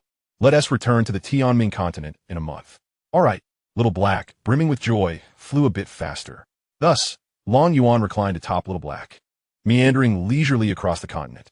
However, the ominous light beam deterred all races from approaching. After a month of wandering, boredom set in for Long Yuan, prompting him to shatter a teleportation jade, returning him to the Tianming continent. Upon arrival, the heavenly Dao boy appeared before him. So, have you acquired the divine artifacts? Which ranking did you achieve? With a flourish of his hand, Long Yuan revealed 5 divine artifacts. The heavenly Dao stared in astonishment at the 5 artifacts before him, particularly impressed that he had even retrieved the first and second ones. Little Black scoffed, I already used the 6th divine artifact as a betrothal gift. Otherwise, there would have been 6 pieces were it not for the Great Path intervening. The heavenly Dao was left speechless. Long Yuan then said, Choose whichever one you desire. The heavenly Dao pointed to the 6th and 7th divine artifacts. Just keep that one here for 10 years, and I will return it to you. As for the others, you may keep one for yourself. It would be better to send the rest to the upper realm. Long Yuan nodded. Very well. I shall take my leave now.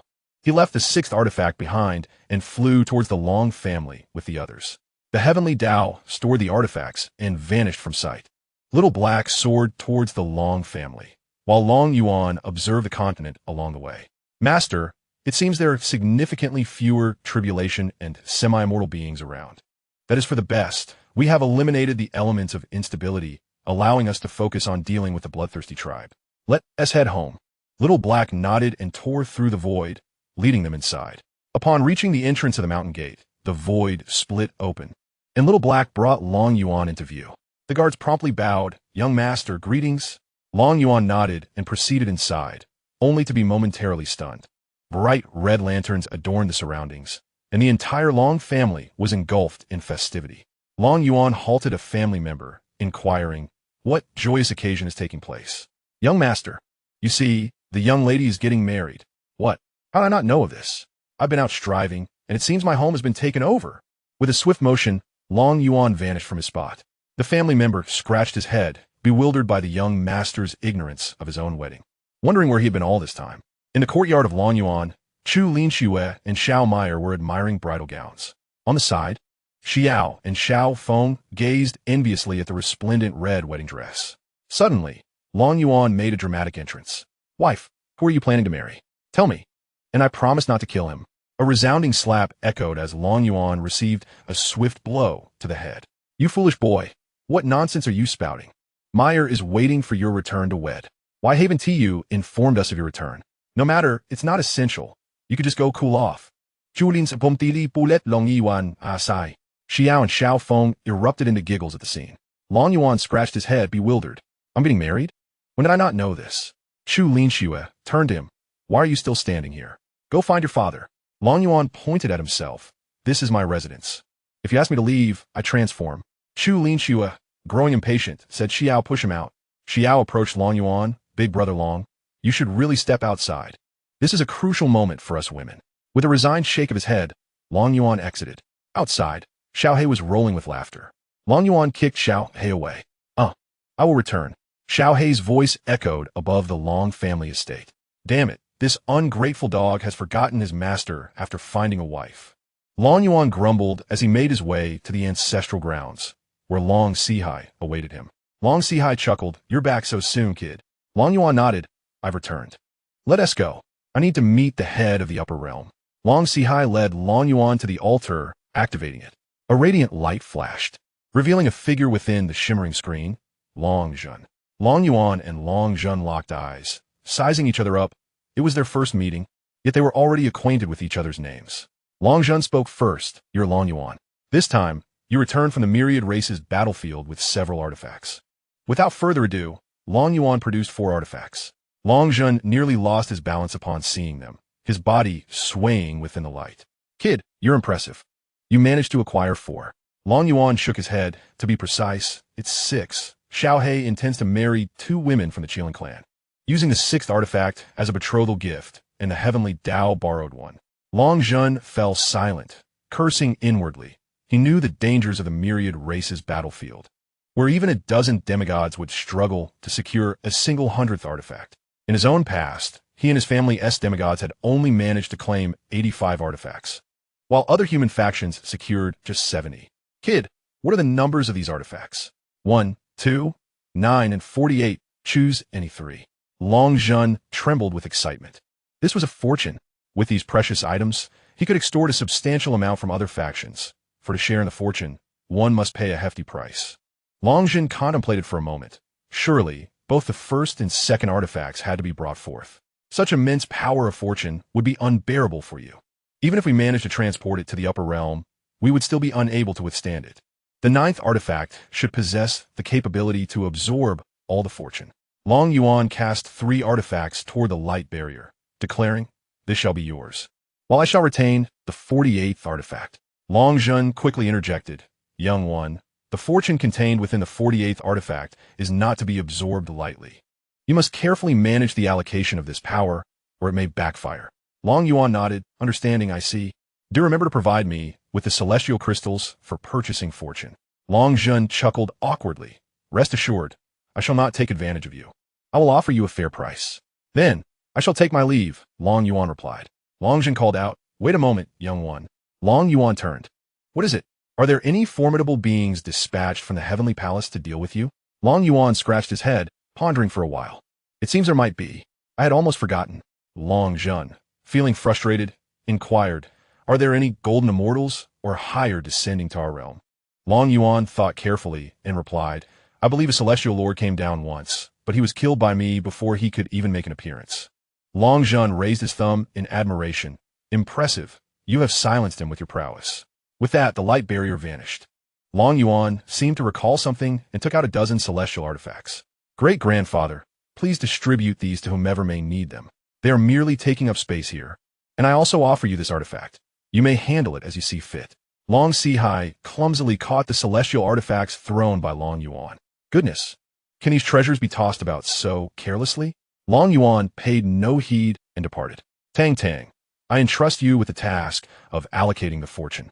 "Understood, esteemed host." Tan tan zipli. Long Yuan made his way to his mother's courtyard, realizing he could no longer remain where he was. As time steadily passed, he came to understand the reason for his impending marriage. It turned out that Xianxia wished for Long Yuan to wed to uplift the spirits of the family in preparation for the looming bloodthirsty clan war. Initially, Long Yuan had intended to marry in the celestial realm, but since the arrangements were already in place, he chose to accept his fate. Qin Feng entered the courtyard, observing Long Yuan sprawled out like a languid fish. "Why is our groom so leisurely? Aren't you going to organize your wedding?" Long Yuan did not budge. "I would love to." Yet, as soon as I stepped outside, I was turned back, being told that I had labored outside, and that such trifles could be left to others. Qin Feng gazed at Long Yuan enviously. "You are fortunate. You have others to handle everything for you." Long Yuan curiously inquired, "I heard from the clan that you are pursuing a woman from the sacred land." Qin Feng scratched his head awkwardly. "Mainly, she is yet to agree to marry me." Long Yuan stood up. "Come, let us see if you two are compatible." Qin Feng hesitated. "Wouldn't our presence disturb her cultivation? That wouldn't be appropriate." "Goodness, are you perhaps suffering from asymp disposition?" Chapter 150. The Sacred Land of Xianyu. Qin Feng questioned with confusion. "What is asymp disposition?" Long Yuan cast a sidelong glance at him, inquiring about his young girlfriend in the sacred place, the Xianyu sacred land. He called out towards the entrance, "Xiaohei, to the Xianyu sacred land." "Coming, master," Xiaohei replied, sprinting into the courtyard. Long Yuan swiftly mounted Xiaohei, seizing Qin Feng and pulling him up. Xiaohei tore through the fabric of space, and they ventured inside. As they arrived, Long Zhan, who had just entered, observed Long Yuan and Qin Feng departing, muttering to himself, "Where is that lad off to again? He's to be wed in just a couple of days, and yet he gallivants about." Long Yuan instructed Xiaohei to halt at the gates of the Xianyu sacred land. Xiaohei, puzzled, asked, "Master, why we stopped? We could have appeared directly above their grand hall." Long Yuan, exasperated, replied, "We are here to pay a visit, not to engage in battle." Xiaohei nodded in understanding, and they materialized not far from the sacred land. Xiaohei shrank in size, trailing closely beside Long Yuan, while Qin Feng remained hesitant. "Brother Long Yuan, is this truly appropriate? I hope we won't disturb her." Long Yuan waved his hand dismissively, assuring him, "It's nothing to worry about. She will likely be delighted by your arrival, not disturbed." Qin Feng nodded in agreement as they descended upon the plaza at the mountain gate. As they approached the grand entrance, for disciples blocked their path. "What business do you have here? Why have you come to our sacred land?" Long Yuan responded with a smile. "We seek your saintess for a conversation." "I believe you're acquainted with this gentleman." Qin Feng. "Unfamiliar. We don't just allow anyone to meet our saintess," one disciple retorted. Long Yuan looked quizzically at Qin Feng. "Are you sure there is no mistake?" Qin Feng, feeling somewhat awkward, stepped forward, stating, "Please summon your elder. He should recognize me." The gatekeeping disciple, somewhat puzzled, nodded. "Very well, wait here. I will notify the elder." With that, he darted back into the mountain gate. In a courtyard, an elder was leisurely sipping tea when the disciple approached, reporting, "Elder, there is someone named Qin Feng at the mountain gate seeking an audience with the saintess." The elder, rather languidly, replied, "Qin Feng? I don't know him. Send him away." "Yes, elder," the disciple responded, preparing to leave when the elder suddenly stood up. "Wait a moment. Take me to see him." "Elder, there in the plaza at the mountain gate." "Let us go see," he commanded, proceeding towards the plaza. Long Yuan and Qin Feng noticed the two approaching. The elder landed before them, exclaiming, "Ah, it is Qin Feng. My apologies, but our saintess is currently in seclusion. You must take your leave. You may leave your gifts, and I shall relay them to her." Qin Feng scratched his head, sheepishly admitting, "I arrived in haste and forgot to bring gifts. I merely wished to see Suyu." Upon hearing there were no gifts, the elder's demeanor shifted. "As I mentioned, our saintess is in seclusion and has no time to meet you. It would be best for you to return." Long Yuan observed Qin Feng, remarking, "Is this how you pursue a lady?" Embarrassed, Qin Feng replied, "She mentioned a lack of cultivation resources, so I intended to bring her some." Long Yuan facepalmed, exclaiming, "You usually seem quite clever. How is it that you turn into a sycophant in this situation?" Qin Feng, puzzled, inquired, "What is wrong with that? They regard you as a fool, yet you love with such fervor. I am truly astounded by you." Qin Feng retorted, "How could that be? We are genuinely in love." Long Yuan, disinterested in further explanation, seized Qin Feng and vanished from the spot. The elder had not even comprehended how the two had disappeared and assumed they had left. With a flick of his sleeve, he entered the mountain gate. Due to Long Yuan's insufficient spiritual power, he He instructed Xiaohei to lead the way. Soon, they found themselves hovering above a pavilion, where a woman was seated in the embrace of a man below. Qin Feng's eyes widened. Su Yu. Upon hearing Qin Feng's voice, Su Yu's body trembled. She hurriedly rose from the man's arms and began to explain, Qin Feng, it is not what you think. He is my junior brother, and he is feeling unwell today, so I came to keep him company. Sure how, looking aggrieved, interjected, Sister, who is he? Why do you need to explain yourself to him? Long Yuan felt nauseated at the sight and kicked Xiaohei, who nodded in understanding of Long Yuan's intent. Meanwhile, Long Ling, who was training the Long Shadow Guards, received Xiaohei's message and gathered 1,000 Long Shadow Guards to set out. Long Yuan descended with Qin Feng into the pavilion, pouring himself tea nonchalantly. Qin Feng was still reeling from the shock. The impact was too great for him to process. Su Yu stepped forward, attempting to grasp Qin Feng's hand, only to be rebuffed. Su Yu, feeling wronged, explained, Qin Feng, it truly is not as you think. My junior brother is simply in a bad mood today, and that is why I came to accompany him. Suddenly, Qin Feng burst into laughter, his voice resonating for all to hear. Is your idea of companionship to sit in his embrace? Do you take me for a fool? His words were loud enough for those nearby to overhear. Su Yu, angered by Qin Feng's remark, retorted, Is it so wrong for me to comfort my junior brother? Why can't you be magnanimous? What harm is there in a brief embrace? Qin Feng shot back, You say I'm petty? Very well, then accompany him. Return to me the resources I provided you, and I shall depart at once. After that, you may do as you please with him. Su Yu was taken aback. Are you not a man? You want the resources back? I have already given them to my junior brother for his cultivation. Qin Feng staggered, nearly losing his balance. You gave him tens of billions of spirit stones for cultivation? What do you take me for? Su Yu Saident. Sure how interjected. I will not allow you to speak of my sister in that manner. What right do you have? The spirit stones were given to me. So what? Can you even take them back? This is the sacred land of Xianxia, not your Qin family. Long Yuan, infuriated, slapped Sure Hao, sending him flying. Damn it. I cannot stand the sight of your kind. Su Yu rushed towards Sure Hao. Junior brother, are you all right? Sister, I'm fine. Su Yu drew her sword, pointing it at Long Yuan. You dare strike my junior brother? You shall die today. The Holy Master, arriving from a distance, was engulfed in fury upon witnessing this scene. Who dares to lay hands on my disciple within the sacred land? Qin Feng immediately stood in front of Long Yuan, declaring him a friend he had brought along, and he had acted only out of indignation. Qin Feng, still holding on to a thread of loyalty, did not wish for Long Yuan to engage. However, the Xianxia Holy Master interpreted Qin Feng's actions as a desire to protect Long Yuan. Regardless of whether he is your friend, Qin Feng, he struck my disciple today, and he shall not leave the Holy Land unscathed. Stonehao rose, casting a venomous glare at Long Yuan. Master, you must seek justice for me. Long Yuan, standing behind Qin Feng, remarked, Do you now see clearly?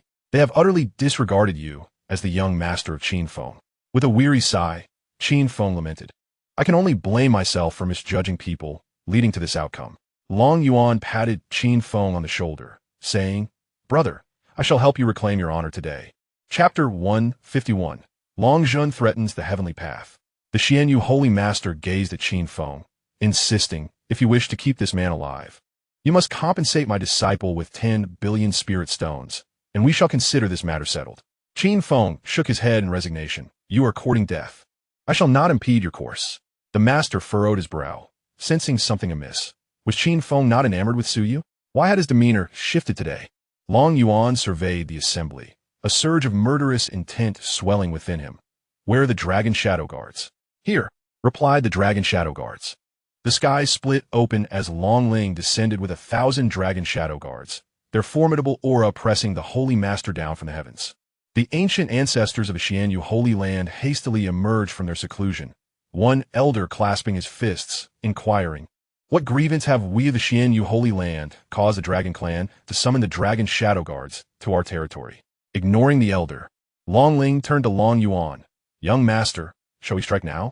Long Yuan waved his hand, commanding, Leave none alive. Understood, young master.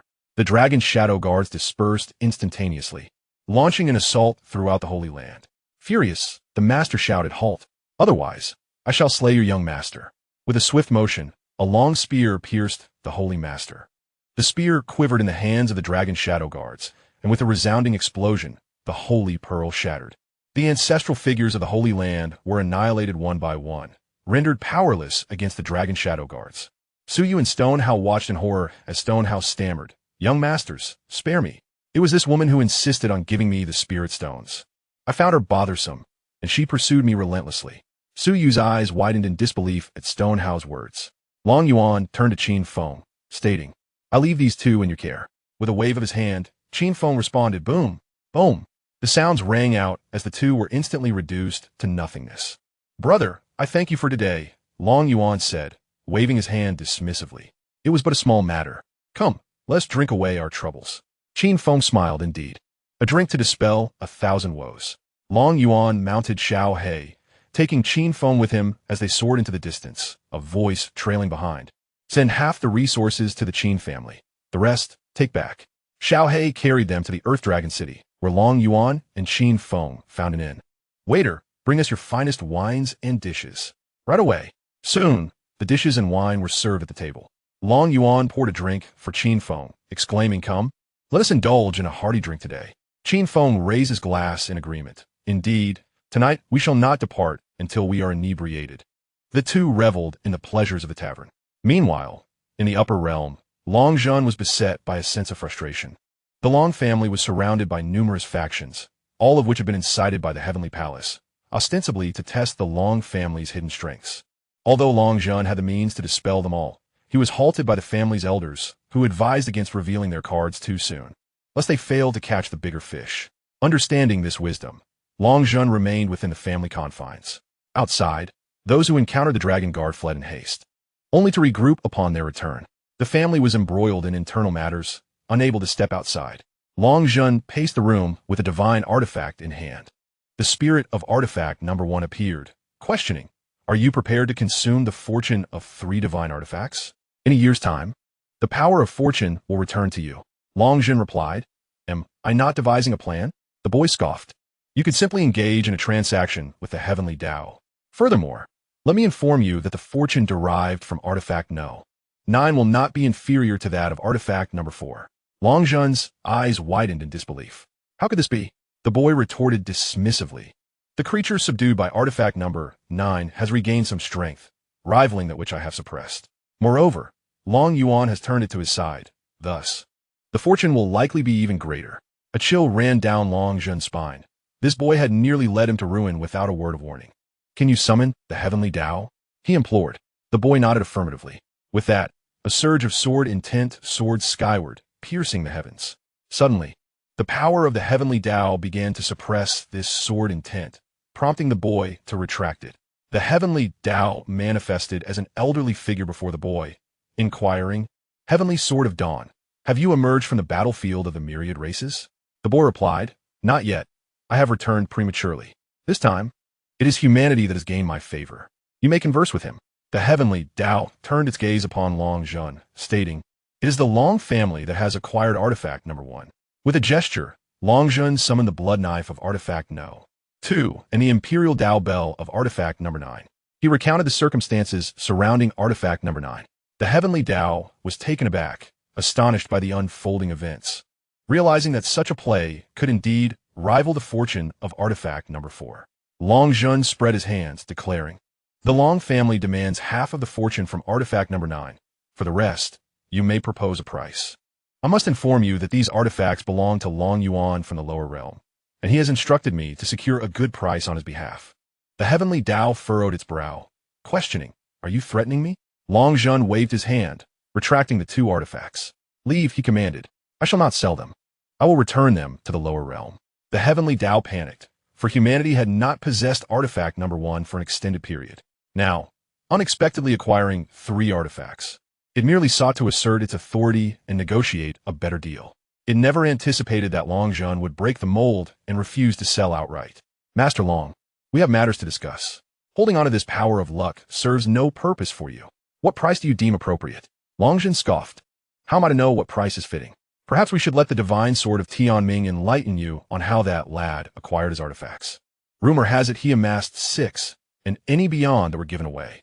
It is said that only through the intervention of the myriad clans in the battlefield was he granted numerous benefits to cease his endeavors." The heavenly path sighed in resignation. "Very well. I shall determine the course of action. I will strive to offer him the most satisfactory price. Long Zhen retrieved 3 artifacts, stating, each member of the Long family deserves a share of this power of luck. Is that too much to ask? The heavenly path was left speechless, pondering how each individual might attain divinity. Yet, he had no choice but to acquiesce, for these items were indeed brought back by them. Fine. I shall take my leave then. Ensure the celestial crystals are sent my way. Long Zhen nodded. I entrust this to you, and I won't keep you for a meal. The heavenly path snorted disdainfully, gathered the artifacts, and departed. Long Zhen laughed heartily. Serves you right for striking me. When that lad arrives, let him seek you out for some fun. The heavenly path, not far off, shuddered at Long Zhen's words, contemplating the need to temper his strikes in the future. In the lower realm, Long Yuan and Qin Feng were thoroughly intoxicated, with Xiao He escorting them back to the Long residence. Xiao Meier assisted Long Yuan to his room, taking care of him tenderly, continuously chiding, drinking so much without using your true energy to dispel the effects. We're almost wed, and yet you remain such a handful. Long Yuan, oblivious to Xiao Meier's murmurs, was experiencing his first drunkenness in this world. The following day, Long Yuan groggily opened his eyes to find himself lying in bed. Xiao Meier approached, holding a bowl of hangover soup. You're awake. Come, drink some hangover soup. Long Yuan smiled as he lifted the bowl and gulped it down. My dear wife takes such good care of me. Xiao Meier shot him a disapproving glance. Mother has chosen the wedding attire. You must try it on. Tomorrow we are to be wed, and I need to stay in the Earth Dragon City tonight. Wait for me to come back tomorrow for the ceremony. Long Yuan nodded. All right, I apologize for making you stay in Earth Dragon City for a night. Xiao Meier looked at him. Many influential figures will be arriving in Earth Dragon City and at the Long family today. Please temper your temper and avoid causing any trouble. There should be no bloodshed on such a joyous occasion. Long Yuan chuckled. Very well. I shall heed your words and remain here today. C'est font. Xiao Meier nodded. That's right. I shall take my leave now. With that, she pecked Long Yuan on the cheek and exited the room. Long Yuan, feeling lethargic, decided to continue resting. Meanwhile, at the Long family's Mountain Gate Plaza, luxurious carriages arrived in droves. Long Yu was there to receive the influential guests. Those arriving today hailed from distant clans, with the Qin family and the Beastmaster sect set to arrive the following day. Only Qin Feng had come early. As Long Yuan lay in bed, contemplating sleep, a maid entered the room. Young master, Master Qin is looking for you outside. Long Yuan sat up, pondering whether that foolish brother had managed to recover. Well, he thought, he ought to check. After all, he had but one brother to care for. With that, Long Yuan dressed and made his way outside. Qin Feng chuckled, brother, your drinking capacity is rather lacking. You've only just risen from your slumber. I woke long ago, Long Yuan replied, but my wife Wu Ti let me out, fearing others might offend me. Qin Feng nodded earnestly. Indeed, the moment you step out, entire clans fall before you. If this continues, I fear the powers across the continent would find themselves eradicated. Go away, Long Yuan retorted. What do you need? We can't drink today. I have a wedding tomorrow. Qin Feng draped an arm over Long Yuan's shoulder. What is the harm in a drink today? We can celebrate again tomorrow. Show me around your home. It's been ages since I toured your abode. Long Yuan contemplated, deciding that nothing untoward would happen at home. Very well, I shall show you around. As they walked side by side, the clan members greeted them warmly. In a garden, Long Yuan remarked, I must tell you, brother, these are not mere plants. They are all spirit herbs cultivated by my mother and my wife. Yet, after a lengthy pause, he received no compliments from Qin Feng.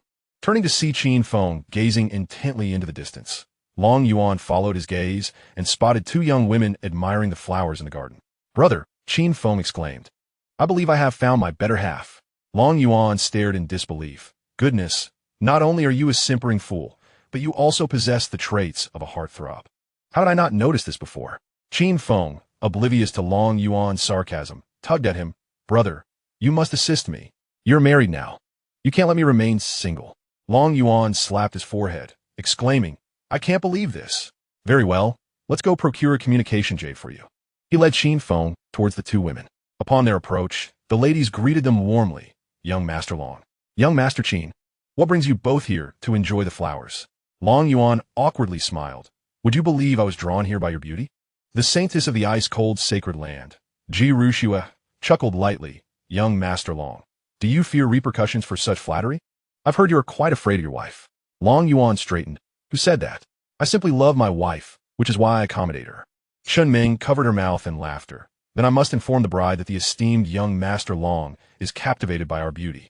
Long Yuan immediately backtracked. No. It is not I who is entranced. It is my brother who is captivated by you. Ji Ruxue turned her gaze toward Qin Feng with a smile. Why, Brother Qin? Do you no longer recognize me? Or has your soul been taken by the Saintess Su? Embarrassed, Qin Feng replied, Sister Ruxue, I have searched for you for many years without success. Where have you been all this time? Ji Ruxue trembled slightly, turning her head away. I have not gone far. I was merely cultivating. I have matters to attend to. I must take my leave. With that, she turned it apart. Qin Feng, filled with excitement, exclaimed, Ruxue, will you continue to evade me? I have searched for you for over a century. Now that I have finally found you, do you still wish to hide? Long Yuan beckoned Chunming to join him at a distance, leaving Qin Feng alone with Ji Ruxue. Ji Ruxue stood frozen, tears cascading down her cheeks. Brother Qin Feng, I am now but a withered flower, unworthy of you. Qin Feng quivered, nearly losing his balance. Tell me what transpired. Why has the Ji family vanished overnight? And why are you clad in the garments of the ice-cold sacred land? Ji Ruxue's tears flowed uncontrollably as she recounted. When our enemies approached, my father and the family fled with me towards the Tianyuan Forbidden Land, only to be ambushed along the way by dozens of high-level scattered immortals. We were no match for them. My parents were slain, and I was stripped of my clothing, just as they were about to commit unspeakable acts. An elder from the ice-cold sacred land intervened, driving them away with their formidable power. I have shared my tale. May I leave now? Qin Feng staggered backward, unable to comprehend her words. Ji Ruxue, with tears in her eyes, prepared to depart, but was halted by Long Yuan. Wait a moment, holy maiden. I believe this situation need not escalate further. They are merely scattered immortals. I can lend you 1,000 dragon shadow guards to eliminate them. Long Yuan then approached Qin Feng. Brother, do you truly cherish Ji Ruxue? Is it her essence you adore, or merely her form? Qin Feng replied earnestly, of course. I cherish her as a whole. Then that settles it. Those past grievances are but remnants of yesterday. Why let them obstruct your union?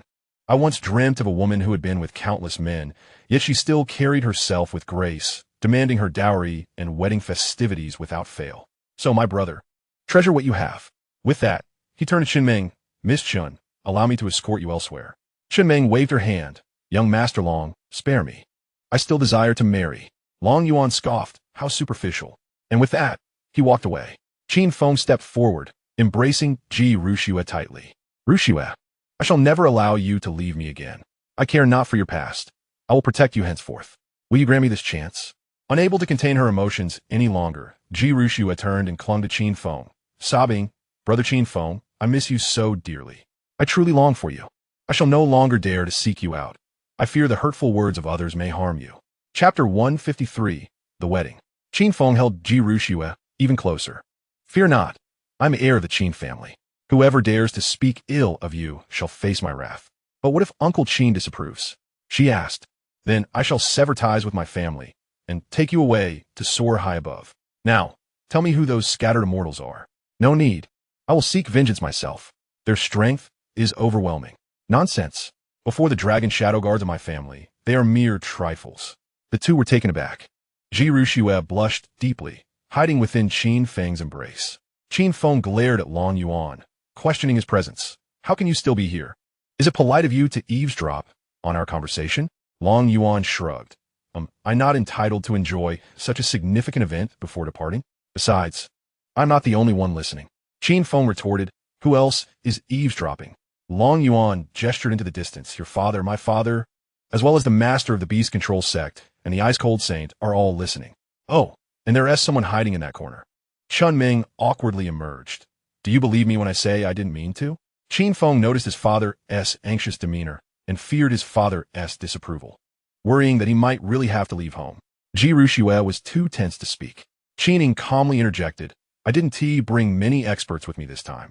Your Uncle Long promised to lend you 1,000 dragon shadow guards. Once the matter is resolved, go propose. Seeing you act so lackluster frustrates me. Can't you take a cue from young Master Long? If you like her, pursue her. Can't our Qin family support you? Today, it was young Master Long who summoned us. Are you also planning to stage a dramatic departure? Qin Feng awkwardly scratched his head. Qining coldly interrupted. Hurry up. The dragon shadow guards are waiting outside. Qin Feng rejoiced, all right, I'm off. He grabbed Ji Ruxue and soared outside. Qining approached Long Yuan, saying, nephew, this time I owe you another favor. Long Yuan waved his hand. Qin Feng is my brother. This is a trifling matter. Long Zhan chuckled. Let us leave the young ones to their affairs. Let us go enjoy some tea. Long Yuan watched them depart, pondering. Didn't T great-uncle say they would arrive tomorrow? Why are they here today? Chen Ming approached Long Yuan. Did you not know? They came to discuss matters regarding the coalition army. Long Yuan scratched his head. What coalition army? Em Oblivious. It's the coalition to attack the bloodthirsty clan. How could you not know? What need is there for a coalition? I can single-handedly penetrate the bloodthirsty clan. Chen Ming rolled her eyes at Long Yuan. Keep boasting.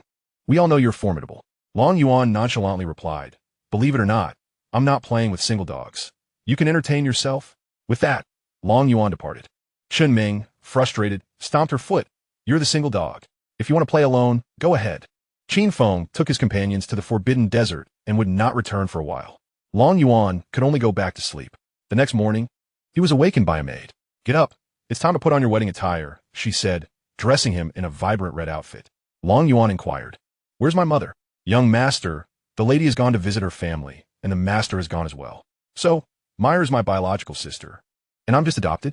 The other maids stifled their laughter. Young master, the grand elder is still here, so you are not alone. The wedding procession is ready. Hurry to fetch the bride before it's too late. Long Yuan, bewildered, responded. Am I going alone? The maid, puzzled, replied. If you don't go to fetch the bride, who will? Long Yuan nodded, acknowledging the wisdom in your words, and decided to remain silent henceforth. Exiting the courtyard, he arrived at the square by the mountain gate, where a neatly arranged line of figures stood at attention. At the forefront, Xiaohei hovered majestically in the air. Master, hurry, lest we miss the appointed hour. Long Yuan mounted Xiaohei, dismissing the concern. For the distance to the Dragon City was but a trifle, and they would arrive swiftly. Xiaohei shook his head, sighing, You do not comprehend, and I do not fault you. With that, he set off towards the Dragon City, followed closely by 1,000 dragon shadow guards riding their majestic beasts. However, the pace was so leisurely that Long Yuan nearly lost patience with Xiaohei. Are you crawling like a snail? Even a golden core cultivator would outpace you. Xiaohei retorted proudly. This is the lady's command. I must fly slowly so that all may see us.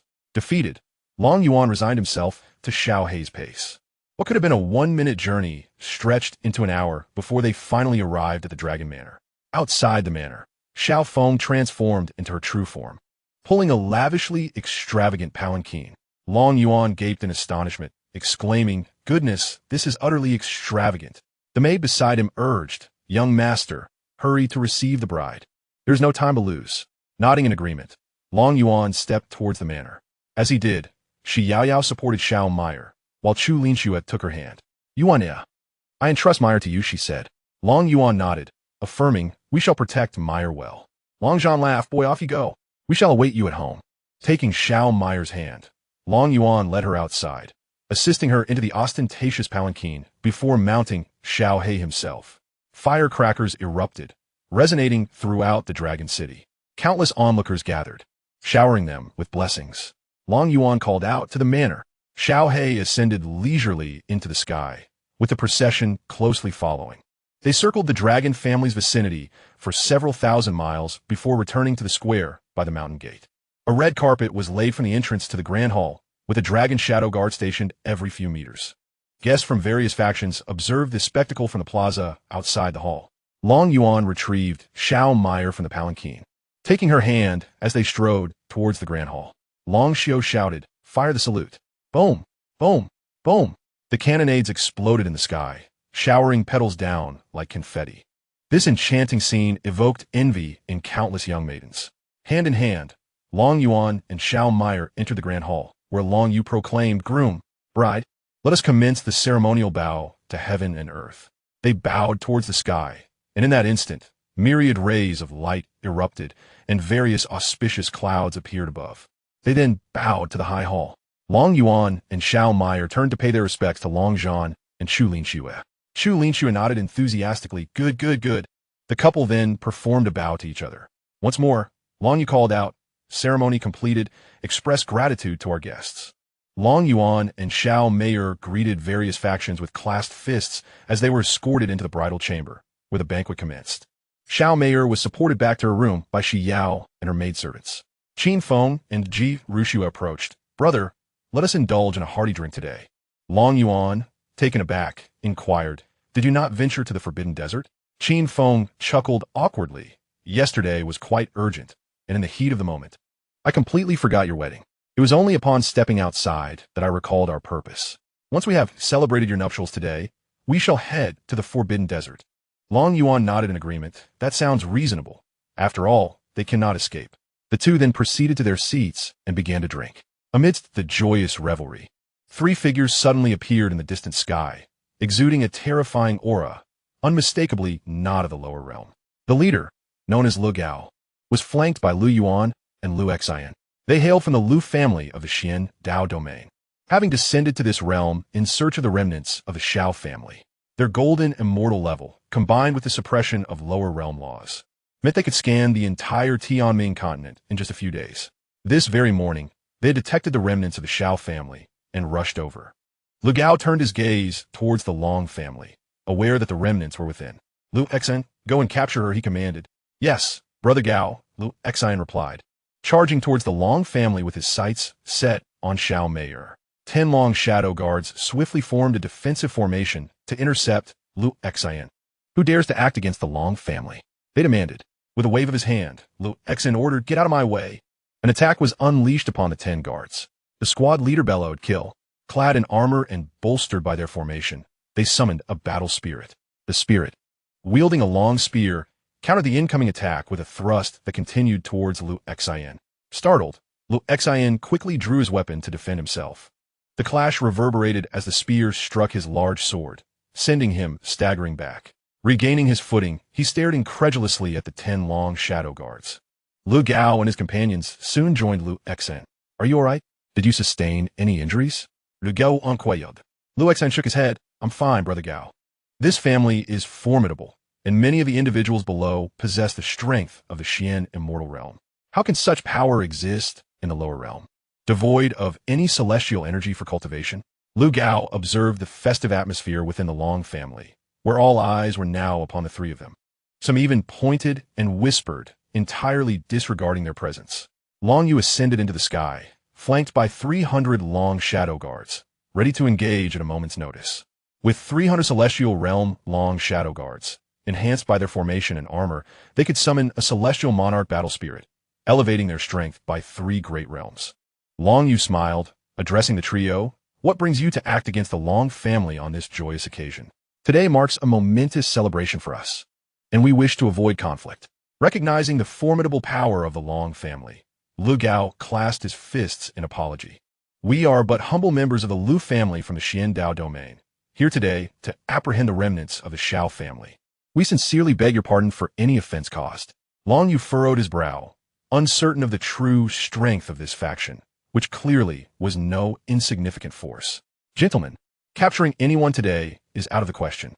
Those who grace my dragon family with their presence are our esteemed guests, and we bear the responsibility of ensuring their safe departure." Lu Gao frowned, stating, "The individuals we seek are in that room." He gestured towards the newlyweds' chamber. Upon inspection, Long Yu chuckled, for there were but 2 souls within. One was Shi Yao and the other the bride. "Well, this does not concern me. Please wait a moment while I summon someone else to speak with you." With that, Long Yu soared away. "New bride, it seems these 3 are searching for your wife. You shall handle this matter yourself." Long Yuan, engrossed in revelry with Qin Feng, paid no heed to the commotion above. However, upon hearing Long Yu's declaration that these individuals were seeking his wife, he suddenly found his drink lacking in flavor. "Who dares disturb me on my wedding day? Are they attempting to abduct my bride?" With a flurry of curses, Long Yuan ascended into the sky to confront the 3 figures. "So, it is you who seek my wife?" The trio was taken aback, a dreadful name surfacing in their minds: the Martial Saint. They realized they were in a precarious position. The terror of a Martial Saint was known to them all too well. Such a being could contend with celestial immortals upon ascension. And should they break through to Martial Emperor, slaying demigods would be akin to butchering poultry. To provoke a Martial Saint over a remnant of the Xiao family would spell disaster. Lu Gao hastily replied, "We must have sensed incorrectly. They should be further ahead. We will take our leave to search there instead." Long Yuan regarded the 3 with a measured gaze. "Do not be so hasty. I shall summon the person in question for you to see. Perhaps she is indeed the one you seek, and your enemy has come knocking. In a flash, Xianxia appeared beside Long Yuan, adorned in a resplendent red phoenix robe. Husband, you claim these three are my adversaries? Long Yuan nodded, affirming that they were remnants of the Xiao family, come specifically to capture her. Xianxia turned her gaze upon the trio, who immediately recognized her, for she bore an uncanny resemblance to her mother. Yet they dared not admit it. You have come seeking me, and indeed, you are my family's foes. They quickly waved their hands in denial. No, there must be some mistake. Xianxia chuckled. Your eyes betray your intent. It is evident you recognize me. Long Yuan commanded, seize them. At this, Lu Gao and his companions braced for combat, sensing the imminent danger. The Dragon Shadow Guard conjured 3 ethereal battle spirits, their formidable aura warping the surrounding space. However, Xianxia interjected, there is no need. I shall handle this matter myself. Long Yuan waved his hand, signaling the Dragon Shadow Guard to disperse their spirits and retreat. He glanced at the trio. Shall I not intervene, my husband? Xianxia shook her head, drawing her long sword and pointing it at the 3 individuals before her. I know not who you are. Orphaned from a young age, I remain ignorant of my parents' identities. However, you have come to my doorstep, and thus I shall avenge my parents. Are you prepared to meet your demise? Lego hastily interjected. This is a misunderstanding. We mistook you for someone else. We are willing to offer a generous gift for interrupting your wedding. His fear was not directed at Xianxia, but rather at the formidable Dragon Shadow Guards and Long Yuan behind her, prompting his words. Xianxia chuckled softly, invoking the 13th stance of the Xianxia 13 swords, known as Heaven's Execution. A terrifying pressure descended upon the 3, and a colossal sword, stretching several thousand meters, materialized in the sky, its tip aimed directly at them. Lego shouted, this is bad. We must defend ourselves together. Layers of defensive barriers began to manifest overhead, and various protective artifacts were hastily summoned. The sword's tip struck the barriers with a series of explosive impacts, shattering them as if they were mere glass. The onlookers below were left in stunned silence, jaws dropped in disbelief. They had known the Dragon Shadow members to be formidable, yet never anticipated that even the young lady of the Long family would possess such overwhelming power. Despite the layers of defenses and celestial treasures, they proved utterly inadequate against the descending giant sword. Lego, in a state of urgency, called out, what do we do now, Gao? At that moment, Lego himself felt a surge of desperation. How could I possibly know? We are already locked in, unable to flee. Observing that the 3 could still resist, Xianxia intensified her celestial energy output. Instantly, the giant sword doubled in size, plummeting faster with even greater oppressive force. With a series of pain gasps, the 3 of them simultaneously coughed up blood, their faces paling as they watched the colossal blade descend upon them. Lego, in despair, uttered, it appears we shall not escape today. Prepare for self-detonation. At least we can take some with us. Luo Exen glared at Xianxia, replying, then let us go together. As he spoke, his celestial energy began to surge violently. However, it soon became evident that the oppressive force was far too great for them to self-detonate, their rampant energy tormenting them mercilessly. Unable to maintain their defenses, the giant sword pierced through all barriers, striking their bodies directly. With chilling precision, the sword's tip broke through, a frigid force quickly corrupting their forms, their skeletal remains falling from the sky. With a mere gesture, Xianxia dissipated the giant's sword and turned to address the guests. Bowing gracefully, a minor incident, now resolved. Please continue to enjoy the banquet. As the guests regained their composure, they bowed in acknowledgement to Xianxia, murmuring, the young lady speaks too highly of us. Xianxia flashed a sweet smile at Long Yuan, saying, my dear husband, I shall return to our chamber shortly. With that, she soared towards their bridal chamber. Long Yuan shuddered slightly, feeling a pang of unease. Something was amiss with her today. Without so much as a question, she had dispatched someone. Surely, she must know something, he mused quietly to himself. In the rear seats, Long Yuan continued to indulge in wine with Qin Feng. The banquet persisted until the deep hours of the night, and Long Yuan, having consumed a considerable amount, staggered back to his chamber. Xianxia promptly stepped forward to support him. My husband, how could you drink so much? Long Yuan shook his head, employing his true energy to dispel the effects of the alcohol. Isn't it a joyous occasion? I merely drank a bit more. Are you concealing something from me? My dear wife. Xiao Mei was taken back. No, I have nothing to hide from you. Long Yuan fixed his gaze upon her eyes, scrutinizing her intently. Feeling his penetrating stare, Xianxia lowered her head. Recently, I broke through to the Xianxia realm and unlocked the seal in my mind, uncovering the truth of my lineage. Long Yuan nodded, urging her to continue. Husband, I did not intend to keep this from you. I confided in my mother, and she advised me to remain silent until our marriage was finalized. Thus, Xianxia recounted all that she had learned. She was originally the daughter of the Xiao family's patriarch in the Xiandao domain. Upon discovering a celestial crystal vein, the Xiao family dispatched personnel to guard and mine it, keeping the matter shrouded in secrecy, as everyone understood the significance of such a vein.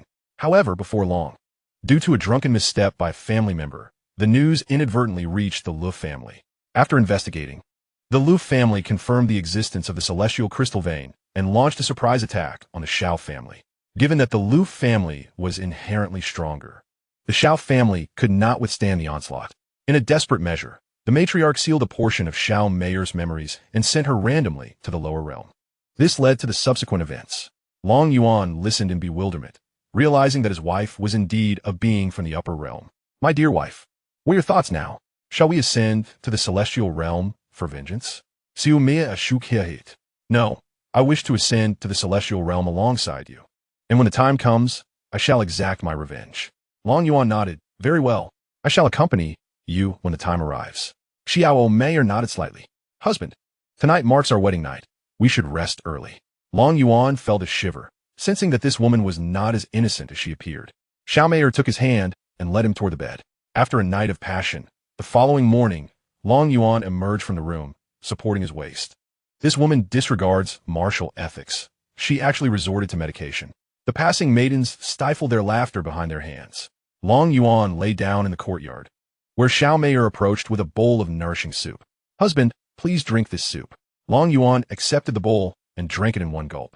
Xiaomei sat beside him. Husband, when do you plan to open the bloodthirsty clan passage? They are already dispatching personnel to the demon realm. Long Yuan pondered briefly. I will open the passage once they have made their arrangements. All right, I will enter alongside you, she replied. Long Yuan shook his head. No, I must enter first, and you will follow with your father and the others. Seeing the determination in his eyes, Xiaomei realized that further arguments would be futile. Abandoning the venture to join Long Yuan in the bloodthirsty clan, the entire Tianming continent began to stir, with various factions dispatching envoys to the demon domain.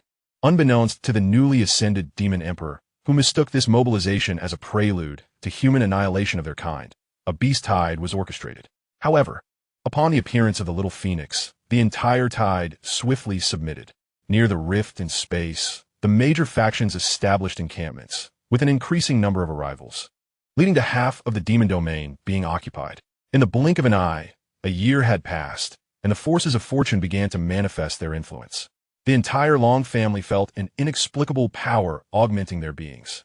Long Zhen also delivered the celestial crystals, totaling 100 trillion, equivalent to 1 quadrillion premium celestial stones. Long Yuan reclaimed all of them, acquiring 100 trillion gold coins, and the system upgraded to level L13. Long Yuan purchased 385 trillion silver coins, along with elixirs, celestial crystal bombs, and Azure Dragon warships, additionally acquiring 1,000 sets of celestial armor for the clan elders. While other clan members were outfitted with abyssal armor, Long Yuan himself procured several hundred celestial spirit herbs to enhance his soul power, greatly expanding his range of perception. With all preparations complete, Long Yuan mounted Little Black, while Xiaomei took her place upon Little Phoenix's back as they departed for the demon domain. Little Black let out a fierce roar, tearing through the fabric of space as they entered. Following suit, Little Phoenix soared in after them. Emerging from the rift, Long Yuan was greeted by the leaders of various factions, including Qin Ying and Tai Xiong. Long Zhan inquired, Yuaner, do you have confidence? With a confident smile, Long Yuan replied, I will first establish the void passage. You all wait here. Once it is safe, I will notify you to enter. He then produced a special communication jade, purchased from a system shop for such circumstances. Father, keep this jade safe. I will communicate with you once I establish the passage. All right, Yuaner, take care, his father responded. Long Yuan nodded and flew towards the rift alone. Little Black anxiously called out, Master, will you not take me with you? Long Yuan waved his hand dismissively. Stay with them. I am sufficient on my own. Chapter 156, Establishing the Void Passage with that. Long Yuan plunged into the rift. Waves of void wind blades struck him, causing his dragon robe to billow. Tang Tang, how can I establish this passage? Tang Tang materialized before Long Yuan, revealing a virtual line. Dear host, channel the true energy within your body to form a sphere that follows this line. I will assist you, but it will cost 100 million gold coins, as I will be expending my own power to stabilize the void passage. Very well, 100 million it is. Let's begin.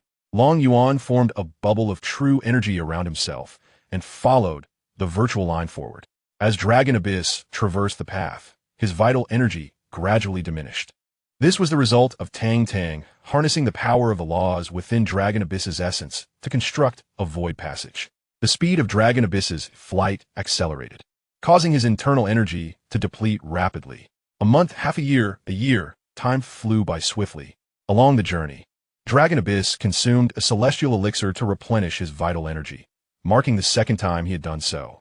Dang dang. Will it take them this long to arrive as well? If it takes this long, they need not come at all.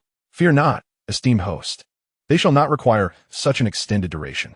Once the passage is established, there will be a gravitational pull from the continent, enabling their swift passage. Very well. How much longer must I await the completion? It will take an additional 3 months. With gritted teeth, Dragon Abyss pressed onward, determined to endure for a longer existence. He continued to accelerate forward. 3 months swiftly passed once more. Bang, bang, bang. Dragon Abyss, now somewhat numb, hardly noticed what lay ahead and collided directly with a powerful figure from the Bloodthirsty clan, who was opening the passage. This was akin to a high-speed train striking a mosquito. Stopping was impossible. The path he traveled was strewn with corpses, and it remained uncertain how far he had ventured before finally coming to a halt. Tang Tang, did I just collide with something? Nothing of consequence. You merely eliminated all the powerful figures from the Bloodthirsty clan who were opening the passage. Oh, then it's of no concern, no need for responsibility. Esteemed host, you may notify them that they can proceed. The passage is now open. As Dragon Abyss retracted the protective energy shield, he distinctly felt a force pulling him toward the newly opened passage. The closer he flew to that direction, the stronger the pull became. He retrieved the communication jade and sent a message to Long Zhan. After more than a year, the communication jade finally stirred in Long Zhan's possession. Excitedly, Long Zhan inquired, Son, how fare you? Have you encountered danger? The voice of Dragon Abyss resonated through the jade. I am well. The passage has been opened. You may come now. Excellent. Yuan, do not act alone. Await our arrival so we may confront the Bloodthirsty clan together. Understood. Concluding the conversation, Dragon Abyss soared towards the Bloodthirsty clan. In the Bloodthirsty continent, a throng of Bloodthirsty clan members had stationed themselves at the entrance of the rift. An eager soldier sprinted into the command tent. General, the void passage is open. Grillet stood up, excitement coursing through him. What did you say? The void passage has opened? Wasn't it said to take 10,000 years? The soldier, equally exhilarated, replied, Indeed, it is open. I have confirmed it myself. Grillet immediately rushed outside to verify the news for himself. Just as he arrived at the mouth of the void passage, Dragon Abyss emerged. So many have come to welcome me. Grillet was momentarily stunned. Humans. The passage is indeed open. We can invade the Dawn continent. The multitude of bloodthirsty soldiers erupted in jubilant cheers upon hearing Grillet's proclamation. They had awaited this moment for thousands of years, and now, the opportunity to invade the Dawn continent had finally arrived, bringing them immense joy. Long Yuan, with a hint of embarrassment, interjected, It seems you no longer have the opportunity to invade. Grit, taken aback, inquired, What do you mean, human? Has the passage not been opened? Then how did you arrive here? With a smile, Long Yuan replied, The passage is indeed open, but alas, you shall all perish today, leaving you no chance to invade. Grit erupted into laughter. You think you can contend with my millions of troops alone? Are you attempting to amuse my army to death? Sighing, he added, It's futile to explain. Allow me to demonstrate how I shall annihilate you. Long Yuan unsheathed the Long Yuan sword, cleaving the heavens with a single stroke. Whoosh! A colossal phantasm emerged behind him, its massive sword obscuring even the tip of the blade. With a sweeping motion, Long Yuan mirrored the phantom strike. The bloodthirsty soldiers fell like wheat before the scythe, utterly defenseless, as millions of them were harvested by Long Yuan's singular blow. Grit gazed down at his waist, where countless forces of law corroded his flesh. How has this come to pass? he murmured before collapsing to the ground. One by one, the other soldiers also fell. Long Yuan smirked. See, I told you, yet you did not believe. Now all have perished, haven't they? A roar emanated from behind. Master, allow me, Little Black, to slay the bloodthirsty for the first time. Little Black, the swiftest, dashed towards the void passage, but halted in astonishment. Master, am I still dreaming? How they all die? Long Yuan smacked Little Black on the head. Are you awake now? Little Black shielded his head with a paw. Master, don't hit my head. It will make me foolish. Whoosh, whoosh, whoosh. The Azure Dragon warships were the first to appear, followed by various factions' vessels emerging in the sky. Witnessing the scene before them, everyone felt as if they had stumbled into the wrong place. Long Zhan asked, Yuaner, did you do this? Long Yuan nodded. They were too much of a nuisance, so I dealt with them effortlessly. The moment Long Ling appeared, she commanded Dragon Shadow Guards. Commence the defensive formation and offensive array. Position the Azure Dragon warships in all directions to thwart any enemy advances. Yes, Commander. The Azure Dragon warships stationed themselves strategically to ensure the heavenly crystal bombs could encompass all surrounding areas. The other Dragon Shadow Guards began to set up the formations. The other factions were slower to react than Long Ling. They only joined in once they observed the Dragon Shadow Guards in action. Long Yuan nodded in satisfaction, recognizing that this young lady possessed the makings of a general. Xiao Meier approached, asserting, of course, Long Ling has expanded the Dragon Shadow to 50,000 now. Their might surpasses all expectations. Qin Feng and Ji Rushua also approached. Brother, could we borrow your Long Ling for a while? My guard is utterly lacking. Long Yuan shot Qin Feng a glance. Why didn't you mention this sooner? Only now do you think of it? I had no idea before. The last time I borrowed your Dragon Shadow Guard for revenge, I realized just how inadequate my own guard was. It was simply pitiful. Ji Rushua glared at Qin Feng. How can you speak of your own troops like that? It's the truth. If strength is lacking, so be it. If combat experience is insufficient, I cannot bear to present myself. Chapter 157. The Emperor. Long Yuan shook his head. There will be time to discuss this later. Presently, dealing with the bloodthirsty clan leaves no room for training an army. News of the events occurring at the Void Passage rapidly reached the royal court of the bloodthirsty clan. Griffith gazed at the communication jade in his hand, chuckling. The human race has delivered themselves right to our doorstep. How intriguing. A general stepped forward. Your Majesty, allow me to lead the army to eradicate the humans. Griffith pondered for a moment. Permitting General Richuan to give it a try seems reasonable, as the Void Passage has already been opened, and he is not in a hurry. General Richuan, I shall allocate 20 million Imperial Guards to you. Capture every last one of the humans that approach. Yes, Your Majesty. I shall ensure all humans are apprehended. With that, he exited the Grand Hall, leading his troops to war. Griffith spoke again. Order all core formation cultivators across the continent to join the army or face execution. An elderly man, dressed like a scholar, emerged. Your Majesty, is it truly necessary to summon all cultivators from the continent to deal with such a minor realm like the Dawn Continent? Griffith nodded. It is necessary. They were able to destroy the passage last time, and now they have reopened it. There must be formidable experts among them. We cannot afford to be complacent. The elder nodded. I understand. I shall attend to it immediately. Gregory furrowed his brow. Your Majesty, what realms do you believe the invaders will possess? Should we prepare the celestial army? Griffith contemplated. It would be prudent to prepare. I sense this invasion will not be straightforward. Should we seek assistance from the Blood Clan, requesting them to dispatch powerful beings? They would likely be eager to invade the humans. Griffith shook his head. I will not seek assistance from the Blood Clan unless absolutely necessary. Although they are our ancestral kin, they do not regard us as equals. Gregory nodded. Indeed, our ancestors were also of the Blood Clan. Why do they not consider us as kin? Griffith gazed into the distant sky. One day, I shall compel them to acknowledge our Blood Clan identity. The scene shifted back to General Richuan, who arrived at the military camp, mustering 20 million troops and commanding 10,000 warships, setting sail towards Long Yuan and his companions. Xiao's shadow guard mobilized, beginning their reconnaissance. It was only at this moment that Long Yuan realized the girl had formed a shadow guard. Though small in number, just 100 individuals, each possessed special physiques suited for concealment. After the shadow guard established their formation, they commenced the construction of their camp. This seamless execution left Long Yuan in awe of their professionalism. Long Zhan and his companions gathered in a tent to strategize for the upcoming battle. Long Yuan strolled about with Xiao Meier. Husband, the sky feels rather unsettling. Long Yuan gazed at the sky, a faint crimson hue casting an oppressive atmosphere. Indeed, it is somewhat discomforting. Perhaps once I vanquish them, it will turn blue. Perhaps. At this moment, Xiaohei approached and said, Master, I have observed the surroundings, and there are no bloodthirsty clan members within 100 miles.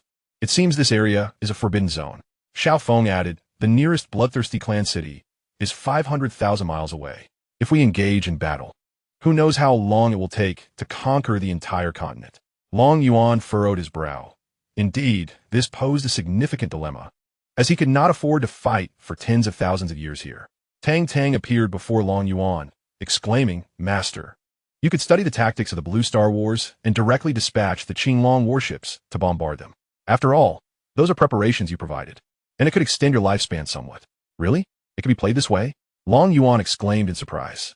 Tang Tang, note that I only unlocked this feature after reaching level 13, and since you do not wish to claim this continent, but rather to eradicate the bloodthirsty clan and allow other races to thrive, you may bombard freely. You can also venture out to gather some or to enhance your income. Long Yuan smacked his thigh and declared, Tang Tang, you make a compelling point. Let's proceed with this plan and then head to the celestial realm. He took hold of Xiao Meier and headed towards the main tent. Inside, discussions were ongoing regarding strategies for the battle, but after much deliberation, no conclusive plan had emerged. Upon entering, Long Yuan shared his idea and expressed his willingness to lease the Qinglong warships, though the Xianxia bombs would need to be purchased from them. Thus, a military supply chain was established by Long Yuan. The other factions, upon hearing this, were equally invigorated, since they had no intention of claiming this continent. They might as well seize some resources to take back. Consequently, Long Yuan procured 500 Qinglong warships and tens of billions of Xianxia bombs, expending hundreds of millions in gold. Each faction then set off in their respective directions, having agreed upon mutual assistance terms. Helping one another would yield shared profits. Suddenly, all factions transformed into mercenary groups, their sole focus being the bloodthirsty clan and their resources. With this new direction, they quickly recognized a shortage of manpower and promptly arranged for reinforcements from Tianming continent. To safeguard this group of benefactors, Long Yuan designated a radius of 500 miles as their encampment.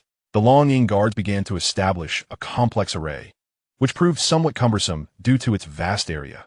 Fortunately, other factions assisted in planting the array flags. After half a month, the setup was completed. Meanwhile, Xiao relayed word that a fleet of warships was approaching the encampment. Long Ling immediately mobilized 50,000 Long Ying guards for deployment. Long Yuan, mounting Xiaohei, accompanied them, while Xiao Meier, intrigued, rode on Xiao Feng to witness the unfolding events. A day later, the steel plate of the sun and his forces arrived. Upon seeing Long Ling's several Qinglong warships, he laughed until his stomach ached, taunting, Human race, is this all the strength you possess? Do you dare to obstruct my 20 million strong army with just a handful of warships? Xiaohei turned to Long Yuan. Master, I really want to go over and teach him a lesson. Long Yuan stood aboard the warship and replied, Go ahead. I'm not stopping you. All right, Master. Long Ling looked at Long Yuan, questioning, Isn't this just a waste of time? With a single round of celestial crystal bombs, all matters were resolved. Long Yuan smiled, suggesting that he could play a little, and if anyone else wished to join, they were welcome. Long Ling nodded, commanding her team to form a formation and follow her. Instantly, 10,000 dragon shadow guards arranged themselves into a battle formation, coalescing into a celestial warrior spirit. Upon witnessing this scene, Xiaohei grew anxious. As the fury of the earth surged forth, Xiaohei unleashed his innate divine ability. Richuan Gang, reacting swiftly, shouted, Form the battle formation. 20 million soldiers rapidly constructed 2 battle formations, similarly conjuring 2 celestial warrior spirits. Richuan Gang's heart was anything but calm. Their formation required 10 million soldiers to manifest a single celestial warrior spirit, which was a trump card that emboldened their bloodthirsty clan to invade. However, on Long Yuan's side, merely 10,000 had summoned a celestial warrior spirit, leaving him utterly astonished.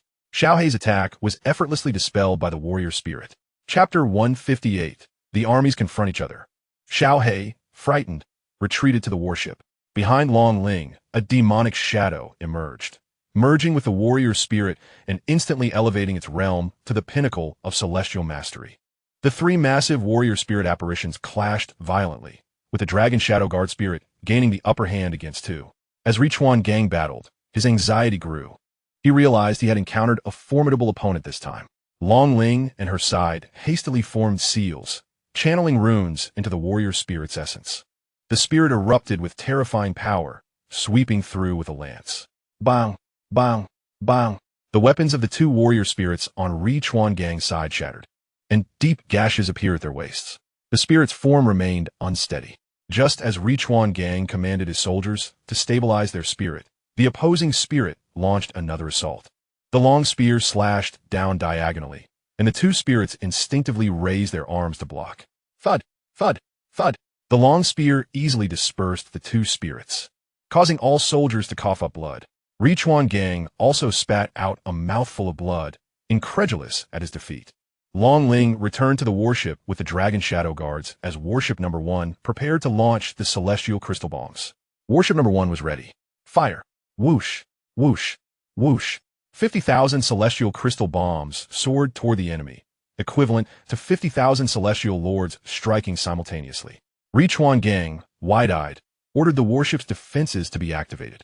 However, his command came too late. The Celestial Crystal Bombs had already landed on their warships. Boom! Boom! Boom! The Celestial Crystal Bombs detonated continuously, sending fragments of the warships flying. The terrified screams of soldiers were drowned out by the explosions. Long Ling watched with satisfaction as the distant fleet of 1,000 warships was reduced to rubble. She nodded, content with the swift resolution. Prolonged conflict would have been far too troublesome. Long Yuan chuckled ruefully to himself. This girl truly did not regard money as money. Unleashing 50,000 celestial crystal bombs in one go. Xiaomayer approached Long Yuan, expressing her concern. Long Yuan closed his eyes, dismissing any sense of loss. Focusing solely on the victory at hand, Long Ling turned to Long Yuan and asked, "Young master, do you still wish to accompany us?" Long Yuan, with a perplexed expression, replied, "Haven't we finished? Why go there?" With utmost seriousness, Long Ling responded, "When one ventures out, one must ensure to utilize the celestial crystal bombs before returning. I intend to lead the Dragon Shadow Guard to ravage a few more cities." Long Yuan swayed slightly, nearly losing his balance. This young girl was undoubtedly a reckless spendthrift. "Blackie, take me back. I cannot endure this excitement." "As you wish, master," came the prompt reply. Long Ling, scratching her head in confusion, wondered what had come over the young master. Xiaomayer chuckled lightly. "It's nothing. You carry on with your business." With that, she too followed Long Yuan back. Continuing her mission, Long Ling led the Dragon Shadow Guard to scour the nearby cities. Upon reaching each city, they unleashed a barrage of celestial crystal bombs, followed by the Dragon Shadow Guard cleansing the remnants of the bloodthirsty clan. Other factions also began to mobilize, and a Qianlong warship soared into the sky. As a stream of spirit stones flowed into their coffers, Long Yue's grin widened to an almost comical degree. Not long after the death of the steel-plated warrior, news of the human invasion of the bloodthirsty continent spread rapidly. Fear gripped all members of the bloodthirsty clan, compelling them to flee to the opposite side of the continent. The royal decree for conscription echoed throughout the land, drawing countless bloodthirsty clan members towards the royal palace. Griffith sat within the grand hall, his fingers drumming incessantly on the table. "Are humans truly that formidable?" Gregory entered, bowing slightly. "Your Majesty, we have just received word that humans are slaughtering our kin, having ravaged dozens of cities. They possess a weapon of terrifying power, capable of celestial monarch strength." Griffith's brow furrowed deeply as he commanded the Imperial Guard to mobilize. "I refuse to believe they possess sufficient resources to outlast us." "As you wish, Your Majesty," Gregory replied before departing to relay the orders. The Imperial Guard consisted of numerous lower-tier members of the bloodthirsty clan, who, under Griffith's indoctrination, believed themselves to be the mightiest army in the universe. Almost all soldiers were convinced that they would be reborn after death, a form of deception wielded by Griffith. With an army of 5 billion, the Imperial Guard set forth, ready to encircle Long Yuan and his companions. Meanwhile, an intelligence network and task board had been established at their base, with various service stations operating efficiently. Suddenly, a new message emerged from the intelligence network. An army of 5 billion bloodthirsty clan members is approaching the base. All factions are advised to prepare for battle. This revelation sent shockwaves through all factions, and Long Yuan received the news as well. Xiaomayer inquired, "Husband, what shall we do now? They have 5 billion troops, while our combined forces barely total 1 billion. Long Yuan sat up, realizing their intent to overwhelm them with sheer numbers. In that case, we shall confront them head-on. Xianxia, concerned, suggested, should we not request some reinforcements from the Dawn continent? Yuan shook his head. Those cultivators are far too weak. Sending them would only serve as a sacrifice. As Yuan contemplated strategies to counter the formidable army of 5 billion, another piece of news arrived. Behind this vast host trailed an additional coalition of 100 billion, comprised of bloodthirsty clansmen of the Jidan realm and above. Upon their arrival, they were dispatched forthwith, regarded by Griffith as mere cannon fodder, their primary utility lying in depleting the strength of the human race. Yuan swiftly mounted his steed, the ebony stallion, and set forth towards the bloodthirsty army, closely followed by Xianxia. The moment the message was received, all factions hastened to the front lines. One by one, the Azure Dragon battleships soared into the sky. The Tianshui River, a grand waterway exceeding 10,000 meters in width, flowed incessantly. Tianmu Kun, the commander of the Emperor's Guard, stood on the opposite bank, observing the enemy. The Dragon Shadow Guards, the Qin family's protective forces, and numerous other factions' warships congregated here, their forces locking eyes across the river. A shiver of trepidation coursed through all as they beheld the densely packed, bloodthirsty army, an endless sea of warriors. The cannons of the bloodthirsty ships were already aimed at Long Yuan's position, while his own fleet mirrored this stance. The clash of battle loomed ominously. For the Emperor, we shall die without regret. Tianmu Kun bellowed, echoing the rallying cry from the 5 billion soldiers. With a decisive command, Tianmu Kun ordered the cannons to fire. Blue Dragon battleships, raise defensive shields, fire the main cannons, and unleash all forms of assault. Long Ling, commanding the Dragon Spirit, decreed.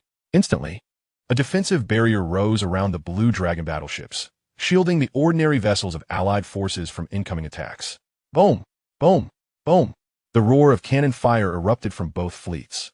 The sound of energy projectiles striking against the defensive barrier reverberated in the air. Chapter 159, 1 against 100 billion. Boom! Boom! Boom! The main cannon of the Blue Dragon battleships inflicted devastating damage upon the bloodthirsty vessels, obliterating one with a single shot. Yet, the ordinary ships of other factions found themselves powerless against the impenetrable defenses of the bloodthirsty clan, relying solely on the main cannons of the Blue Dragon ships to breach their barriers. Alas, the number of Blue Dragon battleships was far too few to manage the onslaught effectively. Longling issued another command. Deploy the celestial crystal bombs from ships 1 through 10 immediately. Yes, Commander, came the response. Whoosh, whoosh, whoosh.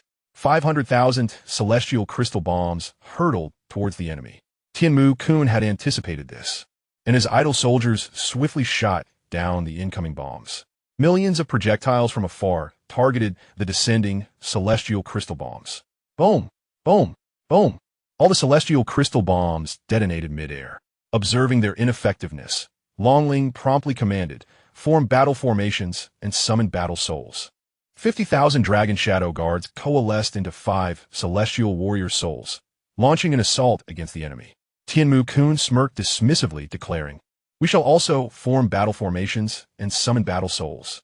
Instantly, 500 celestial warrior souls appeared to confront the 5 from the Dragon Shadow Guards. In that moment, the human side found itself at a disadvantage. Realizing that their battle souls were faltering, Longling quickly ordered their withdrawal and instructed to continue the assault with the main cannons of the Blue Dragon battleships. Although the main cannon of the Qinglong battleship is formidable, it poses little threat to the bloodthirsty army of 5 billion. Xianxia remarked, my lord, will you not take action? Yuan shook his head, not yet. We must ensure that these factions remember the might of the bloodthirsty clan, so they will think twice before allying with foreign races in the future. Xianxia shot him a glance. I see you're merely making excuses for not finishing your spirit fruit. Oh, have you seen through me? Yuan replied. Then I shall hasten to finish it. Otherwise, they won't hold out much longer. With a few bites, Yuan consumed the spirit fruit and soared out of the battleship. Do not concern yourself with me. Just launch the spirit crystal bombs. Ascending into the sky, his body transformed into a colossal figure, towering thousands of meters high. With the Yuan sword gleaming coldly in his hand. 10,000 swords technique, the descent of 10,000 swords. A multitude of swords materialized behind him, spiraling like a drill. The Tianmu Legion observed this spectacle, and the war spirit commanded, strike down that crowd. 500 celestial venerables launched an assault on Long Yuan. He pointed his sword, commanding go. The sword behind him swiftly shot towards the 500 war spirits. Boom! Boom! Boom! The clash between the war spirits' attacks and the swords erupted. The swords pierced through the war spirits' assaults, relentlessly advancing towards the bloodthirsty army. Bang! Bang! Bang! The protective barrier of the bloodthirsty battleship shattered instantaneously. The swords rained down upon the vessel, claiming the lives of countless soldiers of the bloodthirsty clan. Long Yuan propelled himself into the midst of the bloodthirsty army, indifferent to the attacks landing upon him. The giant, towering over 1,000 meters, crashed into the ranks of the army. With every swing of his sword, numerous bloodthirsty soldiers fell. The defenses of the bloodthirsty army were breached, and Long Ling clenched her fists, awaiting the opportune moment when the enemy forces descended into chaos to launch the spirit crystal bombs. Amidst the turmoil, Long Yuan continued his relentless assault, heedless of the enemy. The Tianmu Legion attempted to direct their forces against him, momentarily stabilizing the situation. Onlookers from other factions stood in disbelief. They had heard of Long Yuan's prowess. Yet this was beyond comprehension. He completely disregarded all attacks. Who could possibly stand against him? The Tianmu Legion recognized this and hastily formed a confinement array, encasing Long Yuan within a massive binding formation crafted by millions of soldiers. However, Long Yuan remained unaffected by the confinement, continuing to decimate the enemy ranks.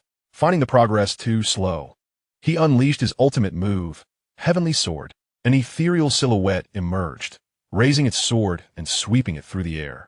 In an instant, a vast swath of enemies was obliterated. This strike alone claimed at least half of the opposing forces. Long Ling immediately ordered the launch of the spirit crystal bombs. Whoosh, whoosh, whoosh. Over 10 million spirit crystal bombs soared towards the bloodthirsty clan, the explosion radius encompassing Long Yuan as well. Boom, boom, boom. The spirit crystal bombs detonated within the bloodthirsty army, clearing another substantial area. Long Ling bellowed, kill. Instantly, all the powerful warriors surged forward to engage the enemy. The clash of armies erupted, the sounds of battle and martial techniques resonating through the skies. With a fierce howl, the little black creature transformed into its true form and charged into the enemy ranks. The wrath of the earth manifested as countless spikes erupted from the ground, impaling the bloodthirsty soldiers. Xianxia soared into the battlefield, creating a void that collapsed a vast expanse, consuming a significant portion of the enemy forces. Long Yuan had ceased his attacks and soared into the distance, where 100 billion foes surged towards them. Should they join the fray, the human race would stand no chance of victory. Unperturbed by the ongoing battle behind him, Long Yuan resolved to confront these 100 billion enemies alone. Xiao Safecourt Mayor. I shall deal with 100 billion foes, he commanded. Yes, master, came the obedient reply. Without further hesitation, Long Yuan charged towards the enemy. With a single strike, he cleaved the heavens. This time, Long Yuan unleashed his full power, yet he only succeeded in slaying a few 100 million enemies, for they were far too dispersed to be easily vanquished. After 20 consecutive strikes, he felt utterly drained. He consumed a celestial pill, which replenished some of his energy. However, the enemy continued to advance recklessly. This situation made Long Yuan acutely aware of the adage, many ants can kill an elephant. He pressed forward, unleashing the 8 directions sword array, culminating in a cataclysm of countless swords. His hands grew numb, drenched in the blood of his foes. Meanwhile, casualties mounted among the human ranks, with many powerful warriors falling in battle. The conflict was brutal. The Dragon Shadow Guards had split into groups of 10 to eliminate enemies, while the bloodthirsty clan began to consume one another, birthing even stronger adversaries. Long Yuan stood resolutely at the forefront, blocking the relentless advance of the enemy. The fierce battle raged for 2 days and nights. Long Yuan lost count of how many celestial pills he had consumed. He only knew that he had exhausted his energy 4 times over. His body felt numb, driven by an instinct for slaughter. Finally, after the last enemy fell, Long Yuan leaned on his sword for support, utterly fatigued. Though he was not dead, he was overwhelmingly weary. Xianxia and the others had concluded their own battles, and the once numerous 9 million human warriors had dwindled to just over 70 million. The Long family had also suffered significant losses. Xianxia landed beside Long Yuan, concern etched on her face. Husband, how are you faring? Long Yuan shook his head. I am fine. At that moment, A message from Xiao arrived. Another 5 billion soldiers from the Immortal realm were advancing towards them. Upon hearing this news, Long Yuan felt a wave of despair wash over him. It was as if they were being systematically worn down. Xiao Meier's expression mirrored his concern. The remaining human experts were utterly exhausted and lacked the strength to continue fighting. Husband, what shall we do now? They are too weary to continue. Long Yuan lay back on the ground, calling forth his adorable little sword spirit. The petite figure appeared beside him. Chapter 160, The God of Injustice. Long Yuan waved his hand. Sword spirit, please take care of this. I no longer wish to move. The little girl nodded. This is a trivial matter. Burial of the Immortals. With a mere flick of her wrist, Long Yuan's sword soared into the sky, instantly multiplying in size by millions. The sword shot forth, piercing the horizon. Suddenly, Long Yuan felt the ground shake violently, as if an earthquake had struck. He immediately sprang to his feet, questioning whether this was indeed a tremor. In the distance, the Imperial army, numbering in the millions, soared through the sky when a colossal sword descended, its terrifying force instantly obliterating their warships. The moment Long Yuan's sword fell, the entire army was annihilated, akin to ordinary mortals facing the impact of a celestial body, utterly defenseless. Millions perished in an instant. The little girl clapped her hands, declaring the matter resolved. Long Yuan's sword returned from afar, landing gracefully before him. Are you unscathed? If so, I shall take my leave, she inquired. Long Yuan, still in a daze, shook his head, affirming that all was well. Messages from a communication jade conveyed that the army had been exterminated. The little girl nestled within Long Yuan's sword, resuming her slumber. Long Yuan gazed at Xiao Meier, pondering why he had not summoned the spirit of the sword sooner, instead opting to engage in battle himself. Xiao Meier smiled, explaining that had he released the sword spirit earlier, they would have faced the full might of the 500 million celestial army, resulting in even greater casualties. Long Yuan nodded in agreement, acknowledging the wisdom of retreating to regroup. He mounted his steed, Little Black, and flew toward their encampment. The others hastily gathered their belongings, weary and in need of rest. Meanwhile, within the imperial court, Griffith learned of the annihilation of 3 legions and was nearly driven to madness. He was also aware that the one who had destroyed the passageway was now on the bloodthirsty continent. Gregory inquired, Your Majesty, what shall we do now? Our strongest forces have been deployed, yet still met with defeat. Griffith furrowed his brow, contemplating the summoning of a powerful bloodline warrior. Gregory asked, What level of strength should we seek for this summoning? Griffith's eyes shimmered with a cold light, declaring, This time, I shall summon a deity. Gregory's complexion paled. Your Majesty, such a summoning requires the blood of billions. Griffith suddenly erupted in maniacal laughter, exclaiming, I have lost hundreds of billions of troops. Do I still care for the lives of mere billions of commoners? Gregory remained silent, at a loss for words. You must act swiftly. If they strike before we are ready, we will lose our final chance, Griffith commanded. Gregory, fearing delay, hurriedly set off to capture ordinary bloodthirsty citizens. This action by the imperial court incited desperation among all bloodthirsty citizens, who were already known for their brutality, even towards the common folk. Thus a resistance emerged, opposing the imperial court's abductions. The bloodthirsty continent became engulfed in flames of war, as countless ordinary people and low-level cultivators united to challenge the emperor's forbidden army. However, their resistance proved futile against the might of the imperial forces. The vast lake was awash with the blood of the bloodthirsty, while at the central altar, several sorcerers danced and chanted. Words materialized upon the altar, ascending toward the heavens. On a distant planet, unknown in relation to the bloodthirsty continent, a deity-level warrior sat in meditation. Known as the God of Chaos, he was surrounded by a restless sea of blood. Suddenly, he opened his eyes. To his surprise, it was the bloodthirsty clan seeking assistance. Since other divine beings were unwilling to respond, he would take it upon himself. This would allow him to collect the blood of his enemies to aid his ascension to true divinity. Murmuring to himself, the blood god rose and vanished from the area. Reappearing beside an altar, a vampire emperor bowed and said, My lord blood god, do you intend to journey to the bloodthirsty continent? The blood god nodded slightly and instructed, Open the passage to the altar. Send me to the bloodthirsty continent. Yes, my lord blood god. The vampire emperor continuously formed hand seals, and strange runes descended upon the altar. A spatial passage materialized above it. Remember to open the passage in half a year, the blood god commanded. Yes, my lord blood god. came the response from the altar.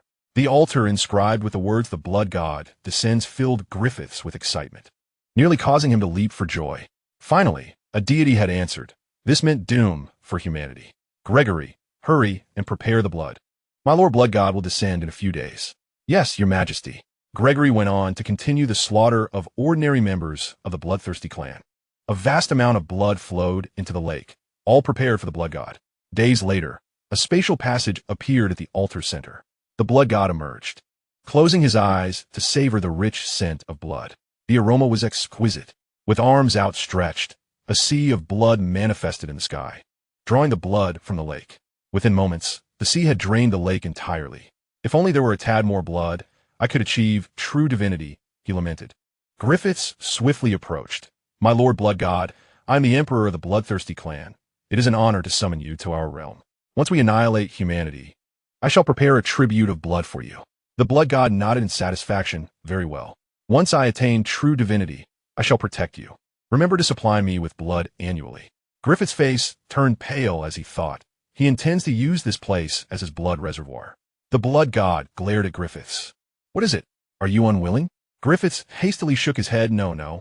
We are most eager for the protection of my Lord Blood God. That is more like it. First, take me to rest. I've traveled for several days without proper respite. Remember to bring me 1,000 pounds of blood daily." Gritting his teeth, Griffiths replied, "Understood. My Lord Blood God, I shall guide you to your quarters." Griffiths led the blood god to a palace filled with countless alluring vampire maidens. The blood god, upon witnessing this, was immensely pleased and approached one, sinking his fangs into her neck. The maiden was instantly drained to a husk. The sight terrified the other women, prompting them to scream in terror. With a humble demeanor, Griffiths said, "My Lord Blood God, please take your time. I shall excuse myself." The blood god waved his hand dismissively and continued to seize other maidens from the bloodthirsty clan. At the outpost, Tang Tang suddenly appeared before Long Yuan, exclaiming, "Master, we are in grave danger. The bloodthirsty clan has summoned a formidable being of divine realm." Long Yuan, reclining, immediately straightened his posture in disbelief. "What did you say? They managed to summon a being of divine realm? This is utterly absurd. I thought I was already outrageous, yet they surpass even my wildest expectations. Are they truly incapable of handling this themselves?" Tang Tang urged, "You must quickly order everyone to retreat to the Dawn continent. Otherwise, they may perish here." Long Yuan, suddenly alarmed, called out with his vital energy, "Everyone, immediately board the warships and evacuate the bloodthirsty continent. Do not question why. Just leave at once." The crowd, initially taken aback, swiftly boarded the warships and soared towards the void passage. They had no time to inquire about the situation. Long Yuan's urgency indicated that a calamity was imminent. Long Zhan, Chu Linxue, and Xiao Meyer approached him. Long Yuan promptly instructed, "Do not ask, just leave." Xiao He led them away. "Understood, master. My dear, take care." As Shi Yao and the shadow guards received the message, they hurried back to the outpost. Long Yuan drew the Long Yuan sword and soared into the distance. "Tang Tang, where is that individual?" Tang Tang replied, "He remains in the imperial court, but be prepared. With his strength, he could arrive here in an instant." Long Yuan nodded. "I will first ensure their safe departure. Otherwise, a confrontation could endanger them." "Master, why not let the sword spirit take action? She could eliminate this divine being in an instant." Long Yuan chuckled. "I wish to test the prowess of a divine being. If I cannot prevail, only then will I call upon the sword spirit. If I rely on her for everything, how could I ever pen 1,000,000 words?" "Master, you have grown. You no longer depend on the sword spirit. One must always strive for growth." Tang scoffed. "And you still believe you have grown? Ask the readers if they think you have." Long Yuan awkwardly scratched his head. "Enough of that. How many are left to enter the void passage?" "Dang scannen. Almost everyone is in. Only a few are still outside. Then I shall wait until they have all entered before seeking out that divine being." While the god of misfortune continued to indulge in his pleasures, Long Yuan had already made his escape. Once the last individual entered the passage, Long Yuan sealed it with his vital energy. Now he could confidently seek out the divine being for some practice. With that, Long Yuan tore through space and headed towards the imperial court. Greece City, an expansive metropolis, housed the imperial court at its heart. Suddenly, the sky tore open, and Long Yuan emerged from within. Numerous members of the bloodthirsty clan spotted him and surged into the sky to encircle him. The commander of the Forbidden Army Griffin bellowed. Human, you possess great audacity to invade Greece City. Where is the Forbidden Army? Capture him. Yes, General. A throng of soldiers charged towards Long Yuan. With a mere wave of his hand, a colossal hand of vital energy struck the advancing soldiers. Boom, boom, boom. Their bodies exploded instantaneously, blood mist swirling in the sky. Griffin shouted, "Bring someone, stop him." Countless Imperial guards charged once more towards Long Yuan. Alas, are you truly unafraid of death? Long Yuan advanced step by step through the skies, one hand behind his back, the other waving left and right. The attacking guards were swatted away like flies, exploding into a mist of blood. Griffin, retreating alongside the Imperial guards towards the royal court, found Long Yuan steadily advancing. Within the palace, the god of chaos had long sensed Long Yuan's presence, but remained disinclined to intervene. Gregory, embodying the essence of the bloodthirsty clan, appeared in the sky, accompanied by 50 celestial sovereigns, each emanating a terrifying aura as they bore down on Long Yuan. Suddenly, Griffith materialized before the crowd. You must be that formidable human, the one who once destroyed the passage. Long Yuan gazed at Griffith, recognizing him with a glint of disdain. I thought you might be more powerful, yet you are merely a celestial king. Griffith snorted dismissively without you. Do you think the Dawn continent could withstand the onslaught of my kin? Long Yuan shook his head, acknowledging it cannot hold you back, given your overwhelming strength. However, you shall not conquer the Dawn continent, for the celestial realm stands in support. Griffith laughed heartily. Then today I shall slay you and proceed to assault the Dawn continent. Long Yuan replied, You cannot kill me. Summon that so-called god of chaos. I have come for him. Startled, Griffith realized that Long Yuan was aware of the god's presence, and his audacity suggested that this was not an opponent they could easily handle. A shadowy figure appeared before Long Yuan. Young one, you seek me? Do you know what fate awaits you for doing so? Long Yuan was taken aback, unable to discern how this being had manifested before him. He felt a profound disparity between himself and the god of chaos. Although he believed he would not perish, he was unable to track this being's movements. Long Yuan turned to the god of chaos and smirked. What are you staring at? Have you never seen someone as handsome as I? The god of chaos was momentarily stunned by Long Yuan's unexpected remark, retorting, What of it? Long Yuan, taken aback, replied, You dare to respond? I shall obliterate you, domain ceiling. In an instant, the god of chaos vanished, instinctively sensing the need to evade confinement. The entirety of Griffin City was sealed by Long Yuan, leaving no one a means of escape. Long Yuan surveyed his surroundings, exclaiming, What? He fled already? From outside the city, the voice of the god of chaos echoed, Young man, you possess the martial battle body. Ha! You are aware of this physique? Why do you flee so swiftly? We have yet to engage in combat. With that, Long Yuan drew the Long Yuan sword and charged at the god of chaos, unleashing the technique of extreme 10,000 swords fall. Swish, swish, swish. Countless swords pierced towards the god of chaos. The god of chaos laughed derisively. You think you can kill me? He casually swatted at the incoming swords. A massive blood-red hand collided with the swords. Boom, boom, boom. The swords broke through the blood-red hand, striking the god of chaos. Puffed, puffed, puffed. The entire body of the god of pestilence was reduced to a mist of blood by the long sword. Griffith and the others stood in stunned silence at this spectacle, witnessing a deity being annihilated in an instant.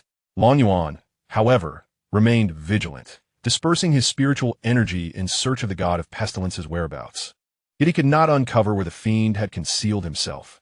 Suddenly, a resounding smack echoed as a palm struck Long Yuan's back, sending him crashing into Griffith City like a cannonball, taking several bloodthirsty soldiers down in his wake.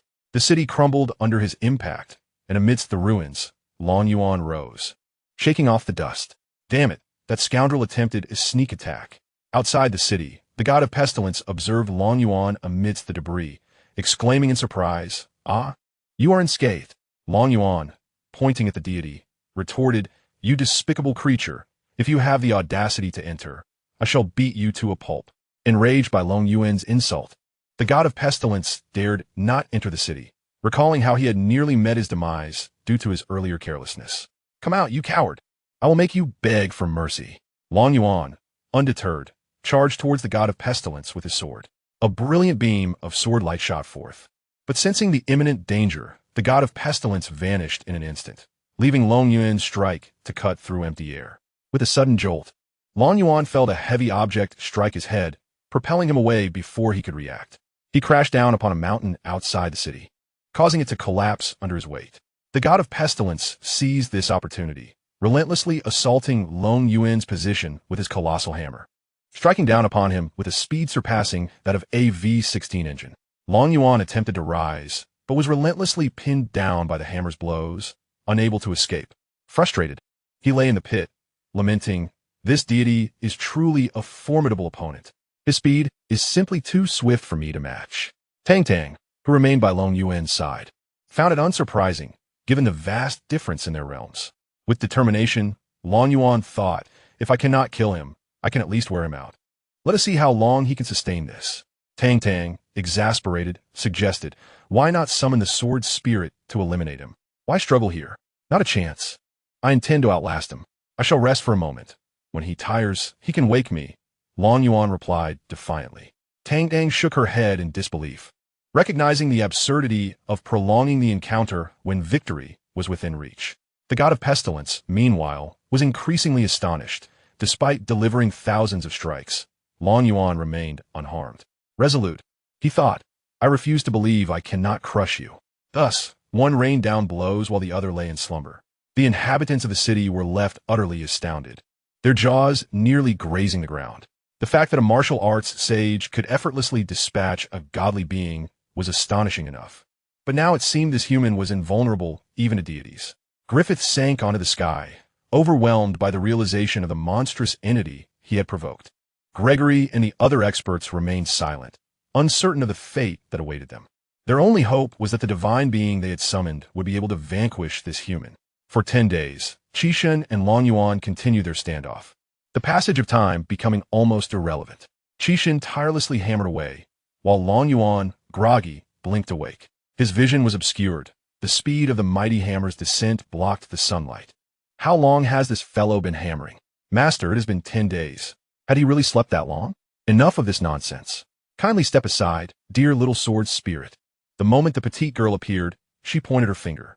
With a resounding boom, the hammer was repelled as if striking something immensely solid, sending Xianxia staggering backward.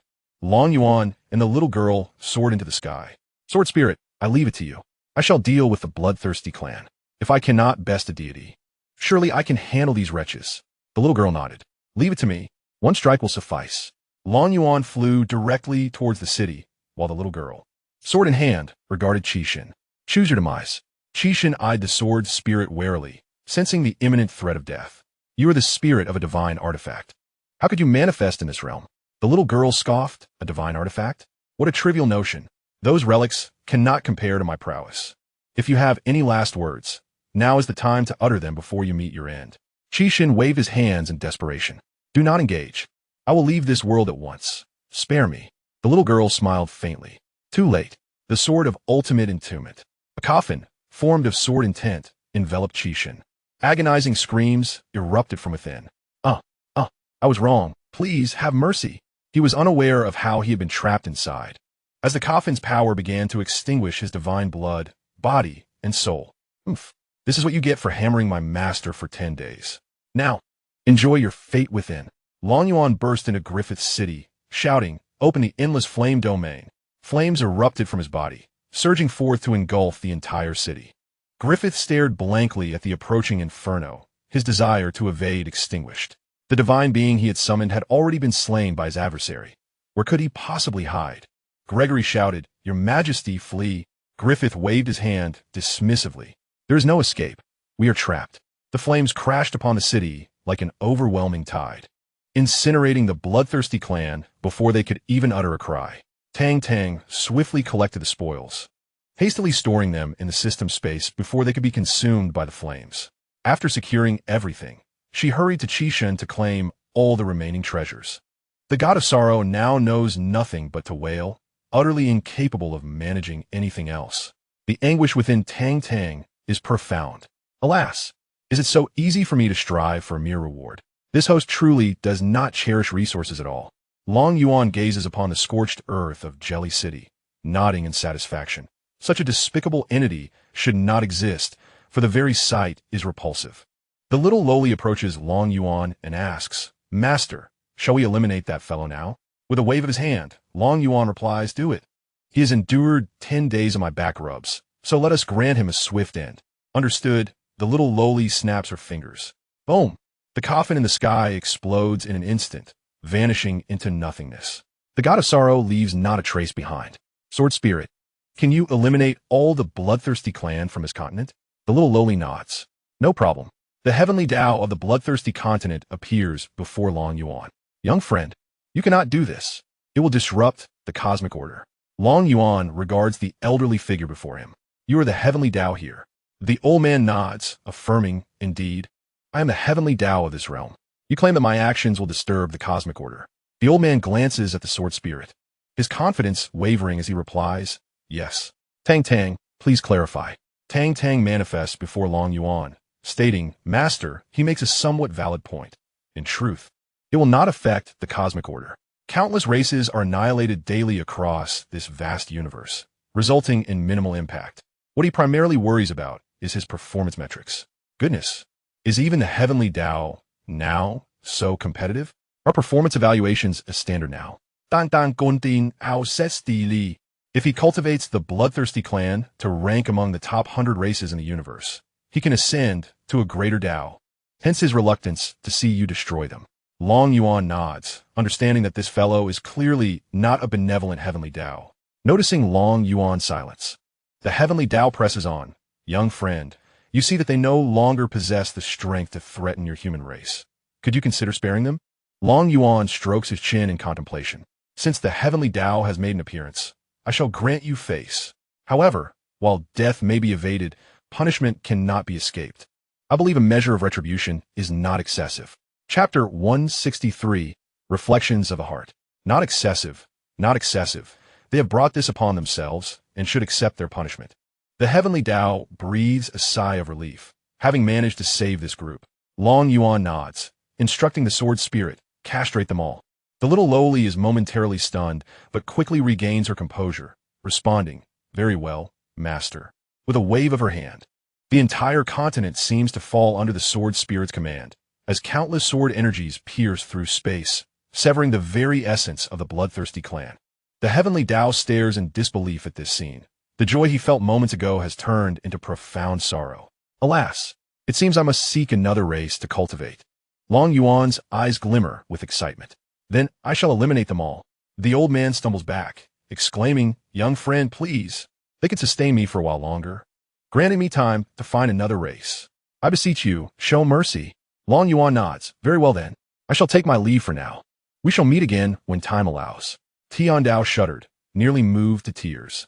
He inwardly cursed this calamity, hoping never to encounter it again, for its presence had led to the annihilation of an entire clan.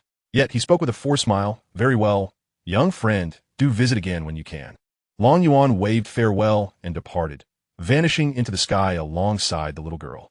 Tiandao wiped the cold sweat from his brow, murmuring to himself, what manner of creature is this? Emerging from the shadows, with laws so numerous that they elude investigation. Shaking his head, he dismissed further thoughts, for he now sought the next race to nurture, a task that would span long years. At the passage's entrance, Long Yuan inquired of the sword spirit, can you destroy this passage? The little girl nodded, yes, but we must return first. Very well. Long Yuan and the sword spirit stepped into the passage, journeying towards the Tianming continent. Upon exiting the passage, the sword spirit unsheathed her sword, severing the void passage between the bloodthirsty continent and the Tianming continent, ensuring it could never be restored. Xiao Meyer and Chu Linxue rushed to greet Long Yuan and the sword spirit upon their emergence. Chu Linxue, anxious, asked, Yuan, are you unharmed? What transpired over there? The others from different factions were equally curious about the incident that compelled Long Yuan to send them away. Long Yuan smiled reassuringly. All is well. A deity visited, and I feared for your safety. Hence I urged you to depart. The crowd gasped in astonishment. The emergence of a deity was no trifling matter. Even a celestial lord would have compelled them to kneel in submission without the protections Long Yuan afforded. They felt immense relief at Long Yuan's presence. Without him, the Tianming continent would have surely perished. Long Yuan waved his hand. Everyone disperse. The Azure Dragon warships may remain. With the passage destroyed, the bloodthirsty tribe shall not invade the Tianming continent for at least several tens of thousands of years. He left them with a lingering sense of threat, for without it, conflicts among the factions would surely ensue. All had witnessed the might of the bloodthirsty tribe, and now they only wished to retreat and focus on cultivating to counter the impending crisis that had loomed for countless years. After bidding farewell to Long Yuan and his companions, the various factions departed. Longzhan suggested, "Let us return as well." Chu Linxiu nodded, "Indeed, let us go home, my son. I shall prepare a feast for you." "Very well. We shall head home." The group piloted hundreds of warships back to the Long family estate. Qin Feng, unabashed, had stealthily appropriated 20 Azure Dragon warships from Long Yuan. Upon discovering this, Long Yuan merely shrugged it off, as it was his brother's whim, and besides, the Azure Dragon warships would eventually become obsolete. "Tang Tang, please gather all the items." "Of course, esteemed host." Ding. The host successfully traded numerous treasures and spirit stones for gold, totaling 550 trillion gold coins, with a remaining balance of 150 trillion. "Goodness, Tang Tang, have you embezzled? How is it that the amount is so meager?" "Oh, esteemed host, you do me an injustice. I believe this is a considerable sum for what can be collected in this realm." Long Yuan pondered this and conceded. After all, this was but a lower realm. Long Yuan gazed at his lifespan, utterly stunned. "Tang Tang, is there a bug? Why does it show that I am immortal?" "Tang Tang Ziplit." Bewildered, "There's no issue. Your lifespan appears infinite because of the extensive years accumulated. You have slain over 13 billion bloodthirsty clan members, and the sword spirit has eliminated 500 million from the immortal realm, not to mention the lives taken by your weapons. Your lifespan has already surpassed 1 trillion years. That qualifies as immortality." Long Yuan was perplexed and astounded. With his current invincibility and immortality, how could others possibly compete? Reflecting on those years of labor, waking early and sleeping late, yearning to play games yet being scolded for being a noob, he felt a surge of anger. Now, with his wife possessing strength and no longer fearing the depletion of her life, he suddenly desired to cherish her more deeply. He reminisced about the tales from Blue Star, where husbands earned money outside only to be criticized for not spending enough time with their wives, who bore the weight of the household alone. Some even lamented their husbands' meager earnings, leading to thoughts of divorce. Long Yuan could only sigh at the plight of men who toil tirelessly for their families, only to return home and face disdain. Since he had arrived in this new world, he possessed everything. It was time to be a good husband, representing all men from Blue Star who worked hard to provide for their families and to devote time to their wives who managed the household. Every man understands the sacrifices made by their wives, yet they must strive relentlessly to avoid letting their families go hungry. Long Yuan rose and looked skyward. "To my fellow men, your efforts are commendable. To all the women managing the household, your labor is appreciated. In this alternate realm, let me assure you that if we are unburdened by life's worries, we can cherish you like treasures. And to all women, your contributions deserve to elevate you to the heavens." As he finished speaking, Xianxia embraced Long Yuan from behind. "Husband, it's truly wonderful to have met you." Long Yuan turned and gently kissed her forehead. "We chose to be together. You're my other half. Although I have erred in the past, I promise never to repeat those mistakes." "Husband, it's not your fault. Sister Wanting merely wished to save you. It is natural for you to feel moved by her sacrifices." Long Yuan held Xianxia tightly, declaring, "If you do not abandon me, I shall protect you for all your days." The two remained wrapped in each other's embrace, oblivious to the arrival of the heavenly Tao, who hesitated to interrupt their moment. After a considerable time, the heavenly Tao shyly interjected, "Excuse me, I have a matter to discuss with you." Long Yuan released Xianxia, inquiring, "What brings you here? Are you returning my divine artifact?" The heavenly Tao nodded. "This is merely a trivial matter. I have other concerns to address with you." Long Yuan looked at the heavenly Tao with curiosity. "What other matters could you possibly have for me?" Chapter 164, Ascending with the Family. The heavenly Tao spoke. "Is it not time for you to ascend? Your family cannot even produce a golden core, yet there are numerous Xianxia lingering in the lower realm. Remaining here serves little purpose." Long Yuan was momentarily taken aback, sensing the validity in the heavenly Tao's words. "Heavenly Tao, may I bring the entire Long family with me when we ascend?" "Indeed, of course. I shall even allow you to take this piece of land to the upper realm." The heavenly Tao replied without hesitation. Long Yuan felt as though the heavenly Tao was hastening his departure, yet he found himself unable to substantiate this feeling. "Very well. Let's choose a propitious day for our ascension." The heavenly Tao eagerly interjected, "Tomorrow is an excellent day, indeed a rare day in a millennium. Long Yuan gazed at the heavenly Tao with curiosity. Do you truly wish for us to leave so soon? The heavenly Tao mused internally. How could I not wish for your departure? You would lie in wait for the bloodthirsty clan, and should that heavenly Tao become displeased, I might face dire consequences. After all, I am on the verge of ascending to the great Tao. Though troubled by these thoughts, the heavenly Tao did not pause in its actions. It produced a calendar and pointed to it. Behold, is this not an auspicious day? Long Yuan looked at the calendar, where it was inscribed, Ascend tomorrow, free from tribulation. Upon reading this, Long Yuan nearly burst into laughter. The heavenly Tao's eagerness for his departure was glaringly evident, as if it had not merely opened the back door, but had also torn down the wall. Xianxia, misinterpreting the situation, exclaimed, Husband, tomorrow truly is a splendid day. For we can avoid the tribulation, and those of the Transformation God clan will safely reach the immortal realm. The heavenly Tao nodded repeatedly, yes, yes, yes. Tomorrow, all shall ascend safely to the immortal realm. Seeing his wife supporting the heavenly Tao's assertion, Long Yuan naturally did not oppose. Very well, we shall ascend tomorrow. The heavenly Tao rejoiced, wonderful. I shall not disturb you further. With that, it produced a divine spear and hurried away, fearing Long Yuan might change his mind. Xianxia chuckled. Husband, look how frightened the heavenly Tao is. It seems to have lost its grandeur. Long Yuan shook his head. It frightens itself. I have no intention of harming it.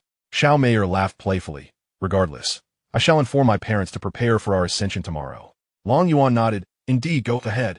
Xianxia departed with a bright smile to share this delightful news with Long Zhan and the others. When Long Zhan and the rest of the Long family learned they could ascend the next day without facing tribulation, excitement enveloped them all. They were eager to witness the immortal realm and began packing for their ascension. Then Xianxia mentioned that even their land could accompany them to the immortal realm. Everyone was left speechless. They had never witnessed anyone ascend while bringing a piece of land along. Thus, they needed do nothing but await their ascension in tranquility. The following day, all family members gathered, curious about how they would ascend together. Long Yuan and Xianxia appeared above the Long family estate, and the other ancestors emerged from their ancestral grounds. The heavenly Tao manifested before Long Yuan. Wait a moment. The area you wish to occupy should be proportional to the space you intend to create, allowing everyone to welcome the celestial gate. Shortly, a flicker of lightning will strike them, signifying their acknowledgement by the celestial realm. Long Yuan nodded. Very well, I shall relocate the Long family. With that, he concentrated his vital energy to manifest a colossal hand that delved downward, encapsulating the entirety of the Long family within its grasp. Long Yuan addressed the assembly. Elders, commence the summoning of the celestial gate. Understood. The high-ranking members of the Long family began to unleash their formidable powers. Their immense energies surged skyward, and a faint outline of a grand gate began to materialize. Gradually, the gate became increasingly distinct, revealing itself within the heavens within mere moments. The appearance of the celestial gate stirred all nearby factions, drawing their attention. Long Yuan spoke to Mayer, Please, take a seat in the courtyard. I shall escort everyone through the celestial gate. Very well, my husband. Once the celestial gate was summoned, they returned to the courtyard. As the gate began to generate a powerful gravitational pull, a swirling vortex formed, its intensity escalating rapidly. However, this force posed no threat to Long Yuan. Lightning flickered around the vortex as Long Yuan propelled the entire Long family toward it. As they traversed the vortex, lightning struck each member of the Long family, imparting a sensation that was both prickly and uncomfortable. The Tao of Heaven exhaled deeply upon witnessing Long Yuan vanish into the vortex. Finally, he has departed. This world can now enjoy a moment of tranquility. The other factions stood in stunned silence, astonished at the ease of ascension. Many seized the opportunity to rush toward the celestial gate before it closed. The Tao of Heaven scoffed. Am I to fear him? Do you truly believe I have any trepidation towards you? Dark clouds swiftly gathered, and thick bolts of lightning cascaded down. What is happening? Wasn't there supposed to be no heavenly tribulation? Boom! Boom! Boom! Lightning struck them down, sending them plummeting.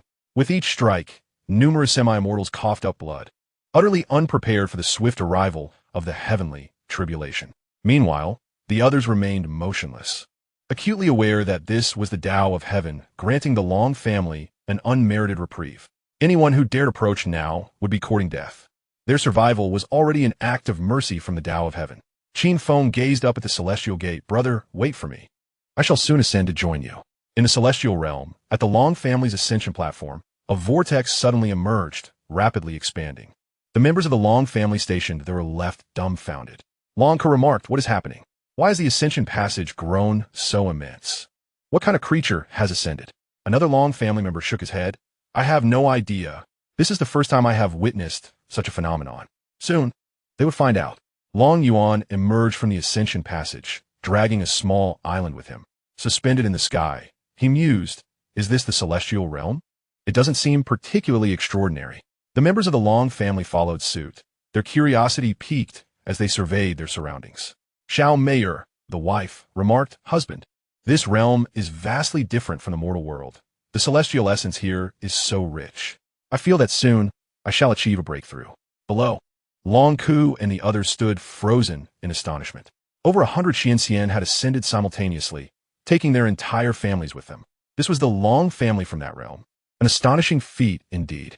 They were merely ordinary members of the Long family, having long been guardians of the ascension platform, and thus were unaware of the remarkable figure that was Long Yuan. Long Yuan scratched his head, pondering the location of the Long family in this upper realm. How shall we find them? He mused. Xianxia glanced downward and said, husband, there are people below. Let us inquire. At that moment, Long Ku finally came to his senses and quickly soared into the sky. He bowed respectfully, introducing himself. I am Long Ku, a younger generation member, and I greet you, esteemed seniors. I am the guardian of this ascension platform, and I shall have someone escort you to the Long family. Being only at the celestial immortal stage, he naturally showed deference to these Xianxia. Chapter 165. A conversation. Long Yuan was taken aback. This was the Long family's ascension platform, indicating their proximity to the Long family.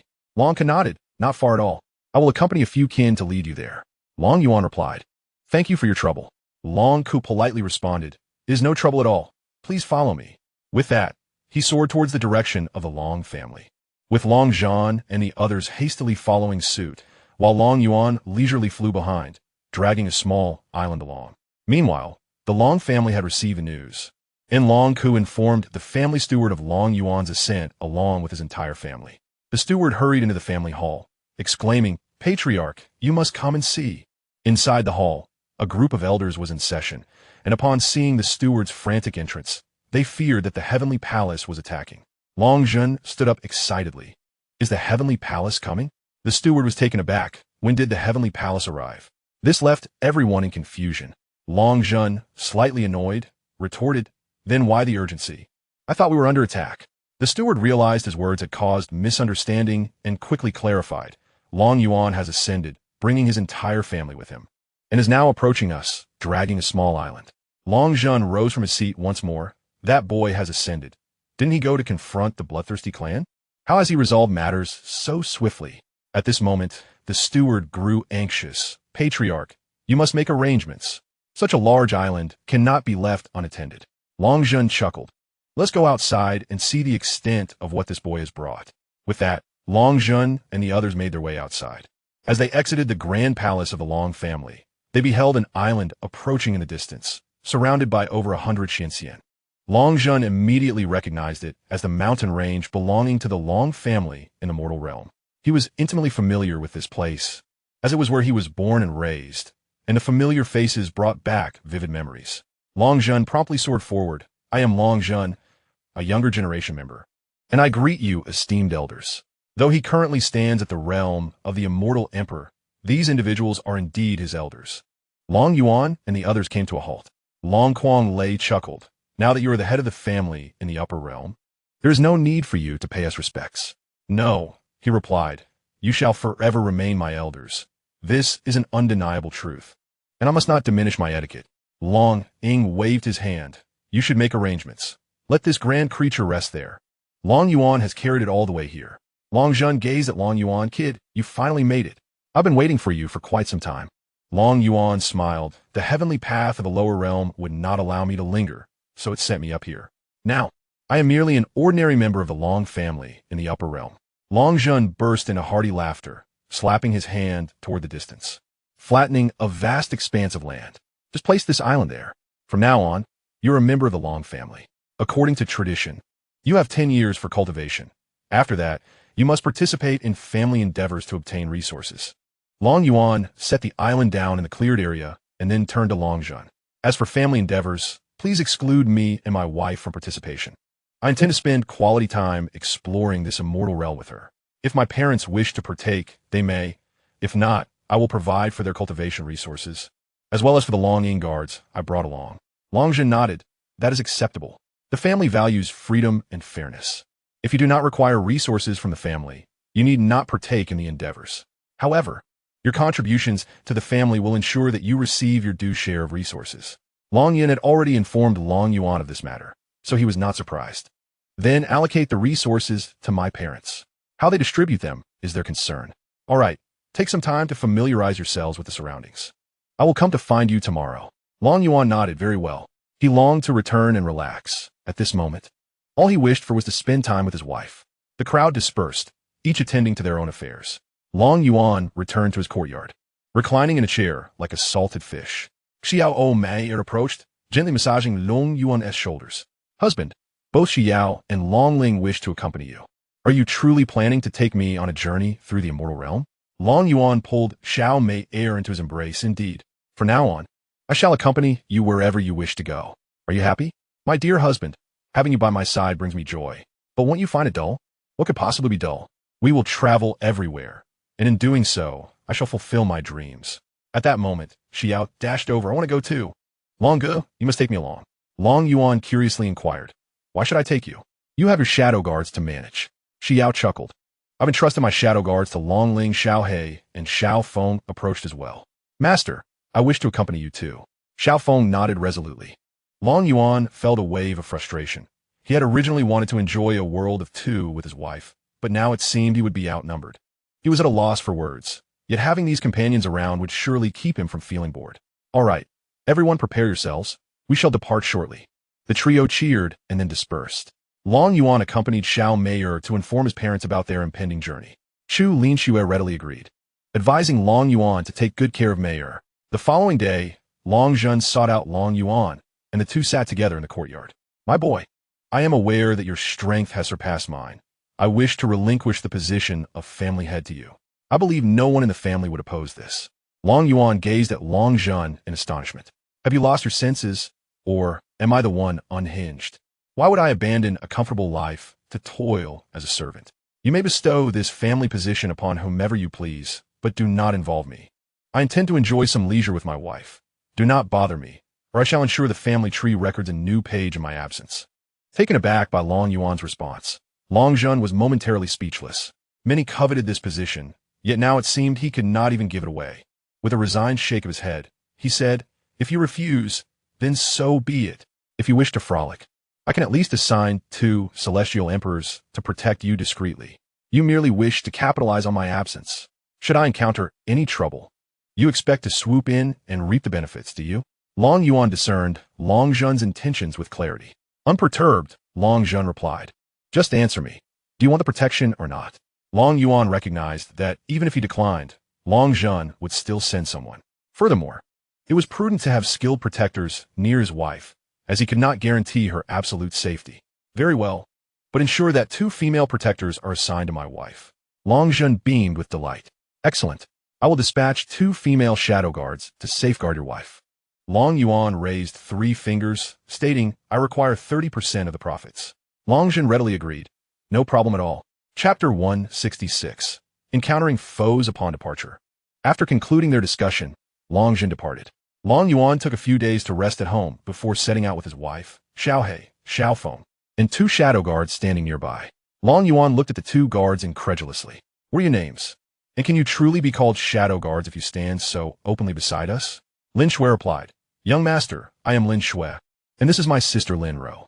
We merely serve as shadow guards. Besides, who dictated that shadow guards must remain hidden?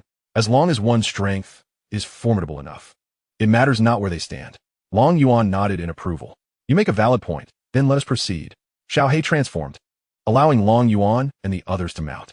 From a distance, Long Zhan and his wife observed Xiao He's departure. Nous en remarquent, Xuer. Should we not venture out for a bit of enjoyment as well? Chu Linxue shot him a glare. Are you not aware of your own capabilities? Instead of seeking amusement, you should focus on cultivating your strength. If our son encounters difficulties in the future, who will support him? You only think of leisure. Feeling wronged by Xianxia's admonishment, Long Zhan gazed at her with a pitiful expression. Swear, I merely wish to take you out to relieve your stress. What relief? Hurry and cultivate. Once you possess the strength to support our son, you may enjoy yourself as you wish. Long Zhan fell silent, for he knew such a day was far from imminent. For now, he could only obediently return to his training. Little Black soared eastward, as Long Yuan was uncertain of where to venture for leisure and simply chose a direction at random. Not far from the Long residence, they were intercepted by 3 warships. Master, we have captured several members of the Long family. An excited voice echoed from the warship, making Long Yuan and his companions feel as though they were coveted treasures. Whoever captured them would ascend to greatness. Long Yuan glanced at Lin Shui, pondering the multitude of adversaries the Long family had in the celestial realm. It seemed they had barely entered before being ensnared. Lin Shui awkwardly remarked, these individuals were incited by the heavenly palace to serve as cannon fodder.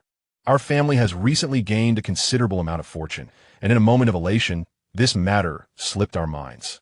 Long Yuan, weary of the conversation, felt that Long Zhan had indeed showcased his prowess.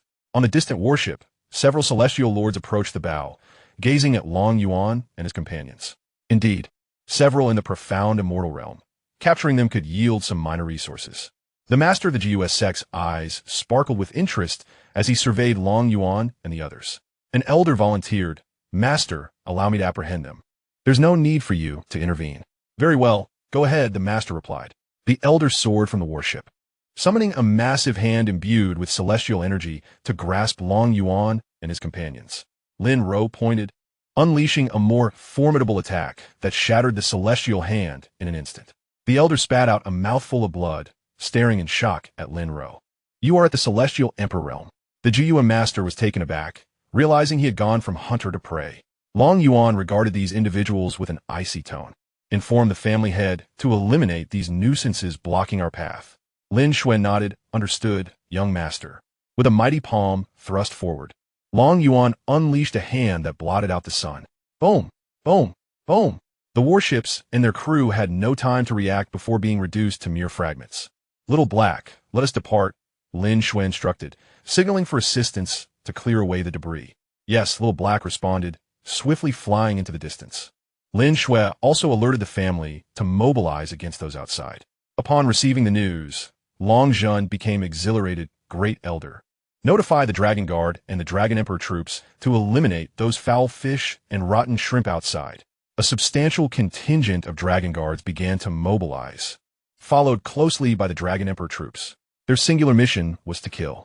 The Dragon family forces moved with remarkable speed, catching up to those adversaries who had no chance to escape. The Long family had allowed them to approach merely to lure out the heavenly palace.